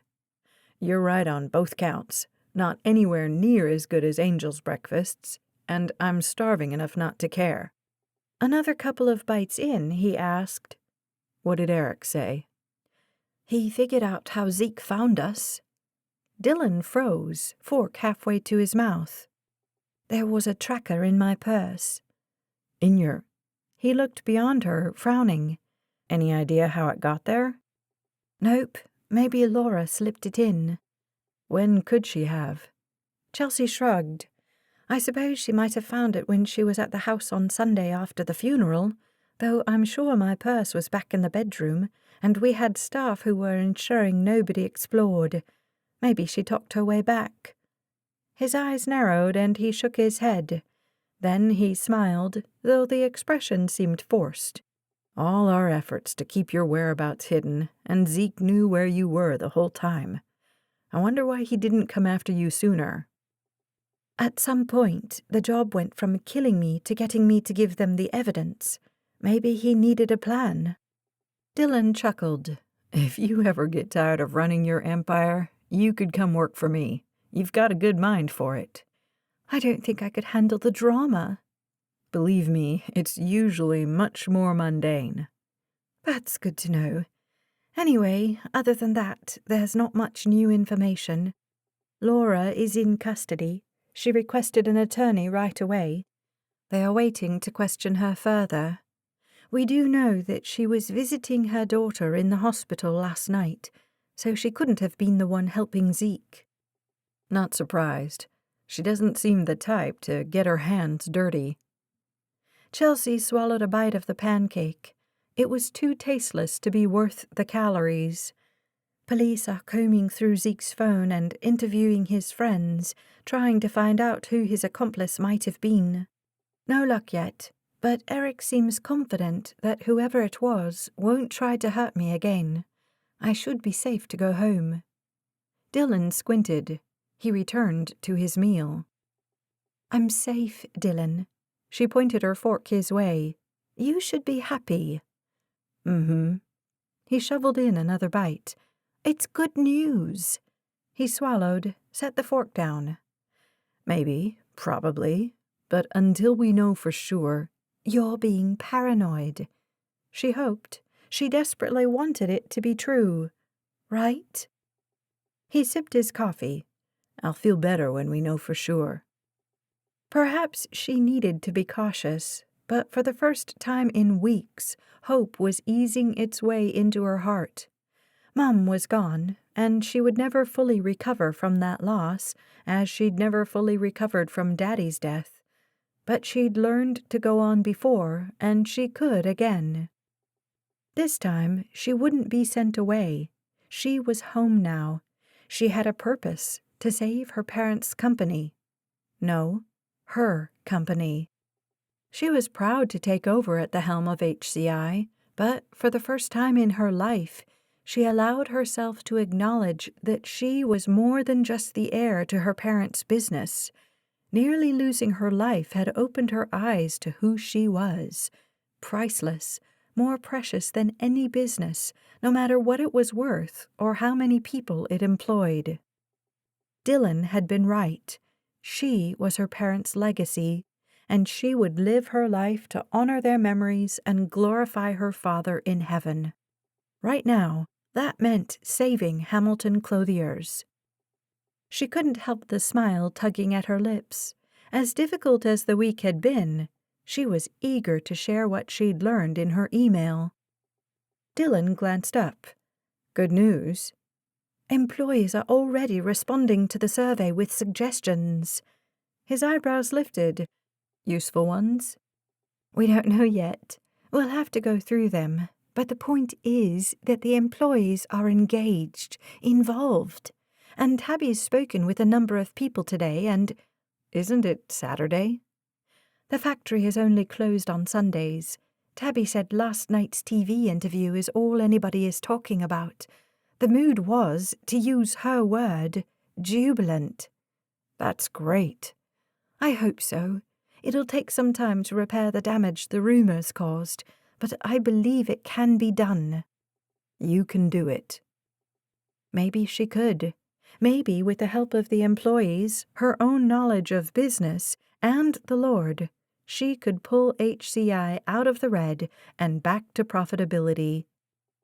She finished the sausage link and pushed her plate away. I know it makes you nervous, but I need to go home today. Uncle Frank wants to see me, and I need to get settled at my house. He said nothing, just nodded once. When he'd finished his meal, he stood. I have a few calls to make. Why don't you tell your uncle you'll be home around 4? She stood as well. That'll work. Dylan closed the distance between them and rested his hands on her hips. She'd been trying not to think about his proclamation the night before. All morning she'd been telling herself this wasn't the time for romance. Of course, when he'd declared himself at the restaurant, he'd meant it. But after everything they'd been through, they needed time to adjust, to heal. And maybe she was a little afraid to believe it was true. His fingers traced the bruise she'd seen on the side of her face that morning. The lightest touch. How does it feel? It's nothing compared to what you endured. He met her eyes, swallowed hard. I couldn't watch him. I had to concentrate, and seeing him grope you.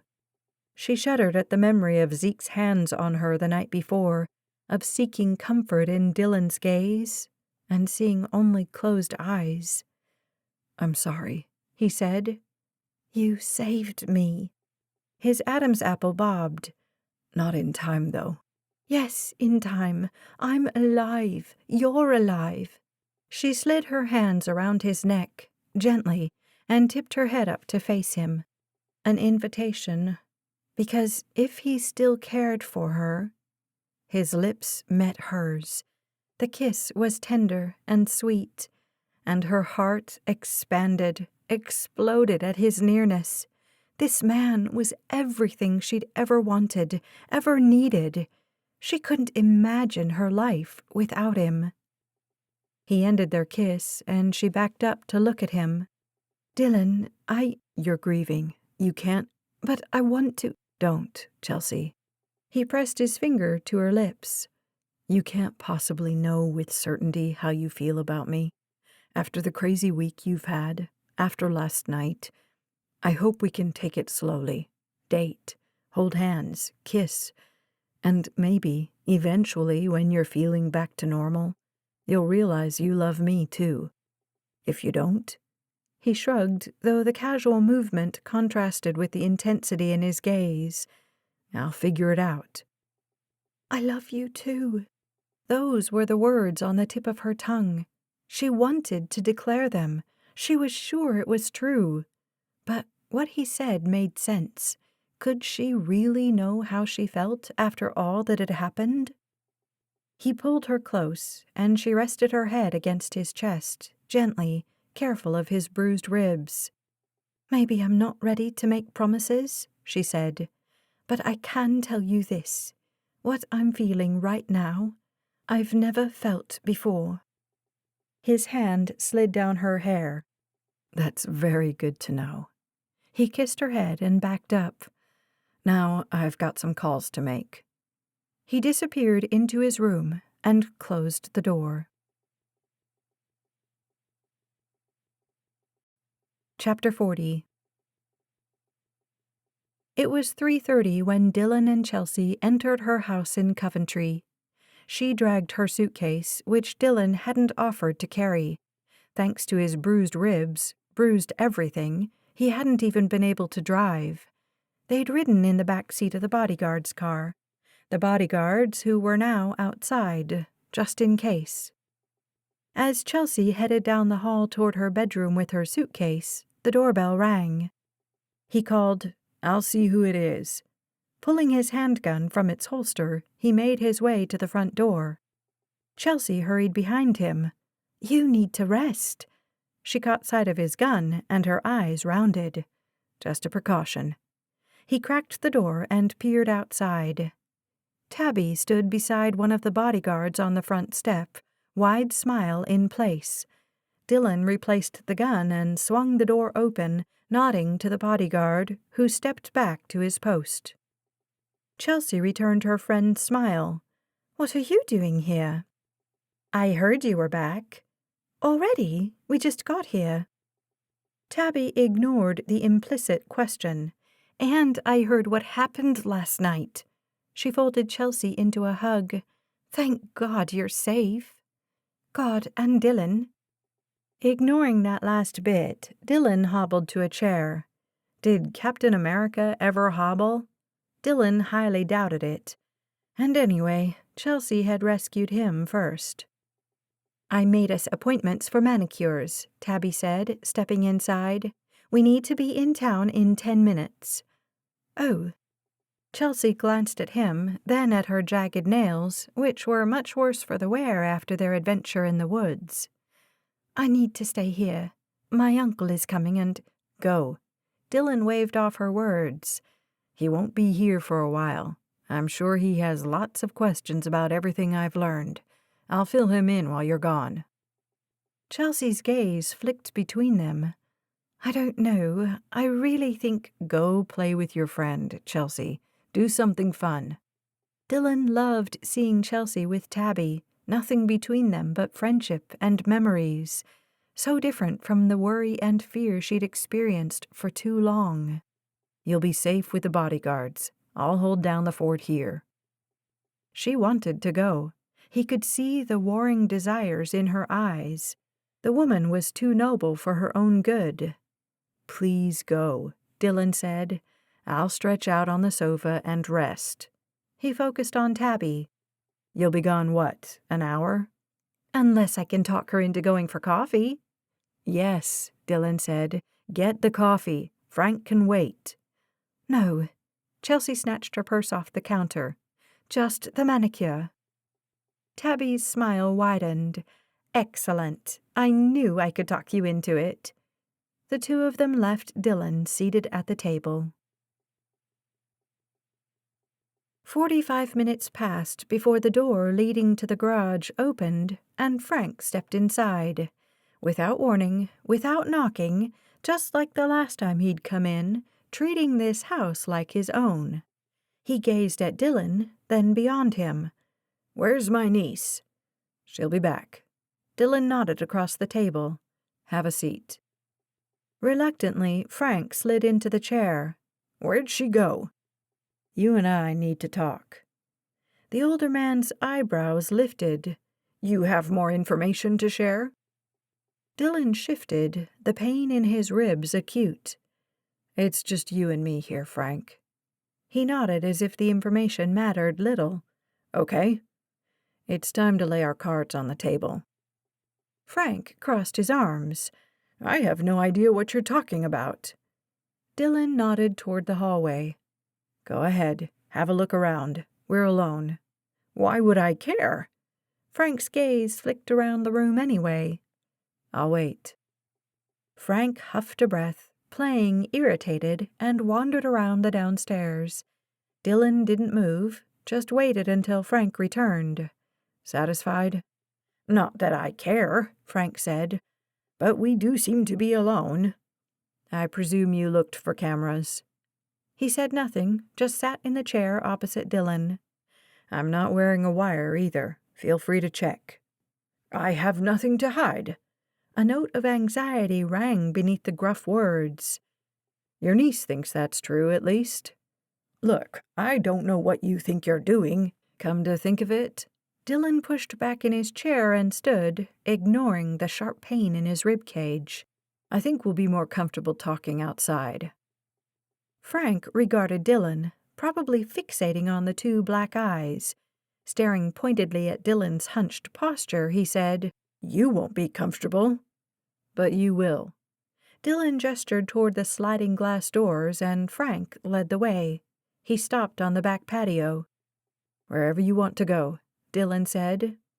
"What's up with all the cloak and dagger stuff?" But Frank walked onto the grass about 20 yards from the back porch before turning to face Dylan. "Satisfied?" "Chelsea told me you weren't in the office yesterday because you were at the factory. But I talked to the factory manager. He said he saw you early in the morning and then not again all day." "I had a meeting off-site." "And you lied to Chelsea because—" "I don't answer to her." Frank ran his hands through his hair.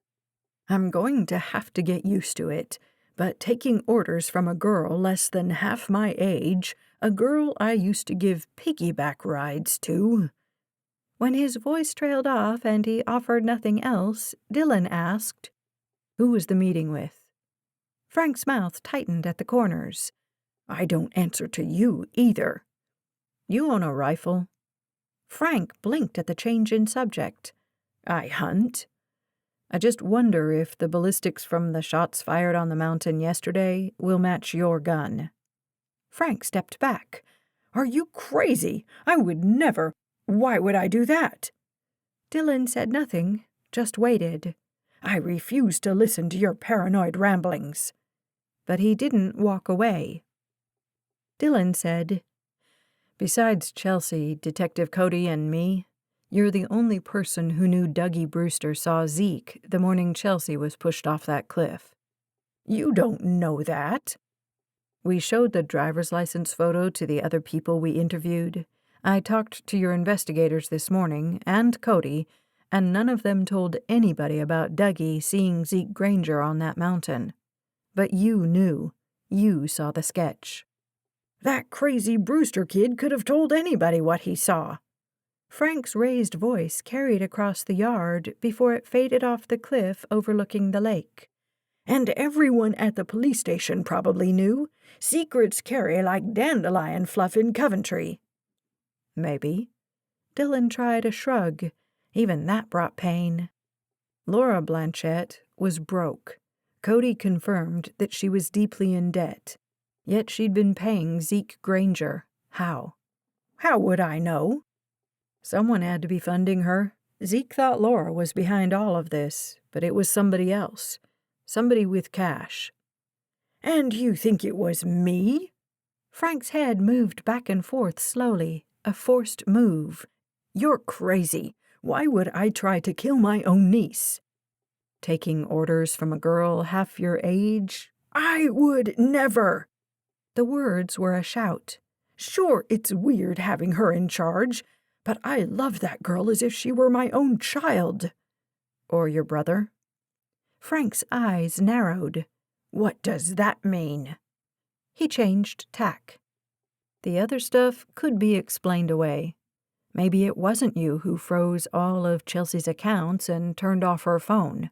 I assume you, or whoever it was trying to keep her isolated and afraid. Maybe someone at the police station leaked the information about Brewster. Maybe you really did have a meeting on Friday. Maybe your rifle won't match the ballistics from the bullets in Dougie's leg. Maybe there won't be any large cash withdrawals from your accounts that would point to your having paid Granger. Maybe, if the police never consider you a suspect, your old friend Cody probably won't. Because he knows me better than that. I would never hurt Chelsea. I would never hurt anybody. The murderous look in Frank's eyes belied his words. Dylan fought the urge to touch the gun in the holster at his waist. If it came down to a physical fight, in Dylan's weakened state, even against this old man, he'd lose. The gun was his only defense. He didn't want to use it.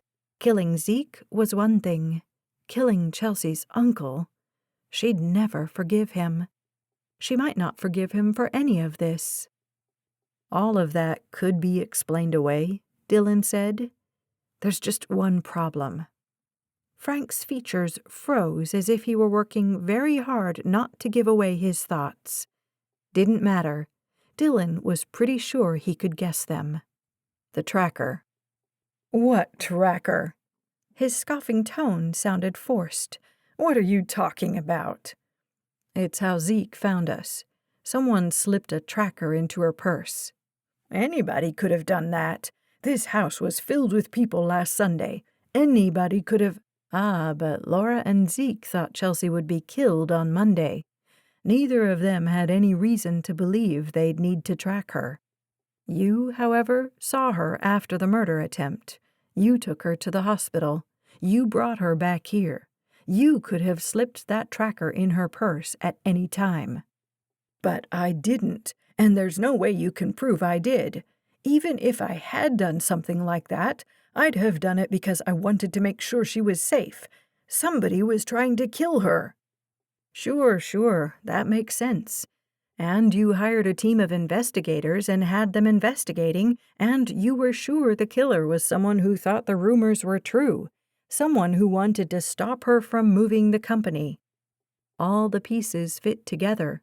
You did nothing wrong. And everybody can go on believing that. Dylan stepped forward, held Frank's gaze.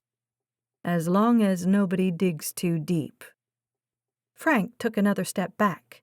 His Adam's apple bobbed. He licked his lips again, looked around.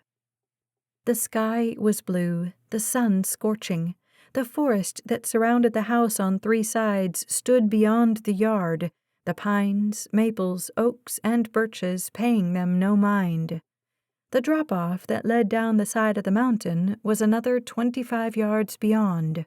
The lake shimmered below. Frank stared at Dylan, his cold brown eyes a contrast to the bright world all around them. I was under the impression you cared about my niece. I'm utterly, completely in love with her. The older man blinked, tilted his head to the side. I don't understand then. Why haven't you gone to Cody with all of this if you're so sure? I'll explain. If you and I are going to make a deal, we both need to understand the other's motivations, don't you think? A long pause, then a slow nod. He waited, hoped Frank would start, but the man was patient. Once, a long time ago, Frank's brother had told him he was too impatient, that he didn't know how to play the long game. Seemed he'd learned. I want to be with Chelsea, Dylan said, but I hate the idea of bringing nothing to the table. She's wealthy, and I'm just a two-bit PI, as you so aptly described me. I need money. I figure you can contribute to my cause. So you're going to bleed me dry? He held Frank's gaze. I know what you're capable of, Frank. You and I will need to come up with a win-win. I'd really rather not end up as another one of your victims. Frank swallowed, nodded. What do you want to know? Why? His snort of a laugh was humorless. You couldn't possibly understand." "Not money," Dylan said. "You own a sizable share of HCI, thanks to your brother's generosity. The company's going through a slump, but that doesn't change the fact that you're a very wealthy man." "It was never about money." Dylan hadn't thought so. "Control, then. You want control of—" "You have no idea." Frank scoffed, turned to face the beautiful view. "Explain it." The man just stared, shook his head. Dylan blew out a breath. "Fine. Let's start with Laura. Why'd she do it?" Frank tisked. "Not that complicated. Maeve was generous with Laura, very generous. She's been paying for Laura's crazy daughter's care for years. She and Peter gave Laura the shares in the company a long time ago, back when Laura's husband left her. She shouldn't have had any trouble paying her bills, but Laura likes the high life. She likes to run with the rich and famous, and she likes to gamble." That tracked with the golf resort membership near the casino in Connecticut. "For years," Frank continued, "whenever Laura got into a financial bind, Maeve bailed her out. But about a year ago, Maeve had it. She told her she wasn't an ATM machine and that Laura was going to have to manage her finances better. Laura didn't take it well." He shook his head. "It's unbelievable how people can go from grateful to entitled. Laura was furious. She hid it well and worked to find another way out of debt. That's when she came up with the idea to move the factory. She figured the move would increase the value of her stock, and she could sell out, take the cash." Dylan said, "You and Laura are close, I guess?" "Nothing romantic, of course. She's way too old for me. We've known each other forever, formed a friendship based on our mutual connection to Maeve." Her attitude toward Maeve shifted. And Frank had exploited it, probably added fuel to the fire, talked her into this scheme. "Which one of you lured Maeve up to the mountain the day she died?" "That was all Laura. She called Maeve in tears, said she'd made a mess of her life and wasn't sure she could go on. She told her she was up at the point and begged her to keep taking care of her kid, acting like she was going to jump. And Maeve, of course, bought it." And Zeke was there, waiting. Frank just shrugged. "I wonder, though," Dylan said. "Laura's been questioned extensively, but she hasn't said anything about you." "If she goes to prison, with Maeve dead, who'll pay her daughter's hospital bills?" "Ah, that would motivate a mother to keep her mouth shut." "That explains Laura," Dylan said. "Doesn't explain why you did it." As Dylan studied this old man, this old, pathetic man, the truth started to come to him. "We talked to Arthur Andrus the other day. He said Peter was exceptional, and you were average." Frank glared at him. "That's what everybody thought." "But Peter's gone, no more living in the shadow of your younger brother." Frank turned toward the lake, said nothing. "Must have been hard," Dylan said, "everybody knowing how much better he was than you, how you owed your wealth, your career, your success to your baby brother." He turned back toward Dylan, squared his shoulders. "HCI would have been nothing without me, nothing. Peter and Maeve had the idea, but I'm the one who sold it. I'm the one who met with retailers and got the goods on the shelves. But to everybody, I was always just the loser brother." "And then you were the only brother." The man's lips twitched, almost a smile. "And nobody ever suspected you." Frank turned his gaze back to the view. It didn't matter that he hadn't confirmed. They both knew what happened. Frank had had Peter killed. His own brother, because of petty jealousy. And then 13 years had passed. 13 years, and suddenly— "You stepped into your brother's shoes with Chelsea," Dylan said. "Became her father figure. You wanted Maeve, too, but she wasn't interested." "I didn't want her. I just wanted—" "The conquest. to have taken her because she'd loved Peter. But she rejected you, maybe even suspected you. Again, Frank said nothing. And you wanted to run HCI, not for the money, but to prove you could, because he had. But Frank had risen as high as he ever would at HCI. It was all coming together. You were never going to be able to step into Peter's shoes. Peter was exceptional, and you were average. You were good at sales, but as chief operating officer, you were abysmal. Everybody knew it. I bet Maeve was planning to demote you, certainly take away some of your duties. You'd been promoted beyond your abilities. Dylan chuckled. What do they call that? The Peter Principle? I wonder if your brother would have appreciated the irony. The evil in Frank's gaze almost had Dylan stepping back. Again, he fought the urge to reach for his handgun. Meanwhile, Dylan continued, Maeve was digging. She knew Peter's murder wasn't random. She must have suspected you but didn't want you to know. So she kept you on at HCI, kept you close. Maybe she was afraid of what you'd do to her if you knew she'd been collecting evidence. Which I thought you and Chelsea had, Frank said. All night, all morning, I've been waiting for the police to come knocking. So maybe Maeve's evidence didn't amount to anything. Or maybe we don't have it. Frank's eyes narrowed, and he gestured to the house. I've searched every nook and cranny of this place, and I can't find it. That's what Chelsea got for trusting her uncle with a key. The only place I don't have access to is her office. If you and I are going to make a deal, you're going to have to destroy that evidence before Chelsea finds it. It's gone. He explained about the empty box in Maeve's office. Frank's lips pressed together. The evidence Maeve had collected, whatever it was, scared him. It was irrelevant at this point, but Frank didn't know that. So you had Maeve killed, Dylan said, and targeted Chelsea because you wanted HCI. I wasn't about to work for that entitled child. He swallowed, and his face paled slightly, as if maybe there was still some residue of conscience in his heart. I didn't want to kill her. I thought she'd want to stay in Europe. Maeve made all of us think, that Chelsea had little interest in working for HCI. I figured she'd let me run the company. That explained why Maeve had lied to Frank and Laura about Chelsea's desire to come back to New Hampshire. In everything, she'd been trying to protect her daughter. Frank continued, I figured I'd move the factory to Mexico and... Why? Even if Chelsea had let you take over, you didn't need the money. You could have hired someone to run operations, turned it around yourself. You'd have been a hero.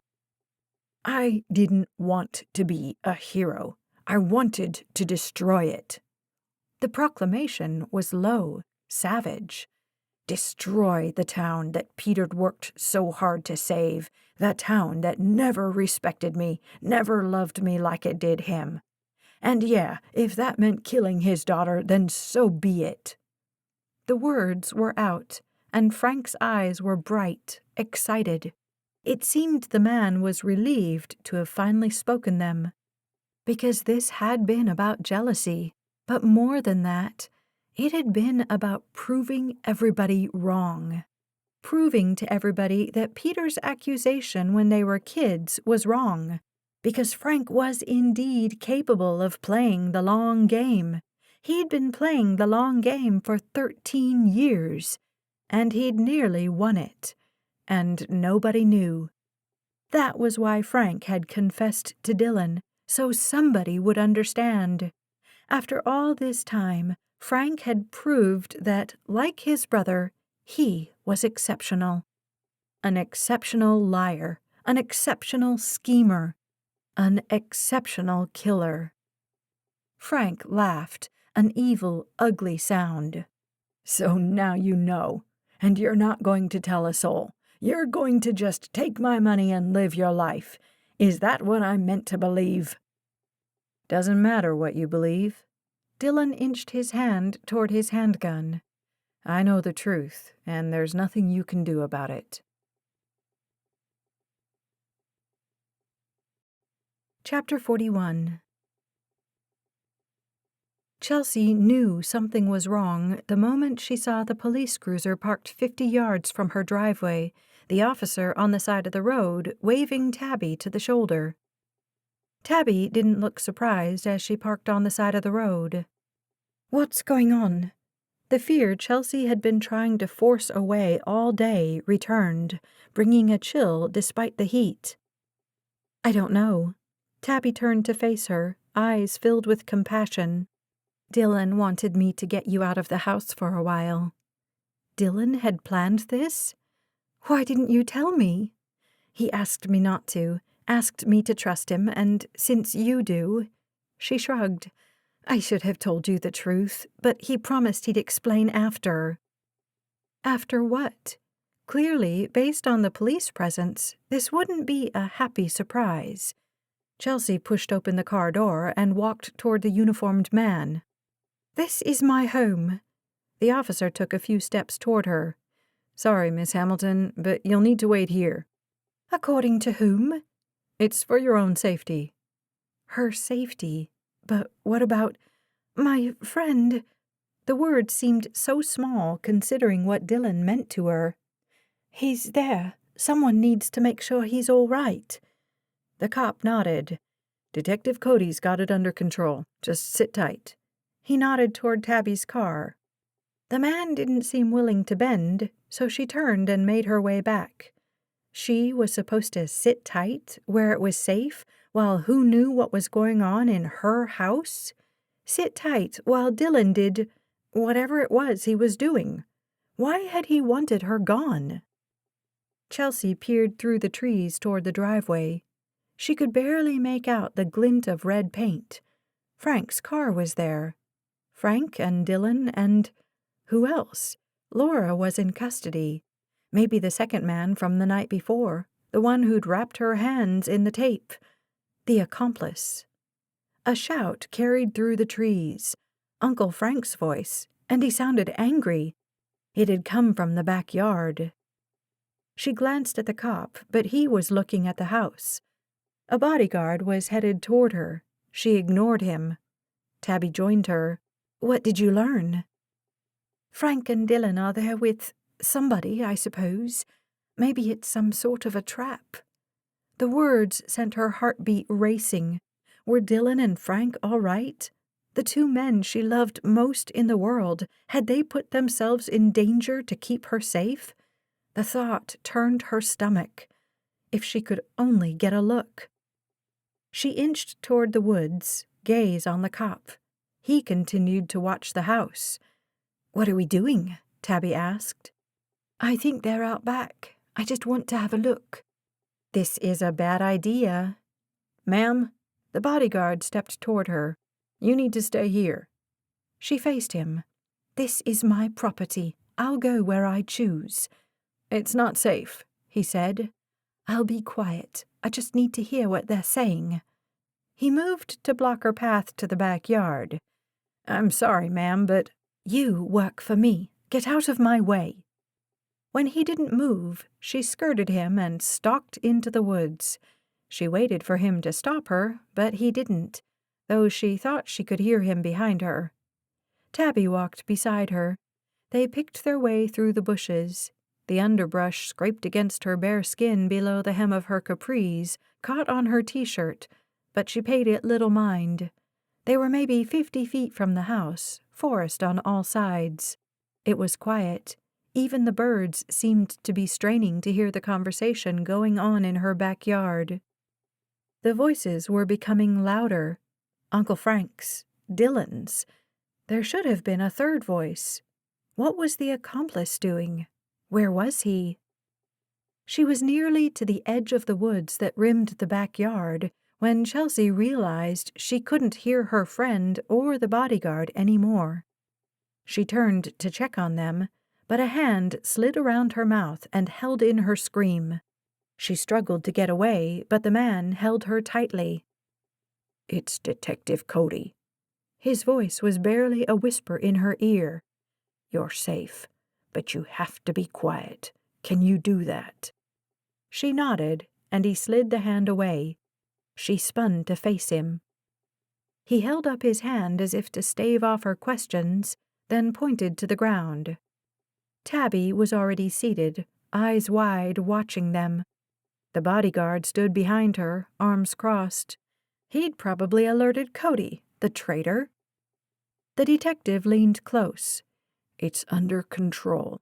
Unless you want to get someone killed, sit and don't move." Killed?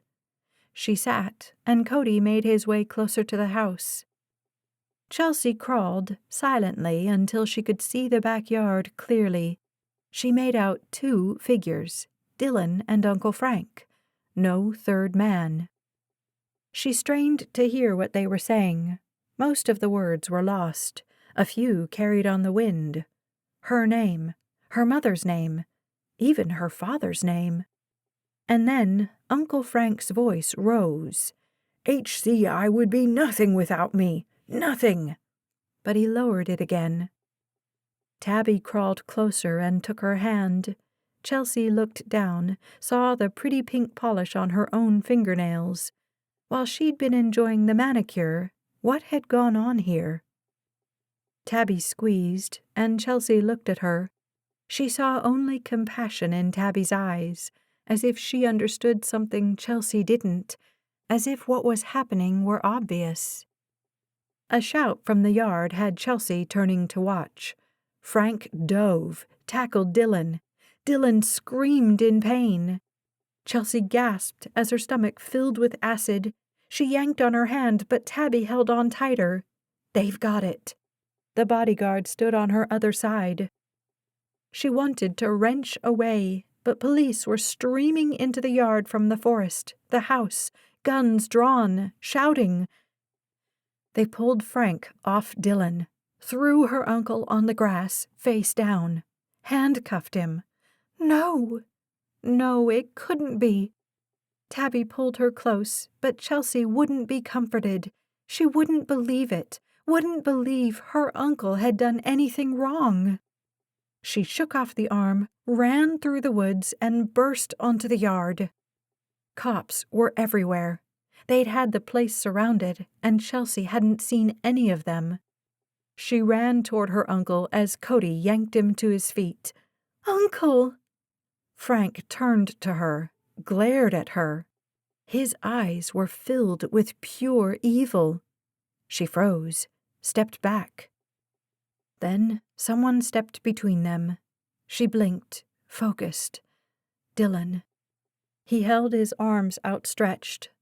"I'm so sorry." His image blurred through her tears. This man she'd trusted had just trapped her uncle, gotten him arrested. Dylan made no move to close the distance between them. In his gaze, she saw the love she'd come to recognize, and something else, fear. Because he'd done this, he'd gotten Frank arrested. The only link she had left to her father was being read his rights, because of Dylan. Except Dylan hadn't done anything wrong. He'd only exposed her uncle. Frank was the one who'd... Had he killed her mother? Tried to kill her? She saw the truth of it, all of it, in Dylan's expression. His arms lowered, slowly, and he stepped back. "I'm sorry." Sorry for keeping her safe, for showing her what she'd never wanted to see, for trying, even in this, to protect her. This man who'd put himself in danger again, for her. She crossed the grass and fell into Dylan's arms and wept for all she'd lost. Chapter 42. Chelsea stepped from the shady path to the clearing that overlooked Lake Ayasha. The early August day promised to be hot and sticky, but the cool morning breeze was refreshing after the hike up from her house. Dylan joined her and gazed at the vista. It was beautiful. The town of Coventry was just coming to life this morning. Fishermen in little motorboats buzzed across the glassy water. Behind them, trees danced in the wind. This was the first time they'd hiked the mountain since the day they'd met Dougie, the first time she'd ever brought Dylan up the secret path from her house. Between her broken foot and Dylan's multiple injuries, they hadn't done much in the previous 6 weeks but rest and recover. And work. Dylan had been busy establishing his business in Coventry and relocating to a small rental house in town. Because, though they were still only dating and they'd made no promises, she knew it was only a matter of time before she pledged her life to this man. He was right that she needed to let herself mourn, and she was doing that. But in those moments when the tears subsided, when the grief dissipated, what was left was a powerful gratitude to the Lord who'd rescued her, and a powerful love for the man he'd placed in her life. She'd spent the bulk of her time since Uncle Frank's arrest trying to find a way to turn the business around. She'd learned that business had been bad because Frank had been sabotaging it, damaging equipment, spreading rumors, not just among the employees, but to wholesalers and retailers about the poor health of the company. It would take time for Chelsea and her team to restore the company's former profit margin, but she had faith that they'd do it. The employees were dedicated to HCI, and she was dedicated to them. Their customer base remained loyal and supportive. HCI would emerge strong. Not stronger than ever, though, because Chelsea's parents were gone for good, and they'd been the spirit of the company. She owed it to them to keep their legacy, no, their business, alive. She'd succeeded in keeping their legacy alive when she'd survived the murder attempts. Laura and Frank were both being held without bail until their separate trials. Once Frank had been arrested, both of their stories had come out. There was enough evidence to convict both for Mum's murder and Chelsea's attempted murder. Their betrayal cut a deep wound. Chelsea struggled to process it still. She'd purchased Laura's stocks, and the money should allow the woman to pay for her daughter's health care for some time. When the money ran out, Chelsea admitted that, when Laura's money ran out, she would pay the daughter's expenses. It wasn't her fault her mother had betrayed her. The evidence missing from the box in Mum's office had turned up in a FedEx package delivered to Chelsea's Paris apartment the day she'd left for New Hampshire, along with a letter from Mum explaining what she'd learned, which wasn't much, and what she'd believed. Among other things, Mum had discovered a connection between Frank and Zeke Granger, and had found travel documents showing Zeke had been in New York when Peter Hamilton was murdered. It was flimsy evidence at best, certainly not enough to prove conspiracy to commit murder. She'd also come to believe that, when she eventually demoted Frank, he might be capable of murder again. Nothing in the box indicated she'd had any idea Laura had betrayed her. Mum's last days had been filled with suspicion and terror, and her last moments, rushing to rescue her friend yet again, had led to her death. Fresh tears filled Chelsea's eyes. Frank and Laura had stolen her parents, the foundation of her life, because of petty jealousy and a sense of entitlement. In her better moments, she prayed for their salvation, but most of her prayers were focused on justice. The scene at the house hadn't been necessary to prove his crimes, but Dylan had explained that he'd wanted to confront Frank himself, just to be sure. He hadn't wanted to put Chelsea through the trauma of believing her uncle had betrayed her if he was wrong. That day at the hotel, Dylan had consulted with the investigators at Neely, who'd also begun to suspect their client. Then he'd called Cody and asked that the detective be nearby just in case. He'd never expected Cody to bring practically the entire department and listening devices to pick up the whole conversation. But Dylan's call had prompted some digging on Cody's part, so that by the time of their meeting that Saturday afternoon, he'd found enough evidence to be convinced that Frank was guilty. He'd let Frank's own words condemn him before stepping in for the arrest. Dougie might never get back to work on the mountain after being shot, but Sam, his former teacher and friend, was helping him get his confidence back. Poor Dougie. He'd done the right thing and almost died for it. Not for the first time, Chelsea lifted a prayer for her old friend. Dylan slipped his arm around her and pulled her close. "This scene is much prettier if I don't think about how you almost died here." "I know," she said. "I might not ever see it the same way again." She allowed herself to relive those terrifying moments on the cliff, fighting for her life. Except it doesn't represent death or fear. It represents God's faithfulness. He protected me that day. He brought us through. She turned and tipped her gaze up to Dylan. He led me to you. Dylan's lips curled in a smile, and he placed his hands on her hips. And me to you. Oh, this man, her beautiful red-headed warrior. She slid her hands up his chest and around his neck. "Dylan, I love—" He cut off her words with a kiss. Slow at first, a peck, and then longer. His lips against hers were somehow both soft and eager, gentle and powerful. The feel of his body against hers sent every nerve aflame, and she pressed against him, wanting more. When she felt she might burst, he ended the kiss, pulled her against his chest, and held her close. "You never let me get the words out," she said. "Maybe I just wanted to kiss you." His hands caressed her back, her hair. "Maybe I love you for that." He stilled. She'd tricked him. She pushed away from him and gazed up to meet his eyes. "I do. Love you, that is." "There's no rush, Chelsea. Take the time to grieve before you make any promises." His bright green eyes held hers. "I'm not going anywhere." "Nor am I. I know my own mind, my own heart." A slow smile spread across his face. Suddenly, he lifted her, spun her in a circle. Her feet flailed, her head spun, and a girlish giggle erupted. "Put me down!" He did, laughing.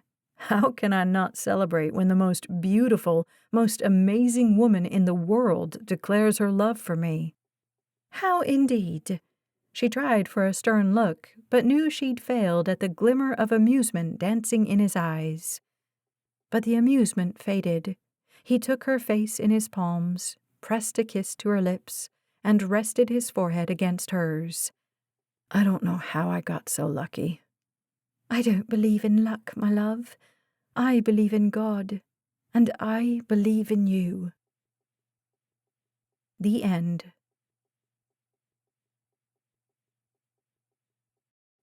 We hope you've enjoyed our production of Legacy Reclaimed, Book 3 in the Legacy series, written by Robin Patchen, narrated by Becky Dowdy. Copyright 2020 by Robin Patchen. Production copyright 2020 by Robin Patchen.